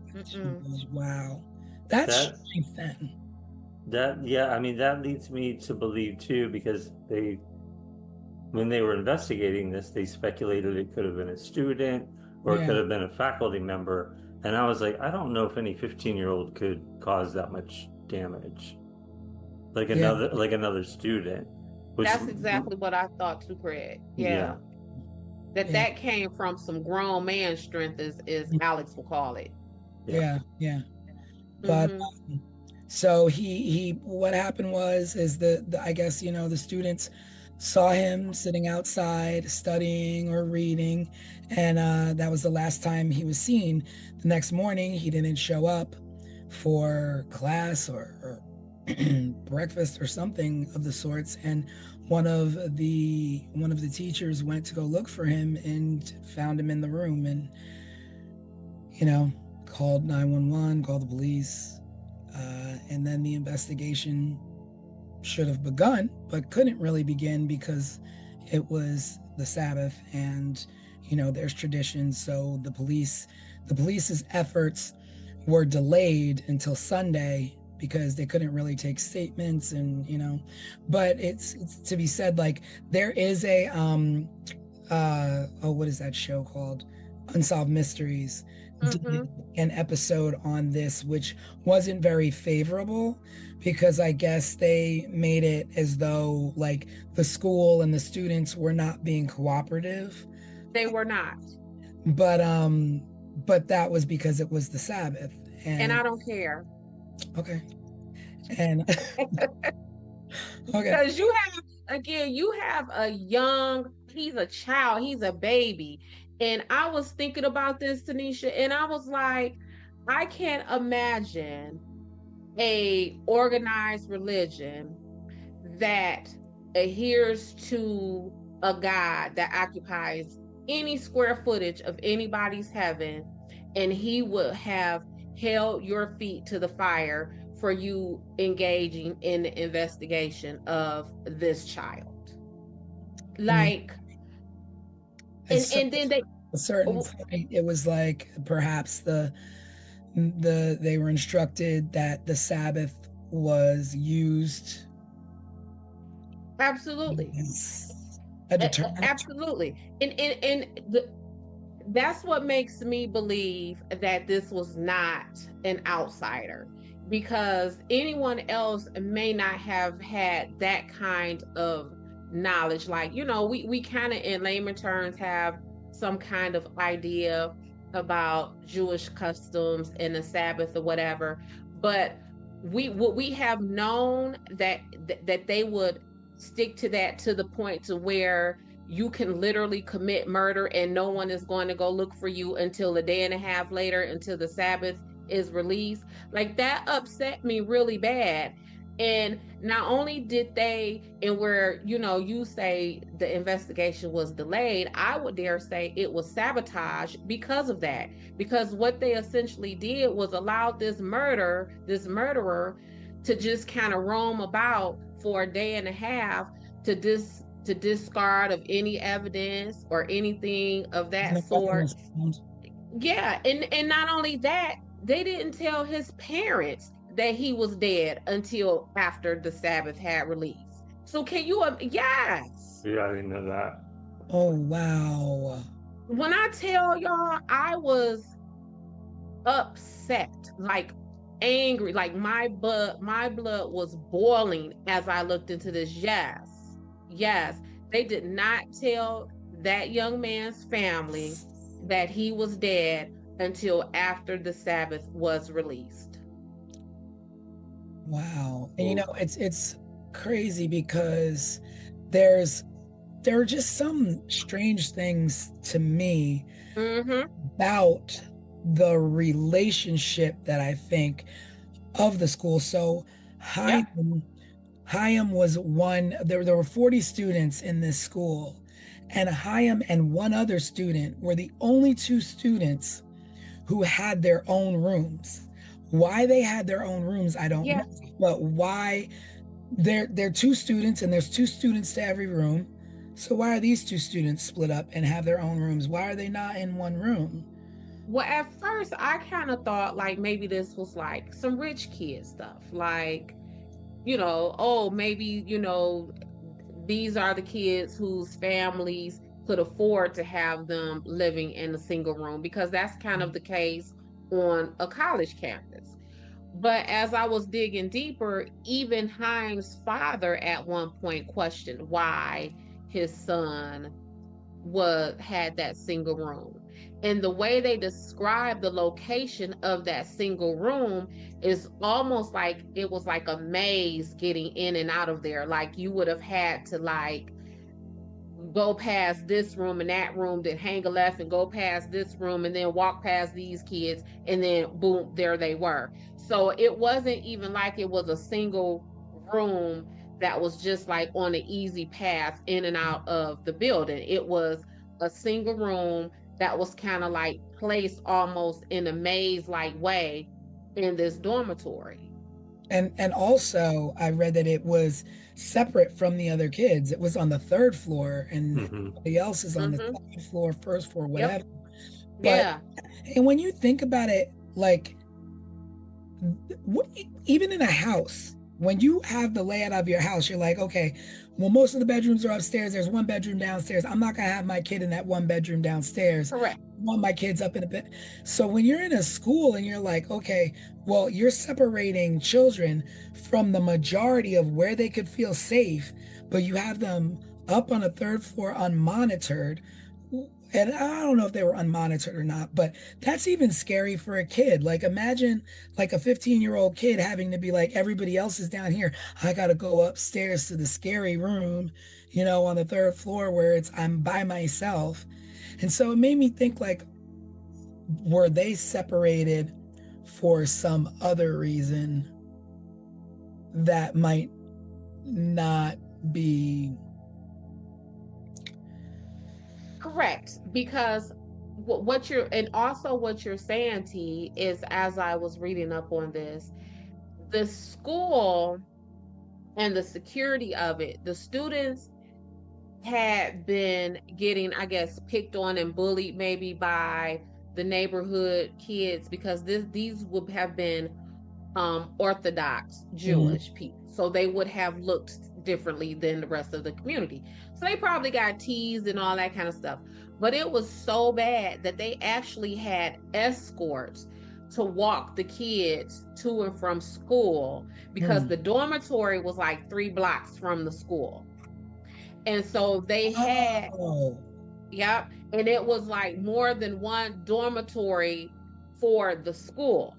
And so they would have someone walking the kids, to the store or to the school, back and forth. So if you all thought that we needed that much security for these students, and now you have, as you're describing, these kids upstairs unattended, or let's say with less attention than the other students, why? Why are we lax right there? Why, if there were faculty staying in that dormitory with them, why not put the adult up in that weird room? Yeah.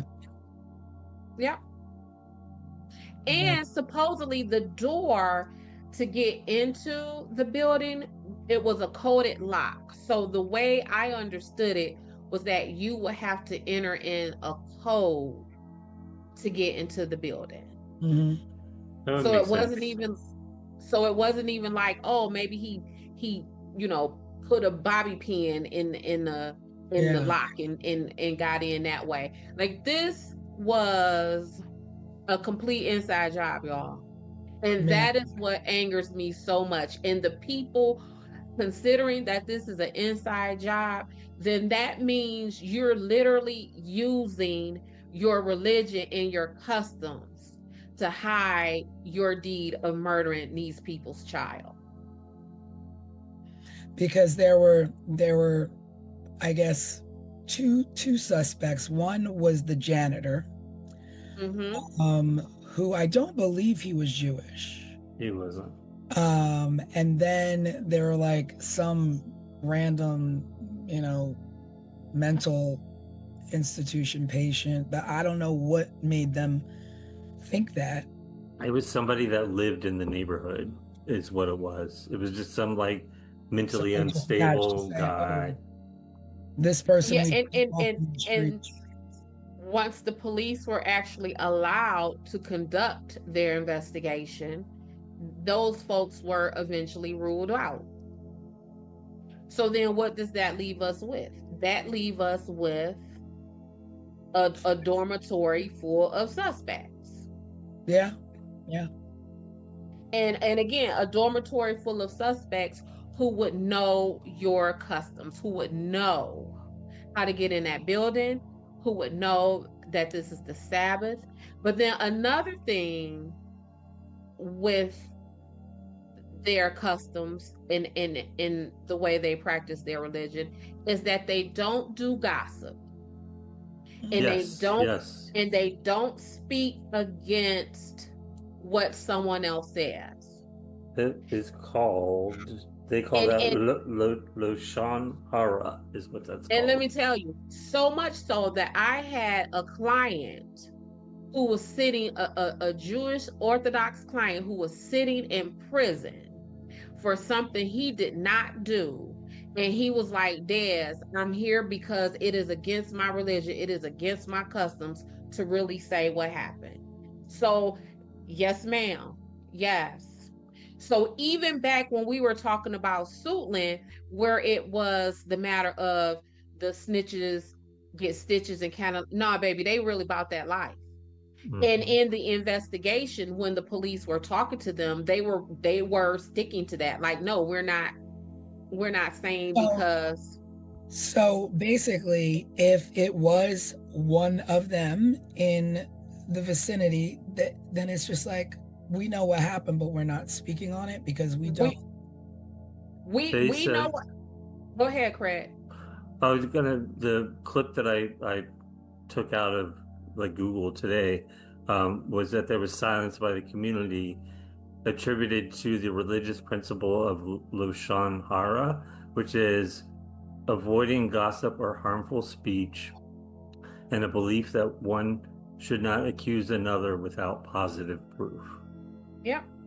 So unless they actually saw Yeah. the person in the act doing this.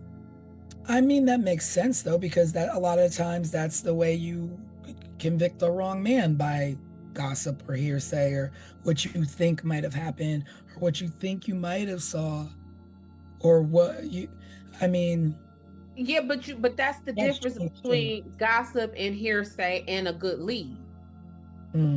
Yeah. That it's that fine line. And I, whenever I'm working my investigations, I always tell my clients and my witnesses, I like to work under the premise of I would rather have too much information than not Mm. enough. Because if you give me too much information, I could pick it and throw it apart. I don't need this, I don't need that. But if I don't have enough, I'm just kind of sitting there twiddling my thumbs and I don't have anything, I don't have anywhere to go.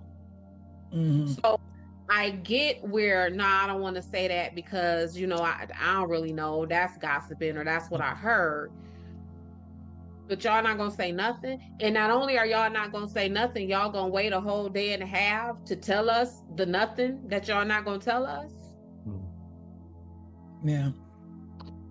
Well, there are other things that happened to also point in the direction of proximity, somebody from within the community. The ways things were left in his room with his body on the floor, the open window, the second candle that appeared out of nowhere. Nobody knows I how it read got on there. that candle that it said that candle was probably post, but not the day of. It could have been just the candle that was left like after the fact. But as far as that night, there was no candle left. Well, the way that I understood it is that a second candle just appeared, and it was lit, and no one knew how it got there or how it got lit. Because it was put in the room when they still had it blocked off. Yeah, blocked up. Yeah, yeah. And then plus the tradition of opening a window to let the person's soul go. And yeah, and at first, Craig, I kind of attributed that to him being sick, because I know a lot of the information we had said like, oh, it was 40 degrees, why would he have opened up the window? But a lot of folks, me included, when I'm not feeling well, I want the windows open. I don't care. And actually, the colder it is, the better. Yeah. And so that's kind of where my thinking was going at first. But then when all of this other stuff started catching in, and I was like, okay, well, maybe that could be part of someone, again, using the Jewish customs and traditions to hide this young man's murder. Because you coupled that, we just talked about the candle, the window opening where they say that allows the soul to be set free, but then it's the way his body was positioned on the bed, and that also had some kind of Jewish symbolism. Like it what you finna say? That's crazy to me, that you go and bludgeon somebody but then want to respect customs. Like, that's an insane person. That is an insane person. And because again, we're talking about someone, you would have bludgeoned this person and used the Sabbath as a way to get a head start on getting free. Now, but also if we're talking about like a student, so let's talk about like what would be some of the reasons in the path that a student would do this. He was liked, he was popular. Mm-hmm. And I thought all of those things too, until again I started digging deeper and started to coming up with some of this principles involvement in contact with Haim's family. Mm-hmm. So Haim's dad spoke about a meeting that they had with the principal, and I believe Haim may have even attended that meeting alone. Yeah. His parents waited outside for him. His parents waited outside. There is no way. No way. I don't care, teacher, rabbi. And not at school. And it was I'm not aware. It was at his house. It was at his house. I'm not aware what you're talking to my child about. They trusted way too much what was going on here. There's something that's not right. Well, as a parent, and I have 4 children, and I sometimes refer to my kids as kids, but really I have my daughter be 30 years old next year. Like, that is how old my children are. And I still speak about my children as if they are my babies. But when I tell you, you're not finna hold nothing with my kid and I am not present. Not only did that happen, but the dad said that there was a time that dad was on vacation and Haim called him upset about something that was going on in the dorm. And dad said that he kind of blew him off and said, "Son, I am on vacation. We'll talk about it when I get back." Now, this is what the dad said. This ain't what somebody said the dad said. This is the dad recounting this. Dad said that when he got back from the vacation, he checked in on Haim, and Haim was like, "Oh, it's okay." And then they left it at that. Well, of course, Haim was separate from the time that Haim called from summer camp or this overnight camp crying. I don't know. I think this it could be, but I believe that this is a separate incident because dad was actually on vacation this time. Yeah, because he called home from the overnight camp. So yeah, that has to be a different Dad was on vacation. And then again, as a mom, what I thought was, of course, he's saying to you now, Dad, it's okay. Because when he reached out to you, you blew him off as Yeah. if he was not a priority. So it's a whole lot of neglect that may have came out of the home and Mhm. out of this dormitory. Yeah. And that is what upsets me with Haim, because what are we even investigating? You know, it bothers me too that he went, that the rabbi or the principal or whoever wanted to meet with him, but you didn't go to their house. It wasn't a meeting at the school. And granted, it might have been summertime, but schools, you know, you could still go to the school. And you let your child go into a home of somebody, and he came out and he was upset. And when they asked him, what did you talk about or what was happening, he didn't want to tell them. That is your telltale sign that something's wrong. Yep. The child doesn't want to tell you what the conversation was. And Yeah. when the person who had the conversation with him doesn't inform the parent, this is what is going on at the school, and we need to correct this. You need to correct your child has been doing this or that. But the hush hush of it all.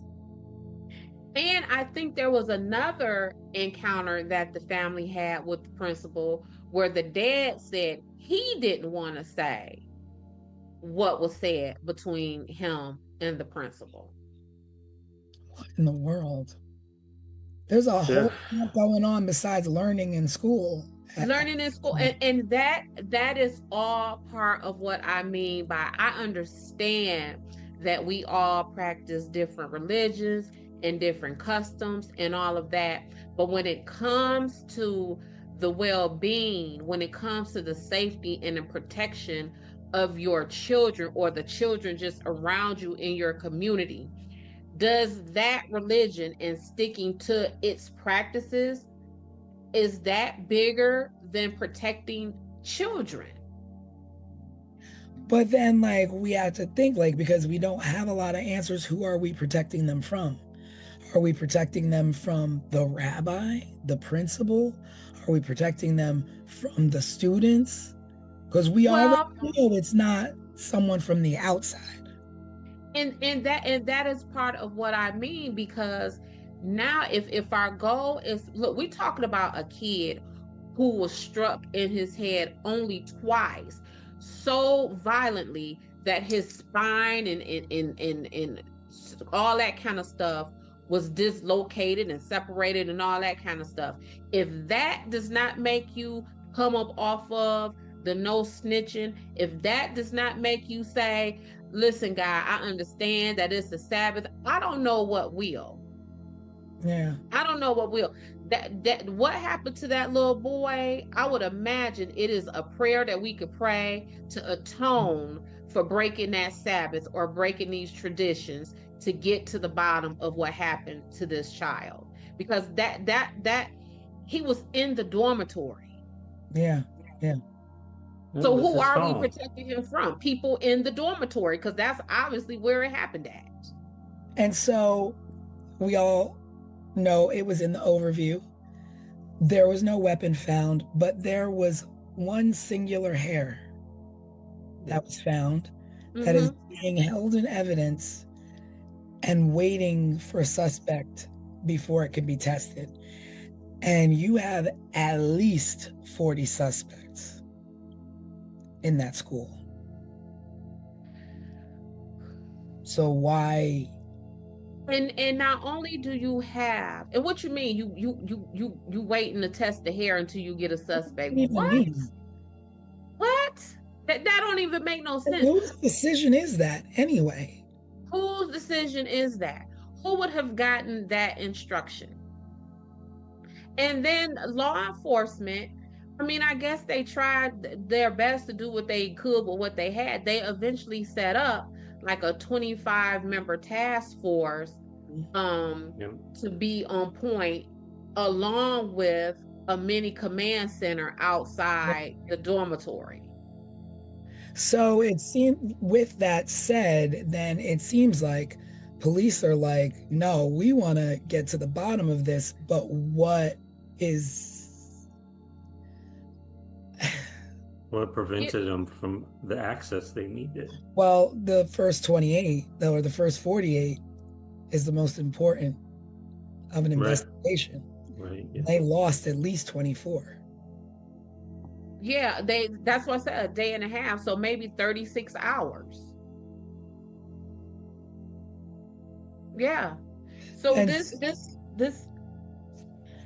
I don't, and then I often wonder as I was reading this stuff, is Haim's parents, are they still unorthodox? Just like, is this still their religion? Like, you know what I'm saying? Like, what has this done with their relationship with this religion? What has it done with their relationship with God as they know it? What has it done with their relationships as a couple, as a family? Because some of the stuff that I read is that the mom didn't want him there. Oh, I didn't really find much about the mother. Like, it was just all about the dad. And like, I was lucky that I found the mom's name. Yeah. She didn't want him there. And he had a younger brother, and his sister too. Mm-hmm. Mm-hmm. Well, I read some weird things too. I mean, speaking about the principal, because I was wondering, I was like, up until this time period, has the father continued to press? 40 years, it's been a long time. And at one point, the father recounted the rabbi suggesting the family reflect on their own bad deeds as a reason for their misfortune. And See what I'm saying? And then, so the rabbi said this to the father, and the father actually sued the school a couple of times, or tried to, for not keeping his son safe. See what I mean? Are you kidding me? Bad things happen in this world, and you're going to say to a father of a slain son, maybe you should think about your deeds and why this happened to your child? But not just that. These people were paying you. I'm sure it wasn't free for Haim to attend this school and live in that dormitory. Wow. My child died on your watch, sir. And your question to me, or your statement is to me, is Des, check yourself. That's something to that's A couple other like disturbing things I read years later. Some of the students finally spoke about abuse by another rabbi at the school, and then there was also a student who committed suicide at that school. They hung themselves. By hanging. Yeah. Yep. So years even before Haim's murder. That was before Haim's murder. There was someone essayed themselves before his murder. Suicide by hanging in the dormitory shower several years before Haim's murder, which some linked to a darker past within the institution. But it didn't come out until years later. I think I read like somewhere in like 2010 or something, like recently, because now these young men are adults and they have families and things like that of their own. Because I want to say Haim would be older than us at this point, wouldn't he? Yeah, a little bit. He was 15. Right? 15 and 86. Yep, he'd be like 4 years older than me, probably. Yeah.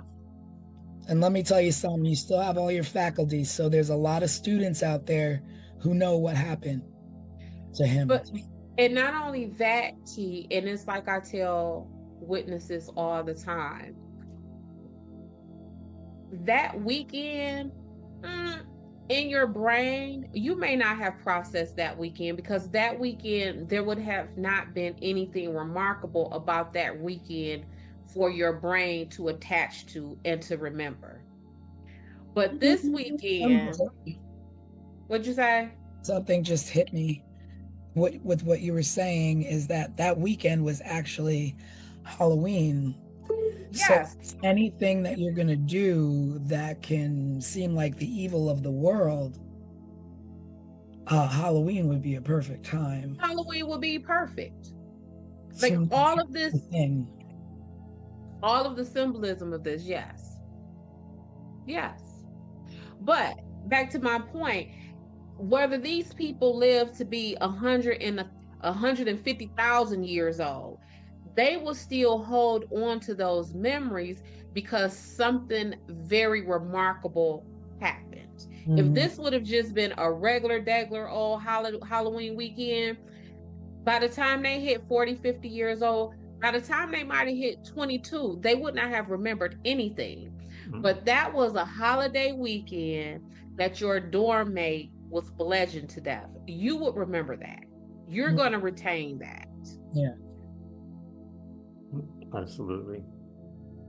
There's one other thing coming to mind that we haven't talked about, and that's the letter that was mailed to Haim's family. I don't have the details on that letter.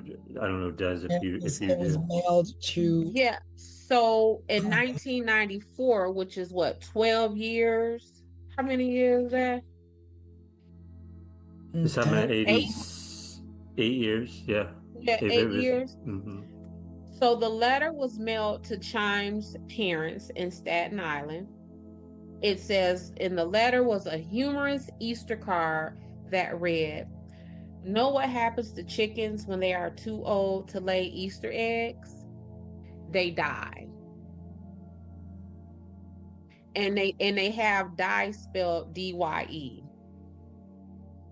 But also around that time, a stone slab at Haim's gravesite was vandalized.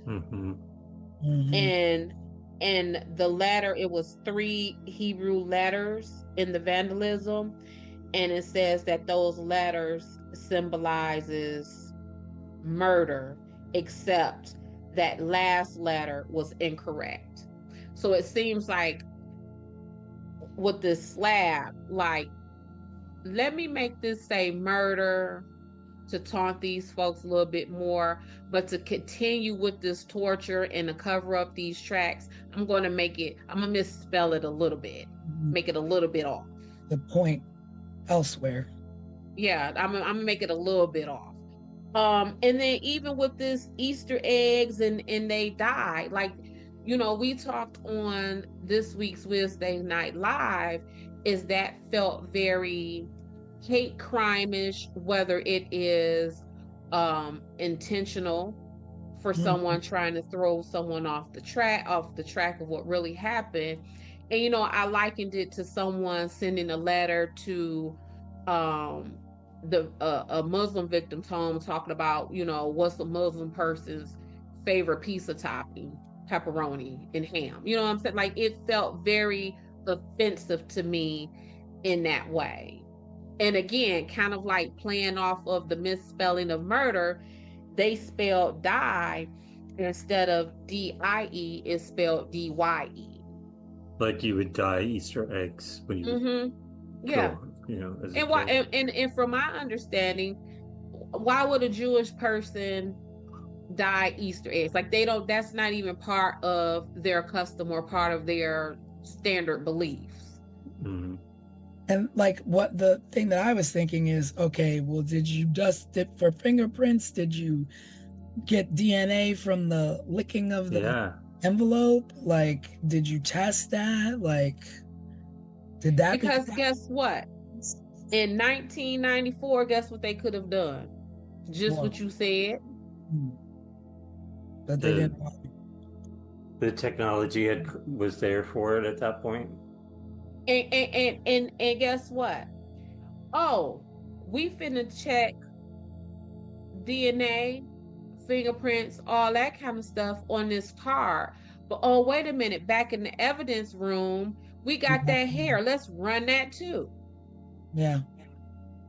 It's time, yeah. Let's don't know. run that too. That's what the kicker is to me. It's like, what are you waiting for? Typically you follow the clues to the suspect. You don't wait for a suspect to test a clue. Because if you're waiting for the suspect, then why do you need the clue? It's just 'Cause crazy.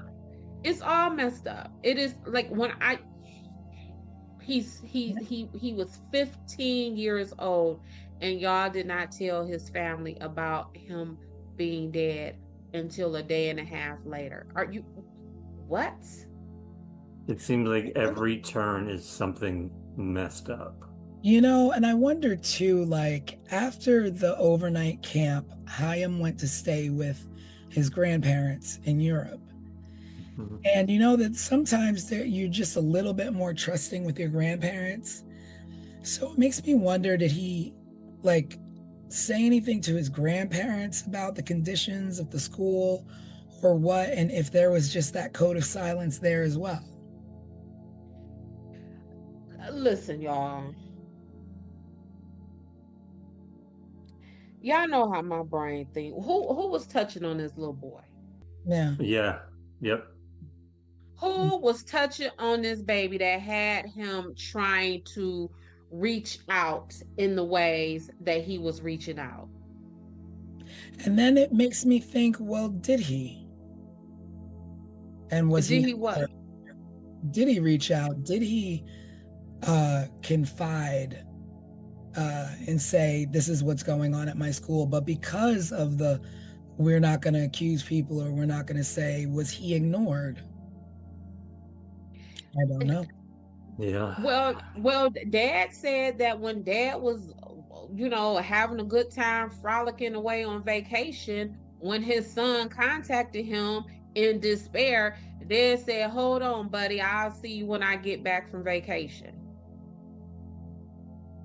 Yeah. And then also Dad sat in on a press conference and refused to answer questions. So what you here for? The father? The father. He would not answer questions. He would not answer questions. What are you aware of, like what kind of questions he wouldn't answer? Well, so if it was a specific type of question, then that would have been, well, Dad refused to answer questions related to dot dot dot dot dot. But it was simply there was a press conference and Dad refused to answer questions. So I just take that as I don't want to answer nothing that y'all talking about. Just help me find my son under the mysterious cloak, all of the stuff that we have essentially created and presented before you. But don't ask me nothing. It's funny because I saw I don't know, it was one of the news stations went and caught up with the rabbi, or one of the rabbis, and he refused to talk. He was like, I'm not saying anything. I'm not talking about this. This is not, and it's just like, but just really mean and nasty about it. And it's just like, okay, everybody can be mean and nasty about it, but Chaim is no longer with us. Mhm. And Chaim's parents still don't know what happened to their child. No. And they trusted you with their child. Mm-hmm. And Every not only time. that, something was going on that Chaim was trying to let someone know what was going on. And not only that, it seems like that school's been troubled in the past and has a little bit of a stigma. And I'm curious as to why the mom didn't want him to go there. Yeah. Well, one of the things that I read is that Mom was saying how she wanted him to go to a more prestigious school. That a lot of the children in their community was going to yeshivas in Baltimore and in Pittsburgh. And that's part of, at least that I read, why Mom didn't want him there. So again, it will be that, see, I told you.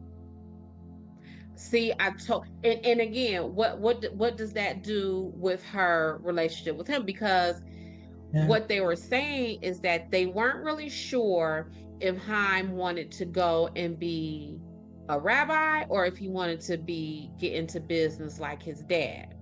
So if the family had the means, then is mom like, see what happened with my baby, and I told you I didn't want him there, and this happened to him because you somewhere being a cheapskate. Like, you know what I'm saying? Like, all you Yeah. had to do was spring another couple $1,000 this semester, couple $1,000 that semester, and would my baby have been safe?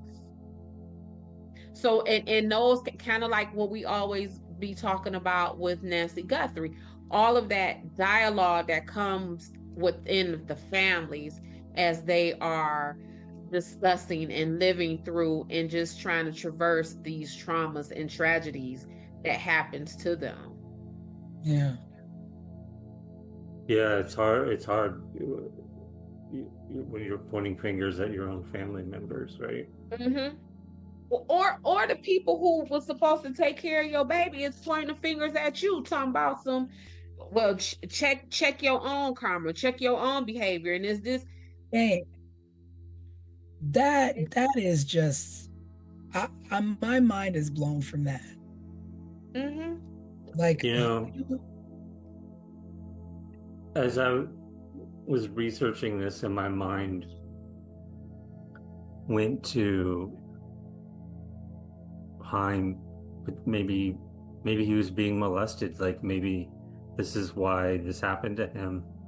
And then I hear tonight we're talking about how much it seemed he was trying to reach out, but was probably yeah, being shut down by his father and people that he trusted, or feeling, shame because of it, like maybe guilt because of it. Who knows how he Yeah. was feeling? But Mm-hmm. at the end of the day, he was murdered. He was murdered for it. And when we get to this point in all of our cases that we've covered, I almost feel like crying at this point for Oh, for the for Haim. yeah, for Haim. Yeah. For Haim and his entire family. I read an article, y'all, that stated that his grandparents were Holocaust survivors, that his father was born in a displacement camp, and that Haim died before all of them in that dormitory. yeah. That Wow. his grandparents survived the Holocaust. Yeah, that's something that Yeah. the whole that a parent should never have to bury a child, but when your parents and your parents' parents have survived such evil in the world, Such evil.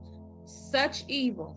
And then the people who were paid to take care of you say, your own people, your own community, not the enemy, not the outsider, mm-mm, own community where you're supposed to protect one another and feel safe. And even if it was an outsider, which I highly doubt it was, your goal is to protect. You all stick together. You all protect one another. What you've been through, you shield one another from the evils of this world when you can, especially when it's someone else's child. And you say something. You say something, but then to think the unthinkable of him being taken advantage of in a situation like that, and potentially covered up through murder is just heinous. and you touched on something to me, T, that's very personal to me. I was an education major for one day. I spent the day, going to all of my, oh, you finna be a teacher classes. And what you just said was you are entrusted with other people's children. That responsibility, just from that one day of classes, was so enormous to me Mm, that at the end of the day, I was already down at the academic advisor changing my major because I could not grasp mm, the enormity of me being responsible for, just in one class period, 27 children that belongs to somebody else. yeah. That's a lot I of couldn't. lives. That's a lot of lives. And like I said, if you are a middle school teacher or any school teacher where these kids are changing classes during the day, and that's 27 kids, if you are lucky enough to only have 27 children in your classroom, that's 27 sets of kids, 6, 7, 8 times a day. I'd be wanting And to throw up, hoping that they'd all show up at the next class. yes. And also, like, that really made me wonder too, like when you have kids that go to school and they go on field trips, and now you have one teacher at the front, one teacher at the back. Mhm. These kids, they want to run here and run there and run off and hide here and what have you. And then not only did they entrust Chaim at the school, but also at an overnight camp. Like, what happened in that overnight camp? What happened in that overnight He camp? called home crying. Mhm. So and it's not certain whether the overnight camp was attached to the yeshiva or if it had anything to do with it, but it was still an overnight camp in which he was told, you know, sorry, deal with it, whether it was a kid who was bullying him or maybe it was something worse. Yeah. And with the way, from what we're, just from our understanding, I don't know how much you all know about Judaism or whatever before we covered this case, but I knew very little. Mhm. But in the little bit that I had to learn to research this case, of course that camp was connected to the yeshiva. Mhm. Yeah. Yeah, when I went to summer camps as a kid, they would be like a week long. I think we would stay there, but they were always Methodist. My parents are Methodist. Correct. Yeah. Yeah. So I don't know, y'all. It angers me. Like, I cannot get past them allowing customs of any kind to Mhm. sabotage, to deter, to whatever you want to call it, the investigation of a child's murder. This is a child. Yeah. And not only do we not not only do we prevent the investigation going, y'all, I will die on this hill. Y'all waited a day and a half to tell these people their son was dead. Like, what are y'all doing? I really feel like this case, and I'm hoping that this is what happens, will open up a dialogue with our viewers and our community, Yeah. so they can chime in to try to help us make a little bit more sense out of what happened and why. Yeah. I mean, I was reading, and I don't know if you guys had saw it. I was just trying to look it up again, that they did reopen the case in 2013, Mm-hmm. asking anyone to come forward. And I mean, they kind of like were just like, I guess let's just go at this again. It's been enough time, 25 something years. Mm-hmm. Maybe somebody will be willing to say something, but as here we are today with no answers. So Apparently someone's still sitting on information. Well, that time frame that you're talking about where they reopened the case, that is also the time frame that Craig and I are talking about where the former students came out and said that someone had committed suicide and that there were stories of abuse. Like I believe, at least from what I was reading, that those accounts started coming in when the case was reopened. Mhm. It's almost like people were screaming, this is what was going on. This is what, You'd be like begging, look into this further, like, look. yeah, Yeah. without saying it, essentially. Right. And just when we're coming off of Suitland and we're talking about law enforcement not caring enough to investigate and get the ball rolling and bringing closure to these families, this is a matter of law enforcement setting up a mini command center. Yeah. You can't ask them to do no more than that. If I'm correct, there's still, I mean, it's still an open case, and they still have a $25,000 reward available for information for this case. I guess, when it comes to inside the dorm, money doesn't talk. So.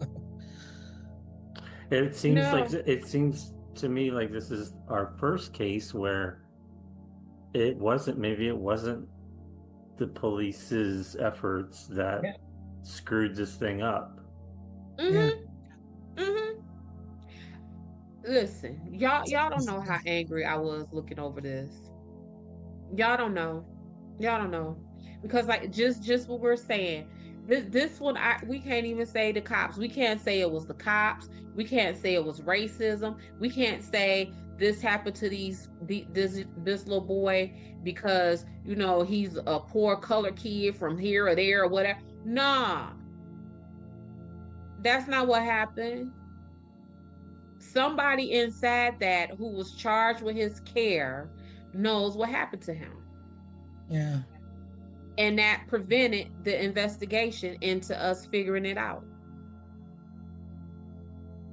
For 40 years. For 40 years. Because like we said, he would be older than us. Yeah. Well, he'd be 55. I mean, if that was 40, he was 15, 16. I think it was close, like 2 weeks before his birthday or something. He would be 55, 56 years old at this point. He would have lived his life, gotten married, whatever he decided to do, become a rabbi, become a basketball player. I think he really liked playing basketball. I don't know what his hopes and dreams were, but hopefully by 55, 56, he would have been lived some of those out of life. It was blowing my mind that they have a hair, but they're waiting on a suspect. Like a suspect is just going to be walking down the street and knock on the door and be like, hey, I'm a suspect number 238. Like you have 40 plus suspects in that dorm. Those are all the suspects you need to test the hair. At this point, they could test it, put it into what CODIS is that the name of it? Yeah, absolutely. And then find a match that way. So and it's crazy to me too, if you have this, why isn't the community in an outrage, pushing for testing of this? I would be and how are they were saying how they beefed up security at these yeshivas all across across the region because of it, and far and wide, it was people were scared. But you can't be that scared if the killer is still out there and you think, oh, he only wanted to kill Chaim. You all have children. Well, it could have happened again unless it was an isolated incident in which somebody covered up something they were doing and didn't want it out and are making sure that it doesn't happen again. Well, so for this case to be unopened successfully in for to make any progress is, again, we have to have this community set aside these customs and beliefs that they are holding on so tight. So again, back to Suitland. When T was doing her ranting about you can't do the snitches in the Martin Luther King, if somebody had to be brave, all of that applies here. Yeah. All of that applies here. Somebody at some point has to say, kind of what I said, that I know I trust in the God that I honor and that I serve. And I trust that that God will forgive me from breaking against my traditions to Mhm. speak, to find who bludgeoned this 15-year-old child to death. I know my God. Yeah. I trust him to give me salvation and forgiveness for that. Yeah. And if you practice a religion where you can't say that and you still practicing that religion, I don't know what to tell you. I don't know. I don't know what to tell you. I don't know what to tell you because I can't. You can't. No, I don't know what to tell Yeah. you. Yeah. Y'all got to say something about that. Yeah. This is, I feel like, that one hair can change a lot testing that. But not just that hair tea. If they still have that letter, Yeah. that letter can still be processed. Yeah. I mean, you got it right in your hands. You're not looking for it. You have it. And granted, it was etched in stone. You have the hair, you have the letter. I would imagine you can still some kind of handwriting expert can still examine those letters that were chiseled into that stone, because whether I am writing on a piece of paper or chiseling into a stone, I would imagine that there is still something there to be studied. Yeah. And it seems like, I don't know, you just wait until someone is dead and gone before you make them a suspect. Mm. Then it's like, oh, I'm not going to, point fingers, but, opinions are opinions and everybody's got one. Is that faculty? I mean, deathbed confessions sometimes never come. Mm-hmm. And I'm kind of like, I mean, keep it. Because what do we do with it now? We can't, that's not getting my family the justice that we need. I need you sitting up here on your dying bed saying, yeah, I did whatever that is.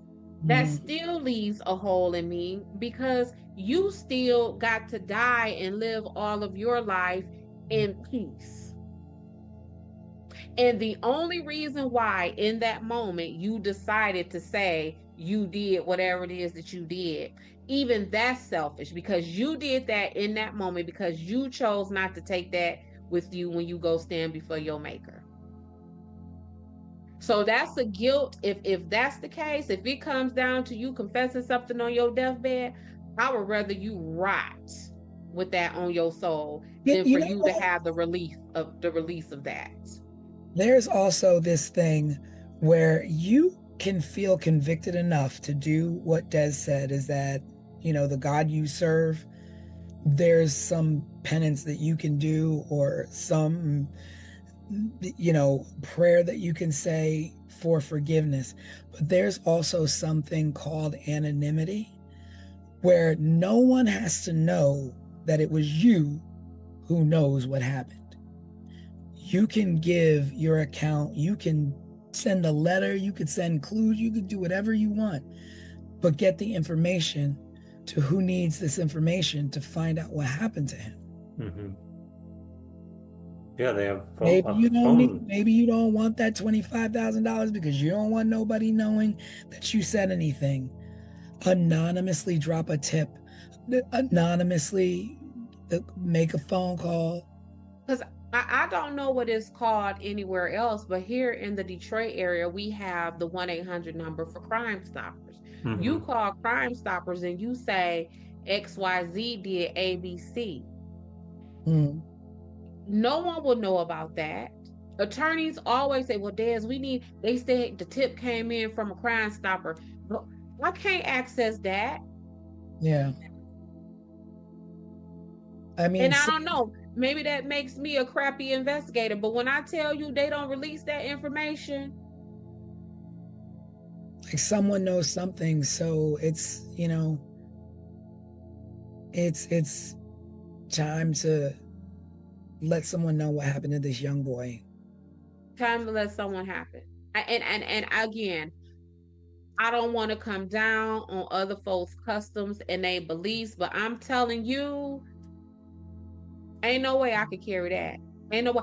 I would feel as guilty carrying information about what happened to that child as if I did that to that child myself. That is how I would internalize that. You know, also, it's like, you know, if it is like a matter of faculty and you want to protect faculty, maybe because they're at a level that you feel are untouchable or have a certain sanctity about them, but they were doing wrong, the right thing to do is come forward.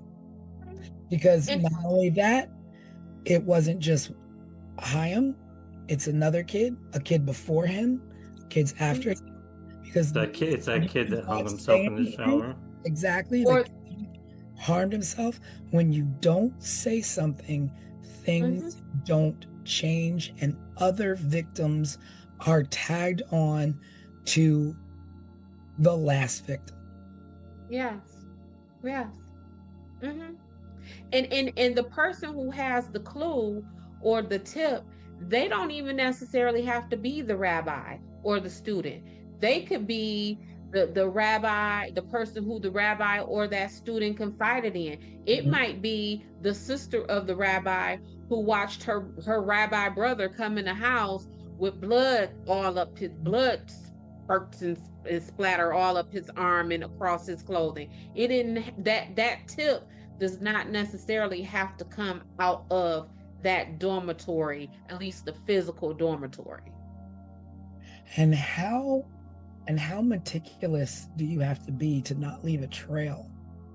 Well, you don't have to be very meticulous to not leave a trail when you are strategic enough to commit this murder during the Sabbath, when that gives you a day and a half to get away. You could be clumsy in all kind of mess. You got a day and a half to get away. Yeah, and who knows what was moved in that day and a half. Correct. That was especially when they of a murder weapon getting further and further away. Right, because they can't even account for how the candle ended up lit. The second candle ended up lit. Yeah. So where does that leave us with the case of Chaim Weiss? It leaves us with the fact that nothing's solved, and there's $25,000 out there for anybody who has any tips and any leads that can lead to justice for his family and for him. Because a stranger did not do this. No. I would like to know, I wish I knew somebody from this faith so that we could ask them.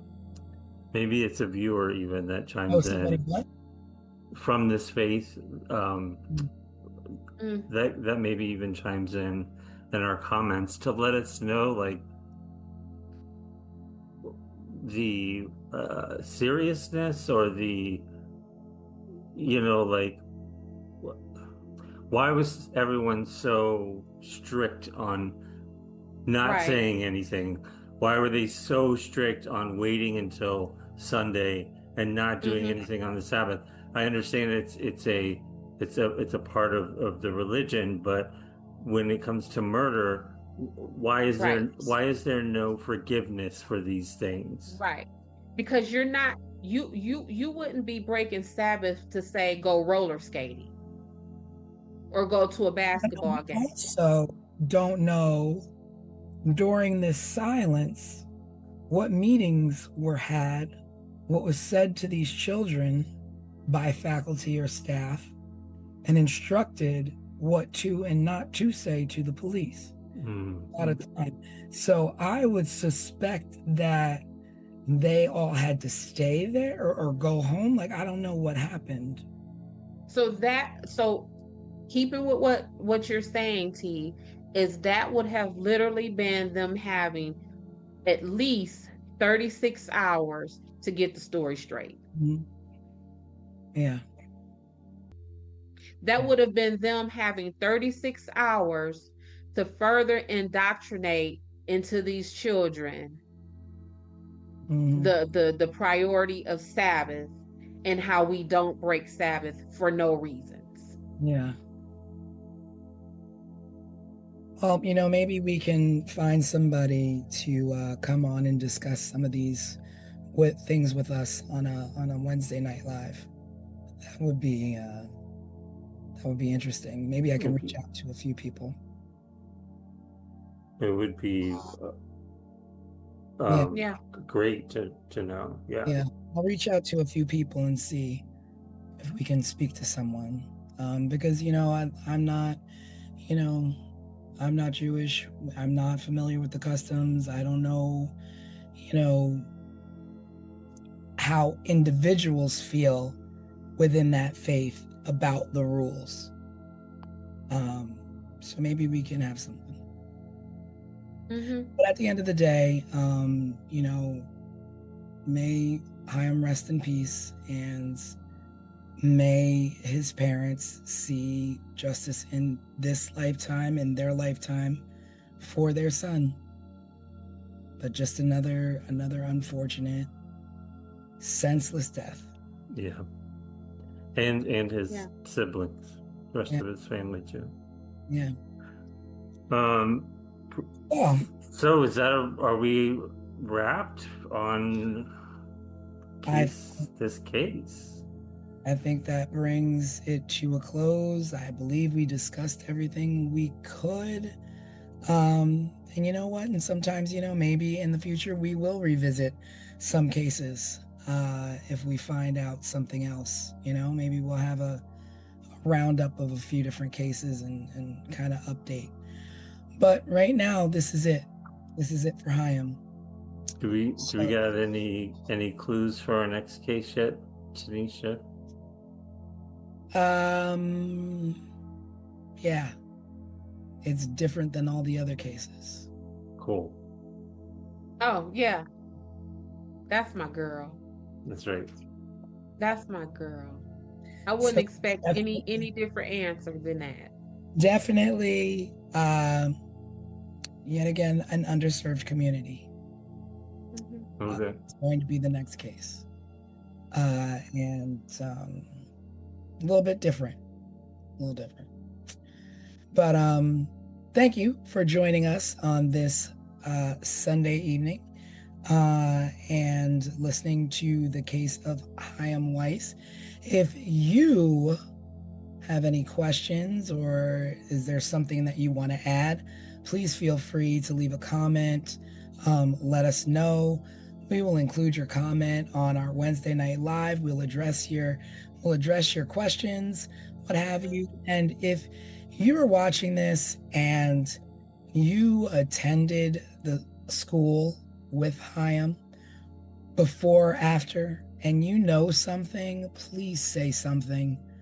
Please don't hold on to information that could help this case and help this young man or anyone before or after him that may have potentially either been harmed themselves, or are in danger. At Chaim school or any school, if you see something, say something. That is the truest line. If you see something, say something. You can always call Crime Stoppers. I believe there's Crime Stoppers in every area, right? Like, I think it's a national thing. It's a national call. There's a $25,000 reward for anyone coming forward with clues for Hyam. So please, if you see something, say something. Again, thank you for joining us. And we will see you on Wednesday night when we just catch up, perhaps give a little bit more clues to the next case. And if you like what you see and you enjoyed our program, please like, subscribe, and share. We appreciate all of the support. And again, have a wonderful evening, and we'll see you on Wednesday. Bye, everyone. Bye, family. Bye-bye. Subscribe, share, and remember, someone is always waiting for answers. This was 15 Minutes of Murder.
Hey, 15 Minutes of Murder family. It's me, your resident crime expert, Desiree Edwards of Sunshine Investigations. I started to stop by and kick it with y'all tonight to kind of give you an idea of what it is that I do in my work, whether it is Sunshine Investigations or 15 Minutes of Murder. I wanted to come to y'all and give you an idea of what investigators do. A lot of people think that investigators simply investigate, and I get it because what? It is in the title, the job title, right? So, but I wanted to let you know what I do in my approach. So, before I even begin any investigations, I like to do a deep dive into the people who I am working with, whether that is my client or a witness. I like to understand who they are. This helps me understand your ideas, your actions, what motivates you. I want to know what you like, what you dislike, your icks and your yums. And I just really feel that once I know those things, I again know a better way to understand you and also to kind of gauge if you're being honest and truthful with me. So if I've looked at your social media and everything on your page is green, and then you tell me your favorite color is orange, now I'm looking at you with a side eye because, bruh, that is not the vibe that I am getting, right? Or if I run, let's say, a asset search on you and I see that you only own two-door coupes, and then now you're telling me like your favorite vehicle to drive is a van. Again, that math isn't mathing because I don't see this track record for that of you. So with that being said, let's kind of get into the ifs and the whats of what my investigation looks like and the skills and the services that I provide that you wouldn't necessarily think comes from a private investigator. And this list ain't in no order. It's just me talking to y'all, giving y'all an idea of my approach, my brand of investigations. So, one of the first things that I do that people don't think about is providing transportation. So, oftentimes, especially with me being a criminal defense investigator, some of the work requires footwork. So, I might have to help you gather court records and documents. I may even need to get you to a physical evaluation or mental health evaluation that your attorney has ordered. And not everybody has a car. if it's now where the whole country is almost frozen over, you don't want to stand at the bus. And so as your investigator, I'm going to pick you up. What time is the appointment? I'm on my way. Let me get you there. Because if I am your investigator, if I am on the work, I am trying to make sure that all of our tasks are handled and taken care of with no excuses. And in a similar vein to that, one of the things that I do is babysit. Now, babysit as a private investigator. Yep. So let me tell you about this one time. So at this time, my youngest kid was like 17, 16 years old. So obviously taking care of small children was definitely part of my past. But this witness had a 2-year-old child. So I was like, okay, I meet y'all at the court. So while mom is testifying, I had the baby with me. We were in the hallway coloring. I even think that we went in a judge's chambers where the judge's support staff was loving all over this baby, right? Now, granted, when I got home, I was exhausted because, like I said, childcare was long into my past, and that little 2-year-old kid wore me into the ground. Do you hear me? But the baby's mom got to testify in peace and didn't have to worry about if her baby was safe and sound, right? Now, this other one that I do takes a lot more human skill and a lot more finesse, and this is family crisis management.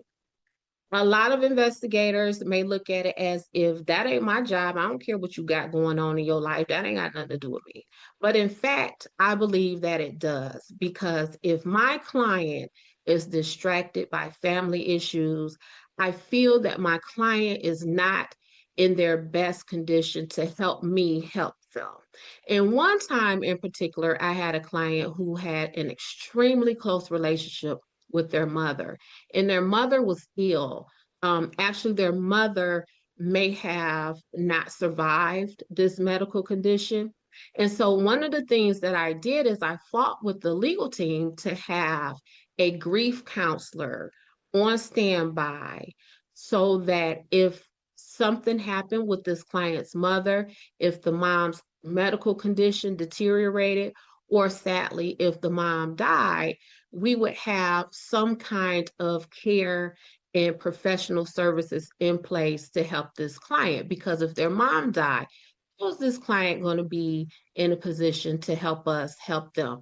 How is this client going to be able to sit in any defense team meetings with us and answer any questions when they are feeling sad and depressed about the condition or even death of their mother?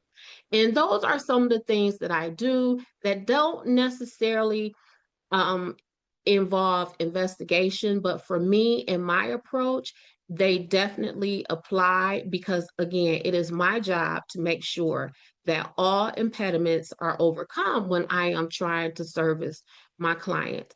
And y'all kind of see some of that human approach I take in my 15 minutes of murder investigations.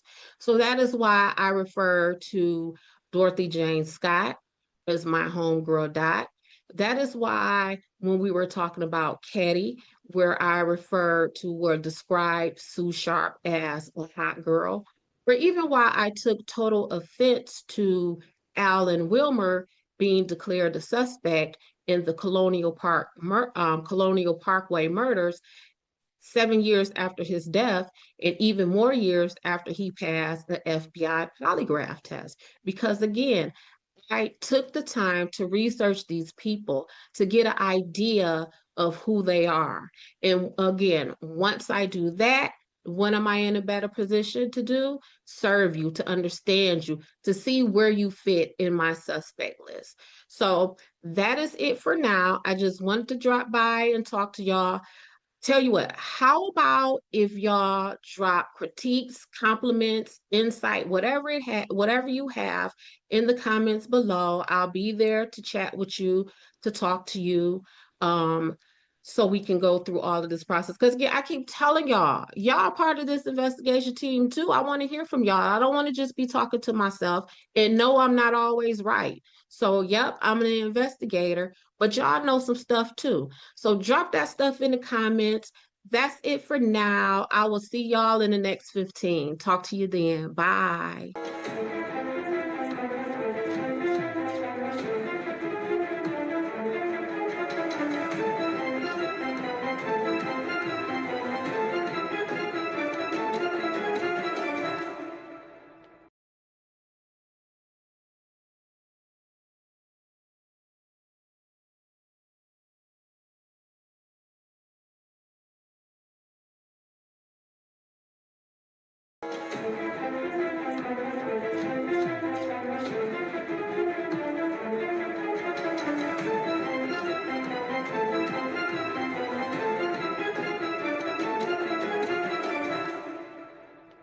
15 Minutes of Murder family. How are y'all doing?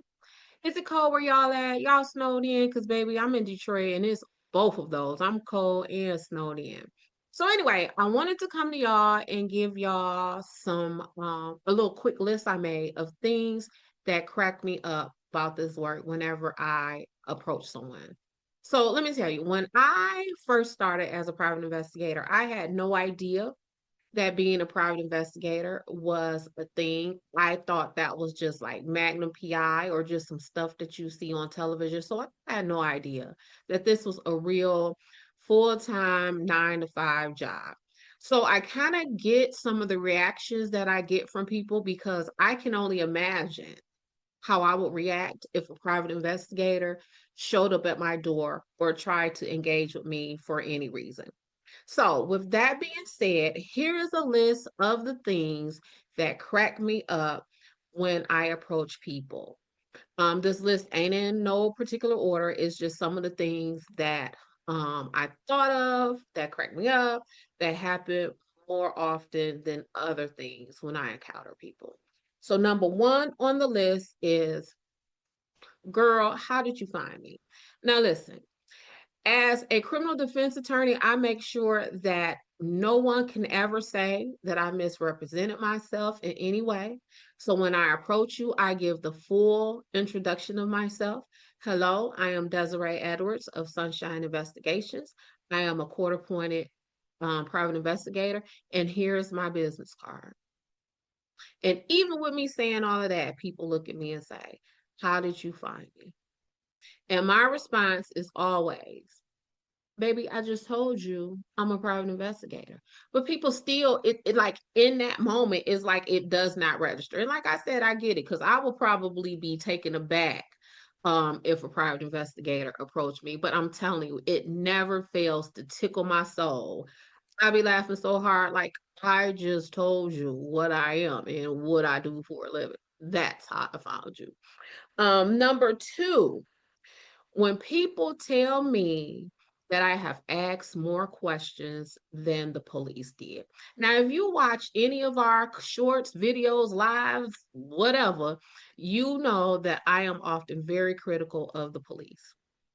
And one of the reasons I am critical of the police is because I don't feel that they do enough person to person contact in their investigations. So I am asking you everything because I just consider myself as a private investigator. I like to think of myself as a fact finder. And although most times in my work, I am working as a criminal defense investigator, but if I am considering myself as a fact finder, it doesn't matter who I work for or whatever. I want to know all of the facts. And it's not just about getting someone off, because once I collect enough facts, all of that is going to resolve itself anyway. Because what do we have? We have facts. So I am digging and I am talking to people, I am finding people.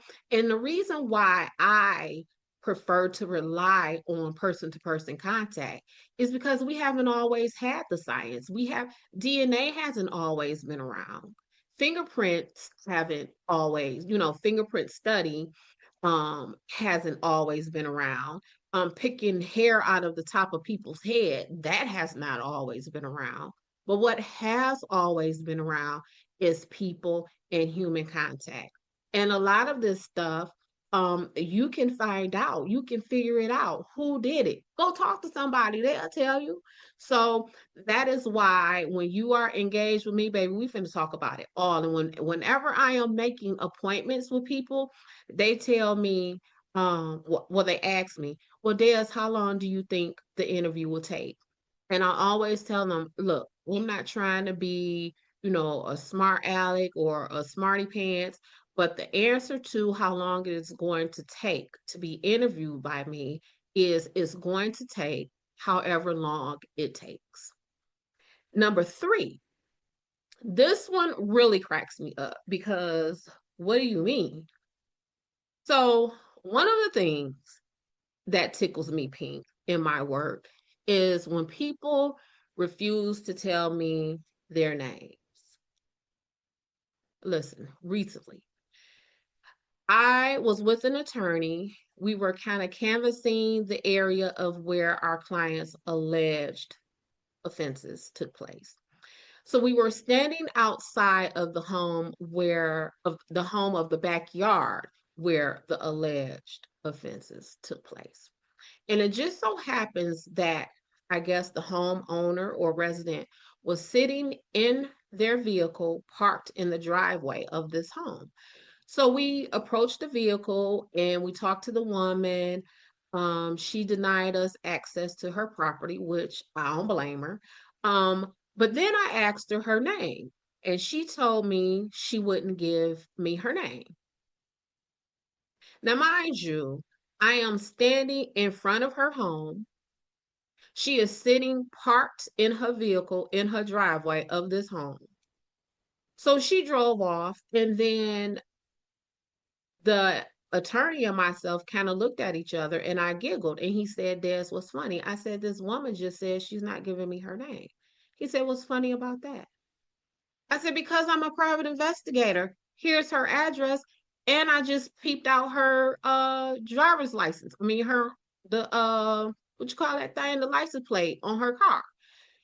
He said, well, Des, people don't know that. I said, well, I just told her I'm a private investigator. How did she not know that? But anyway, y'all, those are the three things that crack me up when I am out here working and being a private investigator out here in these streets of Detroit, or even working 15 minutes of murder. So look, this is what I need for you to do. Drop your comments, your insights, some jokes. Have you ever encountered a private investigator for anything? If so, drop it in the comments. Let me talk to you. I want to hear how that went. That is it for right now. My 15 minutes of murder family. I will catch y'all later in the next 15. Bye.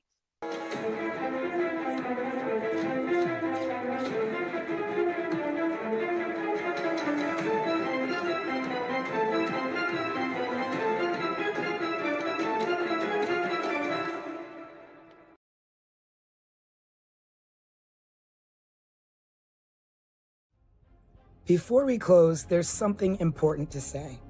In recent years, conversations around missing and murdered victims have brought attention to a painful truth: that not every story receives the same urgency, the same coverage, or the same resources.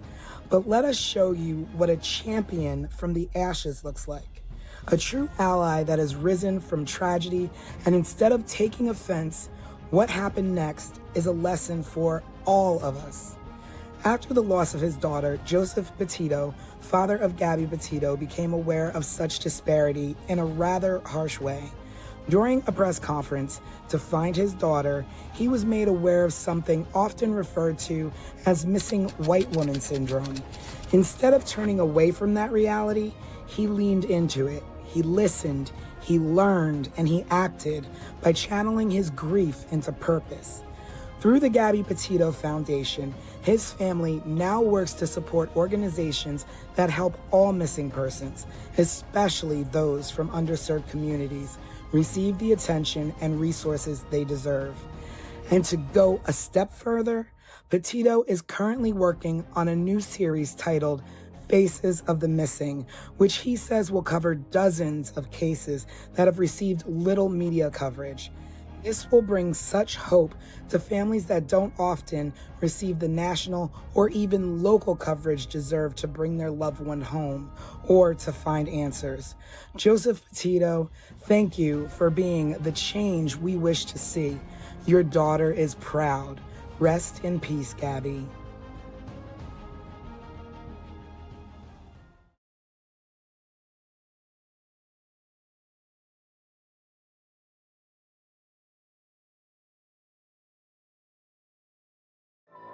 "15 Minutes of Murder," a raw, unfiltered dive into the most haunting unsolved crimes with your creator and hosts, Denisha Slater and Craig Chapman.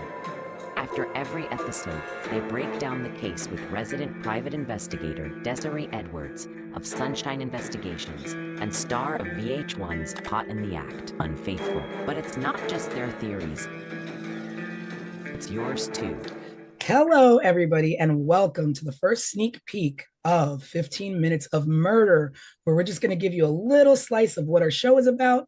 I am one of your hosts, Tanisha Slater. And I am Desiree Edwards, your resident crime expert. And my name is Craig. We just wanted to give you a rundown of how this series is going to work. Every episode and every story and every case that we go through will start off with a sort of like preview television series that gives a rundown of the case that we're going to be featuring that week. In the first week, we will show this video, and then after that airs, people will be able to submit questions to us. You can also go to our website, 15minutesofmurder.com, and join our Substack. So we'll have a case file there for you to look at, and you can submit questions there. You can submit questions on our YouTube channel and any other social media outlet. And then the following week, we'll deep dive into the case through a podcast where we'll all join in, and you at home will have your questions answered, and possibly one or two of you will join us on the series. Craig, that's a big deal. The viewers get to join us and try and break down what actually happened. We can go from who done it to what's missing to what they missed. And with a resident crime expert, we'll be able to pick apart cases a little bit deeper. And our viewers get to kind of like keep us in line and let us know, Desiree, you think you know everything, but you don't. Here's what I think. See, I'm ready for that part. This will also give not only us, but everybody at home an opportunity to explore things that maybe weren't explored at the time that the cases happened. So alternative theories, things maybe we see that were missed, or any sort of like ideas that we might have or you might have at home. Yeah, I think the best part about this too is that we're going to be featuring all unsolved cases. So it also brings light to the 15 Minutes of Murder, which is also our title, obviously. But 15 Minutes of Murder doesn't mean like 15 minutes of murder. We're going to show you a 15-minute clip. It means every murder somehow gets its 15 minutes of, so to speak, fame. So hopefully with this, with cold cases and unsolved cases, we're bringing to light some things that maybe got overlooked. So you never know what we can crack. I'm hopeful that maybe some of these cases can become solved just from renewed interest, right? And new advancements and crime investigations and all that kind of stuff. So I'm excited. I think this show is going to be hugely beneficial, and I think our viewers are going to enjoy it. And we're going to be covering cases specifically from like the 80s, early 80s, where technology and crime solving was a lot different. It was more boots on the ground. That whole perspective of these investigating agencies just have experience overall that they may not have had 30 years ago. And they can employ those things and get some of these families and communities some closure. Maybe we should also take this time to sort of introduce ourselves in case people are wondering like where we come from and sort of what we're all about. I was a television producer for 20 years in New York, working on some good and some really terrible reality shows at MTV and VH1. And I started at Nickelodeon. And that's kind of how I met Tanisha. Yes, and my name is Tanisha Slater, and I have been in the television industry for over 20 years. I have worked on live shows, morning shows, competition shows, reality shows, talk shows, you name it. I've worked on it, from MTV, CBS, ABC, Hulu, lots of good stuff. Like Craig said, lots good, but also some, you don't really want to mention. But I am a big true crime fan. Me and my gals, we get together on Fridays and we watch crime documentaries and throw our 2 cents in there. And that's why this show is going to be really exciting for me. I will be editing your shows, bringing you all the details from what happened to what didn't happen. And I'm really enjoying that a lot as well. I am Desiree Edwards. I am a criminal defense investigator in the proud city of Detroit, Michigan. A woman approached me, said, "Hey, Des, I like your vibe. I like the way you talk, the way you move. I own a private investigation agency. Do you want to come work for me?" I didn't know private investigation is a real thing. And that's what I've been doing. I went to work for her. It's been more than 10 years, and this is what I do. My work is kind of different from other investigators because I specialize in criminal defense. So 15 Minutes of Murder isn't just an interest for me, it is my career. This is what I do in real life every day, which is solving crimes and figuring out who did it and who didn't. Okay, let me just interrupt you really quickly because Hey, girl. don't let Des fool you. Des is at the top of her game. Des now owns this private investigation firm, which is her own. Okay, and she is the top sought after private investigator in the That is to true. fool you. That all of those things are true. You know, She just where, wants status. yeah, where do we put these things? We put it out there for the people. Let them We know. put it out there for everybody to know. That's right. Not only do I do these criminal defense cases here in Michigan at the state level and the Fed level, I do them across this country. I've worked in more states in this country than I have not. I get international phone calls inquiring about my investigation services. And what Tanisha, while she's checking me, what she ain't tell y'all is that she casted me for the second season of MTV's Caught in the Act Unfaithful, where I was a featured investigator for season 2. So when Tanisha say that I do it all, she's not lying. Nope, not one tell. And we're going to bring you some good programming and we're going to have lots of amazing, great conversation and hopefully, bring some things to light and hopefully you will enjoy our show. Yeah, lots of really good cases coming up. And again, just another quick rundown. Each week we'll feature a short sort of television style series that gives a background on the case that we're featuring. You can then go to our website, 15 Minutes of Murder, check out what we have going on there, and to also link to our Substack where you can download a case file just to get more information. You can submit questions there, and you can submit questions through our YouTube channel as well. You can just comment below our videos. The following week, we'll dive a little deeper here on the podcast for the series. We'll answer your questions, give our own opinions, and also, at some point, maybe bring a guest or two on the series to join us as well. Thanks for tuning into the preview. Let us know what you think, if you have any thoughts or ideas, and we will see you in a couple weeks.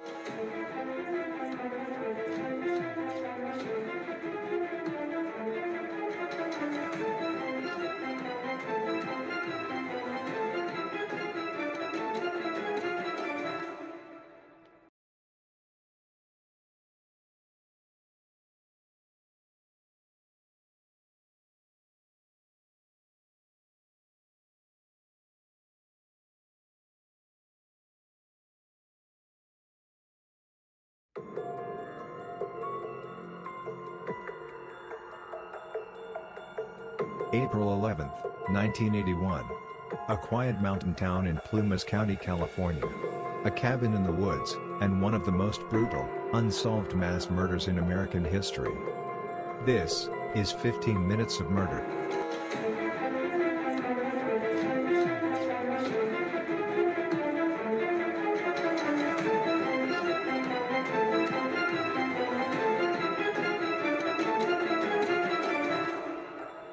Tonight we take you inside the infamous Ketty Cabin murders.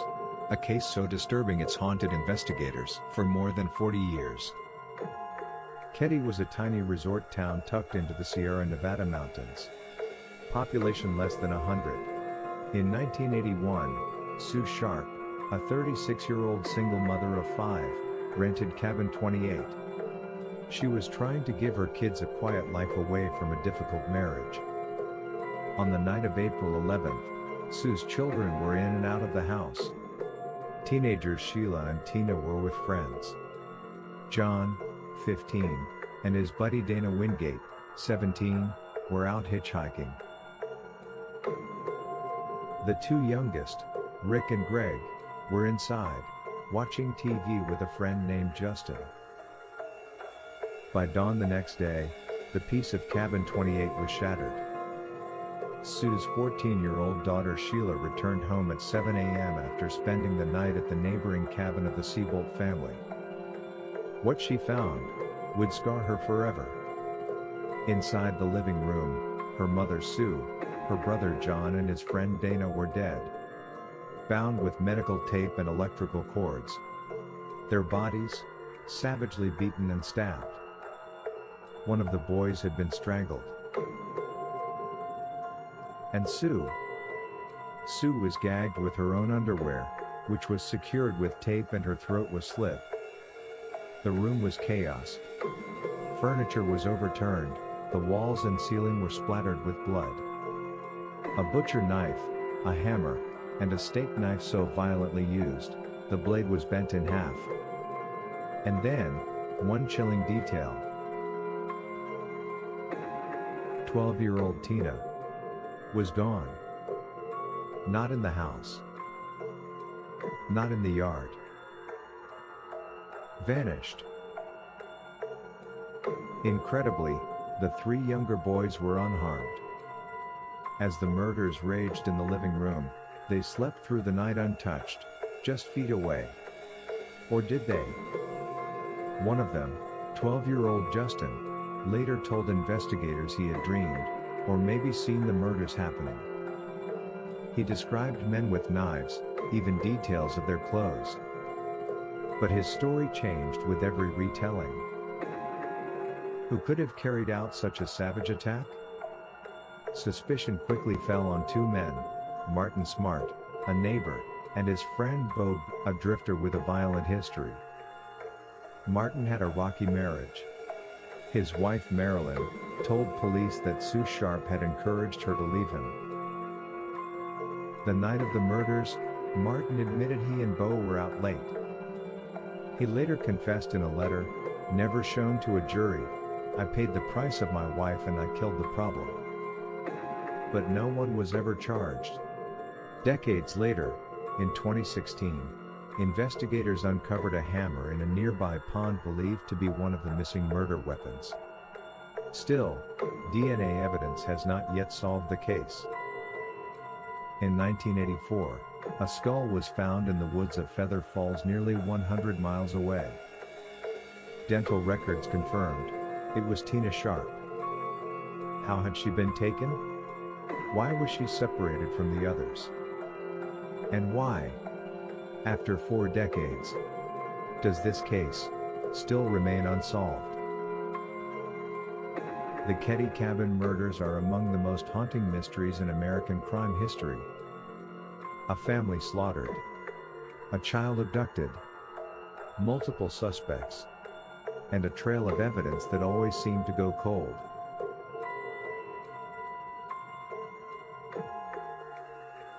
Was this the work of men fueled by rage and revenge? A botched home invasion? Or a conspiracy covered up by corruption in a small town?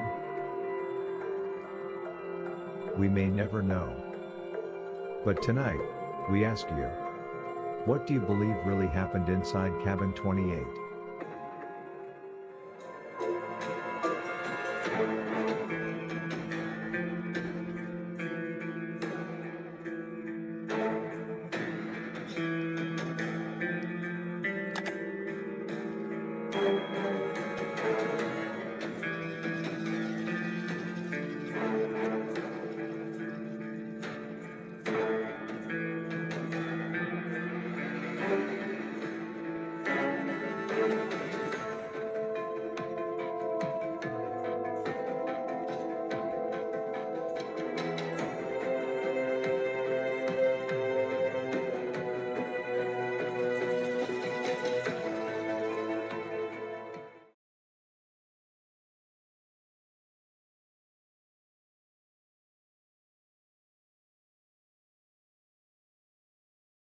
When officers stepped into Cabin 28, they walked straight into a nightmare.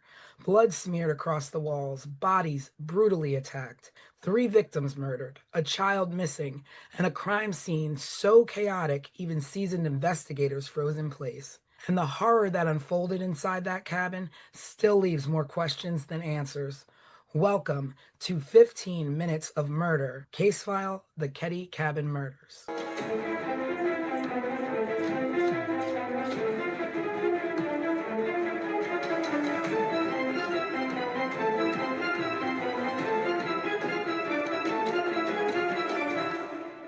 Hello, everyone. Happy Sunday and welcome to the full podcast version of 15 Minutes of Murder, where we are going to deep dive into the Ketty Cabin murder case. We're going to be running down everything from top to bottom that you saw in the mini case file.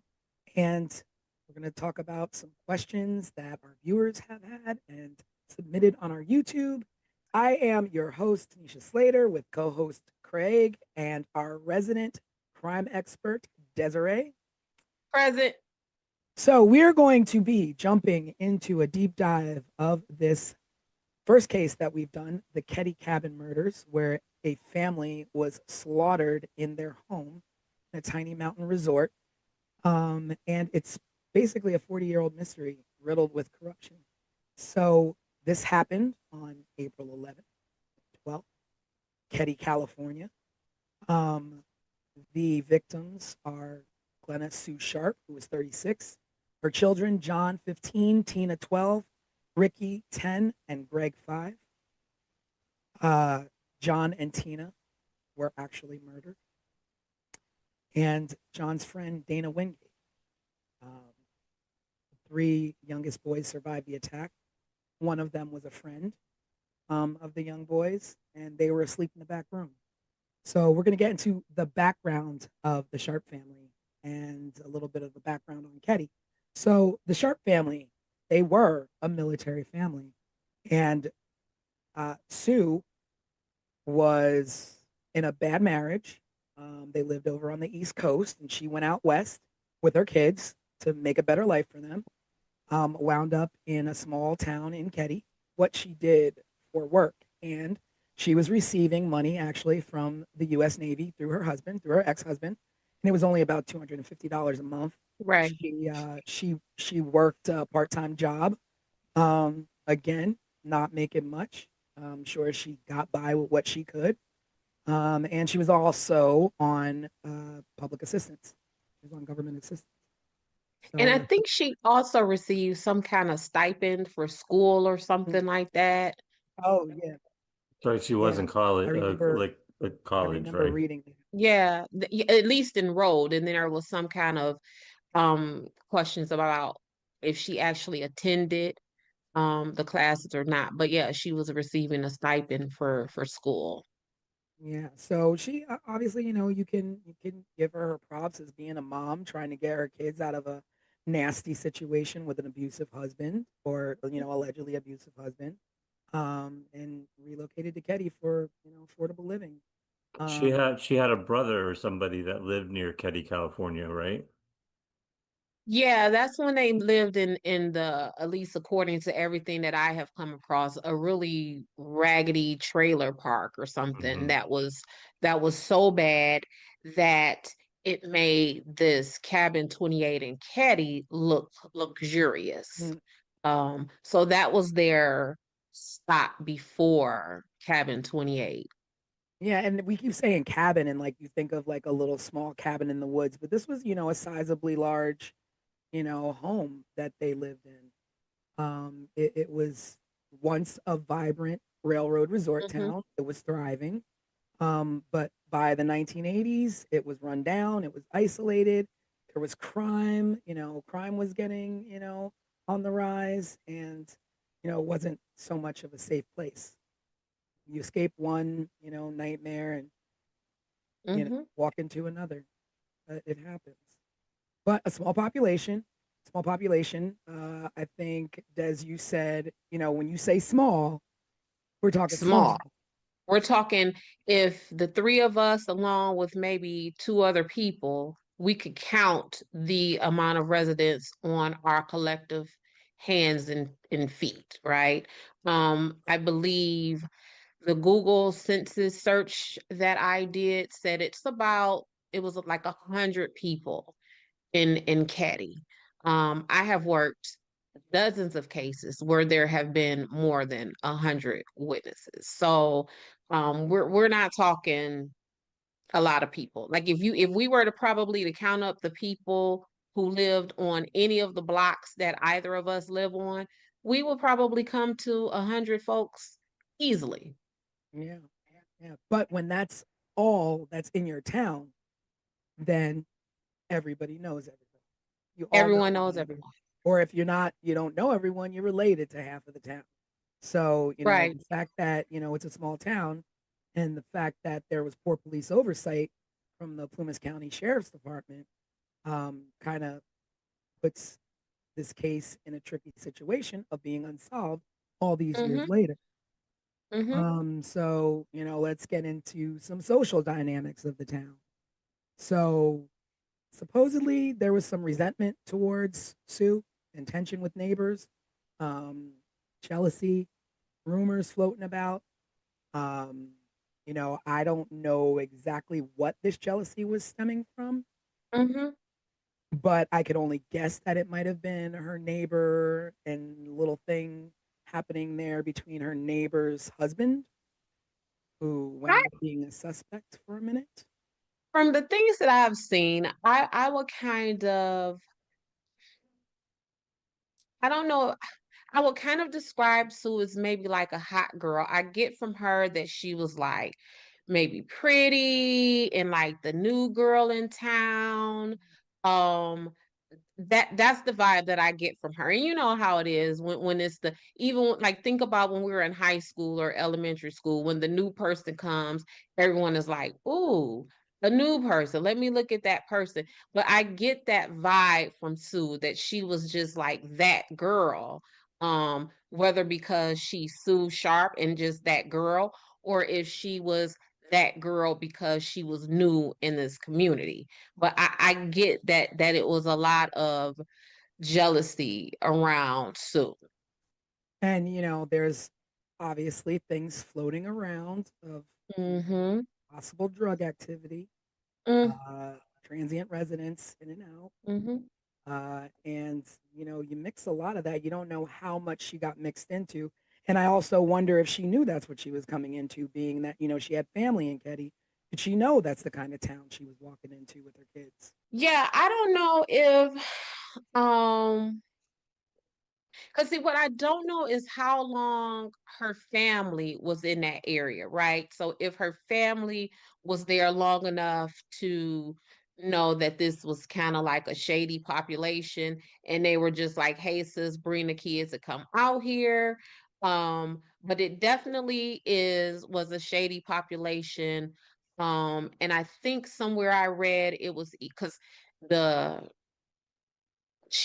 the sheriff lived there in cabin 28 previously, and it was some kind of scuttlebutt about the sheriff living in cabin 28 and therefore being surrounded around a lot of lawlessness amongst the community with him living in 28. So it was, it was a shady environment. No, so I was gonna say, like, one of the things as you're setting up and going into the intro of the stuff that we're talking about, something that has always stuck in my head is the husband's name is John. I'm Mhm. sorry, James. James Sharp is Sue's ex-husband and this military person. What do we know about his discharge or whatever from the military? You know, Like, I don't know much about what yeah. going on. Like I'm wondering what was because it was the allegations that he was abusive to Mhm. Sue and the children. And the military, they have a whole nother set of rules. Like you can't be Oh, over yeah. here with this mess, right? So Not I'm at all. wondering if like he was discharged from the military and what that looked like Yeah, in his that is definitely interesting. And you also wonder, like, what uh did he have any role in or say with her taking the kids, or was it, she yeah. just got up and left? Because even like how much contact would he have had with those kids? Because what we know about children, they gonna run their mouth Yeah. and they gonna tell everything. And if he was on the phone with any of those kids at any time and Sue had some mess going on in and out that house, Dad, mommy was hanging out with so and so and so and Mhm. so, and mommy was, you know what I'm Well, saying? but we have to remember too, it's 1981 or It the is. early 80s, and we didn't Yep. have like quick, call up dad on FaceTime and tell him all Yeah, about what but mom did on the even if weekend. even if it was a pay phone call once or twice a month, kids are always kids. Kids are always going to tell. So even if it was that monthly call, it would have been mommy, daddy, mommy has been hanging out with these people.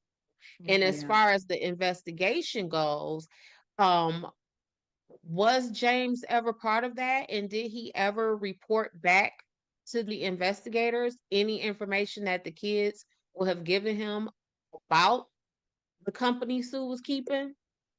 True. Like, just where is James?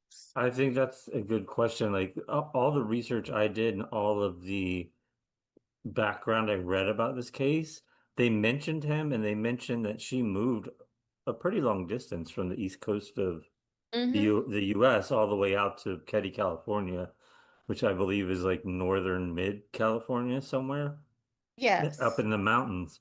But that was the extent of it, just that he was abusive and that she bounced and took the kids with her.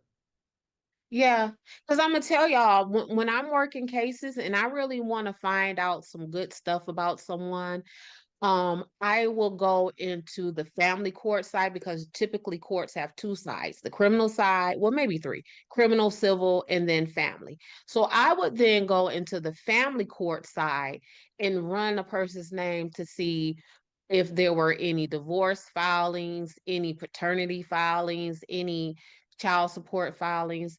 And I will go and talk to that person and get tons of information from those people. So essentially, I'm going to find your baby mama or your baby daddy to give me all of the tea on you as an investigative tool.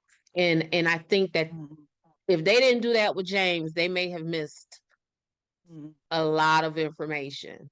But also the fact that, you know, a lot of people and a lot of things that I've read in the specific site where I read that, she wasn't exactly the ideal mom who everybody painted her out to be, and that she was actually renowned for leaving her kids and abandoning her kids and leaving them at home to fend for themselves, and that she spent most of her time with her best friend named Nina. So, I mean, you just don't really know what happened, because Right. but when I, people are saying, I mean, people are quick to say when you leave your kids, when you're not a good mom, people are quick to, point that out and just, spread that. yeah, and then I mean again, you just said it is 1981. So was she leaving her kids or was Mm. she just like, because in 1981, leaving your I kids looked, mean, I was a latchkey kid. I had the I greenest string of food swear, on my neck.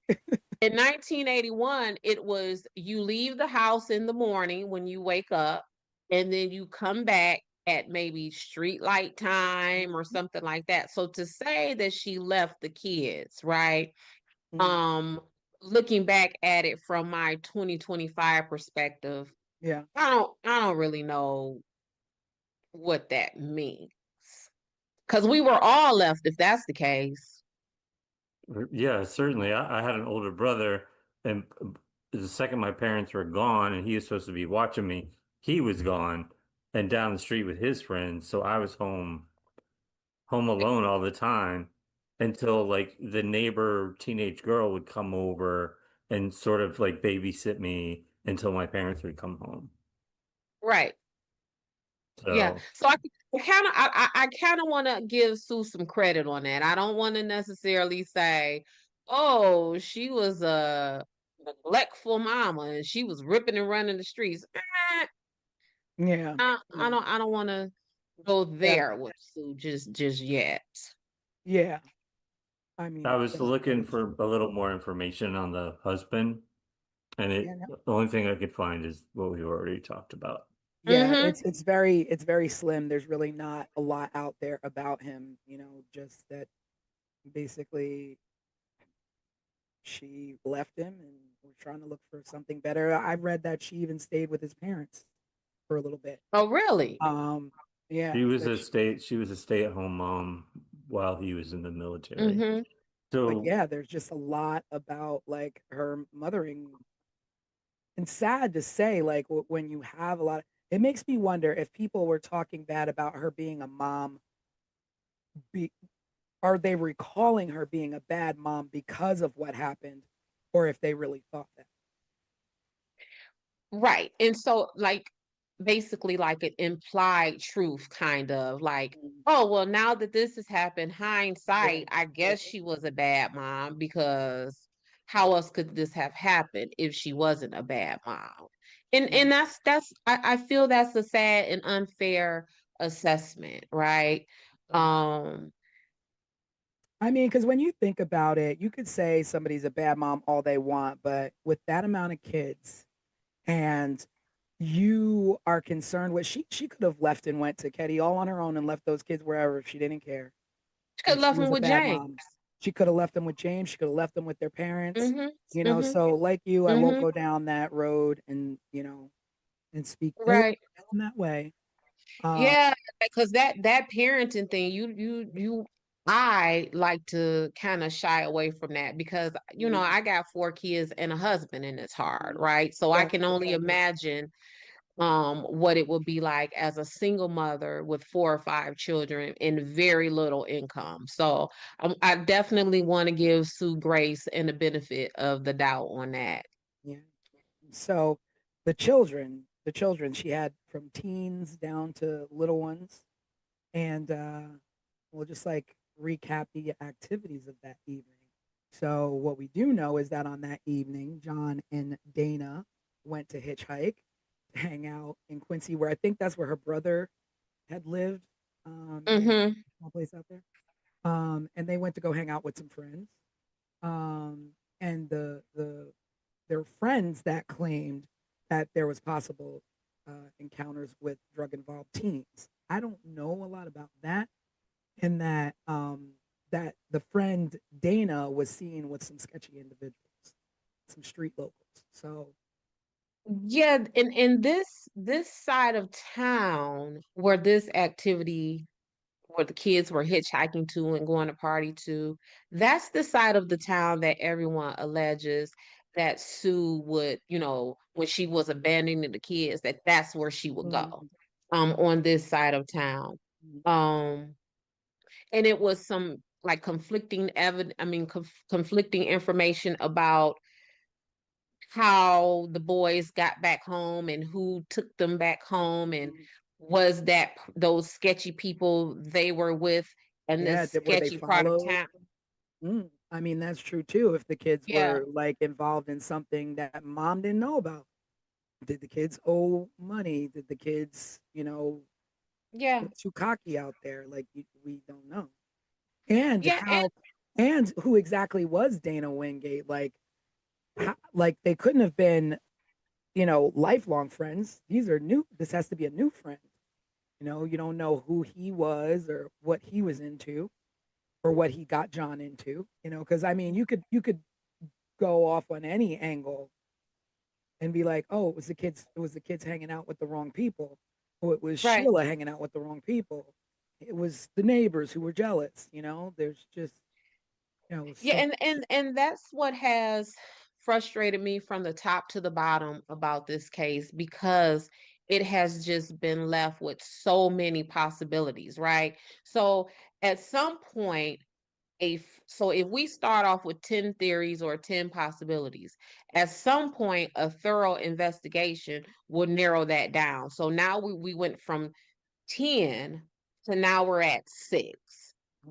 But with this case, all of these possibilities and all of these theories have been just left to fester and survive 40 years later. so we've got John and Dana who went off and they were out hitchhiking, doing whatever, young fellas do in the 80s. And Mm-hmm. then, you got Sue and the younger kids at home watching TV. Now it's Sue, her two younger boys, and their friend Justin. And, I guess they're all watching, TV, just sitting at home. Um, and I guess Sheila uh, was over at a friend's house. Now the thing with Sheila being at the friend's house is that I had read that Tina Tina the young daughter, the youngest daughter, usually Mm-hmm. slept over at the neighbor's house, and Sheila never had anything to do with them. And that's because Sheila was new into Caddy.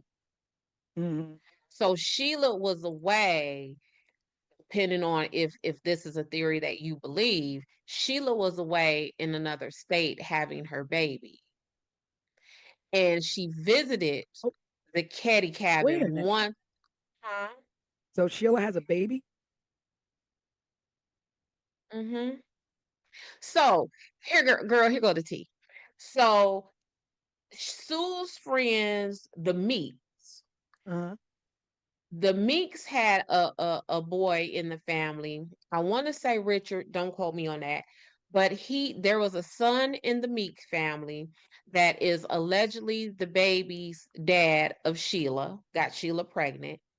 Sue then sent Sue sent Sheila to Oregon to stay with relatives there and had the baby. So by the Wow. time, so by the time Sue and the rest of the family moved into Caddy, Sheila was away in Oregon. So she came to visit them like December, maybe the Christmas, because the murders happened in April. So then Sheila would have went to visit them around Christmas. So that would have been Christmas of 1980. Then April of 1981 is when the murders happened. And a few weeks before the murders happened, so now we're in late March of 1981, is when Sheila moved in to Caddy with the rest of the family. So then that makes it even stranger that she Even would be at the stranger. neighbors and no baby. And no baby. So that's a whole nother theory, right? Where supposedly the Meek family was pissed off at Sue for putting this baby up for adoption because the Meek family wanted the baby. And the Meek family saw this baby as the first grandbaby of the family. Oh wow. And So where did the Meek family live?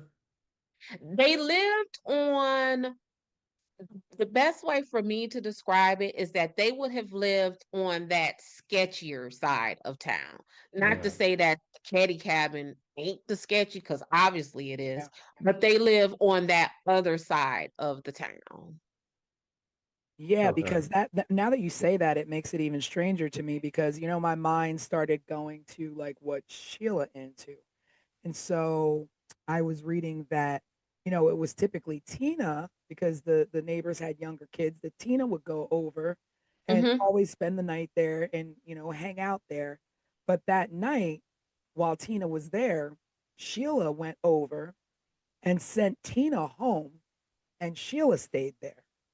Mm-hmm. So Tina would have been spared had she stayed like she typically would at the neighbor's house.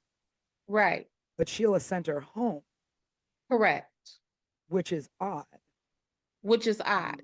Sheila sent Tina home from the cabin that was right next Directly door next door. to them. And no one in that home allegedly heard any noise, any bumping up against the wall, anything coming out of that house. And what was also something to me about the Seabolts is that, because that's the family who Yeah, lived the in that neighbors. cabin next door. They said, I got it in my notes because it stuck out to me crazy. Y'all give me 1 second. According to the timeline that I have, Sheila went to the Seabolt's house at around 8 p.m. Mhm. Um, then the Seabolts reported seeing a weird green van outside of cabin 28 at around 9 p.m. Then Tina is sent home at 9:30. Which is late for 12-year-old, right? I think she was 10. No, she was Yeah, 12. and that's 10. But not only that, this is what struck me. This is a town of 100 people. So that means we're a close-knit community, right?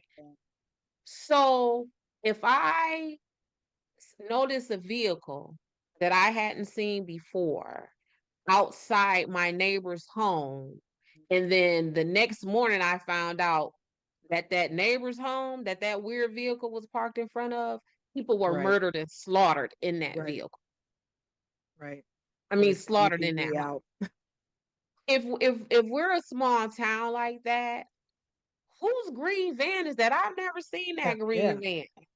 yeah, If someone pulls up in a green van in front of my house right now, I might just look out the window and be pissed off that someone parked in yeah, front of my house, right?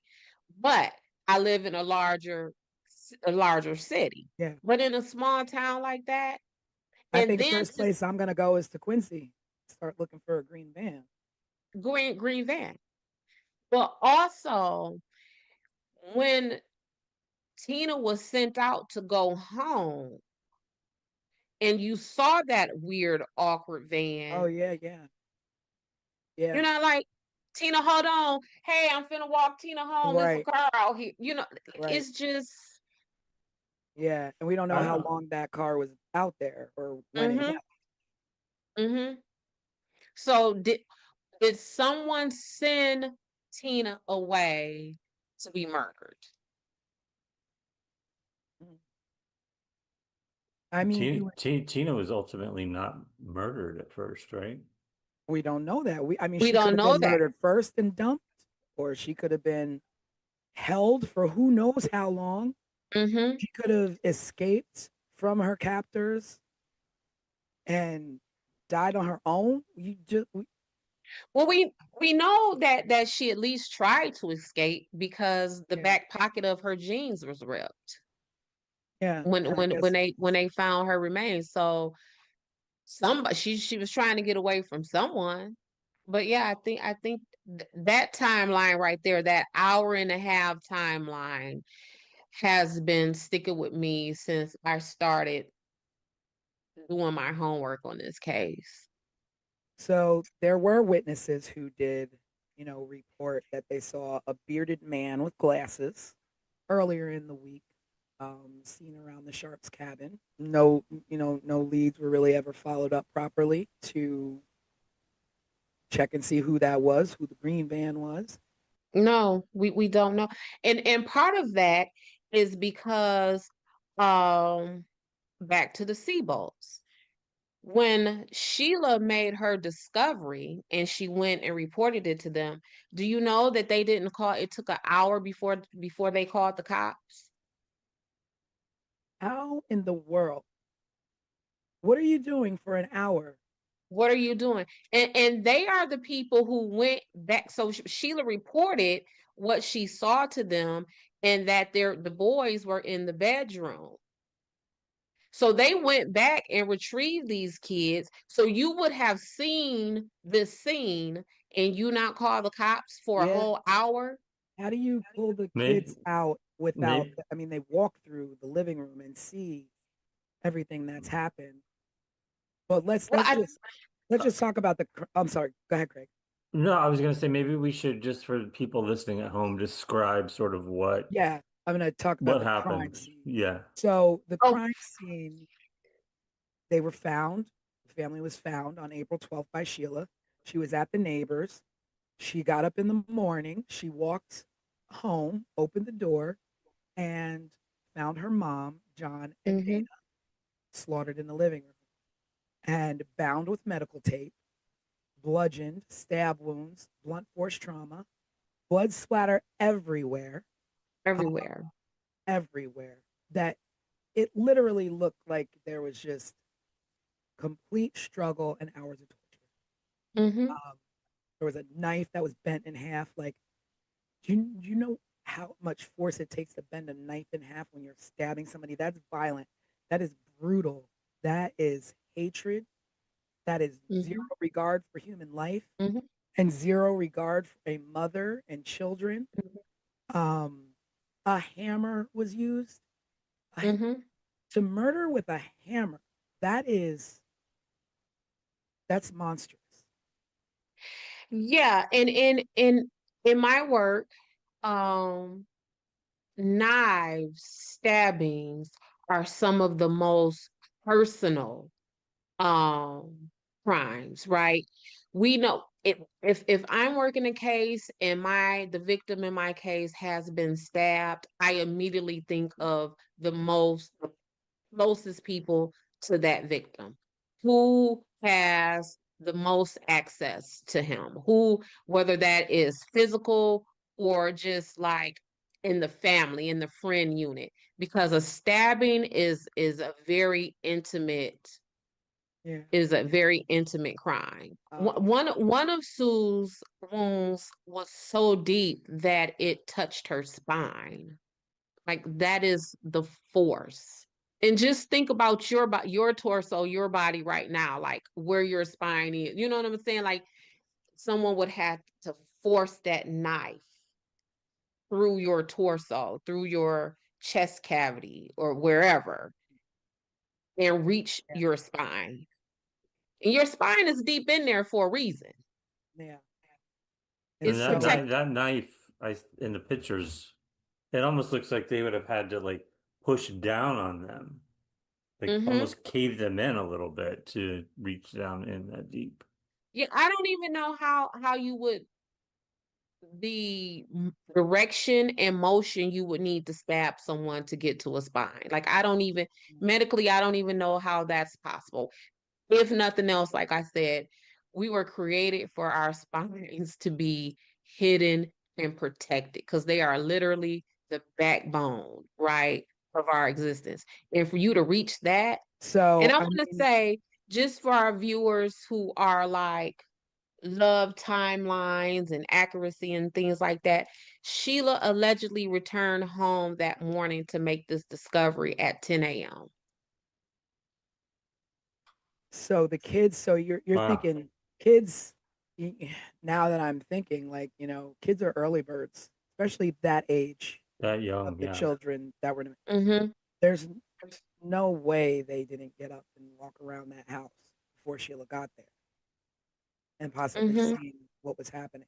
Um, The neighbor, was it the Siebel father was the one that went to the back door to get the boys out. The boys that survived came out the back door. They didn't want to take them through mm, the house to see the murder scene, essentially, is what I read. Yeah.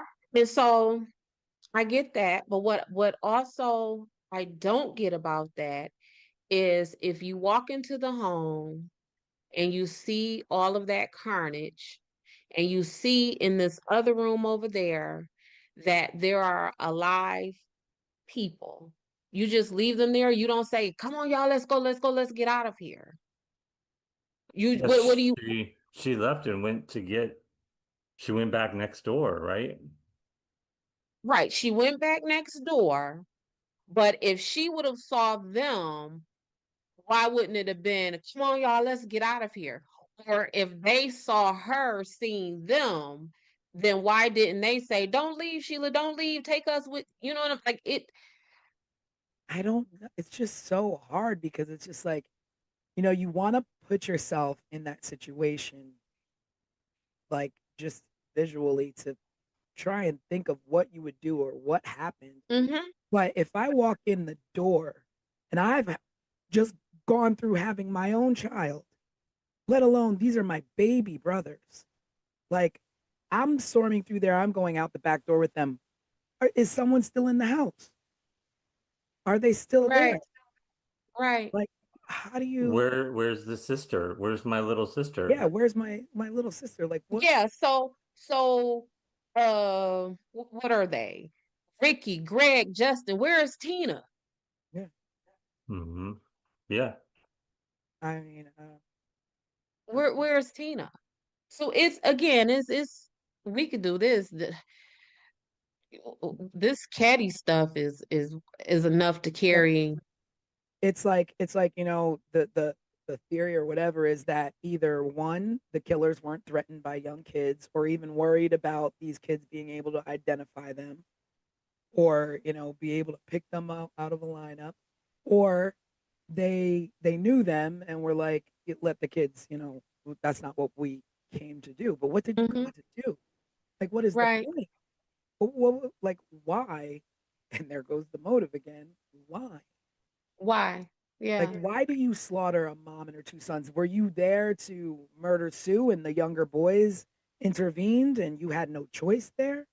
Mm-hmm. Or were they all sleeping? Like, when the boys came home, like, what were they doing when they were approached, or when someone broke in? Did they break in? Did they sneak in? There was no signs of breaking in, so they Right. obviously just came in. Right.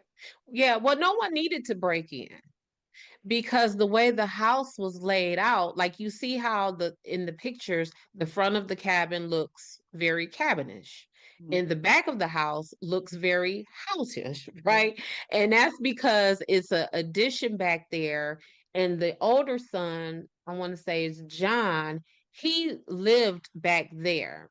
And there was only one bathroom. And so they kept the house open so that John could come in and out to access the bathroom and, the kitchen and, sit around with the family. So the door would have always been open. No one would have needed to break in. No, there wouldn't have needed to be a sign of forced entry.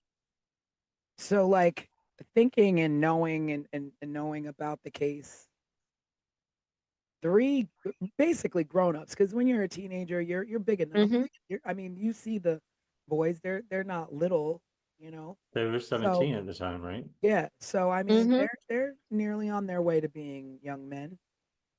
So there were multiple weapons. I mean, I don't know from experience, but I do know that murdering someone is a physical, exerted activity, Mm-hmm. um, because you're fighting someone to overtake them. And Yes. so, can one person overtake two boys and a young mom trying to protect her kids? So, is there more than one? Yeah. I was for that scene, the way that scene looked and the damage that was done to Sue and the children, I would dare say that it was maybe two or three people in that house, because we would have needed someone to not just cause the harm, but we would have needed someone to control that scene. Because otherwise, you know, someone coming out the window, Yeah, someone's running out the back door. And yeah. in fact, while we're talking about the back door, there was a weird fingerprint or thumbprint on the railing of the back stairs, And linked to who? unidentified. Yeah, that's what it So, Ketty, this is what we're talking about. And but that jives with, maybe that's the reason why there is no forced entry, because if you are Sue's friend and you visited the family regularly, you would probably know that they kept that back door open.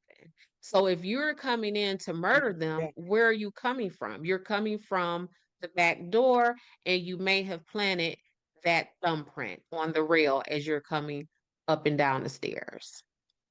But yeah, that's the cabin. Well, yeah, But so that takes us to the investigation, right? Which had all kinds of problems. Oh, some of which we've already discussed. Yeah. Let me say this too, y'all. So this is the full timeline that I know it. So we have Sheila going to the Seabolt's cabin at 8:30 p.m. that night. Then the Seabolts reportedly see the van outside cabin 28 at 9 p.m.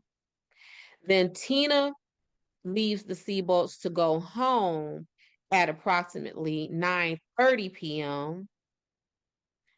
Then John and Dana, depending on who says it, arrived home at sometime between 11 and 11:30 p.m.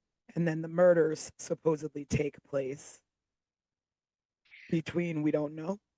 Between we don't know. So around 1:15 that morning, the folks in cabin 16 woke up because they heard noise. Marty and Bo left the bar that they were hanging out at. Who is Marty and Bo? So Marty is I know who Marley. they are, but we I know. should explain who Go they ahead, crime are. expert. We're about to. We're about to. Okay. So Marty Smart is Jason, the one of the little boys who are in the bedroom. That is his stepdad. It's Justin or Jason? Justin, Jason, what did I say? It was Justin, right? Okay. Justin. So listen, I'm a mom. I don't even know my Whatever your kids' name names is. sometimes. Yeah, whoever you are, that person. So that's his stepdad, and Marty is married to Marilyn. Bo is Marty's homeboy. So they were at this bar acting a mess and drinking and fussing and causing a commotion, and they left the bar at 1 a.m. Now, And the two of them were actual suspects. they were suspects. That's where this is going. So they were the suspects. They leave the bar at 1 a.m. And not only are they actual suspects, but the legend is that Marty was having an affair with Sue. Mhm. And Sue may have told Marilyn, who was Marty's wife, that of this affair. And so, Or I heard or read what you that hear she was trying to convince Marilyn to leave her husband. to leave? So Marty and Bo at the bar, hanging out, whatever, they lit. Then they come. So then we got the people in cabin number 16 hear some noise and commotion at 1:15. Now, Marty and Bo allegedly returns back to that bar at 1:30. So what's the So time frame between they leave the bar and come back to the bar? 30 minutes. 30 minutes. Exactly. Mhm. That's a whole lot of stuff to have done to a whole lot of You're people. talking about travel time. You're talking about, and you can't, there's no cleanup. You're going to have blood all They over gotta you. clean themselves, yeah. You can have blood all Mhm. over you, and to murder Mhm. 3 people in 30 minutes or less than 30 minutes, maybe 10 minutes, you And leave and fingerprints. and you're gonna want to sit down because Yeah. if you're stabbing someone so hard with that much force where you're reaching their spine, you're tired, you're out of breath. It makes me wonder, like, why they're even suspected. Like, was it solely on the supposed affair, or because they were at a bar and left the bar, they were Well, hell-bent? one of the young boys that survived out of the three described them. Mm. But Remember, he he was was, describing, but then Justin's just allegedly describing his dad. yeah. Correct. And then So there is maybe they did go to the cabin. Maybe he just went there to check on his kid. I mean, that's a yeah, possibility. that's a whole nother set of like a whole nother level of twisted though. Like I am going to go into this home where my stepchild, if you want to be specific about it, where my child is asleep and there to have a good time with their friends, and I am going to go in this house, me and my drunk homeboy, and we are going to slaughter everyone in this house while my son is in the back room. Yeah, but I mean, maybe they did leave the bar in that 30 minutes, Mm-hmm. go visit, Okay. But nothing had happened at that point. They just Nothing called, happened. check in, and then go Went back to the bar. go back to the bar. Yeah. Right. But So I don't. you don't think What'd that you happened? say? You don't think that happened? I don't think what happened. That they just kind of popped in, checked in, and then went back to the bar? Um, Because that places I them at just the scene of the crime, but doesn't mean they did it, because at the time that they arrived, maybe, the murders hadn't even happened well yet. more than that, I just question the timeline. Not necessarily that they didn't like really do it, because maybe they did, right? But I know for sure they didn't do it in 30 minutes. I know that for sure. Well, to talk about the main suspects, Martin Smart, of course, Martin inmates in Smart. Maryland, supposedly having an affair with Sue, was their neighbor. Mm-hmm. He was also Mm-hmm. an abusive man to Marilyn. And it's reported that Sue was trying to help Marilyn. I guess, she'd been through it before with her husband James, or her ex-husband Mm-hmm. James. So I mean, Mm-hmm. she could have been just helping him out. I don't know how true this affair, business is. But Right. the smoking gun here is that the hammer used in the murder was owned by Marty. So the hammer belonged to him. And the fact that he told his therapist that he killed Sue. Why he Well, would. so there are supposedly two hammers.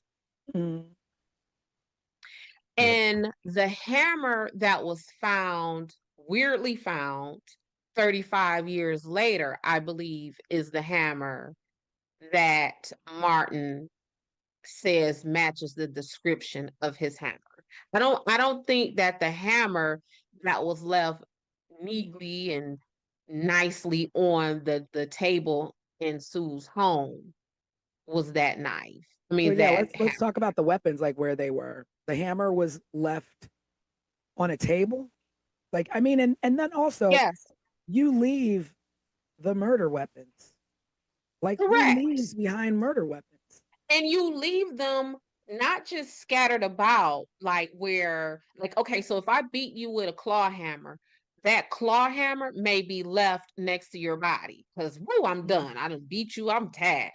But for them to leave the butcher knife and the claw hammer, um, still bloody on a table, that's like a weird level of care and Yeah, concern. you're placing these items down that you just used to murder someone. Yeah. So are you what so when I try to unpack that in my investigator brain, it's like, is that a level of I don't care who finds out about this? Like, is that from a level of complete disregard? Maybe because Or not just I don't care who, it's that they know right, and but nobody. this is where I was gonna go.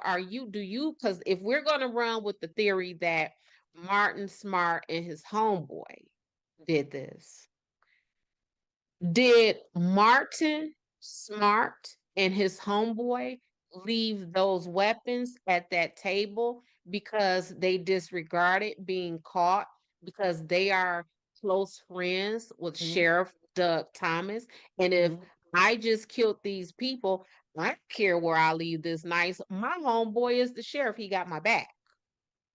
So at that point, she was still kind of the newbie, but she'd been living there for months. So she kind of, integrated into the town, integrated. I'm Mhm. sure people, adored her kids or, Well, integrated enough to where, she allegedly is sleeping with this woman's husband. yeah. Integrated enough to where her children were staying the night at other people's True. cabins and other people's children were staying the True. night at her Well, cabin. because my thinking was like nobody's gonna care because this is the new woman in town. She's not from here. Nobody's gonna care what happens to this woman or her family. Yeah. There is So some we don't kind of have to a, cover our tracks. yeah. And there was one more thing that I did read, which was strange. So I read that Ketty the electricity in Ketty, the light supply or whatever was the lights were controlled by cabin 28. So in order to turn Yeah. off the lights in the town, you would have to turn off the lights on cabin 28. Mm-hmm. And before Sheila went over to the neighbors, she turned the light bulb out on the front of the cabin as though like why why would you do that? Like what is the significance of that? So that I saw that too, and the way it was described, I couldn't figure out if she physically like untwisted like I think it was the like a light bulb. physical untwisting because if you would have turned the light out, if you would have manually turned the light out, then it would turn off the electricity for the town. But if you unscrew just the bulb on the porch, you would only leave the porch dark and not the Okay. town. Okay. So I thought that So was strange. so that was the one thing that was strange. The other thing for that was strange about that to me is how would she know that? And what I mean by that is that my children don't live with me. So whenever they come to my home, they are sometimes just as confused in my house as they would be in yours because they Mm, don't live here, right? mm. So how would she have known that much? And she had just been there a couple of weeks. Like, did she Yeah. know that? Know it? Oh So it yeah, makes by the me way, think, Sheila, yeah. So it makes me think like it's like you'll know the house because it'll be the only one without the porch light.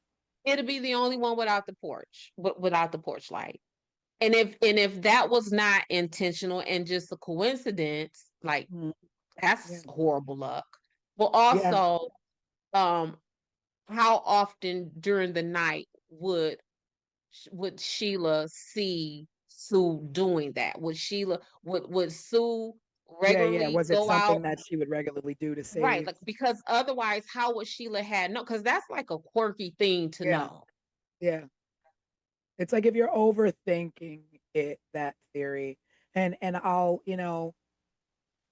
there's no shame. I mean, I did go down a rabbit hole as we talked on the live. I like my rabbit Mhm. holes. And I That's what went down, investigators do. yeah, and I went down a rabbit hole on a site called Ketty 28. And when I say the theories from this site are really like, so if you're doing your own research, visit there on this case if you want to go a little further and deeper. But I try to stay away from it because I don't want to make any accusations more than there already have been, like Sheila and this light bulb situation. But that is definitely a strange thing uh, to think about happening on the night of murders. I mean, I don't know if she did that every night. We don't Right. know. It could just be coincidence, but it Can is we definitely strange. can we double back to this hammer? Because this hammer low key almost took me out. Like this hammer almost took me down a whole rabbit hole. And I'm gonna tell you why. We find a hammer 35 years later, and that hammer is still significant enough for us to report it. So what I mean by that is if something happens right now in 2025 and then we find the tool that was used 35 years later, do I immediately be like, oh, snap, this is the tool that we were looking for at 35? You know what I'm So saying? Like, where you're thinking planted. and not only am I thinking planted, I am thinking planted because the person who allegedly found this, girl, let me tell you about this story if you don't know this part. Yeah, yeah. So, this man was with a woman and they were attending a wedding. And the woman claims to have lost her ring. The man went and got a metal detector. Yep, that face. He went and got this metal detector and he's out looking for this this ring with this metal detector and what is now at the time they were searching a dried up pond. And it is in this dried up pond where this man is with the metal detector looking for a ring that belonged to a woman who attended a wedding. And then we find, What well, the- maybe the pond was not empty at the time. Maybe it was a reservoir and it just happened to drain. I don't know. Maybe, maybe I don't know. That's But strange. ain't that strange? And so what this guy finds, the instead of the ring, he finds the hammer and then goes and reports it as though the first murder in the town is in the back of his head. And he's like, let me go report this hammer because this has to be the murder weapon. And it's 35 years later. Yeah, because if I found a hammer laying somewhere, I wouldn't I think wouldn't anything think of anything. it. You Yeah. wouldn't think anything of it. I would just probably sew it to the side and keep doing what I'm doing. Yeah, I probably wouldn't even touch it. I just keep on moving. I wouldn't even have thought about it. Yeah. Oh, a hammer. A hammer. Hmm. And so that's the second hammer. Yes. Yes. And So- that is the hammer that allegedly matches the description of the hammer that came up missing from Martin Smart's house. I know. I want to say Martin Short all the time. Me too. Oh, We're 80s babies. yeah, I know. Can you tell? So at that point, when he found the hammer, then Marty was already dead. I guess so, because he found the hammer in 2016. So was so was Marty dead? So because they had him in, I mean, they questioned them, but now it's like he's dead. So there's nothing that can be done finding this evidence to try and close it out. So who's to say the man who picked up the hammer didn't do it? Well, I think of course the I'm evidence going just crazy. was not going to close this out because it was reported to the detective from the Sacramento Department of Justice, because that's who they called in to work this case, to take it out of the jurisdiction or whatever for the Plumas County Sheriff. Mhm. But those Department of Justice people were not homicide detectives. They were organized crime agents. So, you don't, not to say that they don't know how to conduct a homicide investigation, but that Yeah. So to that's recap about botched evidence, now we're talking about a hammer found 35 years later in a dry pond. in So a there was dry pond. So there was contaminated crime scene evidence. Mhm. There was no neighborhood sweep done. There was no forensic preservation whatsoever. There was interviews were delayed, and in delaying interviews, you give people enough time to get their story straight. And tips were ignored. So people giving tips of saying, "Hey, I saw a green van the night of the murders. Hey, I saw a strange man." These things were ignored or weren't followed Yes. up on. Yep. And I don't know whether that's from a small town and not having the experience, but I mean, you have the common sense. I mean, there's common sense. I mean, literally, our country is steeped in crime. I mean, you watching old episodes of FBI and all this, and you're the police chief of a small town. I mean, I'm pretty sure you know what to do first. I mean, everybody pretty much knows what to do in the first 48 hours, in the first 24 hours. Mhm. Question everyone. I was about to say, you just talk to people. Everywhere. Comb the neighborhood. Mhm. And as far as like stepping in and contaminating crime scenes, I get that. Like, you don't know what the hell to do when you walk into something like that. But I Children, think even back then, what you're saying is contaminating a crime scene. It may not have had the same importance that it may have today. And the reason why I say that is because contaminating a crime scene in 1981 means what? it Because means walking in the half the front door with your hand and turning the door. It means stomping and walking all over. because half of the technology and science that would have been used to comb through that didn't even exist in 1981. True. So what? But again, you don't want to walk into a crime scene stepping on blood spatter or touching anything. Touch nothing. Even I know, grab a pen and pick up the Yep. gun with a pen. Like, don't touch anything. And I can't imagine what they did walking in there, collecting Well, evidence. and And not just them walking in there, but the Seabolts, whomever from the Seabolt cabin had to go in and get the kids out. Even if they took the kids through the back, that is still a crime scene.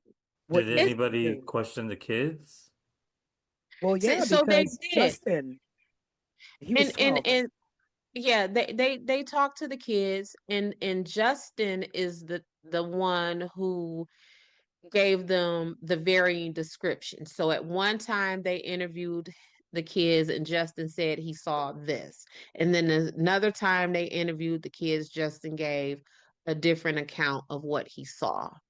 And that's the part where I say they needed to call in that forensic psychologist, because at that point we need someone who is specifically trained to withdraw that kind of memory and recollection out of someone through their trauma, through their sleep, taking in account that they are 10 years old or 12 years old, or however old he would have been.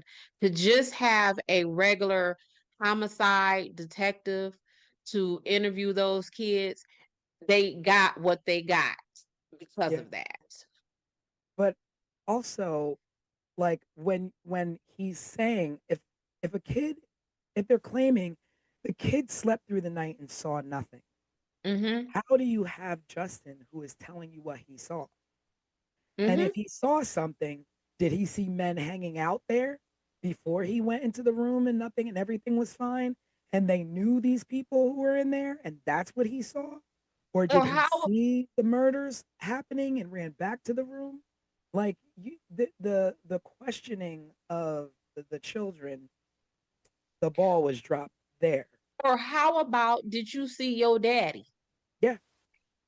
Hmm. I mean, I mean, we don't know what's in those case files of Yeah. what Mm-hmm. was said Mm-hmm. or Yeah. what questions were asked to them. Yeah. Uh, Did you see your daddy doing this? And is that also why Justin gave varying descriptions? Because did he see his daddy? And oh snap, I did see my yeah. daddy. So let me hurry up and change Oh this wait, to I make don't sure. remember what I saw. It was Right. blurry. Now I don't remember. Mm-hmm. Mm-hmm. Yeah. Well, that would make sense if he did see them before, just hanging out. But then they have the alibi of being at the bar. But then is everyone at the bar telling the truth? I mean, we don't have, surveillance cameras to prove when they walked in the bar, Right. when they walked out of the bar. They might have never even been at the bar. Mm. They could have been at the house the whole time. And the truth of the matter is, who, even if all of these things were reported, so if the Seabolts would have said, hey, um, we saw John Smith in that green van, or if someone would have been able to identify this strange person in these glasses, or if someone was able to provide the name of this person who just so happened to find his hammer 35 years later. If someone would have provided all of that information, if the county sheriff is crooked and steeped in the middle of these people, what he gonna do? He gonna give a full That's true. investigation? That's true. But then also to go back to like, were they at the bar or weren't they at the bar? Talking about who Bo was, Marty's friend. Mm-hmm. He was an ex-mob enforcer. He lived Correct. in Martin's basement.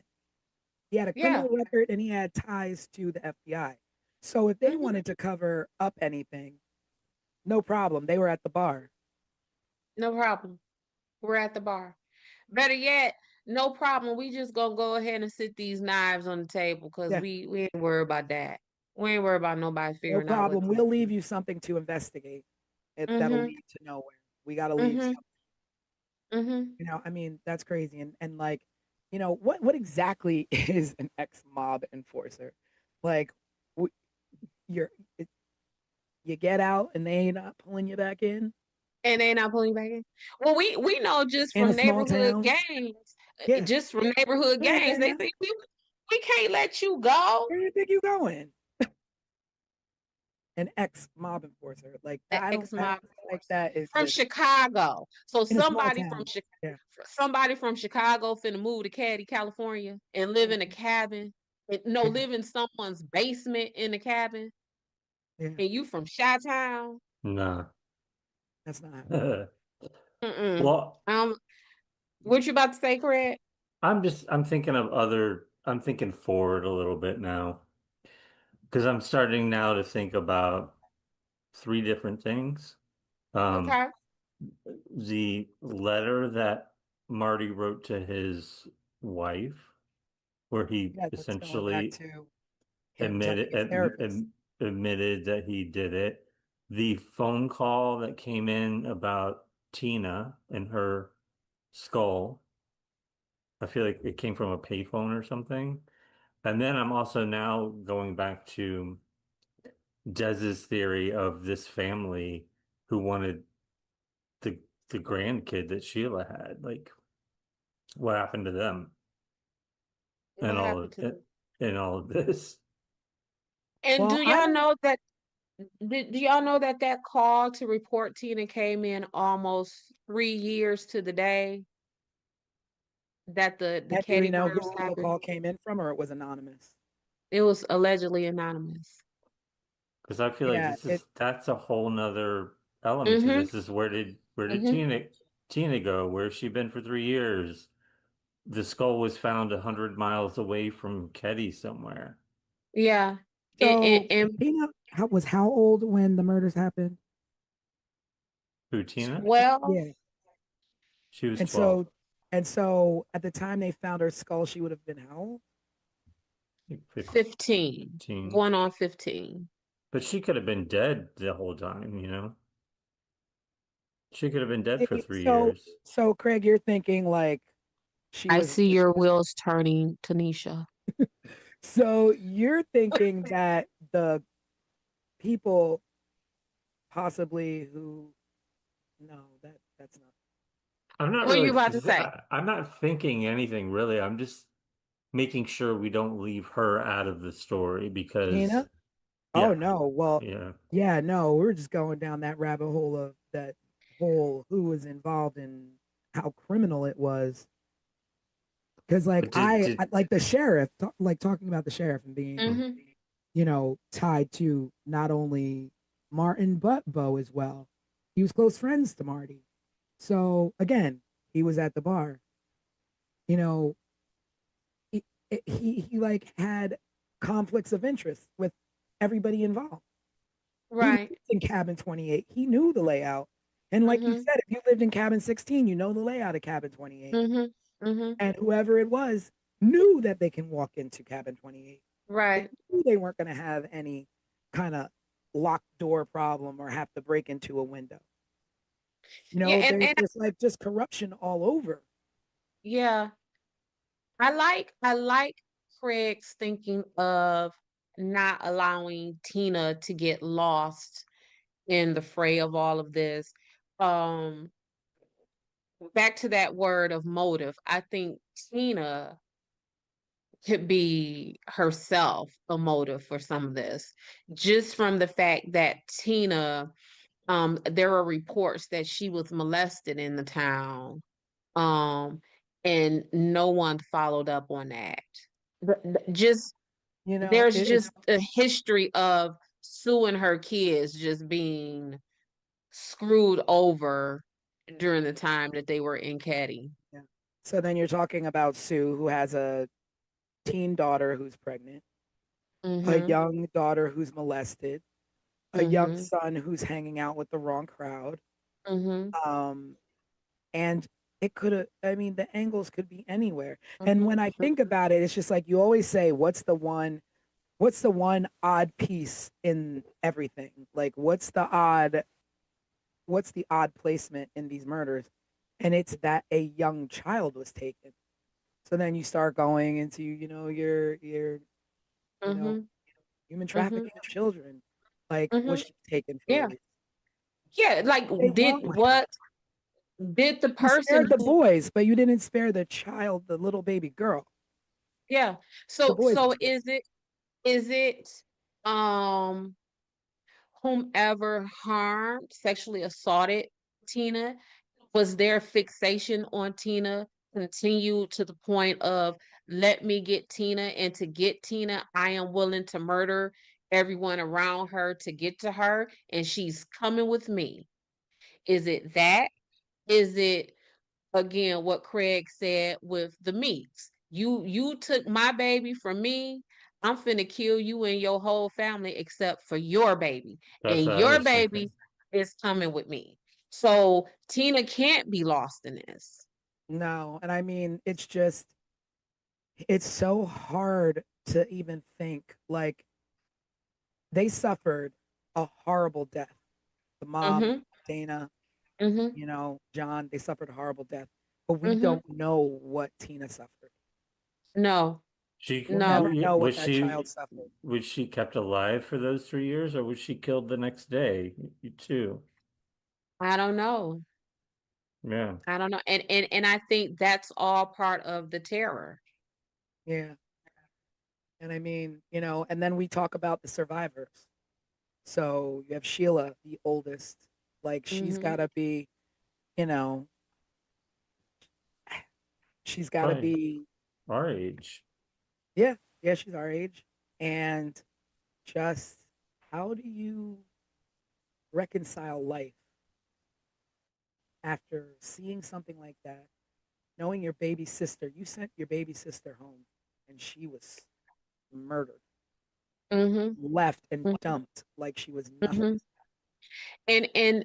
And the truth of that is whether you did that intentionally or just out of a mistake, that guilt will be the same. Yeah, yeah.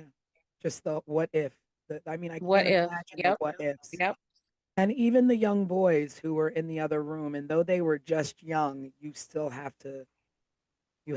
I mean, at 12 and, even 7, I look back at things and go, what if I would have done this? What if I would have done, Right. let alone, my big brother, my mom, you know, done the way they were done. And it's just so sad to me that, people are quick to, oh, I found this hammer. Oh, we found the skull of Tina. But yet there's still no further push in investigation. And Sheila to this day is still trying to investigate and have, answers for her family. And I don't yet nothing. You get know. two random tips from left field, but you have no investigation into those things that lead to just dead ends. Yeah.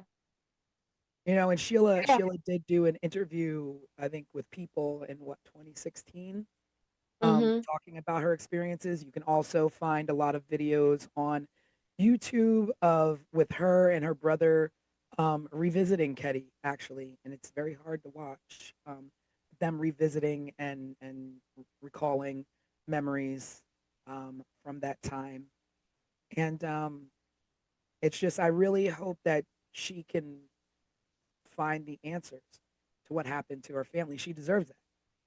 She absolutely deserves that. And I think um we all do. Mhm.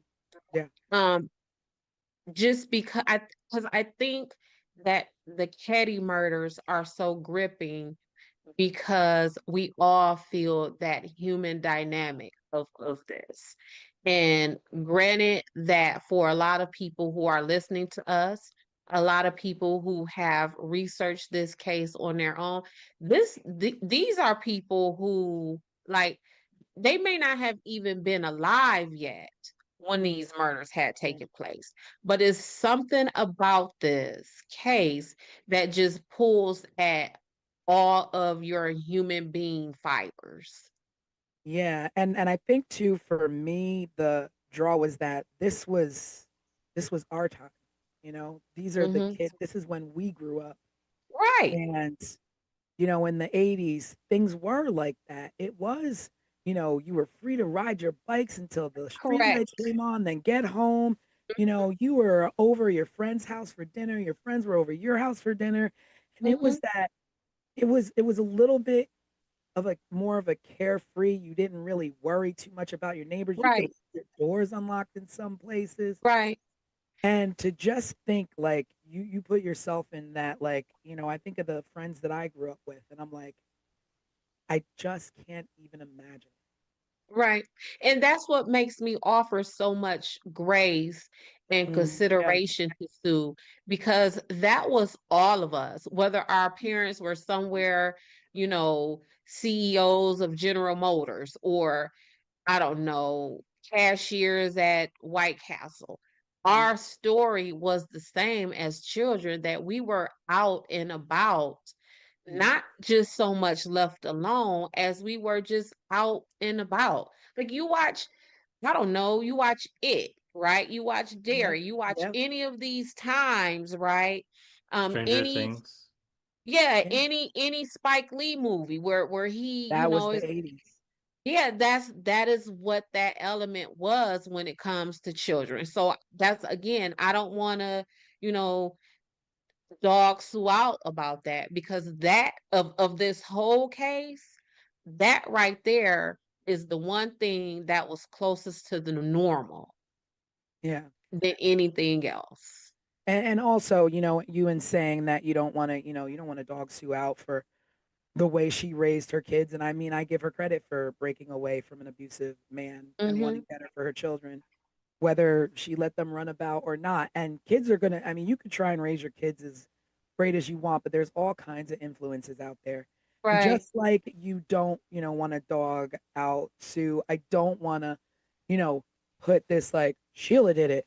She's the only one who survived and the boys were too young. Like this is just, your brain tries to think of anything to grab onto to explain away what happened to these people. Because guess what else Sheila has to deal with? It's not just the guilt of, dang, did I send my sister over there inadvertently to be killed? Or, dang, I don't know who killed my family. She also has the burden of being the sole survivor, and everybody like, oh, you did it. Yeah. And not only that, she also has to live with the fear of Right. being no one's caught, someone's still out there. What did Mm-hmm. they want? Did they want my mom? Was it me? Was it my Right. who was it? Like you still live with that fear and that like, you know, that just you cannot trust anyone in your life. It, it's also her two younger brothers. They were ones that I could never find any information on during this Yeah. whole research Yeah. process. And I But they're mean they're that's still alive and they're still out there. yeah. But I mean, at that point I'm like, they have to be protected. Um, what the psychological trauma that they've probably grown up with, had to deal with, and whether they got, professional help or not, that's another Mm-hmm. thing too. Like, were they just left on their own to figure out how to Mm-hmm. navigate life with a tragedy like that? Did they grow up with anger? Did they grow up with hatred? They grow up to be kind young men? Did they grow up to be family men? I mean, I don't know. Mm-hmm. Yeah. I don't know. Yeah, I no matter who actually committed these atrocities to this family, right? Um, I blame law enforcement. That is where I hang my hat for the blame of this, not for these people's murders, but for this to be so unresolved. Like I blame them for every ounce of pain that Sheila had to go through, that she still goes through, that her brothers and other family members are going through.